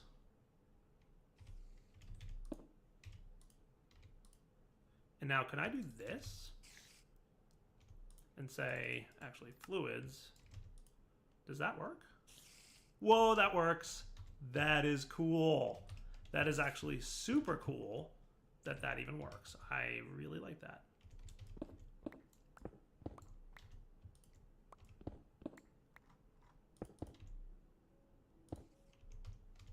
Just so I can then do that. Nice. Okay, cool. I like that. I like that a whole lot. So now we've got obsidian being produced down here. We're probably burning through all the lava we've got. So, next step. I should probably teleport home to the old base, which is hardly a home anymore, as you can see. It's pretty wrecked. But I do want to move my matter receiver. I want to move my elevators, my bed. I hear Enderman. And the only other thing that's over here at this point is the mob spawner area thingy. This thing, which I need to rebuild anyway. Not like because it's terrible or anything, but just it wouldn't be a bad idea to rebuild. And let's take a quick peek into the nether and figure out why that chunk stopped loading.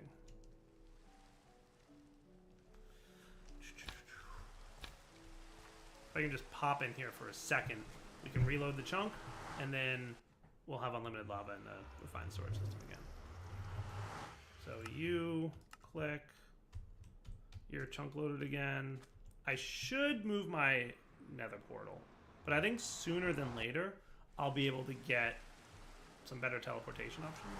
And once that occurs, angel ring, please.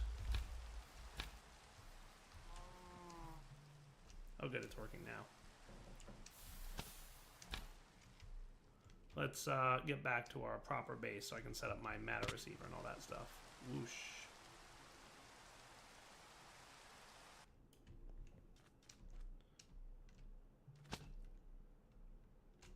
So what do I want this to bring me? I'm thinking like right here would be an amazing place for a matter receiver.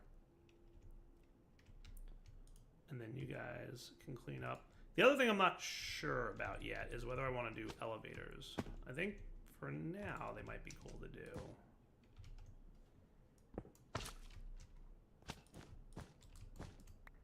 But I might want to do something a little different for getting up and down the stairs. Also, a bed could probably chill right here. Hooray, new spawn point has been set. Nice. Okay, so, by the way, sweet. And then that, cool. 20. So that should start filling up, in theory. In theory. Oh, it just did. It just did. Nice. Yes. So we are getting lava. We're using it pretty quickly, but eventually this will back stuff with obsidian, at which point, you know, we'll be fine. Okay, cool. So back in a minute. This is all done, right? So you can go away. So I think the next thing I want to do is make sure that you're in JEI synchronized.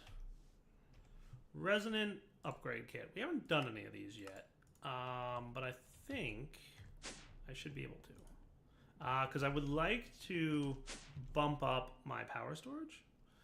So to do this, we're going to need one of you. So you're missing pyrotheum dust and lumium gear. We haven't learned lumium yet. Aha! I knew that was a gear we're gonna have to learn. All right, so lumium gear is this, and then lumium is an induction smelter recipe. Boom. Actually processing mode.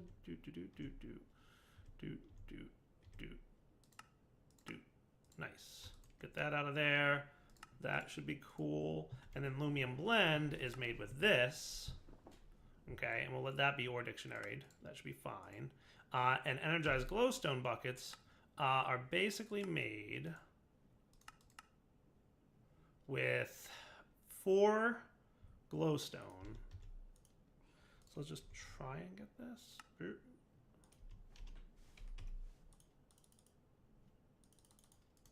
Get that out of there, put that in, and boom. So if I programmed all this correctly, right? So you guys are lumium gear, and you, and over here we put this guy in, and induction smelter, boom. And we also needed, for the resonant upgrade kit, pyrotheum blend, which needs coal. So I'm going to program you as 1 coal in a pulverizer. Becomes coal dust. And then blazing pyrotheum.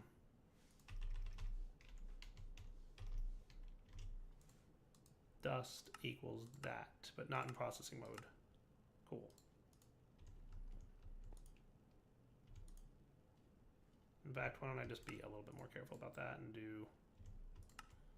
I don't know if it's shapeless or not, so we'll find out. That, and then you can go into the... That's the furnace, this is the pulverizer. This can go away. And let's see if I can make a resonant upgrade kit. So that should be cool. Missing 3 tin dust. I told you ore dictionary. You know what? You may not know how to do tin dust. Why are you...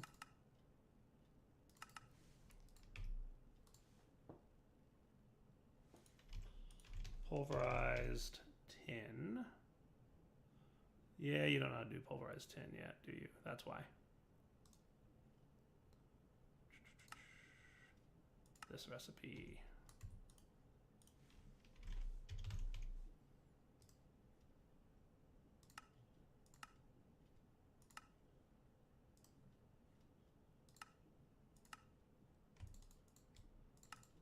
That'll do. The pulverizer may soon need another crafter in it, but we'll figure that out later. Now, can we make a resonant upgrade kit? Nice. By the way, we can use this for a resonant conversion kit, which I might not be too upset to teach how to make one. Actually, that needs to be in. How are you even? What? Okay. That is cool.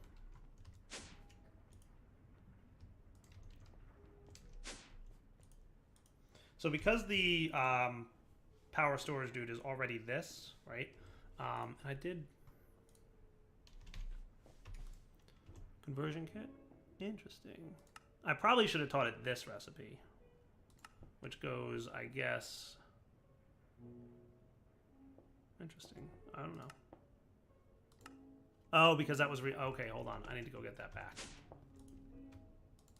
Come here, you.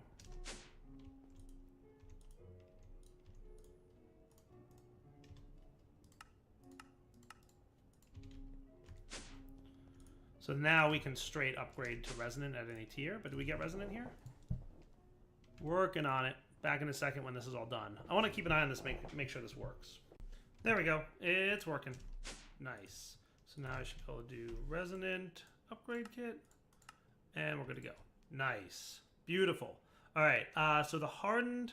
So what we want is a reinforced upgrade kit and a signalum upgrade kit. These two processing and being made together should be good. So lots of the machines down here should be running at this point. I should probably upgrade most of these to be a little bit faster, and that would be cool. But yeah, all this processing is good. Nice. Electrum coming in. It's beautiful. And you're waiting for your redstone.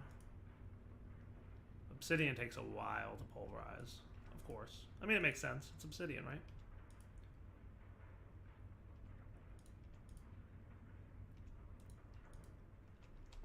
Beautiful.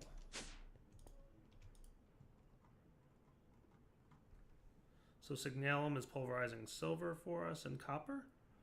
And then we should have signalum blend, and then we should be good. You're making that. There's the signalum. Cool. So do I have the other 3 kits now? Reinforced and signalum. Nice. So let's go stick this over here and upgrade this guy. So this was hardened. He's capable of storing 8 million. He can now store, boom, 18 million, boom, 32 million, boom, 50 million RF. Nice. I think that's a good wrapping up point for the episode. So Devil 20 signing off. Hope you guys enjoyed the episode. We will come back next time. My tree farm is still running, as far as I know. I assume it is. Back at the old base, as is the astral stuff, as is the mob farm. It's not running, but it exists over there. We'll probably move some of that stuff over eventually. For now, take it easy. Hello everyone, this is Direwolf20, and welcome to episode 35 of Direwolf20's Let's Play series. Just finished moving over my water mills from extra utilities. Take my word for it, they're all generating 16 RF. And you can probably calculate that by determining that 16 times 8 is the 128. And then probably the sun just rose, so it bumped up with the solar panels that I think are still back at my main base. Long story short, these things are all cooking pretty well. So we've got source there, which means that and that. Gives this a 4 on this side, a 4 on either side of this one, and a 4 on this side. We've got a source back there, 1 block away, that I kind of have hidden a little bit. And then, you know, that's pretty much the pattern. So all these are generating 16 per tick, and it's cruising. So that's cool. Just been doing a little bit of, you know, taking care of business around the base. That's pretty much what I've been working on off camera a little bit here. Just doing a few more migrations. I also like kind of how I got it nice and centered inside the square area of the glowstone. So I think that looks pretty cool. Not gonna lie. A little bit proud of that one. So that looks good, right? Not bad at all. Oh, you know what? I need some proper flooring. Nice.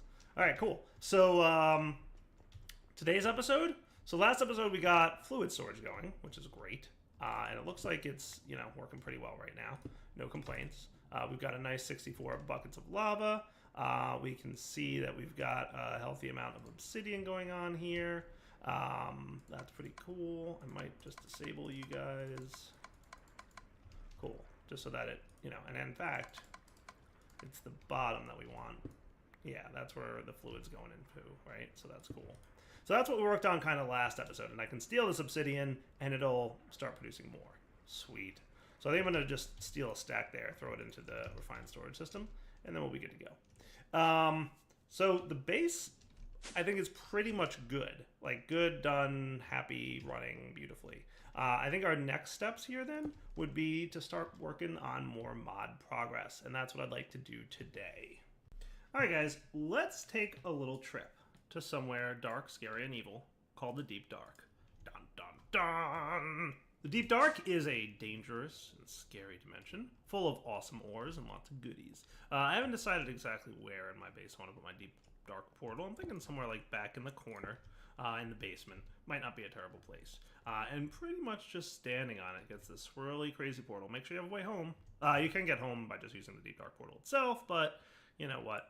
It's nice to have a teleporter. Whoosh. I'd like to check out this dimension, and I'd like to consider bring in some form of, oh good, we got lots of lighting in here. So, hello, Deep Dark. I'd like to consider starting up some kind of quarry system going. You know what I might want to do? I want to call on my friends. Oh, can do. We'll just flatten out a little area, and then I'm going to ask him... Hi, Mr. Meat dig to bedrock using stairs. Whatever direction am I facing? West. dig the bedrock using stairs to Yes, the west. sirree. Get to work, buddy.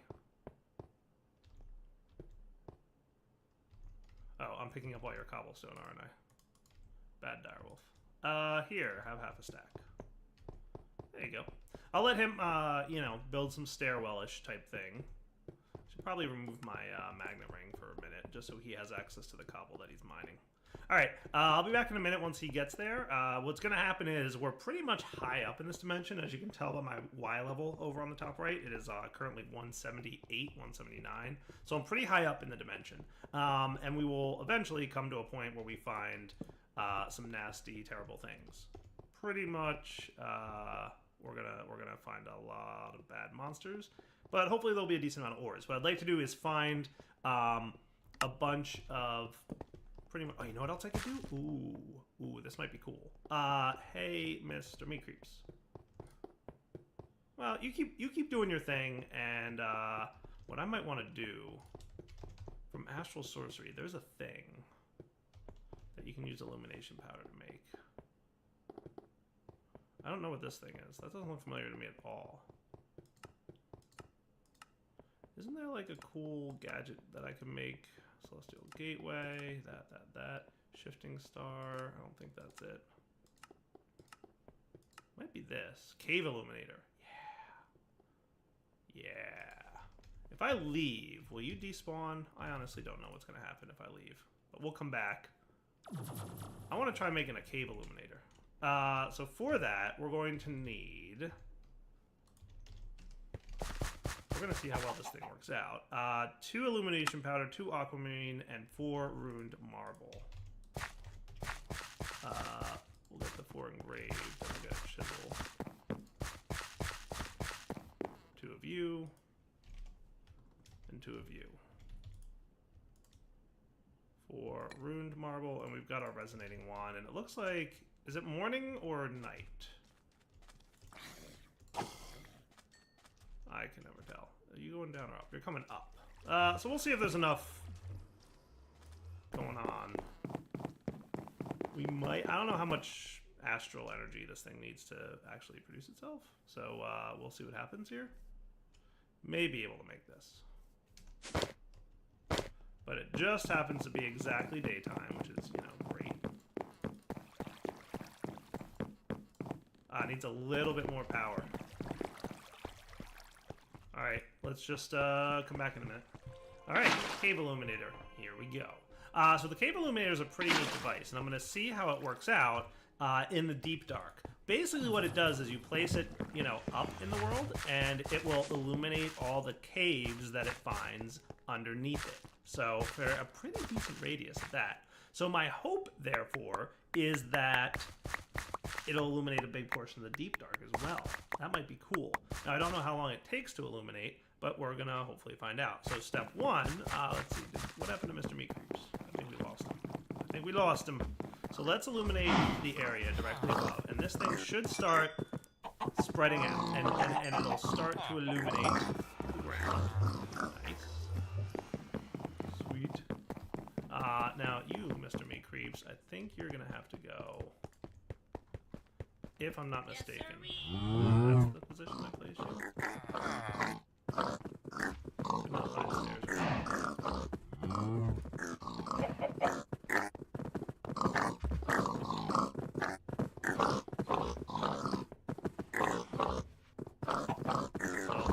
One block up. That's a problem. Please stop.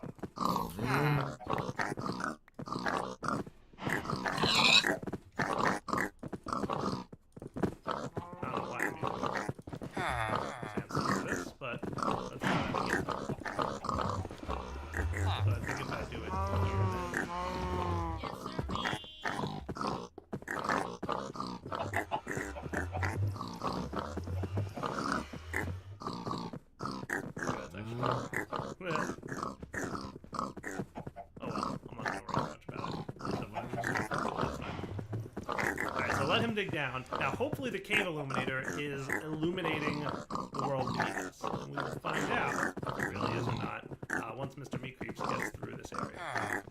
Alright, we've broken through. Nice. So you can see I just kind of took the path that leads down. It's actually picked up my cave illuminator because he doesn't seem to be doing a whole lot. I'm not sure if he'll just like light up the area directly beneath him, unless it's like an actual cave system. Like I don't know exactly how this thing determines what a cave is. It doesn't seem to be doing a great job of lighting up the area underneath this. Like there's a couple light spots, but they're a result of like lava and whatnot. Like I haven't seen any actual light from this thing, unless there's something down there. Let's make sure that we're ready to teleport home in the event of danger. Zoinks. Zoinks. Nope, that's just lava. Okay, cool. You can see some crystals here. So this is the deep dark. Welcome. It's terrifying. Skeleton, please. Hey, reminder, I don't have a lot of fire right now, do I? So that is my location up there. Then Creeps is having a little bit of a hard time over the fact that he can't find any more cobblestone. But unfortunately, my jetpack is just barely enough, literally just barely enough power to get me from the floor up to my my stuff here. So I might have to be a little bit sneaky. Seems to be a little bit. There we go. Got rid of him. Nice. Okay, cool. So we'll let this thing try and light up the area for a bit. And in the meantime, I might want to pop back home and do a few things in preparation for clearing out some terrain down here. Alright, so the next stage of this build is to get the builder out there. And you know what else I want to grab right before I pop away is we're going to need a better wireless transfer method because the builder uses way more than 80 R a tick. Technically, we could leave it. It would just be really, really slow for the quarry. So I just want to give it a try and see what we can come up with. The other thing I grabbed was a bunch of torches, and I'm going to have the meat creeps help me out with lighting up the area. Because this illumination due to heat ain't really doing its job. Woo! That's right, I have to move and place my ring back in order to have light. Whenever you switch dimensions, it seems that I don't entirely go away. So let's get meat creeps to ow. Ow, why am I blinded? That's not a good thing to be. It's you. Ow.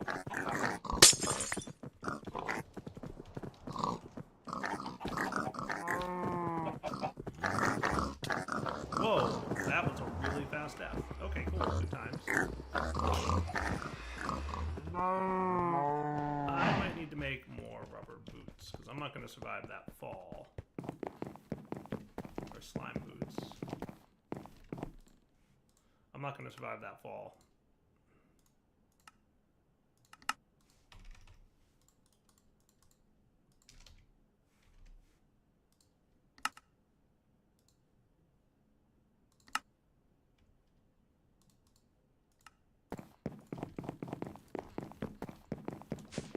It feels like I'm moving so slowly without my stuff. We'll go for one death run, and hopefully I manage to get my stuff and everything works out. And if it doesn't, then I will just have to get my stuff.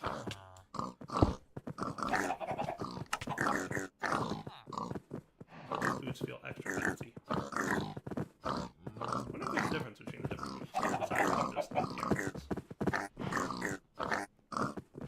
I think priority 1 will get the meat creeps to the light. Boing.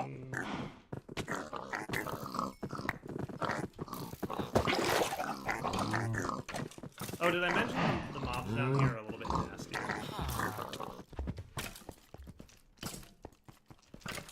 Come on, teleporter. Whew, that was close. Alright. That was really close. Fun, but close. Alright, let's be a little bit more smart about this, shall we? So I guess I'll put my guns back on. Let's put this away. Put away my. Did I put away my ring? I did. All right, cool.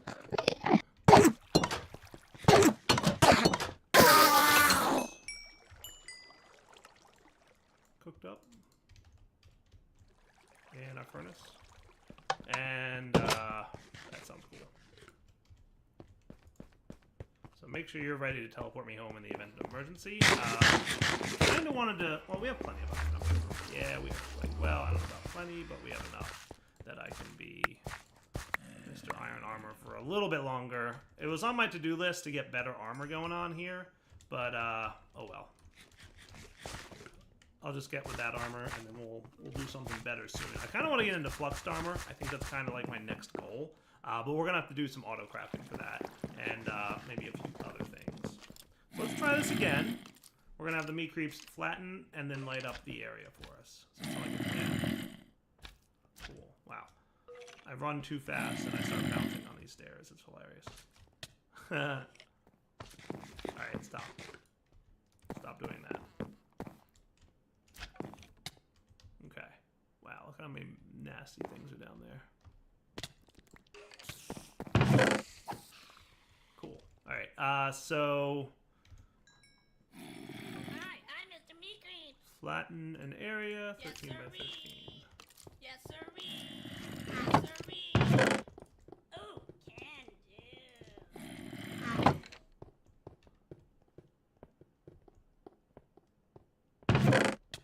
Ah! Another one of those nasty blizzes. Wow, 2 of them. Ow, and they really hurt. Alright, lighting time. Let's get behind a thing. You No, I'm Mr. Meat Creeps. Look at me. light up the area, sirree. please. Here's some torches.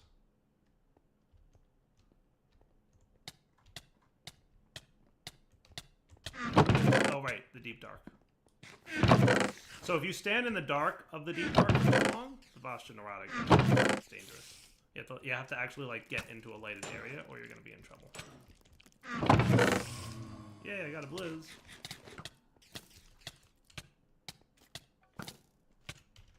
Did I make it? I survived. Whew. That was close. All right. I'm gonna do some lighting up of that area off camera, and we'll be back. I might need a few more torches.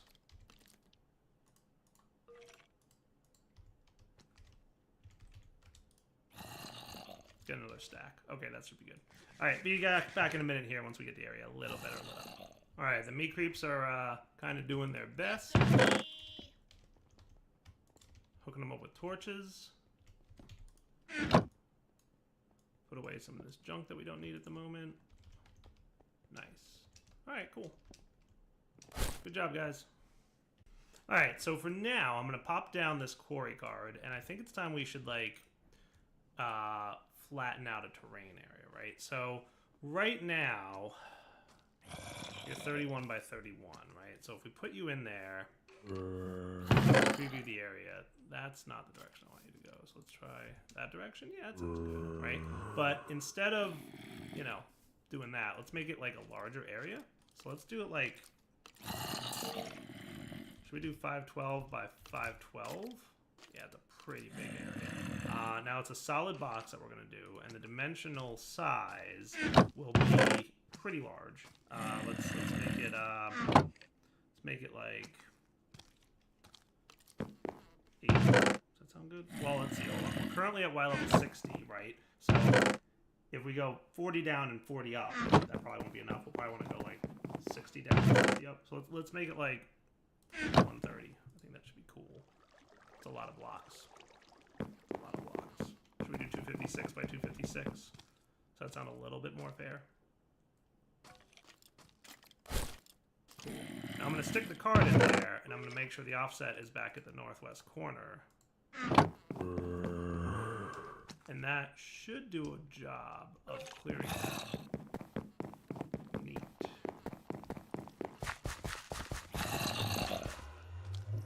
So what if I made it like 70? Would that be good? Preview mode? That looks pretty cool. Angel ring, please. That looks like a pretty good area that it's going to clear out. And then when you're done, what I could do is switch you to northeast corner, and that would swap it to that side. That might be good, right? Let's unpreview this for a sec. So you're going to go, let's make you go 80 down, but your offset will be negative 32. Now if I stick you in there and preview that, okay, that's cool. You know what? I know why. Hold on. Let's put it back in preview. Make the corner. Unpreview. And I'm going to make this offset negative 37. Now, when we preview it, it'll capture some of these little spikes that are at the top of the ground here. So we don't have like these little things all around. That should be pretty good, actually. I like that. So now we just need a redstone signal to activate it, or I could just say ignore redstone. That's an option as well. And then we need an ender chest to sit on top to collect all the resources. And what will happen is I'll just send it home and import it into the import bus back at the main base. Cool. The other thing I want to do is make sure that this chunk that I currently am standing in is chunk loaded. As long as the builder itself is chunk loaded, it'll take care of all the other chunks that it starts mining out. So we don't need to like chunk load all the stuff that it's going to mine. We just need to chunk load the builder itself. And that should be pretty good. So that'll be that. Up there is my way home if I need to. I'm kind of bummed that the cave illuminator didn't work down here in the deep dark, but I mean, it would have been cool if it did. It's just a bummer that it didn't. Oh well. I don't think it might need a line of sight to the sky, and maybe that's why it's not working. I'm honestly not sure. I didn't even look at the astral sorcery book on the cave illuminator. So that's cool. So that gives us, ignore redstone.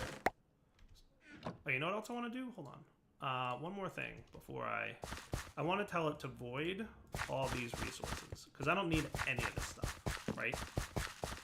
Even or dictionary matching.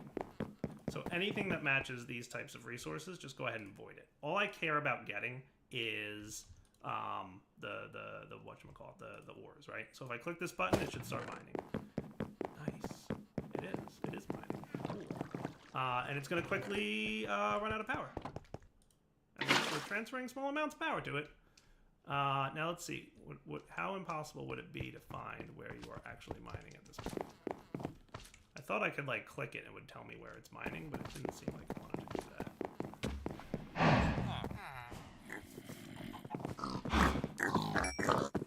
So currently at level 3, it's definitely clearing 289.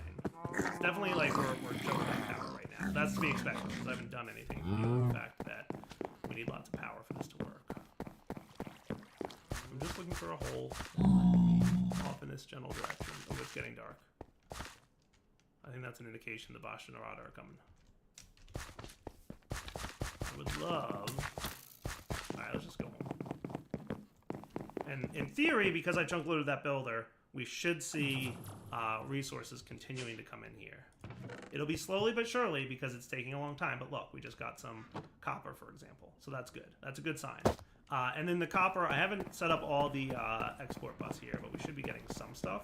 And what'll happen as we get more ores, right? So I'm just going to look for different ores that we might have that aren't being processed. As that shows up, I'll add it to the export bus here, right? And it'll start being processed. Now, because we're going to automate quarrying, we're definitely going to want to speed up our pulverizers and maybe even have a couple more. Maybe like 3 or 4 of those bad boys. And I might even have to wind up moving my igneous extruder because I didn't really think about expanding that when I placed it in there, but we'll see. The next thing I need to do, though, is get better power transfer. So in order to do that, there's unfortunately no tesseracts or dimensional transceivers or really anything that's good at transferring large amounts of power over dimensions. There's 1 or 2 options. There's not a lot of great options. But one thing we can totally use is from RF tools. And that is the power storage device, the power cells from RF tools. So let's see. Advanced power cells require diamonds. Power cell. So there's the regular power cell, which just requires prismarine shards and lots of redstone. The advanced one requires a few diamonds, which requires dimensional shards, which you can only find from dimensions, which kind of stinks. There's the creative one, which we're not going to get, and the simple one, which isn't as good. But then we're also going to need the power cell card, and we'll take a look at how these things work. So let's teach some recipes here, right? We're going to want to learn how to make machine frames. We're going to want to learn how to make prismarine shards, which we can get in an atomic reconstructor. It requires a lot of power to transfer quartz into prismarine, but it's going to pretty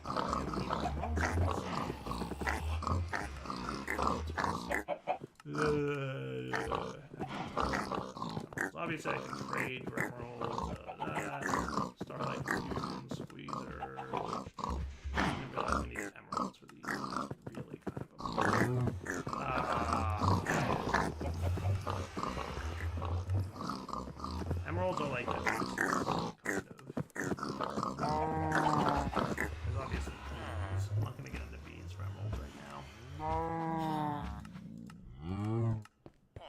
find them in the deep dark, technically.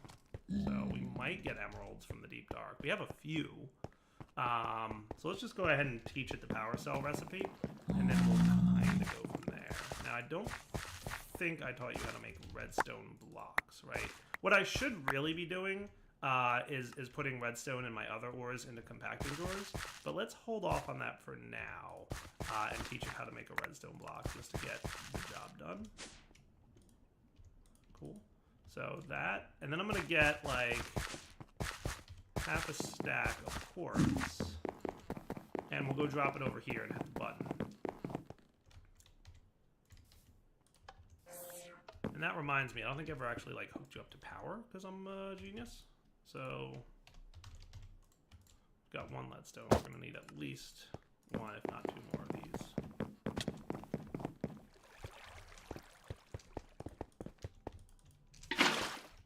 Cool. How did I get up there? What? What just happened? How am I outside my base? Weird.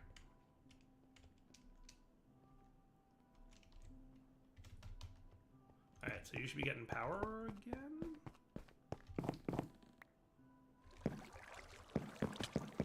Why are you not getting power? Shouldn't you be giving me power?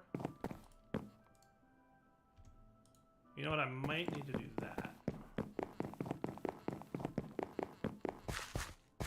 Now we're getting power. Okay, that's cool. I think my ring is being a little bit derpy. Good, you're working again.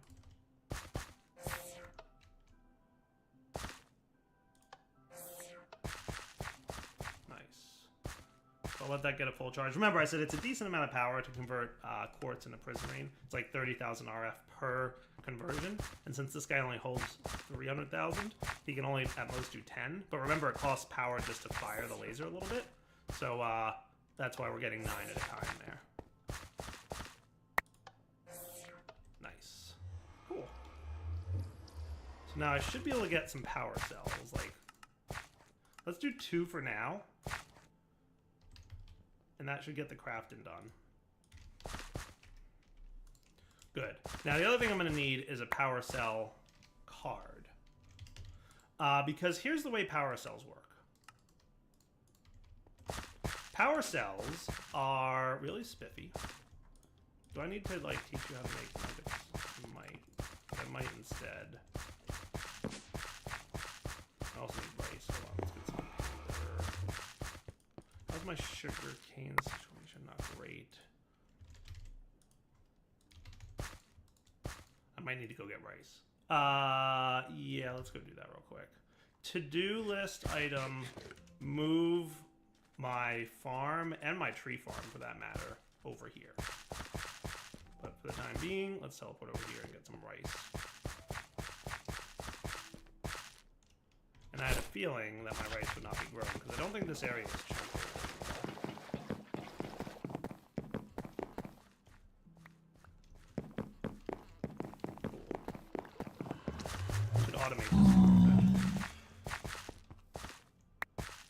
I mean, we totally could with either industrial foregrowing or something like that. Is that enough rice for now? It totally is. He says as he continues to water.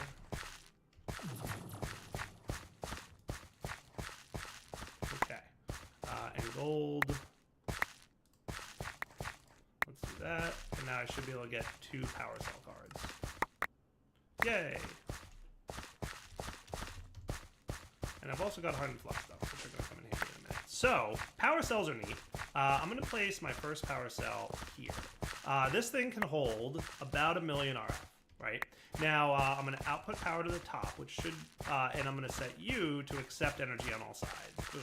And what that should do is set it so that the thing underneath is pushing power up, and the thing on the top is accepting power from the bottom, and it's good.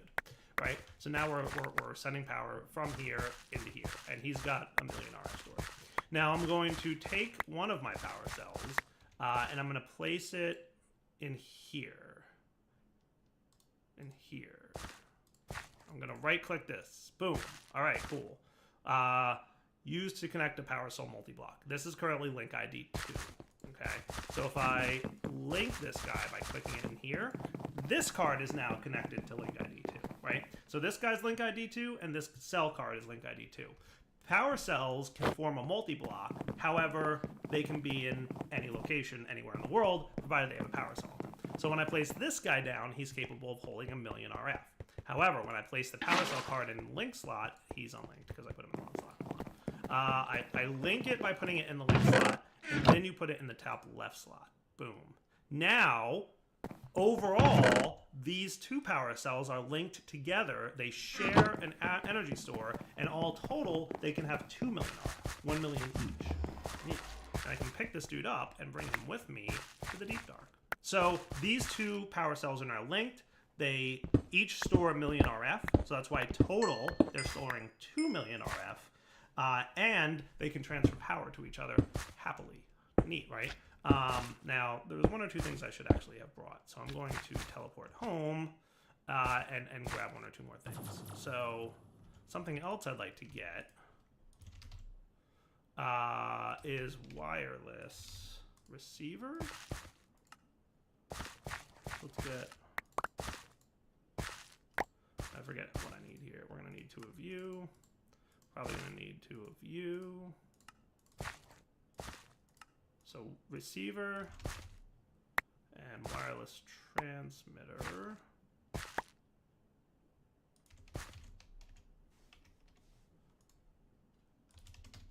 What's it called? Is it not transmitter? Redstone transmitter. Okay, cool. It was transmitter, so that's cool. So we got those two. And I'd also like to have a lever, if I may. And we're going to set this up in the deep dark. But we're going to bring it back here to the overworld so we can control it from here. Okay?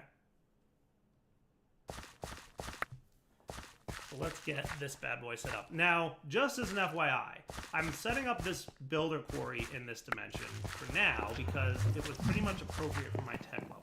I do want to check out, we do have environmental tech in here, which has some pretty cool void ore miners. However, it's I think outside the reach of my current tech level. So for now, I'm going to do the builder.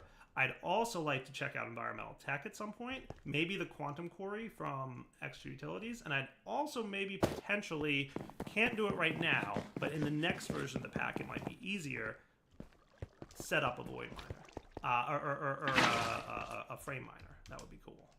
So that's cool. So you've got not enough power, so I'm going to break you for a sec so that you're no longer doing that. Cool. You're out of power. So if I place down this power cell right here and set him to output on all sides, he should start filling this thing up pretty quickly. Hello, zombie. Zombie's like, I don't care if there's power here, lighting or whatever. But I'm also going to set this guy to on to activate redstone signal. And we're going to set up the redstone receiver right here. And we're going to right-click the transmitter. Boom.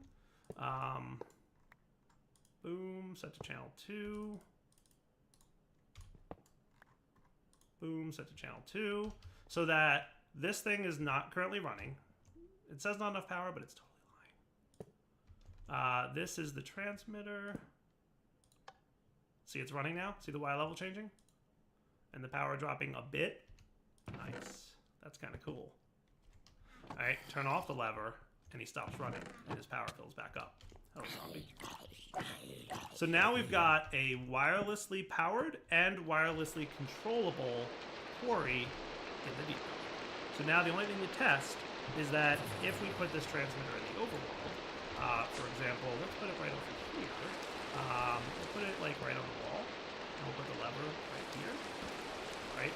There's nothing showing up in the inner chest, right? Inner chest is empty. We flip the lever, and we're starting to get stuff. Hey, look, we found a dungeon loot. You see the chest and the stuff showing up? Nice. We're getting things and stuff. All right. That is cool. Obsidian showing up. Nice. Basalt. That is all good stuff. How's my storage space doing? Pretty good. So we'll let that run for a minute. Let's check out the ores that are not being processed. Oh, the other thing I want to check out is how's my power? Are you keeping up with the power demands? You are not. So we are not producing enough power to satisfy the needs of this dude. Now, I forget how much power he can output per side, but he can output power per side. So if we ever get to a point where this is not enough power on one side, we can surround it with hardened flux ducts, and that will allow me to have even more power come out. Oh, there it is, input output, 5,000 RF. So that's the limit. He's allowed to input and output 5,000 RF. But like I said, like that's 5,000 RF a tick going in from there. But if I wanted to like speed up this, like that, and that would be like 10,000 going into it, right? Like if this was already in front. Right, so right now, right, like 5,000 is going in. Now it would be 10, and I can do more. Cool. So that's cool. Alright, so that's all good. So we'll be hurting for power when we are running the cord. Now that's okay. Let's get any ores that are not being processed. So I think I have black quartz, definitely tin, lead. I'm not getting coal ore from the miner. That's probably from like when I did some ore swapping with my exchanger when I was cleaning up this basement. That's where that one came from. What else do we have that we might need to process? Silver, nickel. These are all things that we should probably consider processing. And I think gold is the only one that's not currently been quarried up yet. So once we get some gold ore, we can add that to the list, and these things will start processing it. What I'd like to do is get a resonant upgrade kit. So tell me real quick, you're basic, and hard. Alright, so we're going to want resonant conversion kit times 3. What are the chances I can do?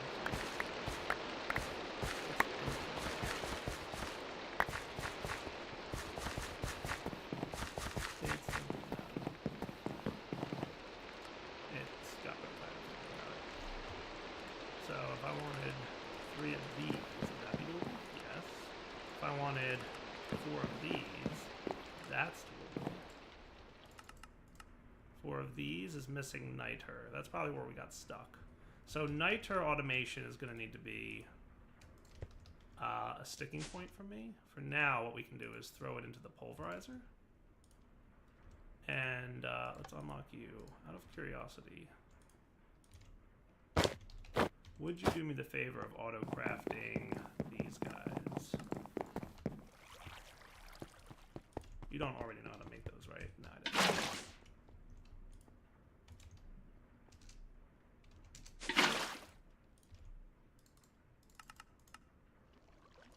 Nice. Just to help speed that along.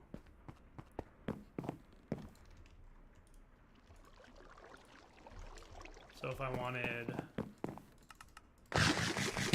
now, we're good. Nice.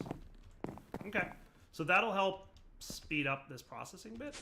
So you're all doing your thing, right? And I might need to augment some of these machines as well, because they're mostly basic too.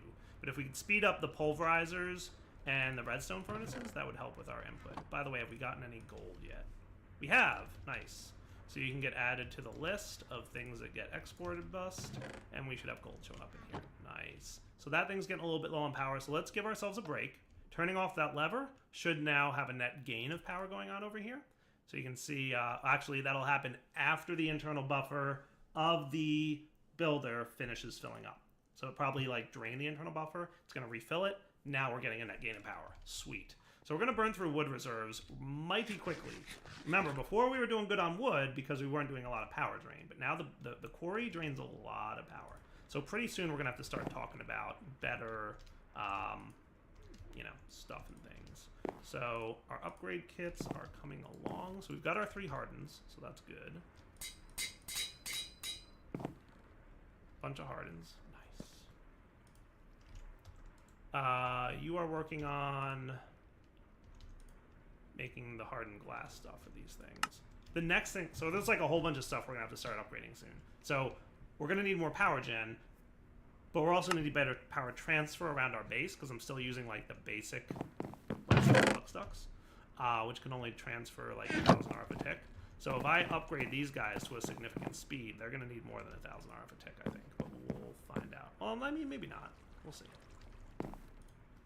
So the kits, 3 of these guys are done, and I think you're probably processing We should have 4 of them being made. Nice.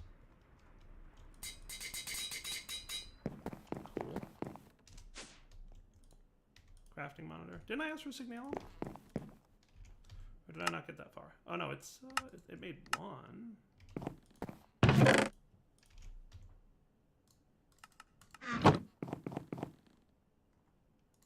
Okay, 3 more, please.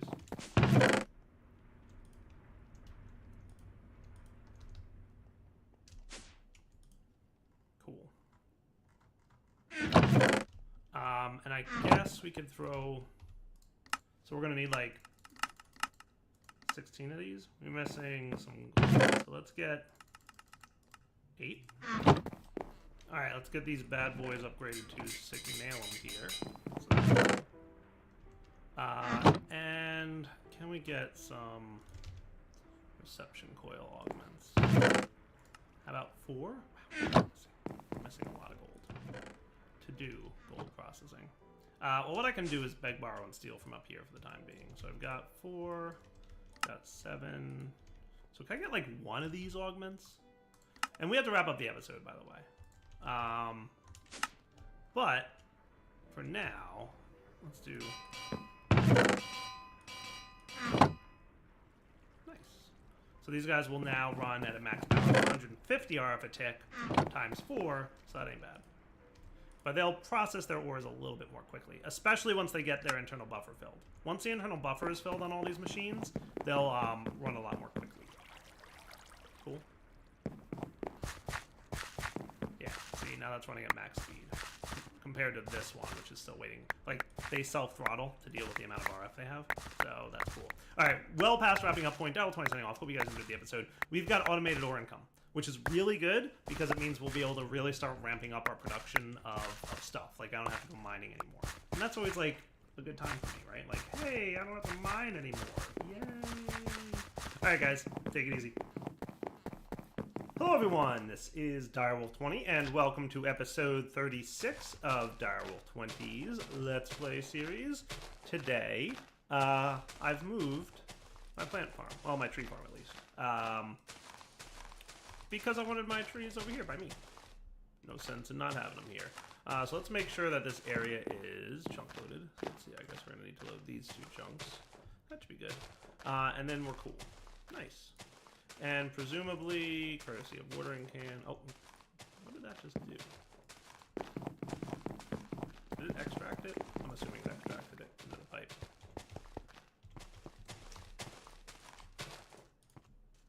Watering can? Nice. We can real quick test. This should grow my trees. Nice. Hello. And then you should have no problem chopping them. Nice. That is cool. That's what I would have liked to have seen. And then we can see all the items flowing through here. I went ahead and used, like I've been using, the impulse item ducts, just because I like them. They're cool. Nice. So chopping stuff, things should filter directly into here first, and then there second, where they will get taken care of. Great. All right, so that's been moved. Just like I said, I've been slowly but surely moving everything out of my base, my old base, off camera between episodes. The only thing that's really over there at this point is the mob farm, which I will probably move at some point. I haven't decided exactly how and when I'm going to move that, but it's on my to-do list. Now, we have like all this real estate in this base, so there's lots of stuff that we can start working towards here. One of the things I was starting to think about was definitely want to make sure that we have more power coming in. Because as we have our quarry going now, power is becoming a bit more of a premium. We've gotten to the point where even though we're producing 1,000 RF a tick, it's not that much. It's really not. It's, you know, it's reasonable. It's not horrible, but it's not like, oh, this is a lot, you know? How am I for gold, by the way? Yeah, great. I could be better on gold. So this episode we might start looking at more power options. Oh man, I really need more food too. I should look into like some better foodstuffs because I do have like some really good options for food, thanks to Pam's. The problem is I don't know off the top of my head what's a good reasonable amount of food to eat. Like carrot soup, that looks good, and that gives you like lots of saturation. Well, that gives you like a ton of saturation. Loaded baked potatoes, huh? Cool. Cheese and pork and all kinds of other crazy stuff. You know, baked ham. That sounds good. Chicken pot pie. All kinds of good foods here. But I'm not entirely sure, you know, what I want to jump into. What I should probably do is spend a little time off camera at some point, like researching like what are good food options, because there's just so many. And we do have cooking for blockheads, by the way, which can totally help. But like I don't have a lot of food stuffs available to me right now. So even if I set up a cooking for blockheads kitchen, I wouldn't exactly have a lot of, you know, oh, here's something cool I can make, right? Because I don't have a lot of food as it is. So we'll have to figure that out. By the way, down to 3,500 wood. Hopefully that number will be up higher by the end of the episode here. But that's where we're at. So let's look at power gen.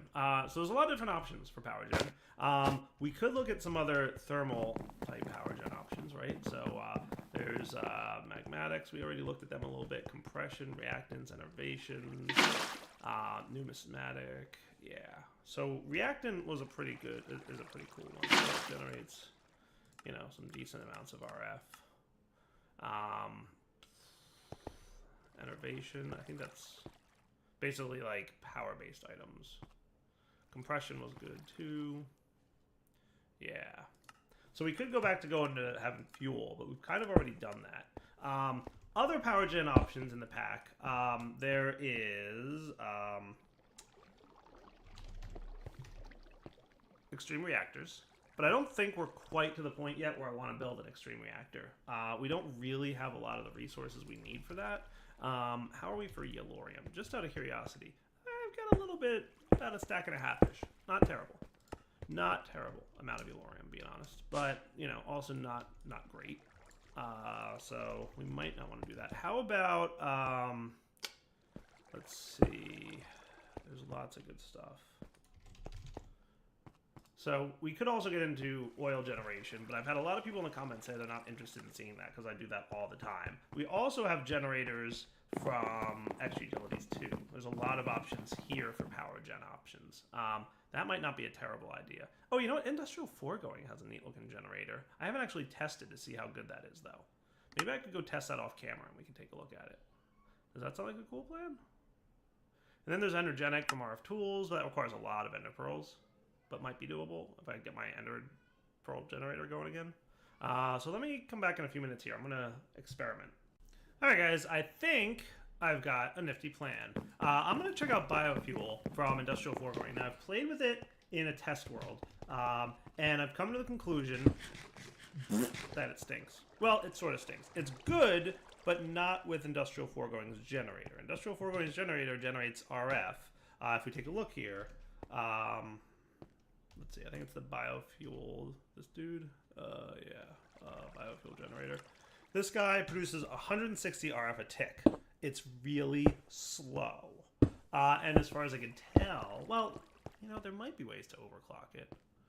I didn't actually test that. Because isn't there like speed upgrades from something or other? Some machines can accept speed upgrades from something.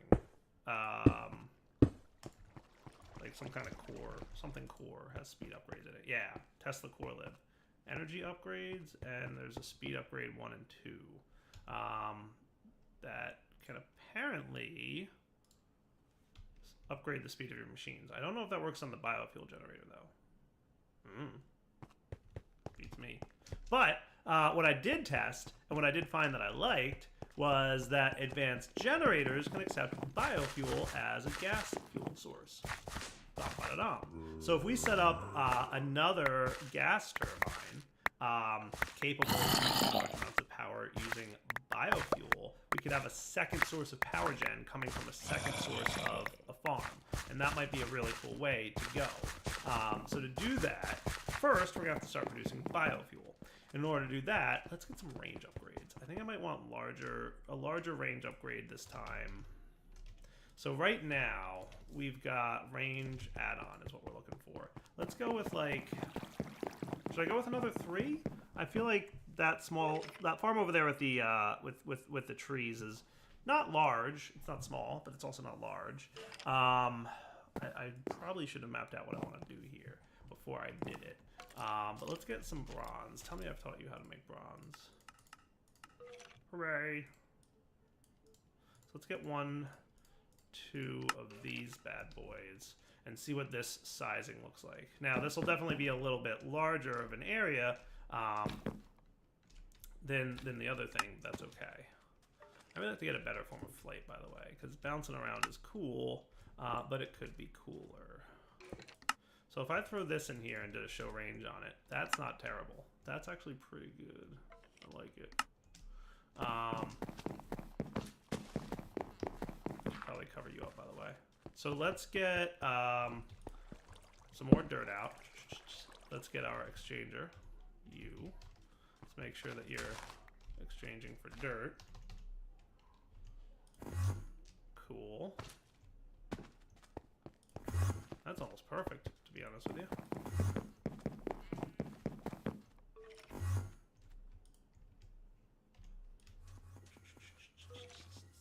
Right back to sand. Love the exchangers. Love them. It's amazing. And then we will hide working area on you. And then, is that pretty centered? That looks pretty centered to me. We can do a plant sower here with a range upgrade, show working area, and that's pretty cool. Nice. Okay, so we'll hide working area on that dude. So those guys are both ready to roll.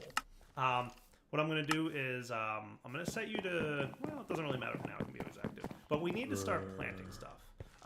So the way we generate biofuel in Industrial 4 going is just like it was in MFR. So if you played MFR, you might remember that. The way it works is we need a bio reactor. Okay, so this guy requires some slime balls, and it requires a machine frame. Times 2, because I'm going to need another one in a minute anyway. We're going to need some sugar. We're going to need one of these dudes. What else did we need? Some clay, or some bricks, times 2. And then the bioreactor. There we go. Slime balls, that's right. Hopefully... Don't tell me I need, like, actual slime balls. Because I'm going to be annoyed if that's the case.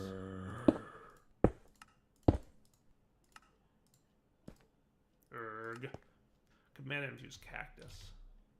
Did I ever get the infuser thingy from Botania? Speaking of Botania...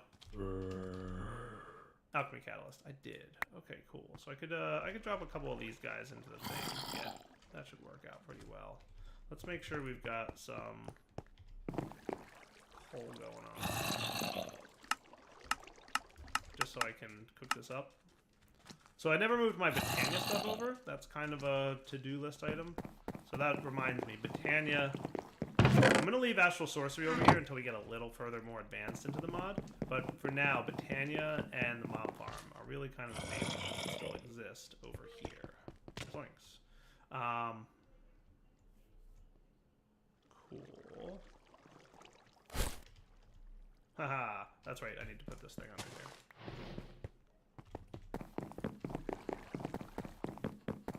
Eat that, would you? Nice.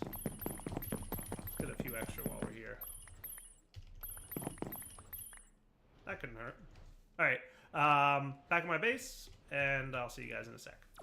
So here's the bioreactor. The way it works is you place seeds in there, and basically the more varied the types of seeds, the more efficient the bioreactor becomes. So with just seeds in there, as many wheat seeds as you want, you're going to get 80 millibuckets per tick out of those seeds. Now, if you throw in another type of seed, like beetroot, it increases the efficiency, and now you're getting 90 millibuckets per tick from seeds. And if you throw carrots in there, you're at 100, and if you throw potatoes in there, you're at 110. So basically, every new type of plant increases it. Netherwort counts. Let's see. I know bone meal counts. How are we? We actually are pretty good on bones. You know how to make bones? So that's that. We could throw them into a pulverizer of sorts. Yeah. I might teach this recipe because I might want to use bone meal. I haven't entirely decided. But like bone meal counts. And if you look up bioreact or biofuel, You can see, yeah, bioreactor accepted items. So seeds, pumpkin seeds, melon seeds, beetroot seeds, carrots and potatoes, netherwort and mushrooms. Let's see, the end chorus flower stuff. It's all vanilla items though. I've tried a bunch of non-vanilla seeds to no luck. Sorry, bummer, but they don't work out. It stinks, but it's put back to life. And then all the different dyes, apparently, and then all the different saplings as well. So saplings is totally like an option because we have like 6,000 of those, right? So the more efficient we want to get, the better. So that's not bad what I've got laid out here. It's not terrible. What else could I throw in there that would be cool to get? So I think for now this will probably be good. That gets me 130 millibuckets per item. Let's see how that works out, and then we'll look at doing some of the more difficult to automate ones. Like bone meal would be pretty straightforward to automate, but at the same time, like hassly. So that might be cool. So let's do that, right? So that's what we'll stick with for now. So we've already got saplings. That means I need netherwort, potatoes, seeds, beetroot, and carrot. Cool. So I've got a lot of those, or I've got them all in there. So that's what I'm gonna go. I'm gonna use those 6 items to go start my farm. Let's take them out. Now, if I break and replace you, I assume you're not gonna be cool and hang on to that. So let's get like a stack of seeds, as many beetroot seeds as I've got. As many carrots as I got ish. We'll hang on to a few of these guys.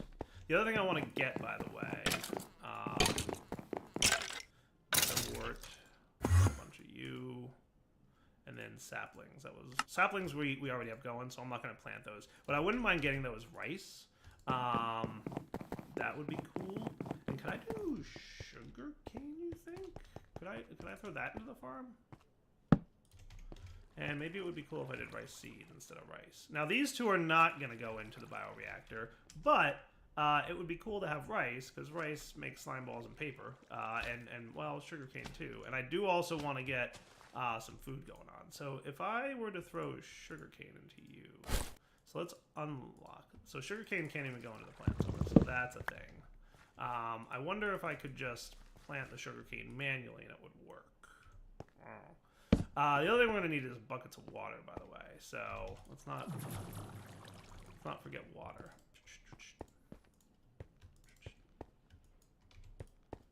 Let's get some more buckets. That'd be cool. And bone meal I said I was going to hold off on for now, right? The other thing I might want to do...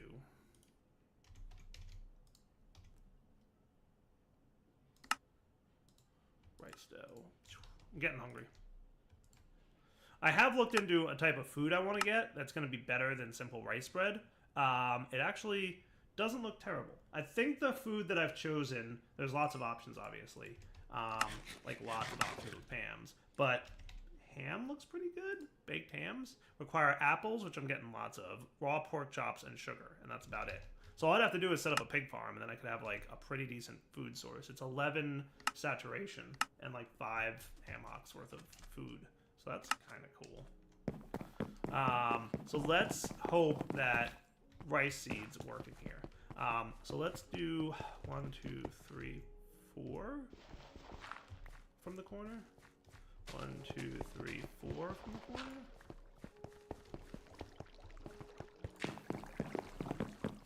2, 3, 4 from the corner. Does that look good for water?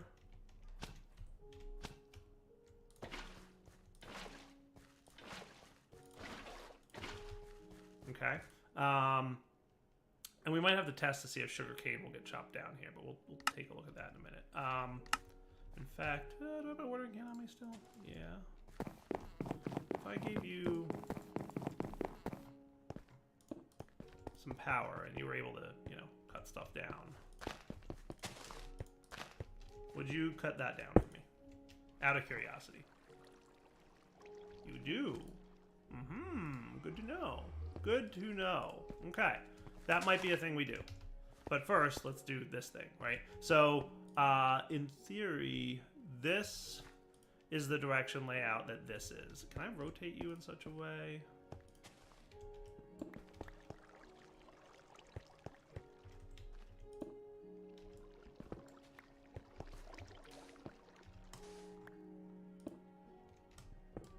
I don't think that that's rotatable. I think it's just always planted in the right direction. All right, so that's that corner, right? So if I were to put seeds in that corner, and you know what I'm gonna do is hold off on this. I want you to be active with redstone signal for a moment. I'm gonna...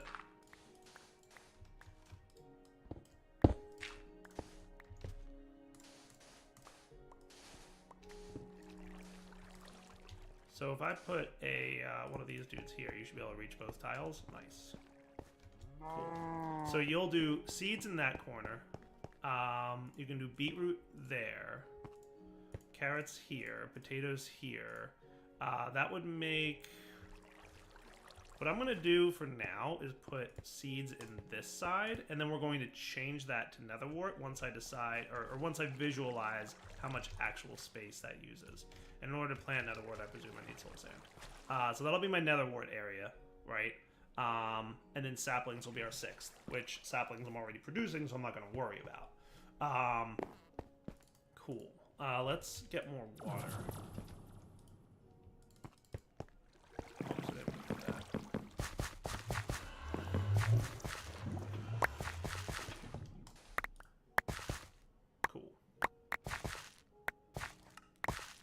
Switch that to name because it was descending quantity type, and that's where I got messed up.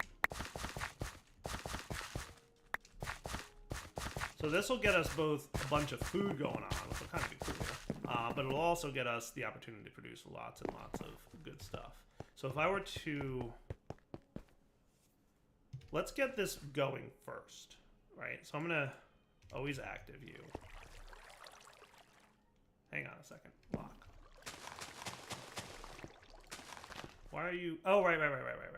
Hold on, everybody. Active on redstone. Hold on, I know what's happening. Okay. I forgot to put my range upgrade in him. That helps. Because I broke him, and then I replaced him, and I forgot about the range upgrade. So that's better. So now, always active, what we should see happening is he's going to plant. And I might as well probably want to fill this in for a second. We can get in through there for the time being. All right, so that gets us seeds, right? So all the vanilla seeds are going over here. Potatoes are going along this line, right?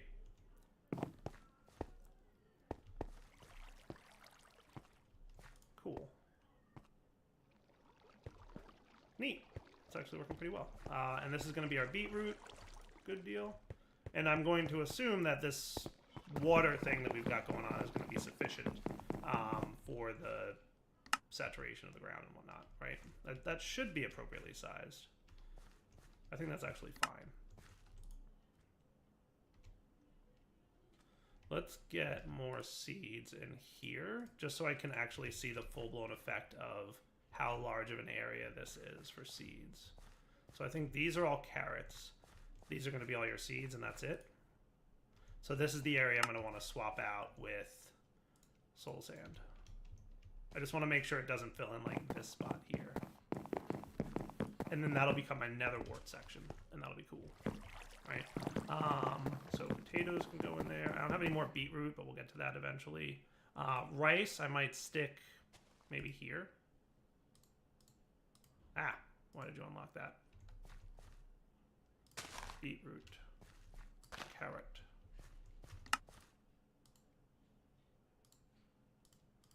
Seeds. That was a beetroot up there. And this one was the carrot one. Lock. Cool. So that should be good. Okay, so that doesn't seem to be expanding anymore. So the center area, I haven't decided what I'm going to put there yet. So let's active on redstone you. We're going to take... I'm going to have to undo this again, aren't I? Yeah, so you out. Beetroot there. And then this is going to wind up being netherwort.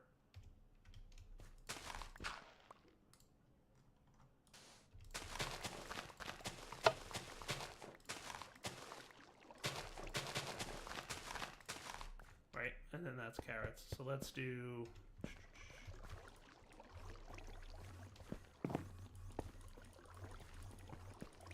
Out of curiosity, you didn't hand me... You did give me farmland. Well, that's interesting. I wonder if I can do anything cool with that.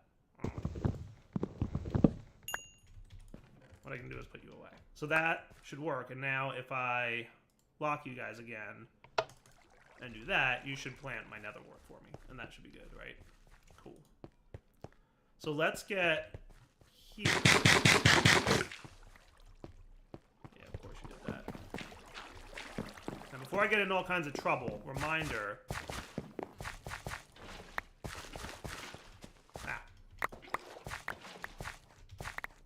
Sugarcane does not grow faster on sand. That's why snad is a thing. Got it? So that is not a thing I need to worry about. Alright, cool. So that's going to be my sugarcane growth, right? If I got my watering can going here, that would help with production. Neat. Oh, that's cool. So beetroot can be turned into rose red, which totally counts as... So I should add rose red to my bioreactor production. I should totally do that. And carrots. Now, I'm curious, but I suspect because these are locked, they will only accept certain items. So let's get our... Looks like it's getting close to nap time. Be back in a minute after I sleep. Alright, so now let's set up item routing, right? So we're going to want to basically... This is how I set it up over in the other location, by the way. Just put that there.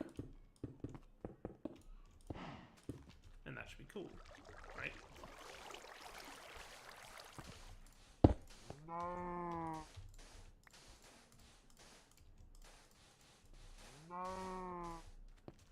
Neat. So let's see what happens when I start extracting from this. So we've got things like seeds and stuff that need to go in there, but then we've also got things like beetroot and rice that shouldn't. We're also producing sludge, which I'm pretty sure doesn't matter if that's full. Remember, we checked that out. So let's get the servo on here. And ignored. So that beetroot should wind up going into the ender chest. And the seeds and anything that can be planted that has room for it should go into there. Cool. Nice. That's actually really working well. So that should be a pretty nice farm.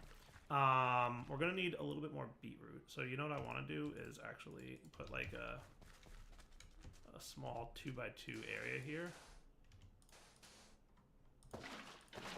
for refilling my watering can. Alright, so maybe I should just refill my watering can over here. And maybe I should get like the top tier watering can. That might be cool. Could I do that? Could I upgrade you to like... So you need rich phytogrow to the next tier, which I'm... Yeah, I might have some rich slag. I don't know. Do I have any pulverized charcoal nitrate? I do have rich... Okay, cool. So I don't have any niter? Isn't that just sandstone? And a pulverizer? Yeah, I totally do have niter. Charcoal? Wood. Furnace.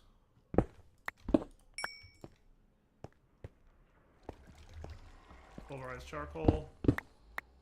Phytogrow, rich phytogrow. I need signalum and cryothium dust.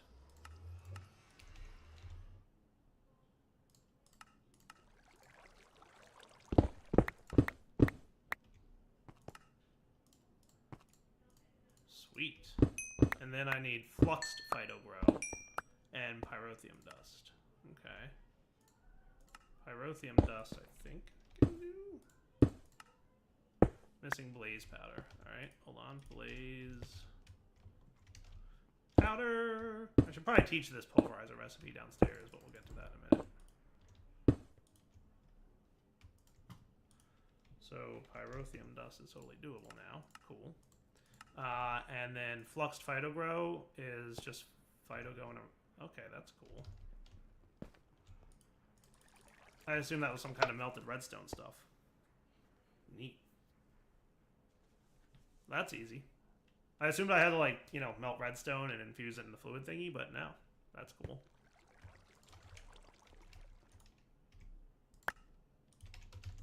And 1 Enderium ingot, please. Boom. That seems easy.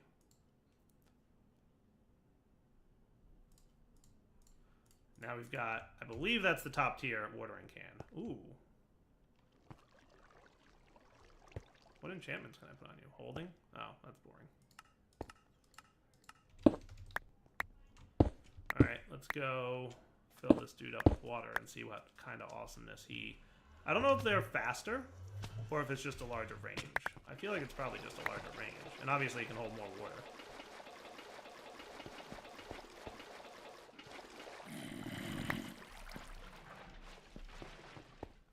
Nice.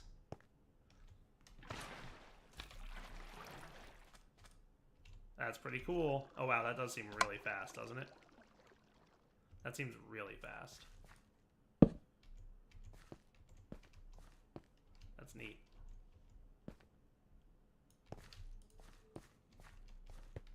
Ah, that's cool. Lots of wood.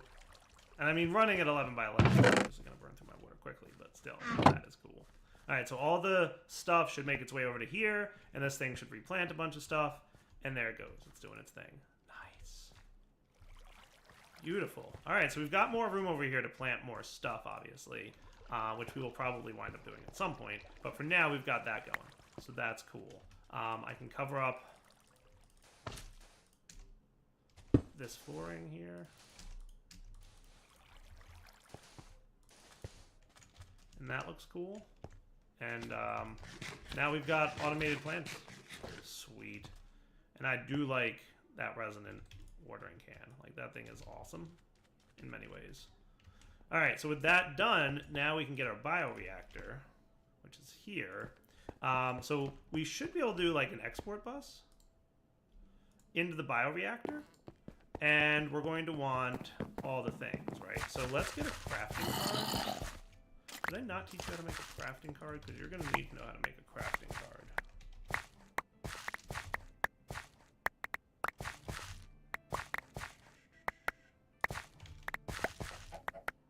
Refined storage, what is that? Crafting upgrade. Cool. You're going to have to go into probably this one, like all the other final result guys go into here. So if I said to do me a craft upgrade, wrong pattern. Pattern goes into here. Derp.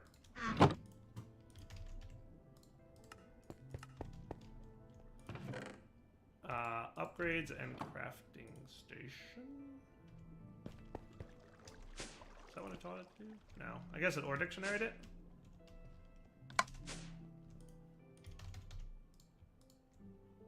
You don't know how to make crafting tables.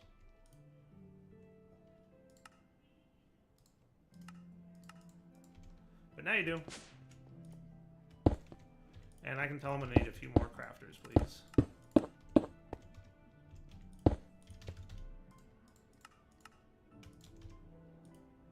So you and upgrades go in there.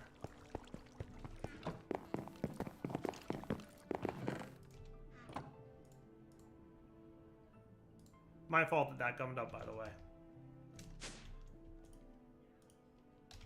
So we've got beetroot, and what I'm going to do is teach you that beetroot equals red dye, because I can use that beetroot as another thing. Now, if we get a crafter here, you're still work in progress.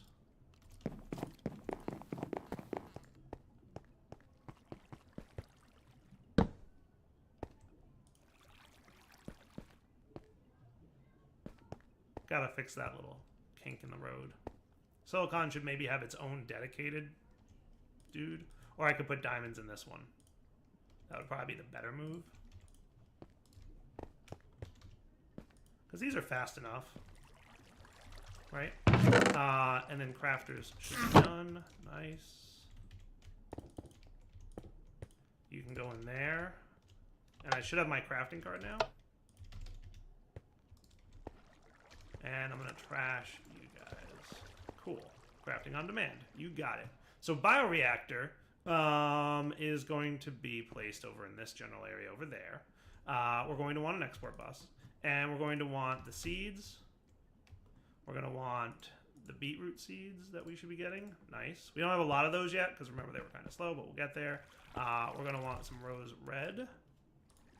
That's going to be crafted from beetroot. We're going to want potatoes. We're going to want carrots. And we're going to want saplings, right? So 1, 2, 3, 4, 5, 6. Wasn't there one more that I was going to do? Which am I forgetting? Which am I forgetting? I was going to do one more. I had 6. Netherwort. I knew I had 6 before, and that was going to be my 7th. All right, cool. So let's get some cables. Now we should already have inside the wall here some of this stuff. So I haven't decided exactly how I want to lay this out in terms of like where things are going to go. But in theory, I'd probably want my other advanced generator that's going to eventually exist to be here, right next to the energy cell that, you know, we're going to be feeding, and the power cell, right? So with regards to where I'm going to have the bioreactor producing the biofuel, let's put it to the left of it. Does that sound fair?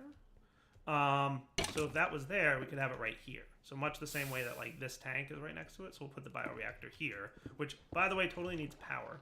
So let's make sure we have some leadstone doohickeys. You need power to produce, right? And I'm going to make you active on redstone. All that stuff's going to be in there, and I'm going to lock the inventory.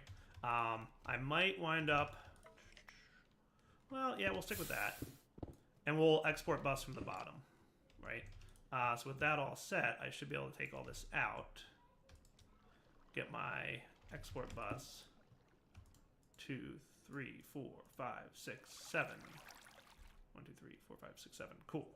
And putting the crafting card in there means that when the exporter is going to put stuff into the machine, if it doesn't have the items already made, it's allowed to make it using the crafters. So if you want your exporter to auto-craft, it needs a crafting upgrade, and that's required for the rose red, which we're crafting from beetroot. Cool? So that should be cool, right? So you've got power, and you're set to, you know, active on redstone signal. So now I just need to connect you up with cabling, which shouldn't be too bad. If I can find a good path to some cabling.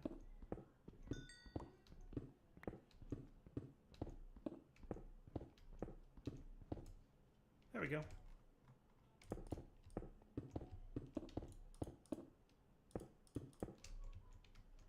So now you should be filling that stuff up. Nice. And all we need is some more beetroot seeds, and we'd be in really, really good shape there. So maybe I'm going to go resonant watering can my beetroot. Back in a minute. All right, after a little bit of watering, we should be cool. We should have a decent amount of beetroot seeds in here now. Nice, beautiful. So it holds 16 each at a time. So if I activate you now and allow you to run after, you know, a little bit of time, 200 ticks or so, or 10 seconds, it should produce, nice, about a bucket's worth of biofuel. It's not bad. Now, let me turn you off for a sec. So that's 980 millibuckets. Is there anything else I can throw in there just to make it a little bit more efficient? Like bone meal, I could probably do. I just hate tying up. So, I mean, it wouldn't be that much bone meal I would be using. I hate tying up my pulverizer making bone meal for this purpose. Do I have an extra upgrade kit? Signalum conversion kit. Pulverizer. Oops.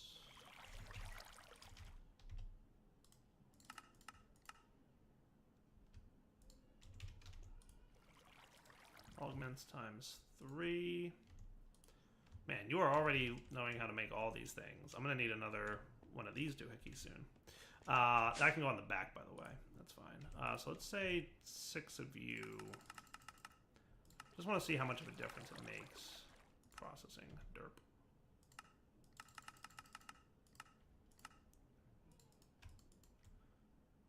Am I out of patterns? Neat.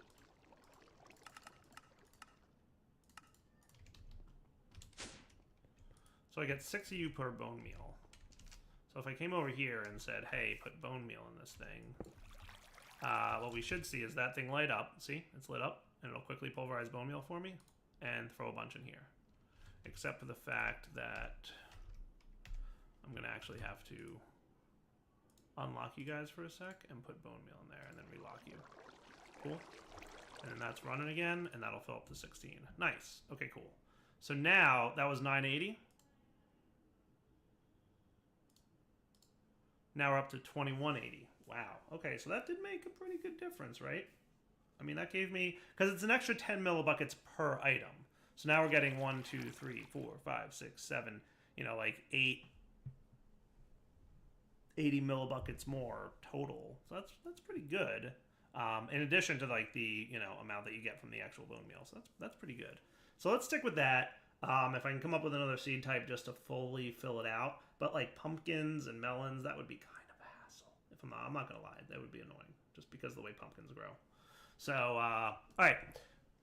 Though what I could do,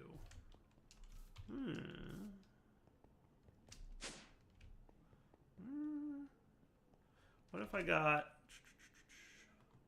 pumpkin seeds? Hold on a sec. This, I could do pumpkins, right? I could probably do melons too then. I don't have pumpkin seeds? Should have melon seeds though, right? I have melons.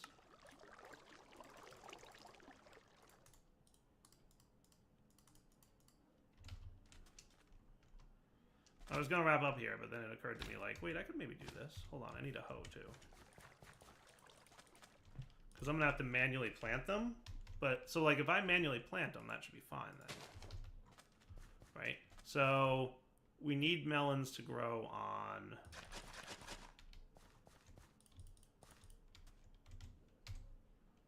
there. Well, I'm pretty sure... Give me my seeds back? You stinkers. You don't give me my seeds back when I break them? That's mean.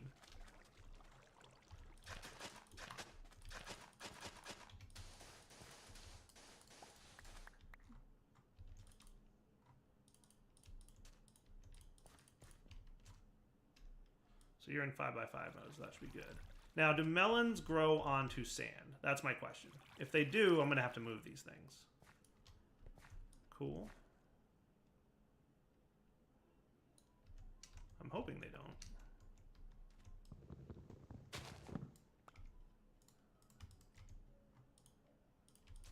They don't look like they do. So that would be kind of cool.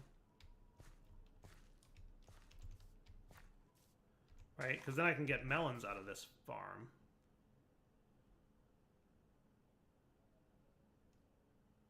Now, what do you get when you break these things? Go ahead and break them. They take a second to actually, like, hit the thing over there, but it's fine. So it's at the sugarcane now, so that's... So melons should be next. Do you get the actual individual melon parts? You do. Nice. Alright, so let's just real quick add a recipe here. So turn off processing mode, go to patterns, look this up. Pumpkins would be even better, but I don't have any pumpkins right now. But maybe I'll swap out bone meal for pumpkins later. That would be cool, right? And then let's turn you off for a sec. Active on redstone, pumpkins, or melon seeds. Locked. Stick that in there. Now we should have fully efficient, 100%, 160 millibuckets per item. That's huge. That's good. All right, so we will let that happen. And we'll come back next time and start using this biofuel. Does that sound good? For now, Direwolf20 signing off. Hope you guys enjoyed the episode. Take it easy. Hello everyone, this is Direwolf20 and welcome to episode 37 of Direwolf20's Let's Play series. Currently, I'm cooking up some stuff. Just let my mining thing run for a little bit. Because I'd like to make something today that we kind of started working on last episode. Why are you not getting items, Pulverizer? Because you should be getting items at this point. I don't see why you wouldn't get items right now.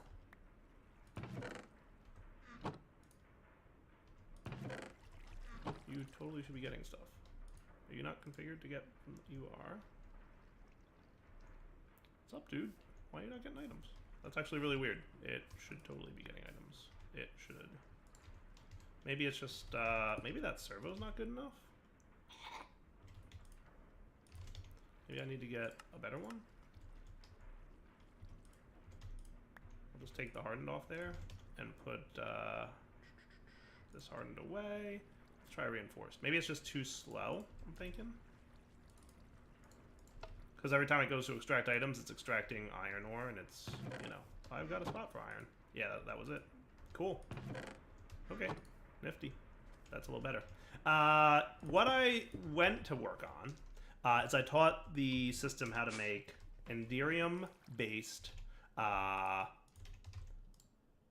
turbines. Because Manulin, like, that's cool. But we need Ardite, which we have a little bit of, and some Cobalt, which we have a little bit of. But Manulin Enderium should be a lot easier to maintain going forward. The only problem is we're really short on platinum. Like, by really short, I mean we have 0 platinum, except the ability to craft it from ingots, which we don't have. So, what I did is I filtered nickel ores such that they don't automatically land inside this chest. And what I'd like to make is maybe an augment for the auxiliary sieve. Increases the chances of a secondary product. Neat. Now, I don't know if there's like a pulverizer specific thing. Redstone furnace specialization, furnace, pulverizer. Increases yield from ores. That one requires the tectonic petroleum stuff, which we might look at doing at some point. Sawmill, induction smelter, phytogenic isolator, compactor. Neat. Magmatic crucible, and some of these things are, yeah. Fractioning stills allow for potions to be refined. That's cool. We did the energetic infuser guy, right? Ooh, allows for damaged items to be repaired. Well, that's cool. Essence of knowledge must be supplied. Interesting. That's kind of neat. That's really neat. Alchemical imbuer. I don't even know what that is. Alchemical imbuer, huh? That's neat. Oh, it makes potions. Nifty. Well, that's cool. As a liquid. Neat. Anyway, I digress. Auxiliary sieve is pretty much what I'm looking to make here. So I'm going to probably want at least 4 of them for my pulverizer up here. Well, 3, and then we might want 4 eventually. And then we're going to want rock wool. Ah, that's right, rock wool. I have to remember how rock wool is made. Rock wool, I think light gray is made, yeah, from smelting slag, which we may have some of. We've got a bit. So I'm going to want like 8-ish of this stuff. Yeah, so let's smelt that up. And it should accept any color rock wool, and that should be good. Slag, by the way, you get from the induction smelter sometimes when you smelt stuff together. And apparently you can get it from the pyro concentrator. Neat. There's like so many things. Oh, we're gonna need bronze, I noticed, too. There's so many new things in this mod. You should be able to do any color rock wool, I would think, right? Yeah, cool. 2, 3. So this will boost the chances of getting a secondary output from the pulverizer. So now when I throw my nickel into this pulverizer, we should have a much higher chance of getting platinum. Like not huge, but higher. Because that's what this does. It increases the chances of a secondary product. So basically, we will hopefully get more platinum doing this method. So basically, I let my miner run in the deep dark dimension. Got a bunch of resources, including as much nickel as it happened to pick up.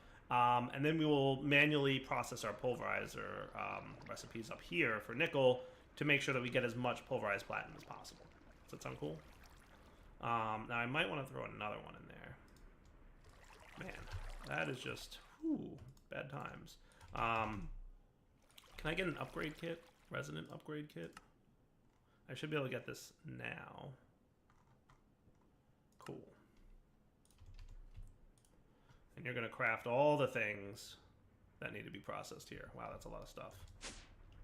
A lot of processing is going to go down here. Look at it all. Boom, boom, boom, boom, boom. Most notably, the magma crucible is cooking right now. Do we have more augments? Can we get like 20 of you? Can we get like 5 of you? No, we can't. We can hardly get any. I know I got some gold, but we're just waiting for it to be processed in here. So, slowly but surely, coming along. Nice. And now glowstone would probably be next. Cool. So, all this in the name of getting more platinum. Other options for platinum? I know there's platinum ores, which I can get from void mining or the industrial foregoing laser. So it's a 1% chance, huh? And I can get it up to a 5% chance if I got void ore mining going, which I might want to look at doing soon. How am I for diamonds? I remember that it needed a lot of diamonds to get into environmental tech now. How are you doing? A little bit more aluminum. We're waiting on that energized glowstone bucket, which is in progress. And then we should be good for aluminum ingots. So that's done. Induction smelter, sweet.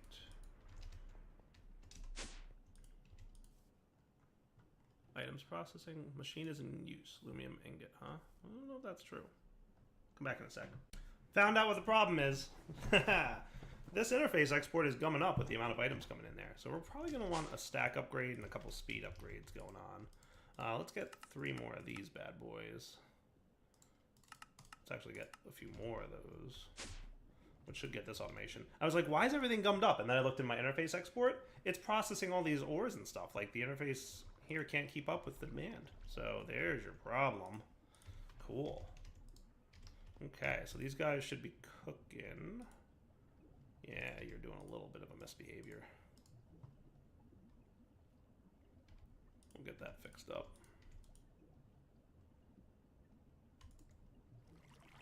That should be fixed. And then sugar. I might have to whitelist sugar.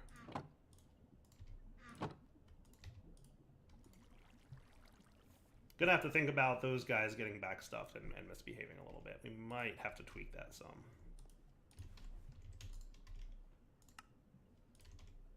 And sugar times whatever. Cool. So if we throw a stack upgrade into this bad boy with a speed upgrade, hey, you go here and you go here. That should significantly improve our interface. Nice.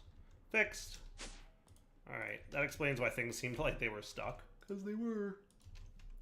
Resonant upgrade kit. Can you make one of those now? Thank you. Beautiful. So now I should be able to apply that here. This is the top tier upgrade. It gets 1 more augment slot. So I should be able to get my last sieve, because I did make enough stuff for it.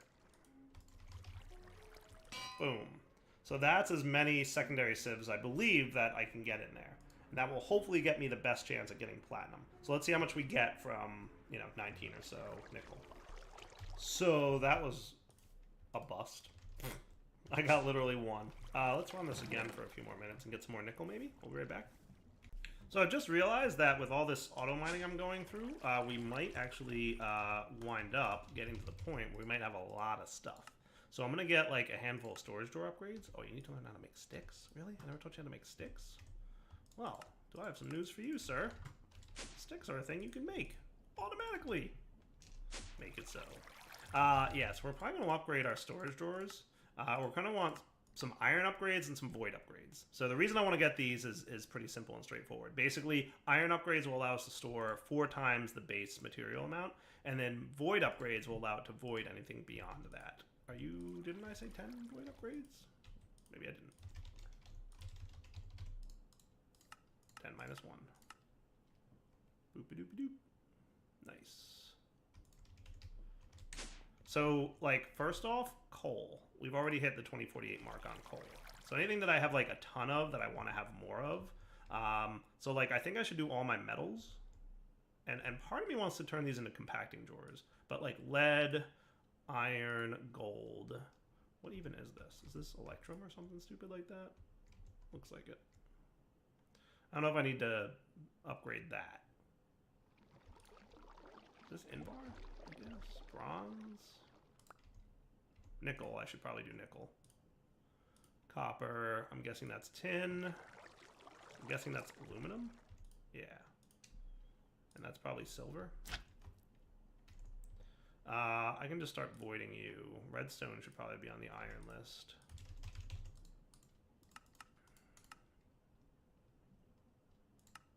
Got a few more of these bad boys.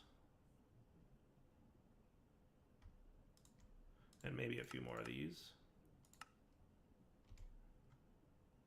So you were taken care of, right? But lapis probably isn't. Quartz. You I already upgraded. I don't know if you guys need it. Wood's already got an upgrade in there, a gold one, right? And so do you. And some of these already have void upgrades, which is good. I'll probably want to upgrade these guys eventually, too. Yeah, sound good? Okay.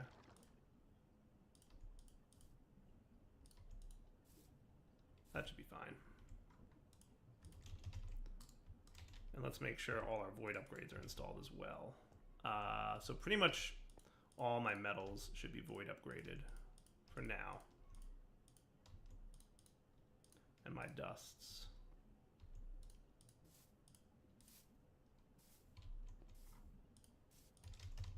And the key to that is that it won't start. So like right now I've probably got more coal. I've got 2,800 coal. Even though I've only got 2048. So there's like 800 coal sitting in these discs right now. Which isn't the end of the world. But it's a thing. It's happening. How do we do? I threw a little bit more nickel in here. Wow, only one more. Wow. I feel like this isn't helping. Because I just threw like 10 in there and I only got 1.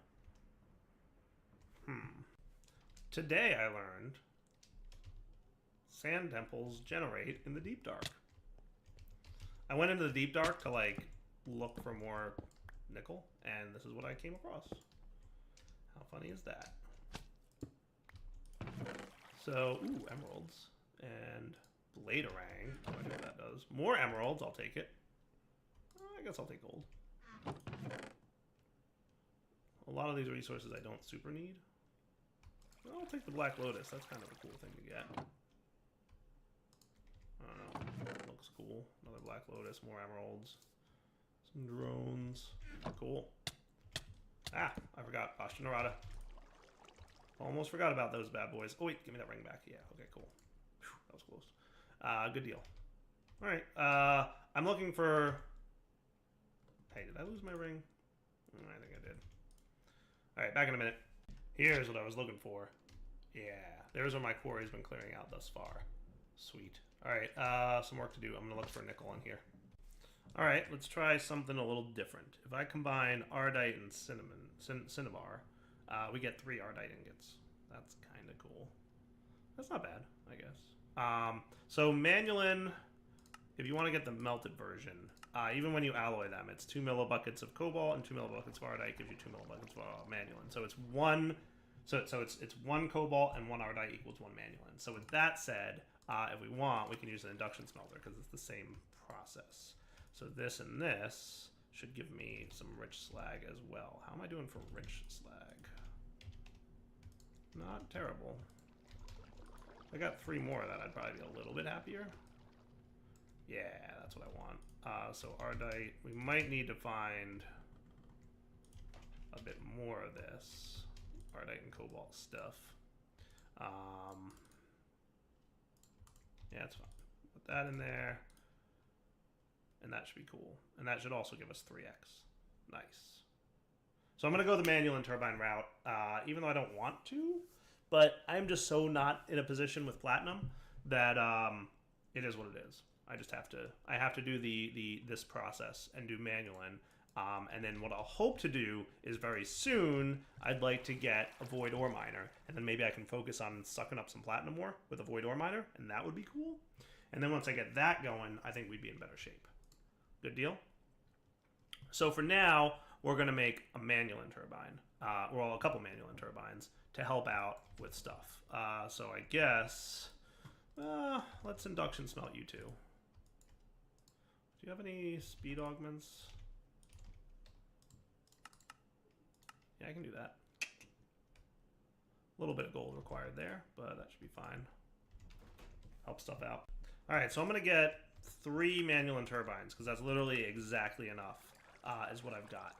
And with that said, now I've got 3 turbines that I can use. That'll be 1,500 RF a tick, so 1,000 here and 15 with the biofuel I made last episode. Cool. So this thing's like struggling to refill itself, which is, you know, to be expected. But let's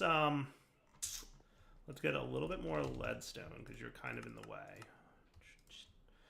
And then while we're here, we're also going to want a few things from our flux generator, right? So we're going to want probably another fuel air mixer. So let's do some of this real quick. I'll just craft it off camera because you guys saw me make all this advanced generator stuff last time, right?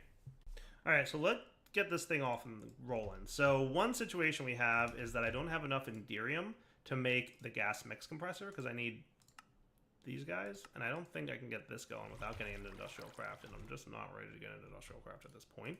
So let's bump all this out just a little bit. Cool. So that should be good. Let's get this guy kind of mirroring this setup. So what we'll do is we'll have you there. What's this? The fluid intake valve. The fluid intake valve will probably wind up going here. We'll have our flux generator here. You're probably burning out of power real fast. So let's turn this off real quick. I want you to actually have a little bit of power for a minute. Clearing out your internal buffer for that thing on the other side. We're going to want 3 turbines. We'll do a fuel air mixture dude here. We'll have like we'll start with 1 turbine there and then 1, 2. Didn't I have 3 of them? Oh, right. Hold on. I wanted this. I was going to say, don't we have 3 of those? And we do. I placed them. So you have the potential to make 1,500 RF a tick. Your efficiency is 135 instead of 185, but all that means is you're going to burn fuel faster. And we've got enough biofuel resources that I don't think that's going to be a problem. Cool. Now I think all we need then is fluid transfer conduit. So we'll do some hardened with like a hardened servo. Does that sound good? And oh boy, didn't plan for this. Fluid ducts. Where's the fluid duct that is signalum plated? That is hardened with signalum and electrum, huh? Signalum we've got, and electrum we got. All right, I can do that.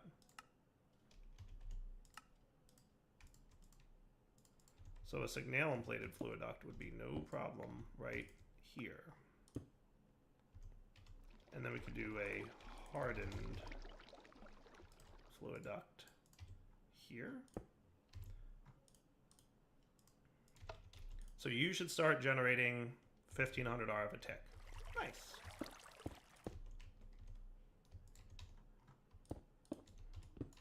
Does that look good? So you're doing 1,500 RF a tick, and you're doing 1,000 RF a tick. And you've got an internal buffer of biofuel, so you're using at this point 1.4 millibuckets per tick because of the efficiency status. Once we get more Enderium, we've got 9 at the moment. I need 7 more, so I basically need 2 more platinum dust. Then we should be cool to get what we need. But for now, it just means we're burning through this stuff faster, which isn't the end of the world. Like, I'm cool with burning through that stuff a little bit faster right now, and then we'll be more efficient in a little bit. So that looks good to me. So let's, so with 2,500 RF a tick going into this thing, we should be in pretty good shape. Now I'm curious, if I run my quarry, what's going to happen to your RF generation? Still a net loss. But hopefully we can throw a little bit more at it shortly. That will help. Cool. All right, so that looks good to me. I like that. I like having the 2 power sources, one from wood and one from the biofuel. I think that's going to work out well for us. And Nickel, I let you run for a few minutes, Nickel. So did you get any? You got none? Oh my goodness, you're so rare, Nickel. Come on. Killing me here. But that's all right. We'll be fine. I'm going to turn these guys off again. Boop. And I made some extra augments, right? Yeah, I did. Cool. Let's bump all these up to top tier speed for what you've got going on at the moment. And then we're going to have to play with more resonant stuff going on in the future. All right. Be right back. Oh, by the way, I decided to move these 4 blocks and swap them, so that would be like an actual mirror. I think that looks pretty neat. So the next thing I'd like to do, now that we've got some of that going, is I'd like to go find some pigs. I'm going to need my slingshot, because we're going to go looking around for some piggies. Because I want to get into that better food source I was telling you guys about. Let's go check on our farm real quick, because I just haven't even been outside today. I've been working so much in the basement. Things look pretty good, honestly. Yeah, no complaints here. Farm looks great. It's doing its thing. So let's go find some pigs. So I'm going to go off in this direction and see what we can't find. Uh-oh, that's not good.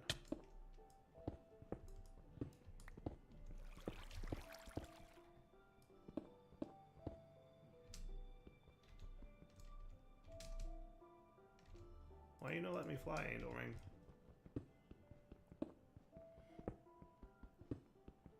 How far down did I go? Goodness.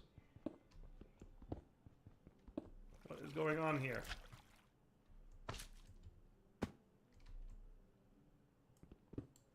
Y equals 3? How did I get down to the bottom of the world suddenly? What? I'm really confused. What just happened? I'm wondering if I did something weird. I don't know. Well, luckily I can do this. I have no idea what just happened. I think that was like the quicksand did something to me. I can only assume. But yeah, like I said, I want to go find some pigs because I want to set up a little pig farm real quick before the end of the episode. But I'll be back in a minute. Hey, there we go. 1 pig. Nice. 2 pig. Oink. And oink.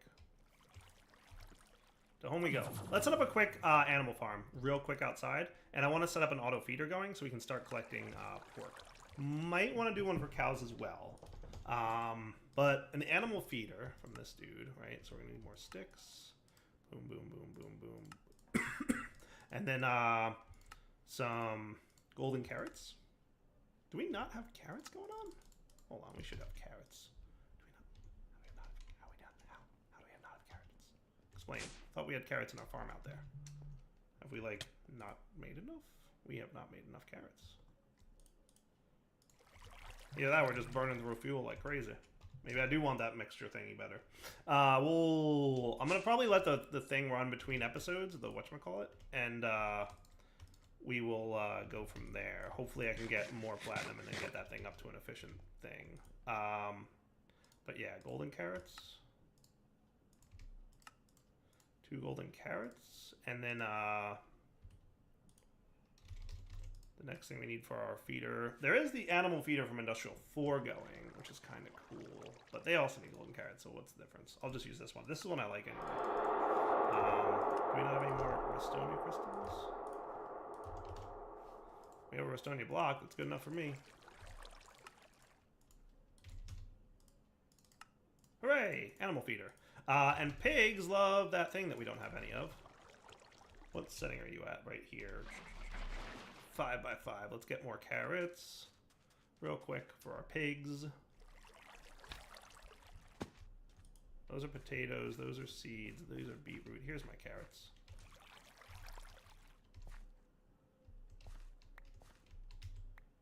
Nice. You know, I bet I could automate this thing, by the way. Like, just have this over here watering. I would have to find a way to refill it, though. But I could probably set something up. I wonder if I could automate that. That would be cool. It would be a fun experiment to see if we could fully automate this resonant watering can thing. Like, we could detect MBT data when it's empty and pipe it up into something where it right-clicks on some water and fills it up. In fact, I think I could even fill it up in there. Right? That would be doable. So we could have a fluid transposer, like, pick it up when it's empty and go from there. Might be something worth to experiment if we need to. We'll see what the situation becomes as we play more with this. Alright, so I'm going to stick my feeder here and throw some carrots in there. And then if I plant down you guys, you should do the auto breeding thing. Hooray!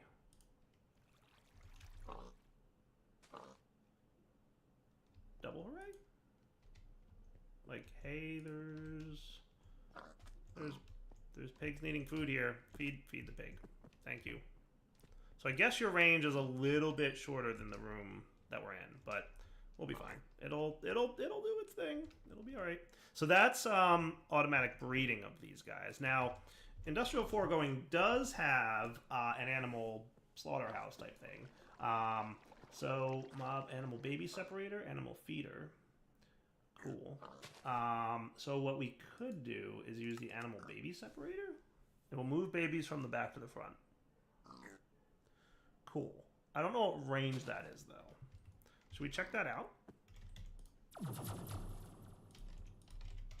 Animal baby separator. Sounds monstrous, doesn't it, though? Doesn't it sound like horrible? Sounds a little rough. But I gotta try it. And let's get our small dose of power out there. So I guess what we'll want is another fence system. So what I'm thinking is we would have like basically two. Let's get also some more sandstone. What we're thinking is maybe like two setups, right? One that is, here's a bunch of adults that stay in there and they produce babies, and then once the babies are produced, they get animal baby separated, which sounds so inhumane, into the next pen over, which will be, you know, 5, 6, 7. Ah. 8.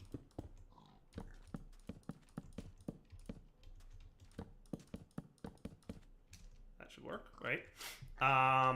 So let's see what your range is first.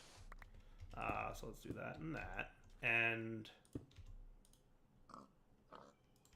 show active range. So that's actually not terrible, but I wonder if I got a range upgrade, if that would work on that thing.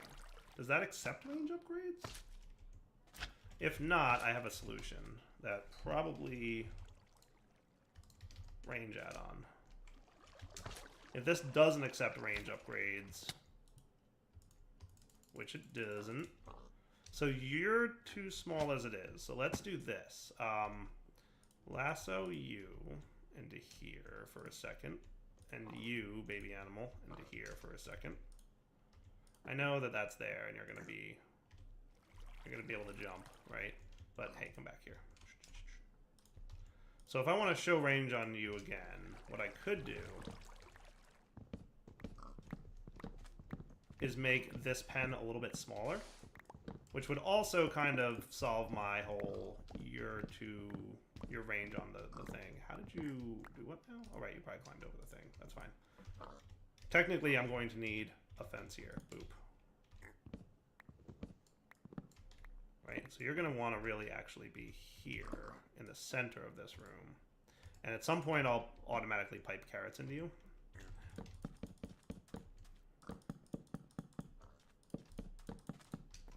Right, and then I don't know what direction. I assume that that's the correct direction there. So I could go on top of the fence because that would be nifty. Yay! And you're getting power now. Beautiful. So check this out, right? I'm going to turn you off. Boo. Or always active, but hide working area. You go there. You, sir, go there. And now you're both within range of the feeder a little bit better. And then the pig guy, right? So whenever they produce a baby pig, zoinks, he'll get spit over there. And then we're going to want something to automatically slaughter the pigs once they've grown up. But I'm going to set you to active on redstone signal for the time being, because what I actually want is to get like maybe 6 or 8 pigs that are going to stay on this side of the fence, so that we'll be producing about 4 pigs every generation, and that'll be cool. So maybe, I'm thinking we're pretty close to the wrapping up point, so let's come back next episode and look at what's involved in getting, probably whatever is going to Animal Rancher. That one might be the one that gets, like, milk and shear sheep, right? So let's not do that one. Mob Slaughter Factory? Liquid meat from it. It will not drop items or experience. Right. So that one gets liquid meat. And it also gets you pink slime, by the way. So that's a thing in this mod. So we could probably just use the Mob Slaughter Factory. Did I say Mob Slaughter Factory? Mob Duplicator, Mob Slaughter Factory. Oh, so Mob Slaughter Factory produces liquid meat from any mob? That's interesting. So I'm thinking we just probably want to get like the same thing, the Mob Crusher. Would that kill any entity in front of it as if a player would? And we'll collect the items. So This block will probably be responsible for doing the adult pig slaughtering thing. All right, that sounds good. But for now, I think it's wrapping up point. So how about I do this? Let's go check on our power real quick, right before we wrap up, and then we'll come back next time. We will doop doop doop doop doop doop doop. I don't know what I just put away. Oh well. I hate when I misclick putting stuff away. Oh good, we have lots of power again. So let's flip you on. Hopefully get a bunch of nickel. Hopefully get a bunch of Enderium, and it should be fine to mix and match Enderium and Manulin turbines in this thing. So with that said, I should be able to boost up the power on this thing, and hopefully also the biofuel production. Because hey, what? Okay, good, you are making more biofuel. I was gonna say like why were we low, but we're good. We're good. So yeah, we'll come back next time. Hopefully more nickel. Hey, good nickel. Sweet, I'll take it. And for now, Darryl 20 signing off. Hope you guys enjoyed the episode. You know the deal. Take it easy. Hello everyone, this is Darryl 20, and welcome to episode 38 of Darryl 20's Let's Play series. As you can see, courtesy of the meat creeps, I'm digging around inside a basement. I've got a new basement coming along. So I've started piecing together. Let's do you, my friends. Maybe we want to do you two. Hang on a sec, I gotta top off just the last little bit here. That looks better.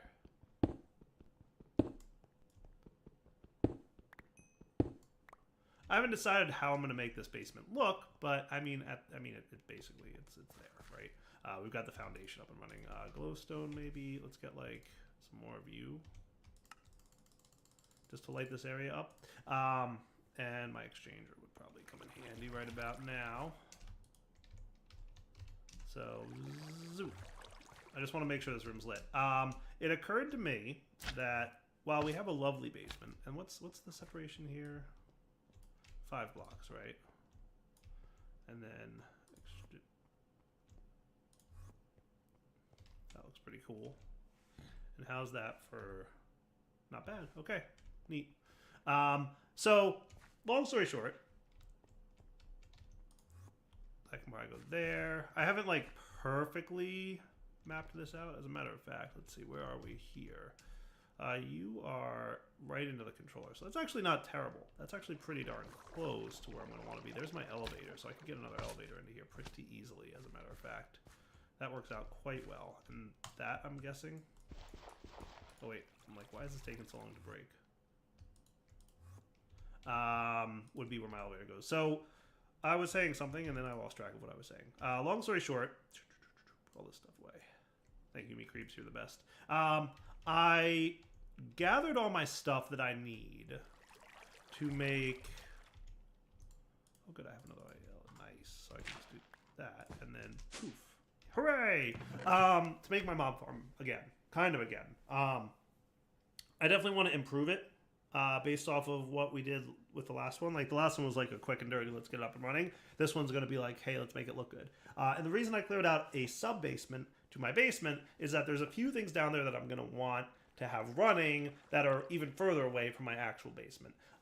So mob farm, for example, mobs are going to be spawning in there. There's going to be all kinds of mob sounds and like, ooh, like scary sounds and stuff. I don't want to hear that all the time. So I suspect that having it like deep in a sub-basement, when I'm up here working, I won't hear that, but it'll be happening. And I mean, obviously I can use the sound muffler if I want to, but I don't like the sound muffler. It always bothers me when there's like a sound muffler thing going on, because I feel like it's just weird. So that's where I'm at. And then the other thing I want to get into, maybe not this episode, but like really soon, and then go 1, 2, 3, 4,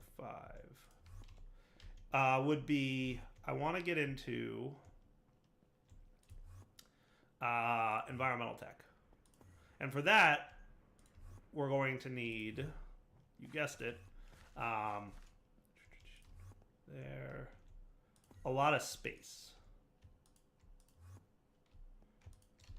And as a result of needing a lot of space, I decided down here, not only do we need a lot of space, excuse me, but we need a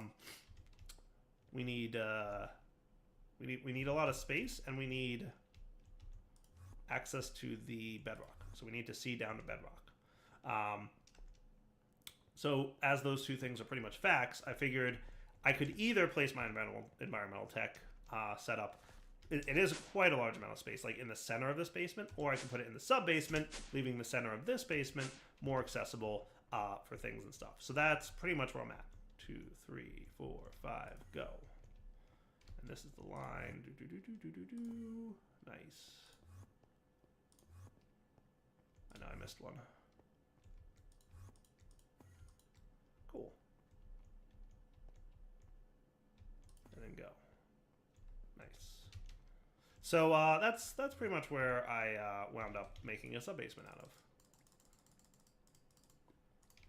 Because I figured, you know what? We're gonna need somewhere that's like lower than the basement that I currently have. So that's what I came up with. Oh boy. Zoinks. Also, we ran into that ravine. So I'm gonna have to fill that in. Also, I don't want my sub-basement to be made out of sandstone, like my current basement is. It's almost like perfect that it lines up that way, by the way. I don't know how I managed to make that so perfect, but it's cool. Nice. So what I'll probably wind up doing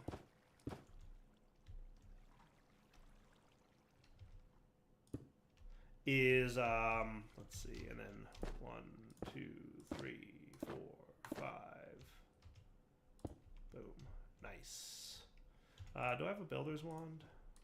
I think I've got a builder's wand. I do. Nice.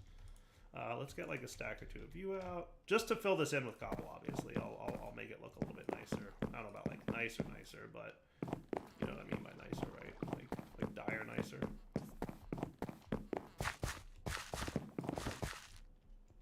I'm thinking a different material so that, you know, it's super obvious when you're not, like, which basement you're in, just by looking at the material and the walls and stuff. So, I made this, like, about 7 blocks below. I could clear out some more of the spacing up here. I've obviously got conduits and whatnot flowing through the base, so I figured 5 blocks tall should be enough for, like, a mob farm in one corner and a big void miner, right, from environmental tech in another. So there's several void miners that are available. So there's the void ore miner, there's the void resource miner, and then there's the void botanic miner. So these guys, the void ore miner, for example, let's see, mines up ores, right? And then the void resource miner mines up non-ore blocks. So basically any block that's not an ore. And then botanic brings up plant-based type stuff. So like woods and I assume saplings and plants. There's a lot of types of wood, isn't there? Oh, the clicking. Yeah, so see saplings, they can show up, leaves, looks like. And then like flowers and yada yada yada yada. All kinds of crazy stuff in the void botanic miner. I want to try getting that up and running like sooner than later, but we'll see. We'll have to see. But for now, let's take a look at this stuff. So down here, what do I want to make my sub-basement out of? So this is all, you know, pyramid-y. We could go with like stone bricks, right? Some kind of fancy chiseled stone bricks.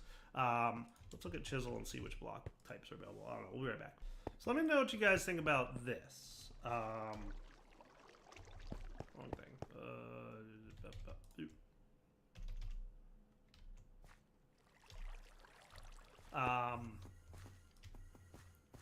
So kind of a similar pattern to what I've got going on upstairs, right? But, you know, this stuff. Basalt. I think it looks neat. And if I surround the room in it, we should be pretty cool.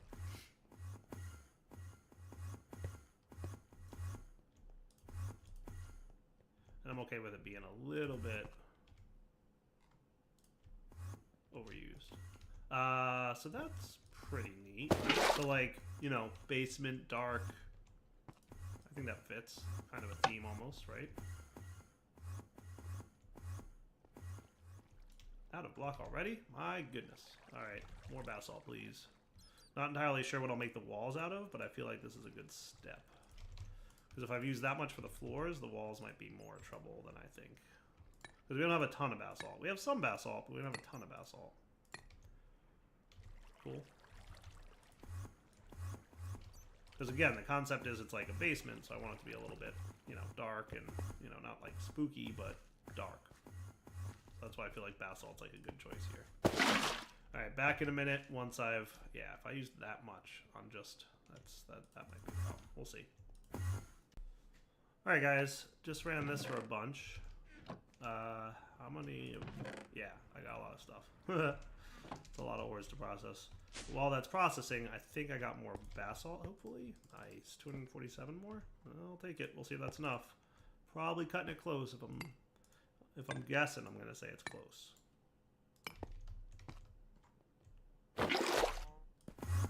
Well, I wasn't wrong. 41 left. Nice. So that's cool. As for the walls, I think I'm going to use this stuff. And tell me what you guys think of this. So if I did that, does that look kind of cool? I think that looks neat. I think that looks good. That works. Like a nice, flat, connected texture style stone. I like it. I like it a lot, actually. So let's get a bunch more of it. Not redstone. Zoinks. And you guys, I think what I was using here was called... What did I call it?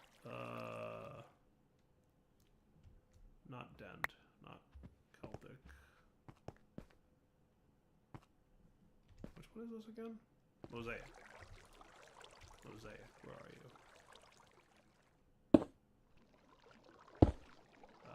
I'll let you guys know where it is when I find it. This one, that's it. Mosaic. Cool. And I think our chisel's getting a little bit low on durability, so that might be a thing. Deal with shortly. Alright, back in a few. Gonna right-click a bunch of blocks. Alright, what do you guys think of this? So, like, the ceiling can be the same floor texture that I have above me. And then we'll kind of go from there. I just have to fill it in a little bit more, but I think for the most part it looks pretty good now. So this is overall what my basement will look like. A little bit of filling in to do, but I think it looks good. No? I don't know. I hope so. You guys really liked, by the way, the basement upstairs. I was kind of like thrilled about that. Not gonna lie. A little excited about how much you guys liked it. I mean, a lot of positive feedback on that video, so I'm hoping that we're on the same ballpark here. Cool. Now, granted, we have, like, you know, a few things to tweak here, right? Like, we've got cabling upstairs. You could probably... Boom, boom.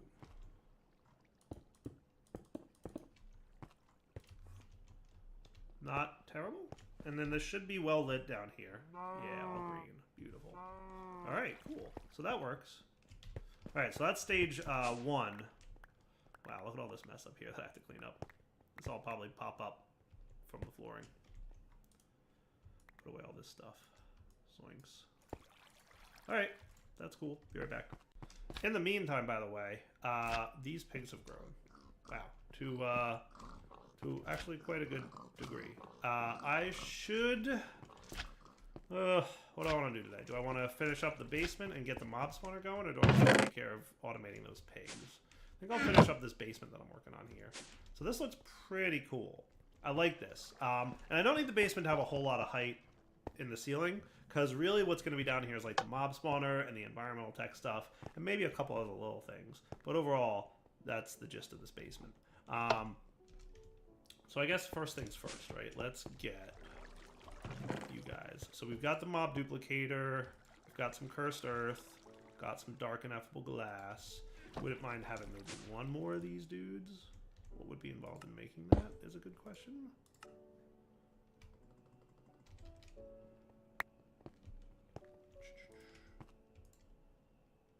$80 GP, not bad. That's a lot. It's still, you know, for 80 GP, it's not super fast. But that's okay. Because I would like it to be pure dark ineffable glass now, rather than looking derpy. You know what I mean? I want you guys to like the look of it. And hopefully this, like, darkish kind of basement flooring will fit the theme that I'm going for here. Right, so dark glass. Did I teach you how to make this stuff? Say what? Hold on.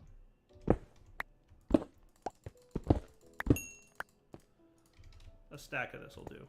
And that's fast, at least.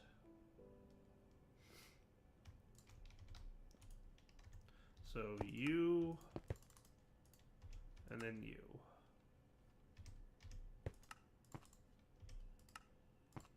Nice. So let's put this like in one of the corners. I think a corner will do. So let's start with, instead of the mob duplicator, let's start with like the mob fearing dude, right? The crusher. Now we're going to want these guys. We're going to want the redstone lamp. We might want some of this stuff. I don't know. We'll see. We're going to need all of it eventually, but I want to have a rough idea. I'm liking this basement, guys. I am. I'm like proud of it. So where are we going to want this guy to kind of spit out his resources, right? For now, I'm not sure what I want to make this dark room out of that I'm going to be making, but for now, let's just put something here. You, please. Show your working area, right? So that... Okay, so it's a 5 by 5, right? For the crusher. So, in theory, we're going to want him to be down a level. Because we want him to be able to kill baby zombies. And I'm sure I, like, figured this out, you know, a little bit ago when I was playing around. So let's move him forward one. So that he can use the actual, like, walls as natural borders for what he's going to be killing, right? And then we'll probably want some dark glass here so I can get into this thing. And then we'll want... I'm thinking just the ceiling itself would be the natural... Like, I would just build, like, 2 sets of walls around this thing. Now, what do I want to build for wall material? Would basalt work? I don't have really, like, enough basalt, to be totally honest. So what would be cool to build out of these walls? Something like dark and menacing looking. We got dark colored blockwise and chisel. Well, I remember Tyrion. I've used this stuff before, haven't I? Pretty sure I have. So there's black strips or black scaled plates or opening. I think black strips is what I liked using in the past. Yeah, that looks cool. Right? Doesn't that look neat?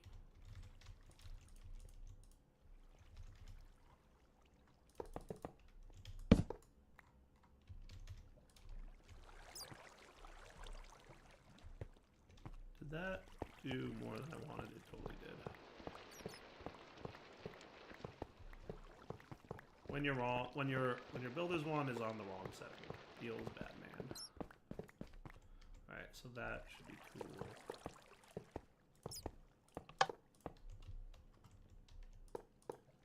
Nice. So that can be our mob spawning room, like killing and spawning mobs.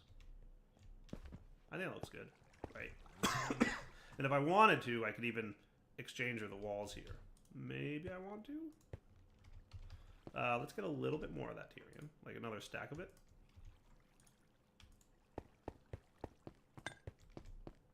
And exchanger. You.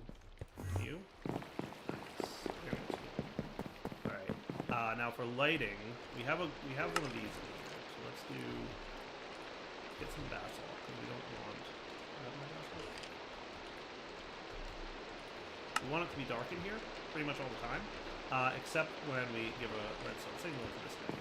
So real quick testing with this on, and a lever. That's missing the corners. So technically we want this lamp to be down. Unless, no, we don't want the lamp on the floor. We definitely want it to be on the ceiling. Unless we wanted it like... Oops, in the wall. That's not too much. Maybe? Like here?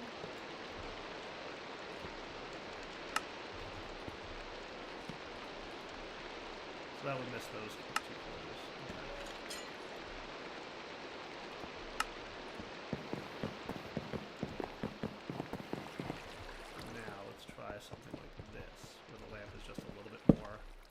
recessed into the room. That kind of works. But then how can I connect the redstone signal here? Because I'd like a redstone wire to come out. I haven't entirely decided how I'm going to do that, but I would like it to happen. The other option would be that. That keeps the room lit. Alright guys, making redstone transmitters and receivers. These seem like kind of as good a method as this.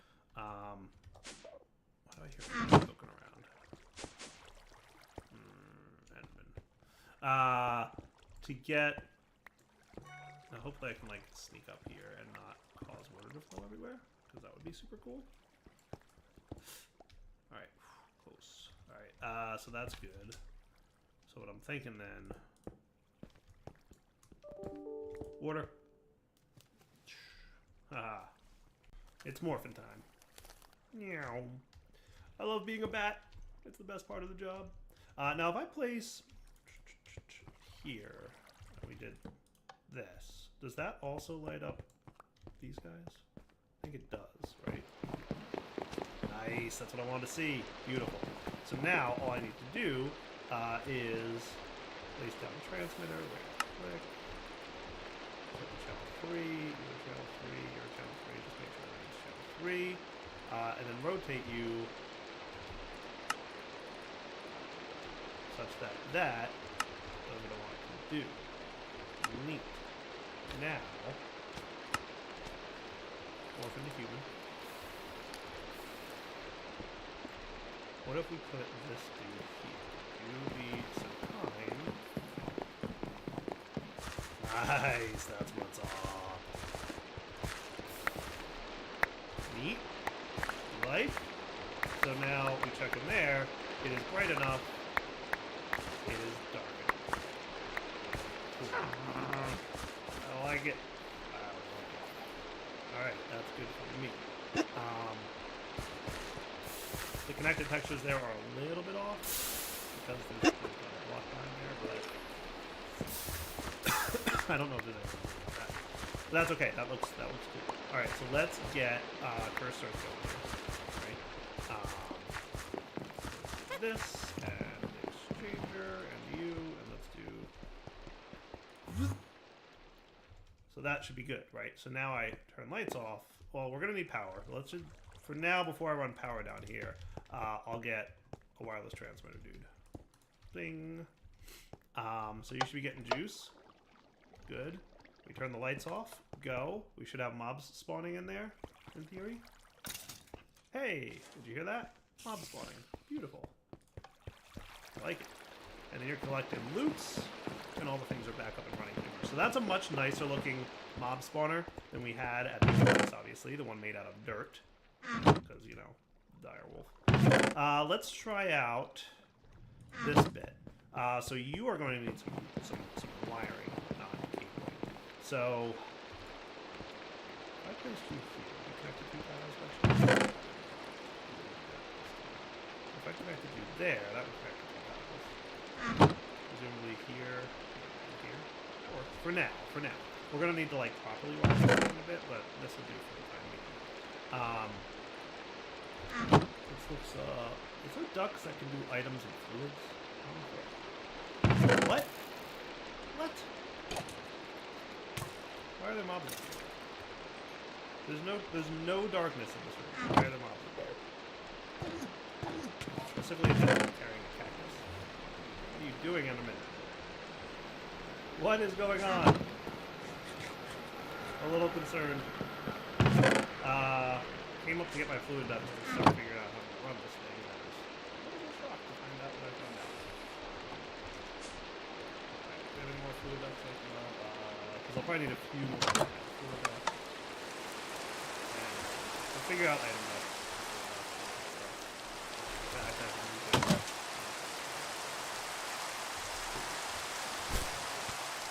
What are you doing now, Norman? I'm in the trees. What's cactus hole? Like, first off, cactus. Why are you carrying cactus? Second off, so we want items that's not there. Let's do fluid ducts for here. Let's grab something.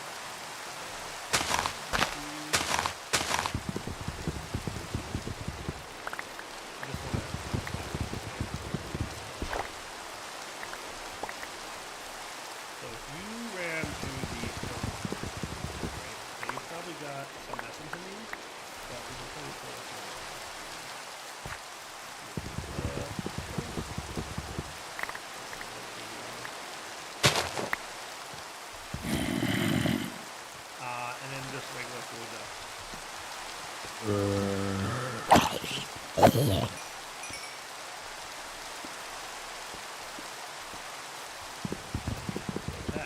should fill up fluid excess. Nice. Alright, always active, active on redstone. That's probably what I'm going to want. How can I get a redstone symbol down here? Yes, it's probably a transfer receiver deal, but I think I'm actually going to make that work. But for now,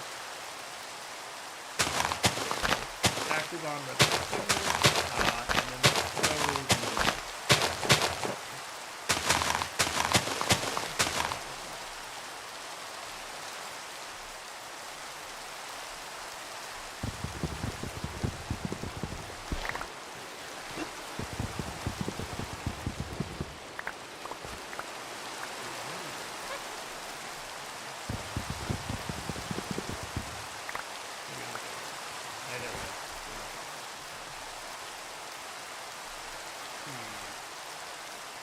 not what's happening. So like that's the working area. And it's also all the way down here.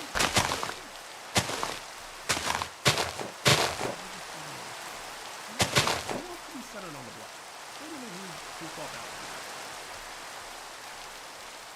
I don't want the thing like in the middle of the room.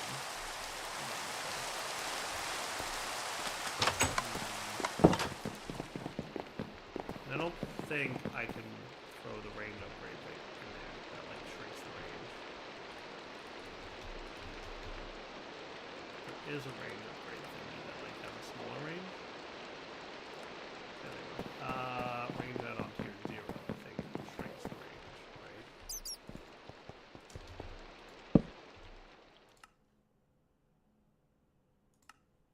Yeah, not all machines accept them. I'm pretty sure this one is one of the ones that doesn't. We can try throwing a tier 2 in there. Yeah, see, don't do nothing. Thoughts. Be right back. So I guess, like, out of morbid curiosity, what happens if you just can't, like, if I just fill in this spacing like this, right? With a bunch of sandstone, because that's just what I happen to have a bunch of at the moment.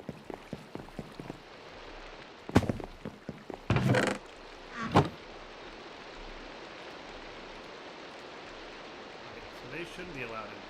I think rabbits? Not so well. There are animals that can fit through the fluid duct zoning, but that might protect me a little bit. Beep. Poor little rabbity squeak. But that should protect me from potentially. See what happens. So you're set to active on redstone signal for now. I'll just stick that there. In theory, they should only be able to spawn inside that room now. Now there are 2 over here. I think they were there already, right? I'll have to go back to the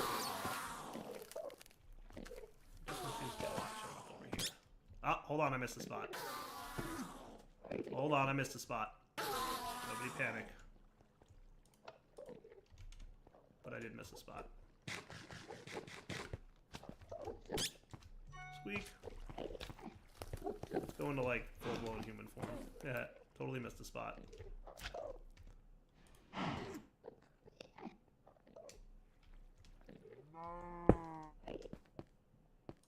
Like that. Does that look better? It actually extends out even further, right, because I've got... That looks pretty good. I think that's cool. That should be relatively safe now. I would like to get rid of these Endermen. Just so we can... Oh, I broke my helmet. Nice.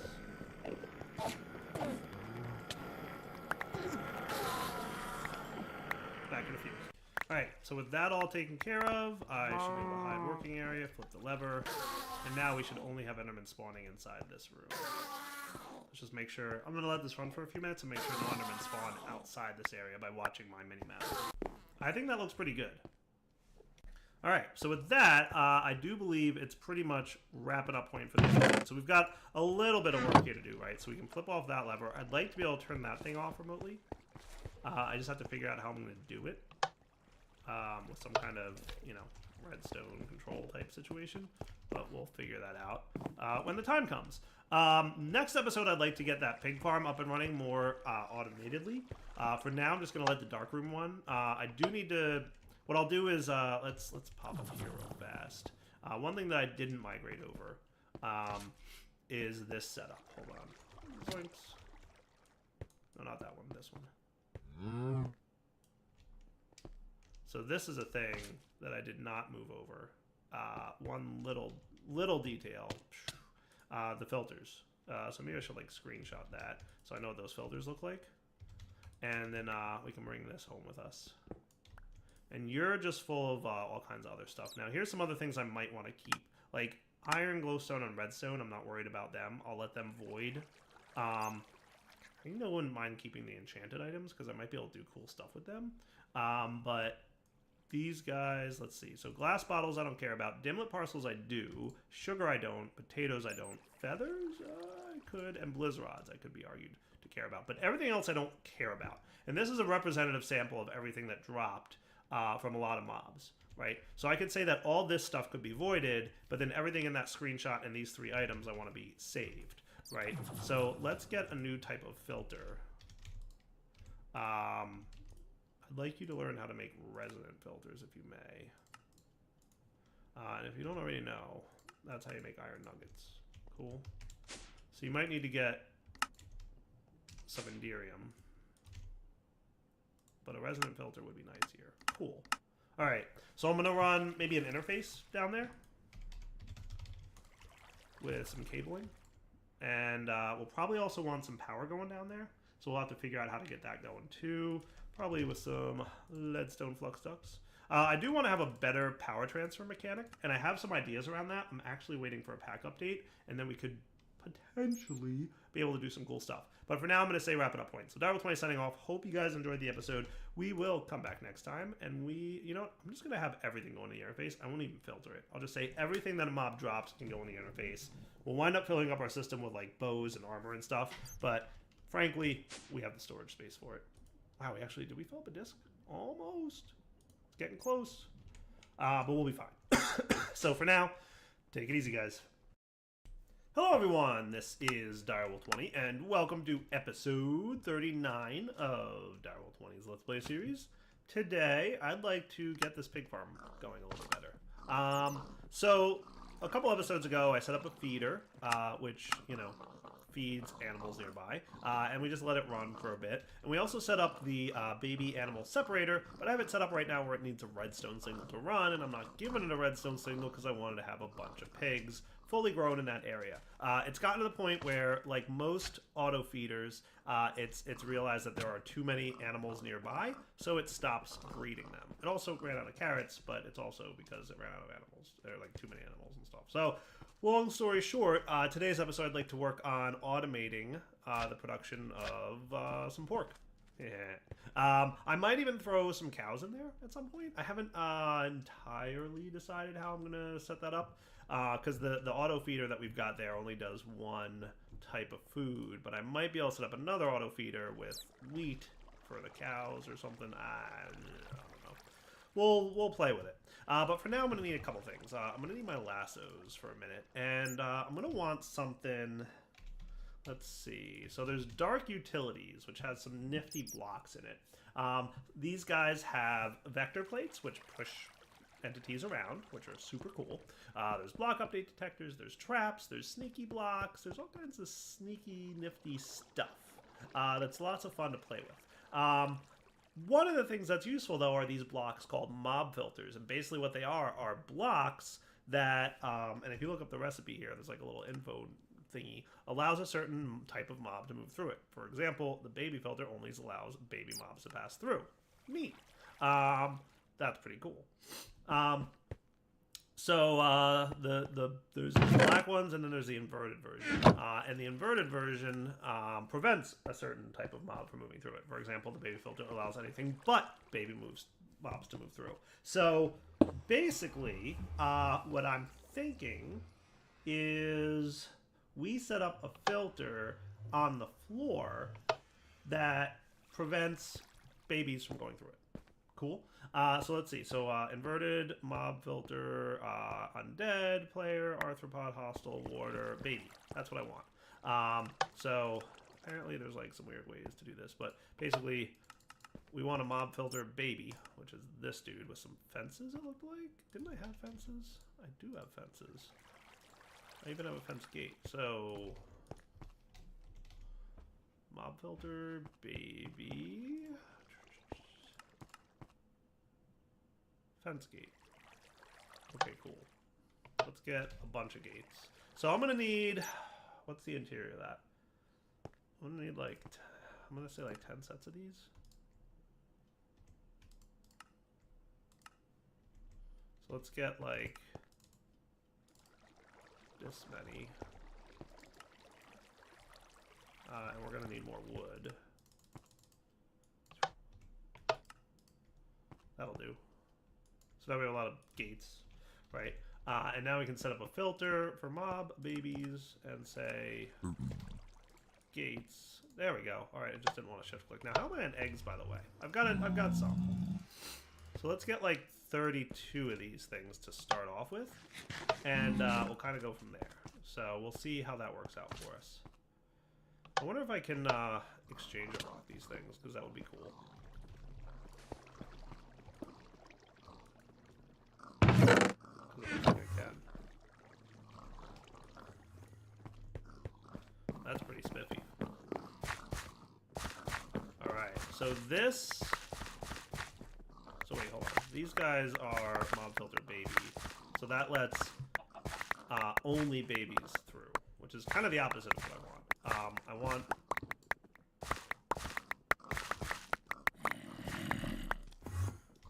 to invert them.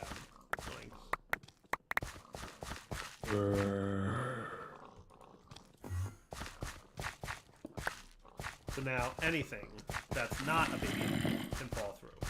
Neat. Now I'm probably gonna want a few use that, or we can make the pen a little bit smaller. Would it be smart to make the pen a little bit smaller? I feel like it probably would be. Wireless transmitter, please. Yeah, let's just make the pen a little bit smaller, and then that would be good. And it'll match the size of the existing pen anyway, for the adults. Wait, these are all gates. Whoops. It's alright, I should have enough here. So how does that look? A little bit better? I think so. So that's what we'll do there. So now, anything that's not a baby animal can fall through these blocks, which is cool. And that's pretty much what I want.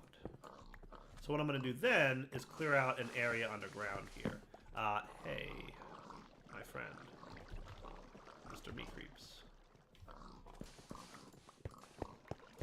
Would you be so kind as to help clear out a little space? So I think this is the center, right?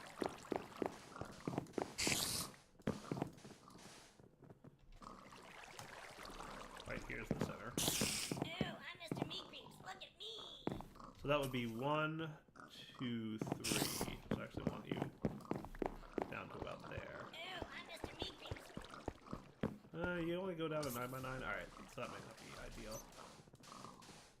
What I'm thinking is maybe this should be enough sizing. I'll just clear it out myself. Lots of falling sand in here.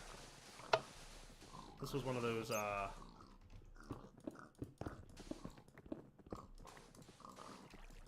should be cool. I'll, like, tidy this up a little bit.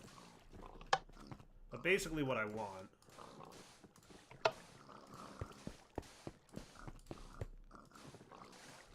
is an underground area that adult animals will fall into once they grow up. So what we'll have is this thing pushes the babies into the secondary pit, and then when they're fully grown, they will fall through into the underground pen. At which point they'll, you know, be mob slaughtered. So maybe I want a little bit more sandstone, and I have a builder's wand, good. So you can probably go away for a minute. just for a moment. Let's build this room out.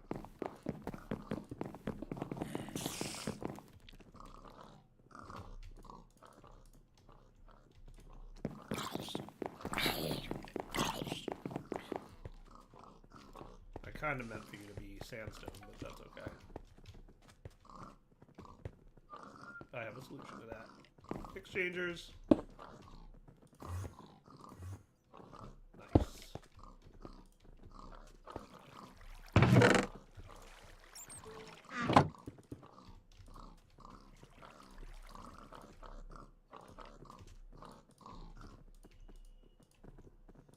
And that looks pretty good, right? So the next thing I want to check out making is the mob masher. So in the past, we've played with industrial foregoings method of mob mashing. There is a mob called mob grinding utilities that adds a whole bunch of cool stuff. So there's iron spikes, there's mob fans to push mobs around, there's an absorption hopper that sucks up items and experience orbs in a 7x7 area. Ooh, that's pretty cool.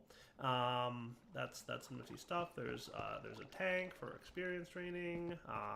Turn fluid, XP fluid back into orbs. And then there's these upgrades that we can install to the mob masher, which is pretty neat. Ooh, GM chicken feed. Feed to chickens. Not familiar with that one. Imaginary not here sword. Interesting. I don't know how that works. I don't know what that is.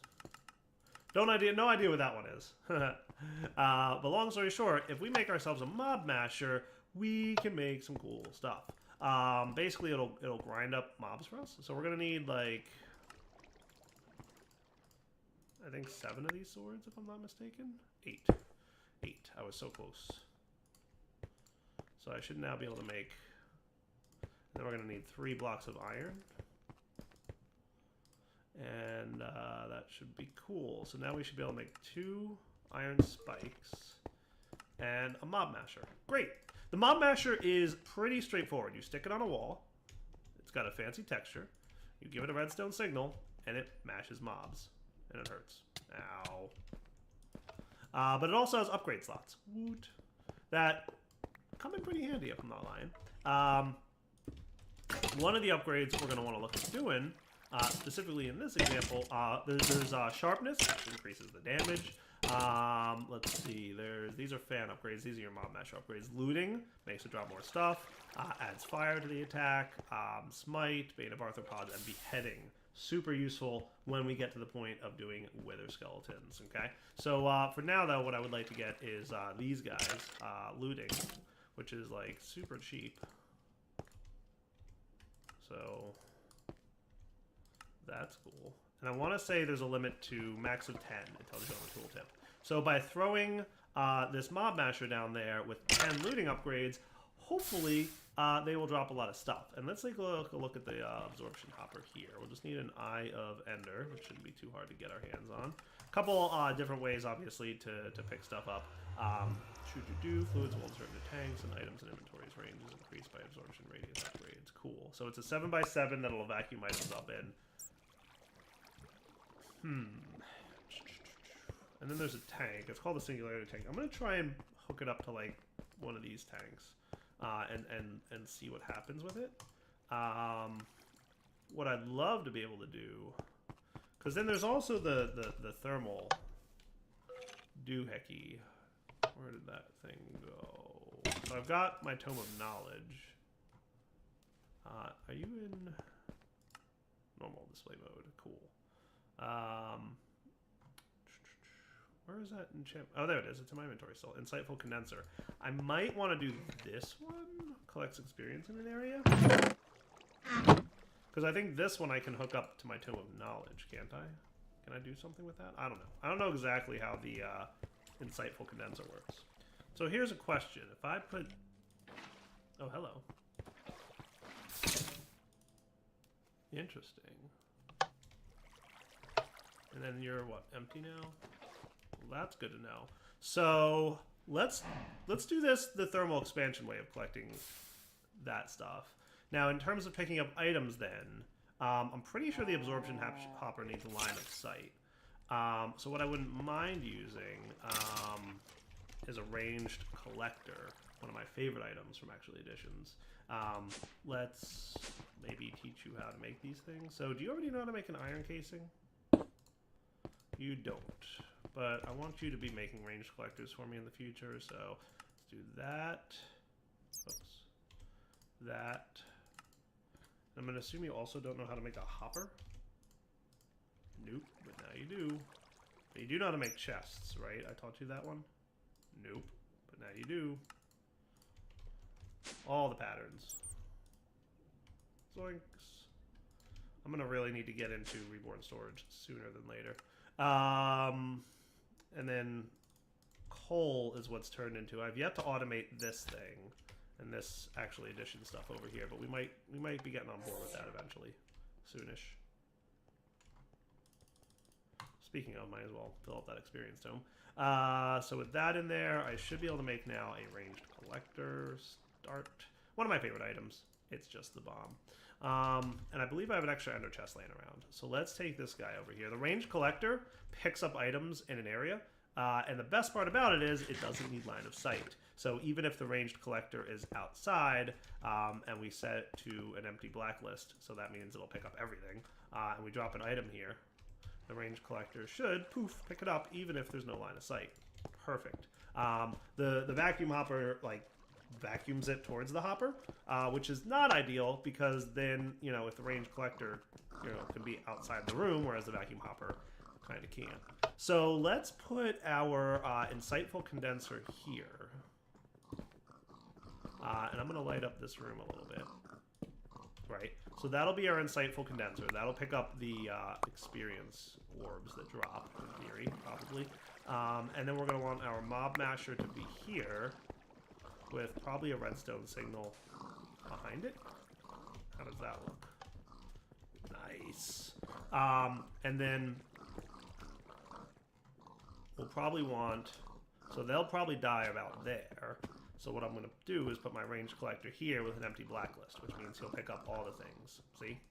All that stuff I just broke got picked up. Beautiful. I probably want this guy to chill right. All right. I'm like, where did my ender chest go? Oh, right. Hey, ender chest. Okay, there you go. I was like, why are you not open? Oh, probably because I was right-clicking the... Okay. Maybe not. I don't know. It was just being derpy. So that will make the pigs, when they wander towards the mob masher, get damaged. So the next test for me will be, can I use vector plates on top of that experience thing, and can it still collect experience with vector plates on top of it? We're going to find out. So vector plates are cool. They are basically awesome. So maybe one more set of you, right? Because I think I need 25 in total. So vector plates... when placed on the ground, any entity that touches them will get pushed along. Cool? So that includes mobs, that includes items, etc. And you can also put vector plates... What's the recipe here? Oh, it's 8 of them around dark sugar. Okay, cool. That recipe changed a little bit. To get slightly faster vector plates, and there's 3 tiers of speed. And when you get to the top tier, it's like really fast. But ultimately, this tier is going to be sufficient for our pig grinding setup. So let's poof down to here. So now, what I'm going to do is I'm going to... And by the way, if you don't want to be pushed along these, hold shift while standing, basically. And if you're holding shift while on top of a vector plate, it won't push you, which is cool. I'm not going to leave a vector plate there. I'm going to leave that alone. And then we'll do this. So now any entity that falls into this room should wind up getting pushed right into the mob masher. Ow. And it hurts a little bit. Cool. Alright, so that is the next stage of that part. So next thing to do is test it and see what happens. So ideally, we will have the experience pickup happening, and we'll get some mob drops. Oh, you know what else I should grab while I'm here? Let's get a hardened upgrade for you, and let's also get an item duct and a servo. Hardened should be enough. I don't think we need particularly fast item transfer here. And that should be good. So let's test this setup, right? So what I'm going to do is the following. First, I'm going to make you always active. So now any babies that show up, you know what else I want? Is some carrots. Any babies that show up should be sent into that room, right? So carrots, let's just grab that many. We're going to need to speed up our production over there. Maybe it's because I'm in a desert. They're growing rather slowly. So there are enough animals to breed, so that's cool.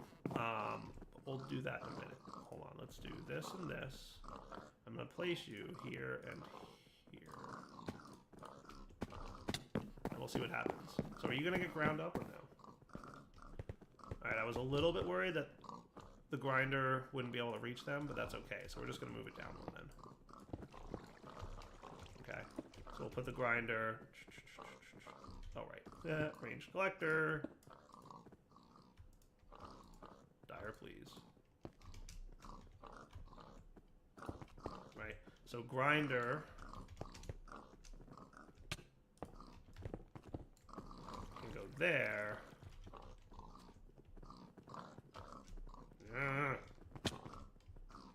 You know what I'm going to do? Is down here. This will be my access point into that area.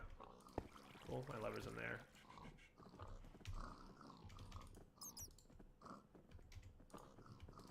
That was supposed to be this. Cool. Okay.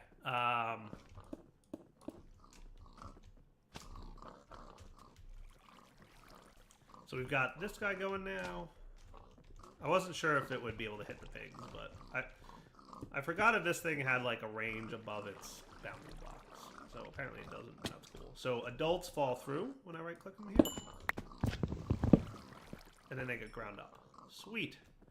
And then there's kind of a problem. So the range collector should be picking that up, but it's moving. Urgh. That's something that I've found to be something of an issue. See if I break this, then the range collector can pick it up. So, like, the range collector is a little bad about picking up items that are in motion. So that's kind of a bummer. We're going to have to figure that out. That's why I didn't want to have the vector plate there. I don't want the items falling on the vector plate if I can avoid it. Alright, so let's try this. What I'm going to do is leave an open spot. Let's move two more into here. That should work. Cool. Alright, so that's cool. And then I'm going to put my mob mashing upgrade in there. For a second, let's turn this off. I had hooked this up real quick off camera because my thing was filling up. So let's throw 2 pigs in there. Boom and boom.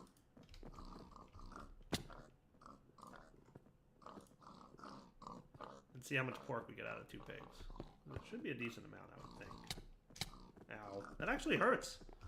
Dude. It's just a bit. 4 pigs. So that got 16 raw pork chops out of 2 pigs. That ain't bad. That's pretty good. Did you pick up experience? You did! You're getting experience. Nice. Go insightful condenser. There you go. So that'll hold, you know, buckets and whatnot worth of experience, which is cool.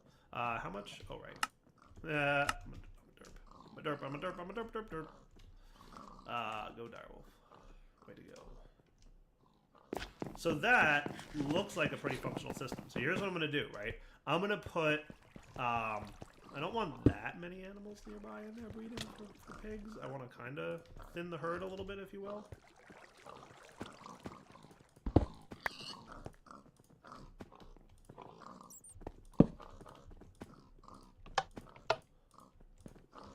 Alright, so that should be good. So I put some carrots in there. Watch what happens, right? So we're going to breed 2 pigs.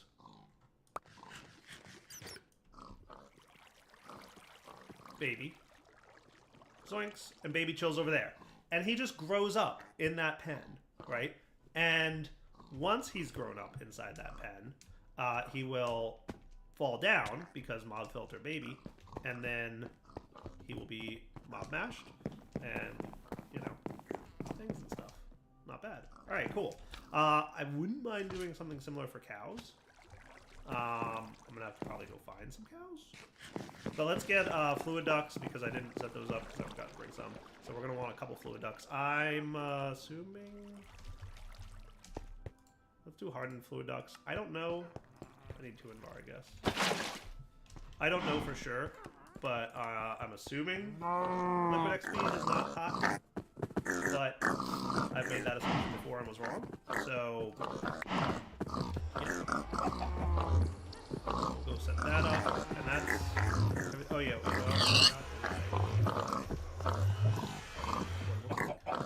Cool. And that'll get us a fully functional pig farm. Lots of bacon. Go down here underground. Set you up. We've got our this dude set to this. So that should, in theory, hold on, let's set this bottom part to orange. Boom, there goes my liquid experience, right? And then if I right-click on the tank with my Tome of Knowledge, which currently has 598 experience in it, boom, now it's got 638. Sweet. And if I shift right-click, I can extract experience out of this tome and use it for all kinds of purposes. So I've currently got 22 levels stored in the tome. Not terrible. And ideally we'll have more eventually. How cool is that? I like it. I have some fluid inside. But we'll let that just pass. So that's pretty neat. I think that's a completed build, right? Like we'll leave that as is. That's the feeder. I guess there's occasional experience orbs with animals. I wouldn't mind having cows set up in the exact same way.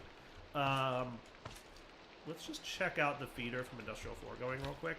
Just because the only problem with that feeder is one item type at a time, right? The animal feeder from Industrial 4 going may permit some better stuff. We'll need a machine frame, an apple, 2 golden carrots.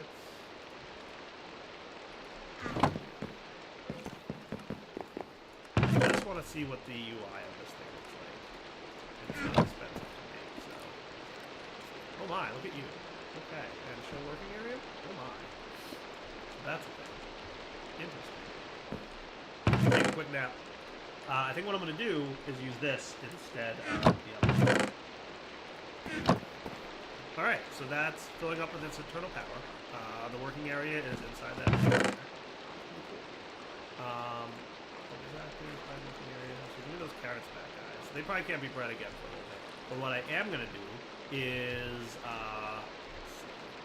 let's in the meantime go find some cows. I'm going to assume that I can find some over here. Let's see, I got my slime sling. I'll be back in a minute when I find, like, maybe a few cows. Oh man, slime sling plus angel is pretty cool. Hey, cows. Here, cows. Alright, back in a minute. I'm gonna get like 6-ish. Does that sound cool? So I'm gonna go get these guys. I'll teleport home, and then I'm gonna repeat that a couple times. Let me tell you guys how there are literally horses everywhere. I don't think I've ever seen so many horses in a wall before. That's alright. I've got my 6 cows. That should be cool. So let's get some meat. And what I'm gonna do here is test this little setup that I've got. So it should be cool. So I don't think I need this anymore. Oh, I didn't know that. Alright, so we'll put down our cows. And we will put wheat and carrots in here. Actually does like a pretty good job. Nice. Sweet. We did one set of cows. There it goes. I think it's doing another set now. Sweet. This is actually going to work really well, guys. Check that out. So, things are going well here then, I say. I say to you, things are pretty good. So, baked ham looks like a pretty good source of food. Lots of shops can go into all kinds of cool stuff, apparently. So, ooh, that looks good too. Vindaloo, curry powder, butter. That looks complicated. Complicated. Spicy mustard pork, huh? Needs mustard and salt, though. I don't think I have mustard growing at the moment, or anything that does mustard. Baked ham looked pretty good to me because it was like a simple-ish food source. So basically, first what we want to do to make baked ham is get bakeware. I need bricks. Let's get about 10 of you cooking. And there we go. We've got one of them. Incidentally, can you be used for anything? No, just that. All right. So what I want to do is just teach the baked ham recipe to this dude. Now, in theory, that shouldn't be a problem because you already know how to make sugar, right, buddy? And we've got sugarcane going on, right? And you already know how to make. Yeah, cool. So now, if I said, get me 30 baked ham, that shouldn't be a problem. Boom. Nice. So that is a new food source for me. I've been getting kind of tired of rice bread because it doesn't really do a lot for me, like at all. It's really a small amount of food that you get. So baked ham, yay. And look at that, dude. It like fills your saturation bar every time you eat it. That is cool. That is super cool. So it's 11 saturation points, so pretty much fills up your saturation bar. That is awesome. I'm happy with that. And we have, 1,239 apples, so that should be good. So the ham, the sugar, all that comes together. Now at this point, what I'm noticing is my farm here is a little slow. Just a tish, a little snitch, a little mini bit. So I'm thinking to-do list might include potentially speeding that up a little bit. And there's a couple options we can go with there. I'm thinking it might be time to convert that just open air farm into a greenhouse type situation. Hopefully a good looking one. What would be a good desert themed greenhouse? I don't know. We'll probably find out next episode though, because for now, it's wrapping up points. We have a much better food source going on, baked ham, and the fact that we added cows over there also throws beef and leather into the mix. Neither of which do we currently really have a lot of, but the cows haven't grown up yet, so they haven't been grinded yet. But the mob masher in the basement with the 10 looting upgrades definitely is going to improve the amount of pork and beef that we get. For now, Darrell20 signing off. Hope you guys enjoyed the episode. Take it easy. Hello everyone, this is Direwolf20, and welcome to episode 40 of Direwolf20's Let's Play series. I can't believe it's already episode 40 already. What? What kind of shenaniganry is that? I can probably get rid of this chest, because I don't think I need that anymore. I haven't really, checked in on this basement area since we... Let's see. I'm assuming things are running smoothly down here. Yes, the fact that we have an almost full tank is definitely a good sign. Tells me that things and stuff are good. We've got this stuff going down here pretty smoothly.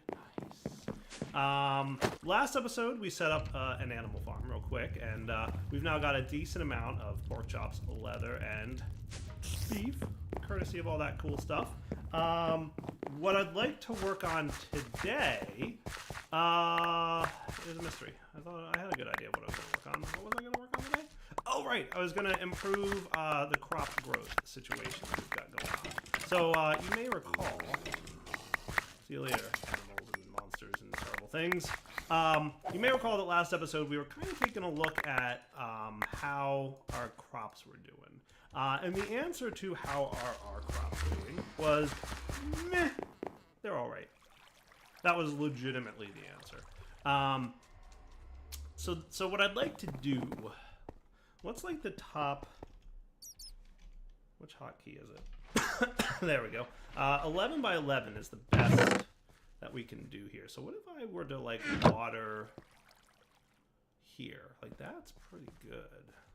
It's not bad at all, honestly.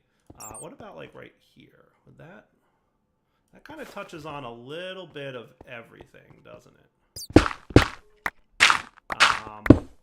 That's kind of a nice spot.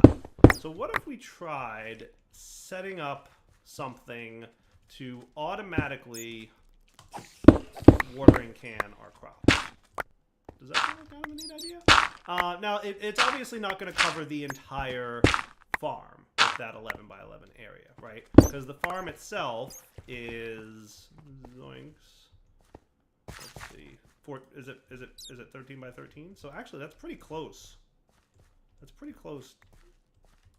Let's see, there to here is what we're talking for 11 by 11. So that's actually going to cover most of the farm.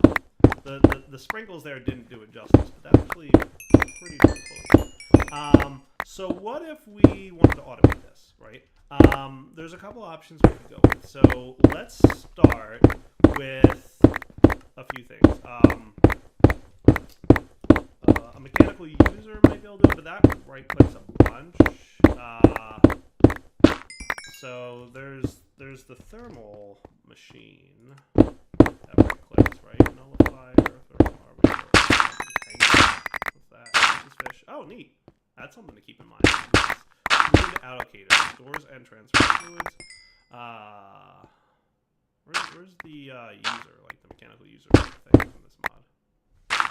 Well, we can try a mechanical user and see how it goes. It might work out. That it'll work. I'm actually not 100% sure. So let's start with the mechanical user and find out if a mechanical user with a watering can in it will actually, do stuff on farmland, because that would be cool. And I wouldn't mind maybe having some speed upgrades. Do you know how to make more of these? Probably not. So I learned a little bit better about how speed upgrades work. You can have more speed upgrades with higher levels instead of being limited. But first things first, we're going to try this kind of a little bit all at once. So what I'm probably going to want here is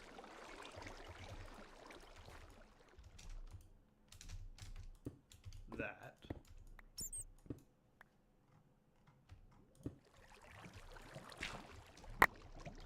That.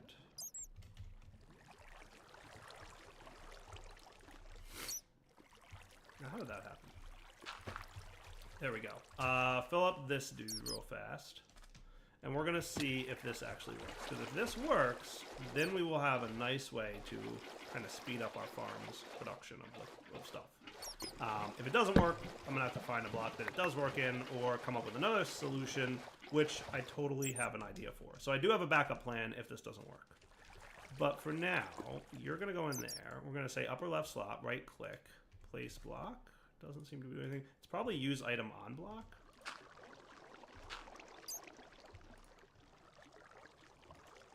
Activate block with item.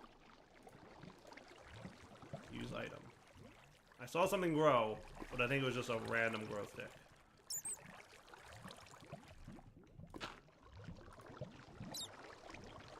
Now what we could try is this. It might help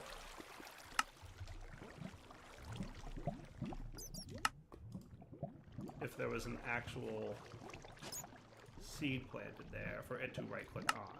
Use item on block.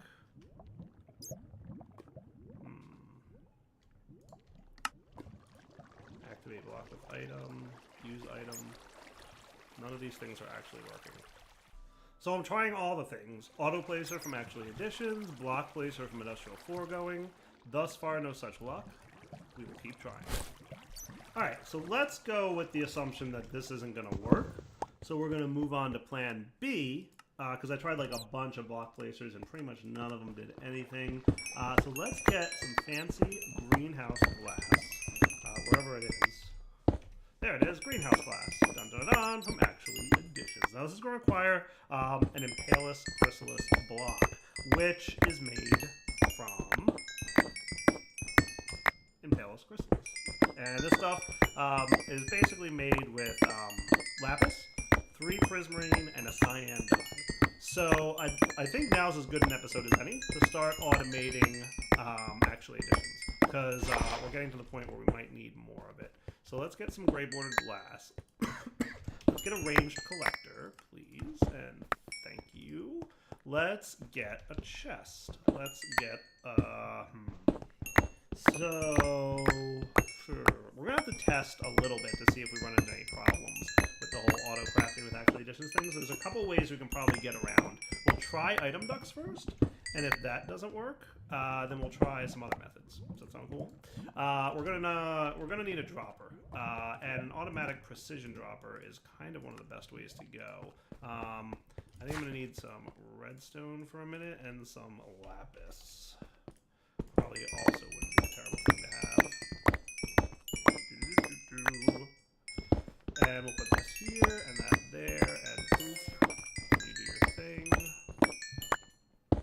And that'll let us get the precision dropper and all the other cool stuff that we're going to want. So automatic precision dropper is going to need one of you and one of you. Just get a stack of that. To do compacting drawers, I know, it's like a major to-do list item for me. Zoinks, the rest of that going there. All right, so let's get, and then we're also going to want crafters.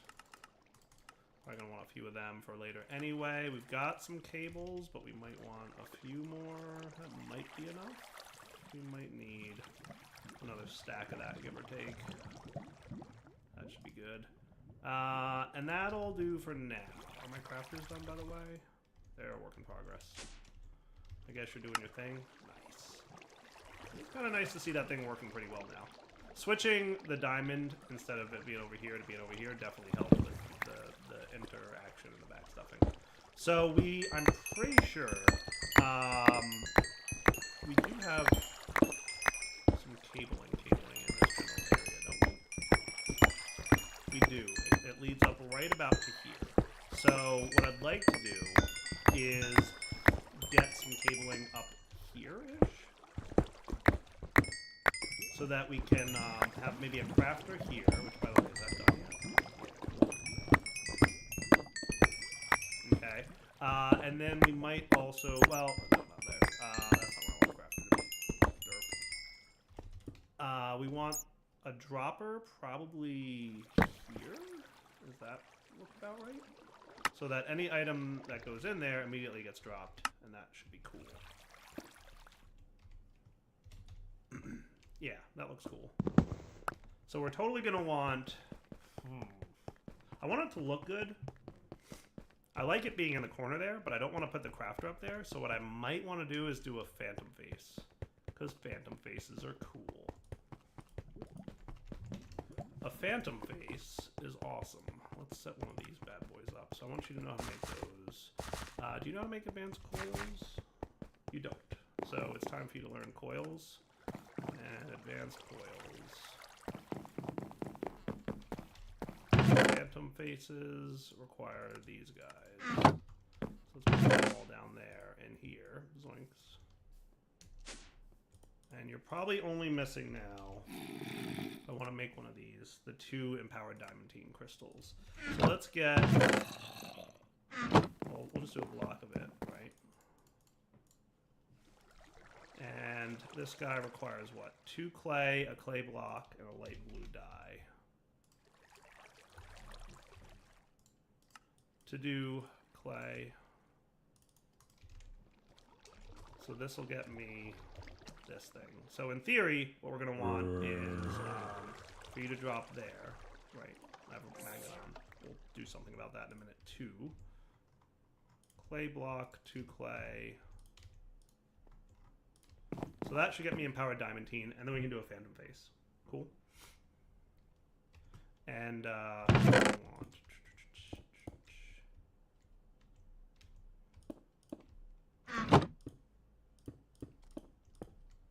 see, that looks pretty neat, I think. I like that. And you're gonna do your empowering stuff, and that'll get me the empowered diamantine that I need. Nice.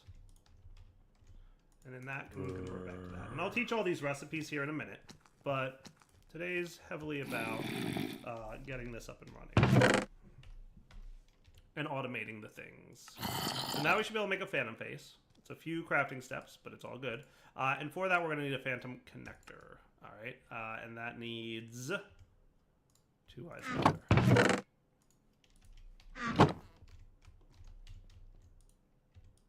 I have a lot of automation to-dos, don't I?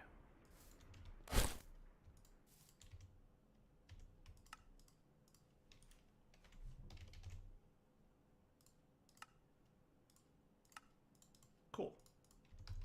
So maybe the range will not be too bad. We'll see. So basically, what I'm thinking is, if I were to put this guy here, and we phantom connectored. Did I cover this thing all the way around? I did. I didn't. Okay, cool.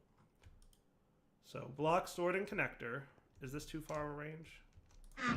Nope, it's good. Nice. So you can see the connection was made there. So this phantom face, oh, it has a 16 block range by default. Nice.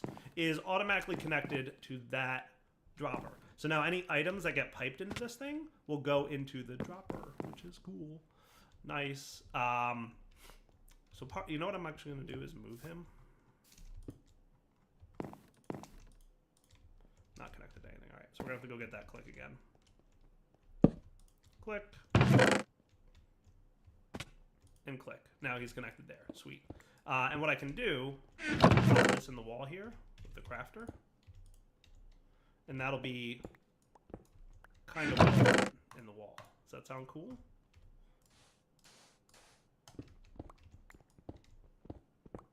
And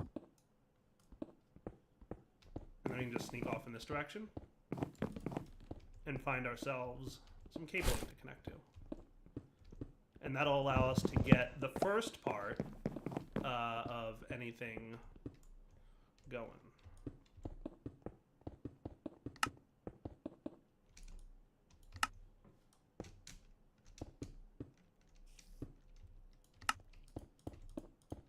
Nice. Online? Beautiful. That's what I want to see. Cool. So that will put the items into the phantom face for us, which is totally step one. Get items into the phantom face to drop them into there.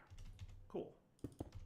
All right. Step two is to automatically activate this atomic reconstructor when we want to.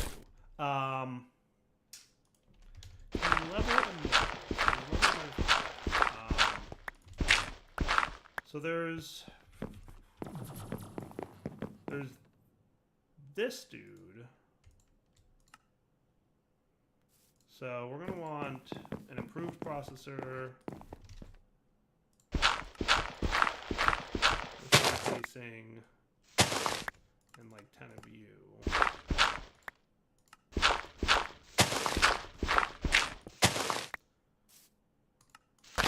Fluid.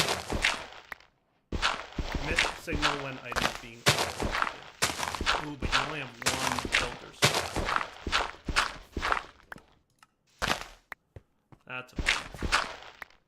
So what would have been cool is to say, like, emit a signal when you're crafting, let's say, tail crafting, right? And then it would emit a signal to turn that thing off, basically. If I could have more than one thing in the text. So that's So another option. So basically what we want to do is when items are here, we want to cause this thing to run. Now leaving impulse mode is a problem. I'll show you.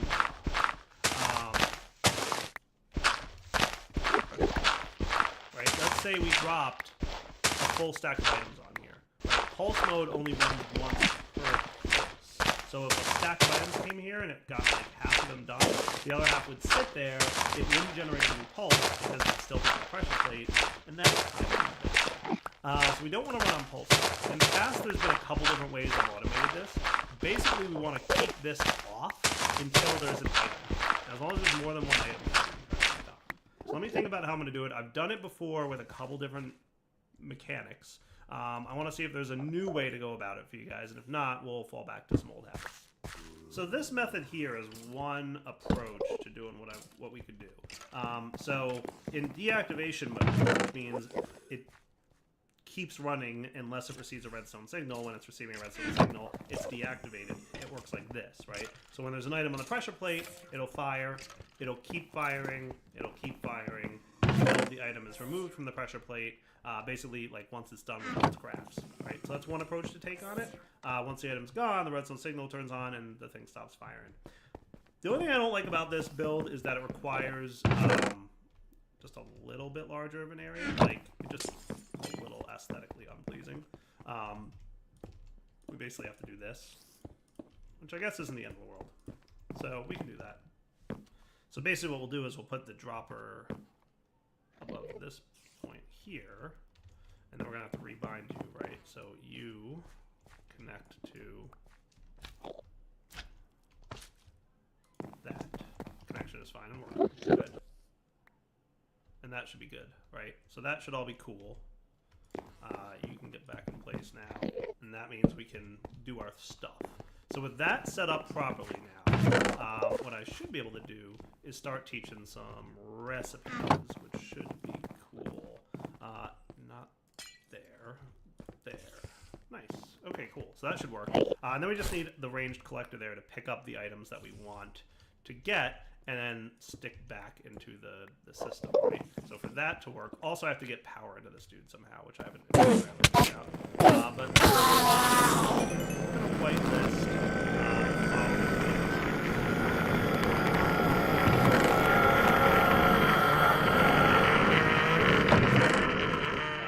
So we're going to want Restonia crystals. Just rearranging. Hang on a sec. This thing. Void crystals.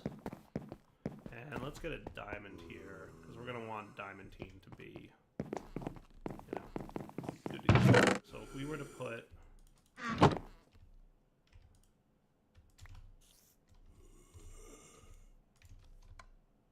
that, should create a diamantine crystal. Nice. So those items for now will go into the whitelist for this stuff. Whitelisting, all these things. And then we can set up an import bus. I dropped it, but it should be there. Nice. So an importer will suck those out, right? And that'll be good. Actually, I probably want that sandstone. Cool. And that can go right next to this dude. Whoops. Pretty much right here. And that should be good, right? And then they'll get imported into the system and they're good. So that's how we're going to collect the items, right? So let's real quick test it by creating the 4 recipes that we're going to want, right? So from actually additions, yeah, that was right. We're going to want U, which is made like so. Yeah, processing mode. U. 1 redstone becomes a Restonia crystal. 1 lapis. 1 coal. And the diamantine. These guys can all go over here. Into this dude. And now when I say, give me Restonia crystals, please, let's ask for 10 of them. Nice. And then they'll pulse and get picked up, and then import bust. Cool, and that completes the craft. Beautiful, works great. And we can cover up this flooring and make it all look nice again. Beautiful. The only thing that's missing is power here, which I will have to run. What if we did a phantom face for power too? Just so we don't have to run cabling up there? Because I've got, underneath it, I've got that whole redstone thing going. So what if we taught you how to make the power-based phantom face? Because I like these guys. I like phantom faces. They're neat. They make it so that somebody who's like me, that's really bad at doing things like building, can actually succeed at not having wires all over the place. It's anti-dire wire block. You guys should love it. So now we'll have to teach you empowering, right? So what I'd probably like to do, how am I for crafters here? We're good. Let's get, so right now, refresh my memory. Can I put more than a single item on here, on these things, or not? I cannot. They can only accept 1 item at a time, so that's good. So we don't have to filter the number of items that go onto those blocks. So let's get our signalum plated item ducts, because we're going to totally need that. And we're going to need 4 filters, definitely. We're going to need signalum plated item ducts, which is going to need, you know, more of this. So let's get 4 of you and some electrum. And how are we for item ducts? We're not terrible. Might want a little bit more.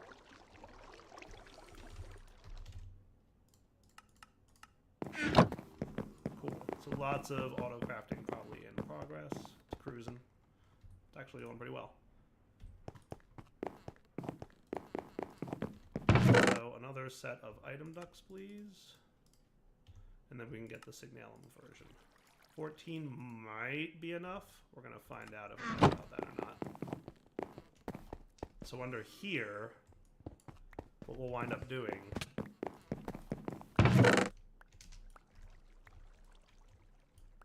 is replacing all these blocks here with signalum-based item ducts.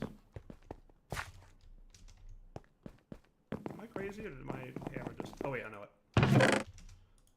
There it is.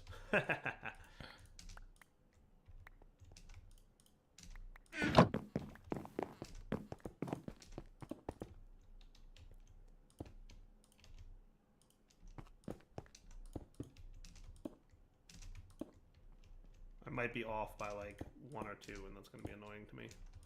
Yep, I'm off by like 2.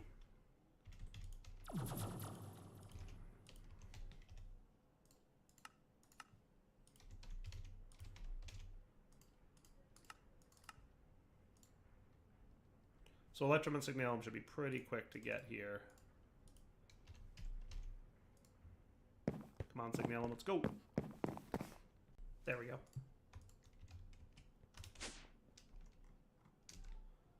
So this will go into here. Nice. So that'll give power to all those guys, and there'll be item routing available, right? And then we'll want filters on these things to tell them what's allowed to go inside them. So that should be cool. That should be cool. Let's get a filter on this guy. And a filter on this one. Cool. And then the last step is we need an item duct on the center. So this doesn't need to be powered, so I'll just put an impulse item duct there. And I should probably filter him too, but I think he self-filters. But just to be safe, well, we could probably use the resonant filter. We just happen to have this guy. Won't hurt. Probably don't need this many filters on it, to be fair, but whatever. All right, so that's cool. We'll stick a chest. Maybe... chest to be. So you can come off there for now. So we're totally going to need... Let's put the chest...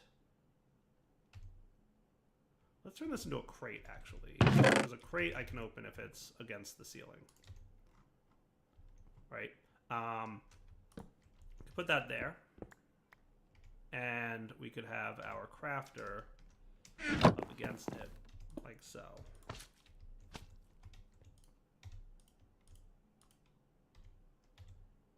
Is that right? I think it is.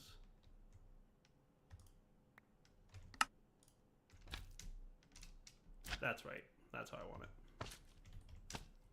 it. Cool. Okay. So that will be the auto crafting for that dude. So then we just need some item ducts, and we'll want a servo to pull out of that guy. Let's do reinforced, just so it's a little bit fast. I should teach it signalum and resonant as well. You pull out every 1 second, you pull out every half a second. We'll see how it goes. Cool. Okay. So that's good. So now we've got that going. So let's take a look at what's required now for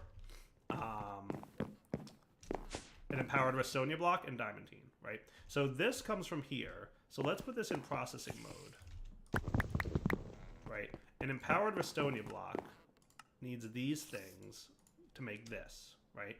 And in non-processing mode, I want you to know how to turn Restonia crystals into a Restonia block.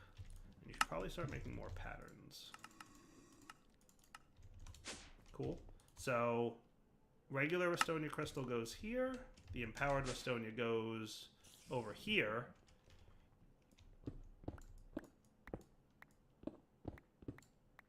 In this dude. So then you're going to put the items that you need. So now if I said, give me a Restonia block, what do you need to figure out how to make? Just nether brick? You can make clay, redstone. All right, cool. So you just need to learn how to turn netherrack into nether brick. So that shouldn't be a problem, because all we need to do now is get a pattern, pop it in here, put you in processing mode, and say that. Turn off processing mode because I always forget. This is the redstone furnace. That goes in there. Cool. So now if I said, give me a Restonia crystal, right? This dude. Sweet, you should be good. So now the only problem that I'm going to have here is that I also need to pull out of the Empower. So that's going to be a little bit of a problem, because in the past I've done this with Ender.io, where you can extract and insert from the same side of the block. So I might want to actually do this with a Phantom Face, so that it's less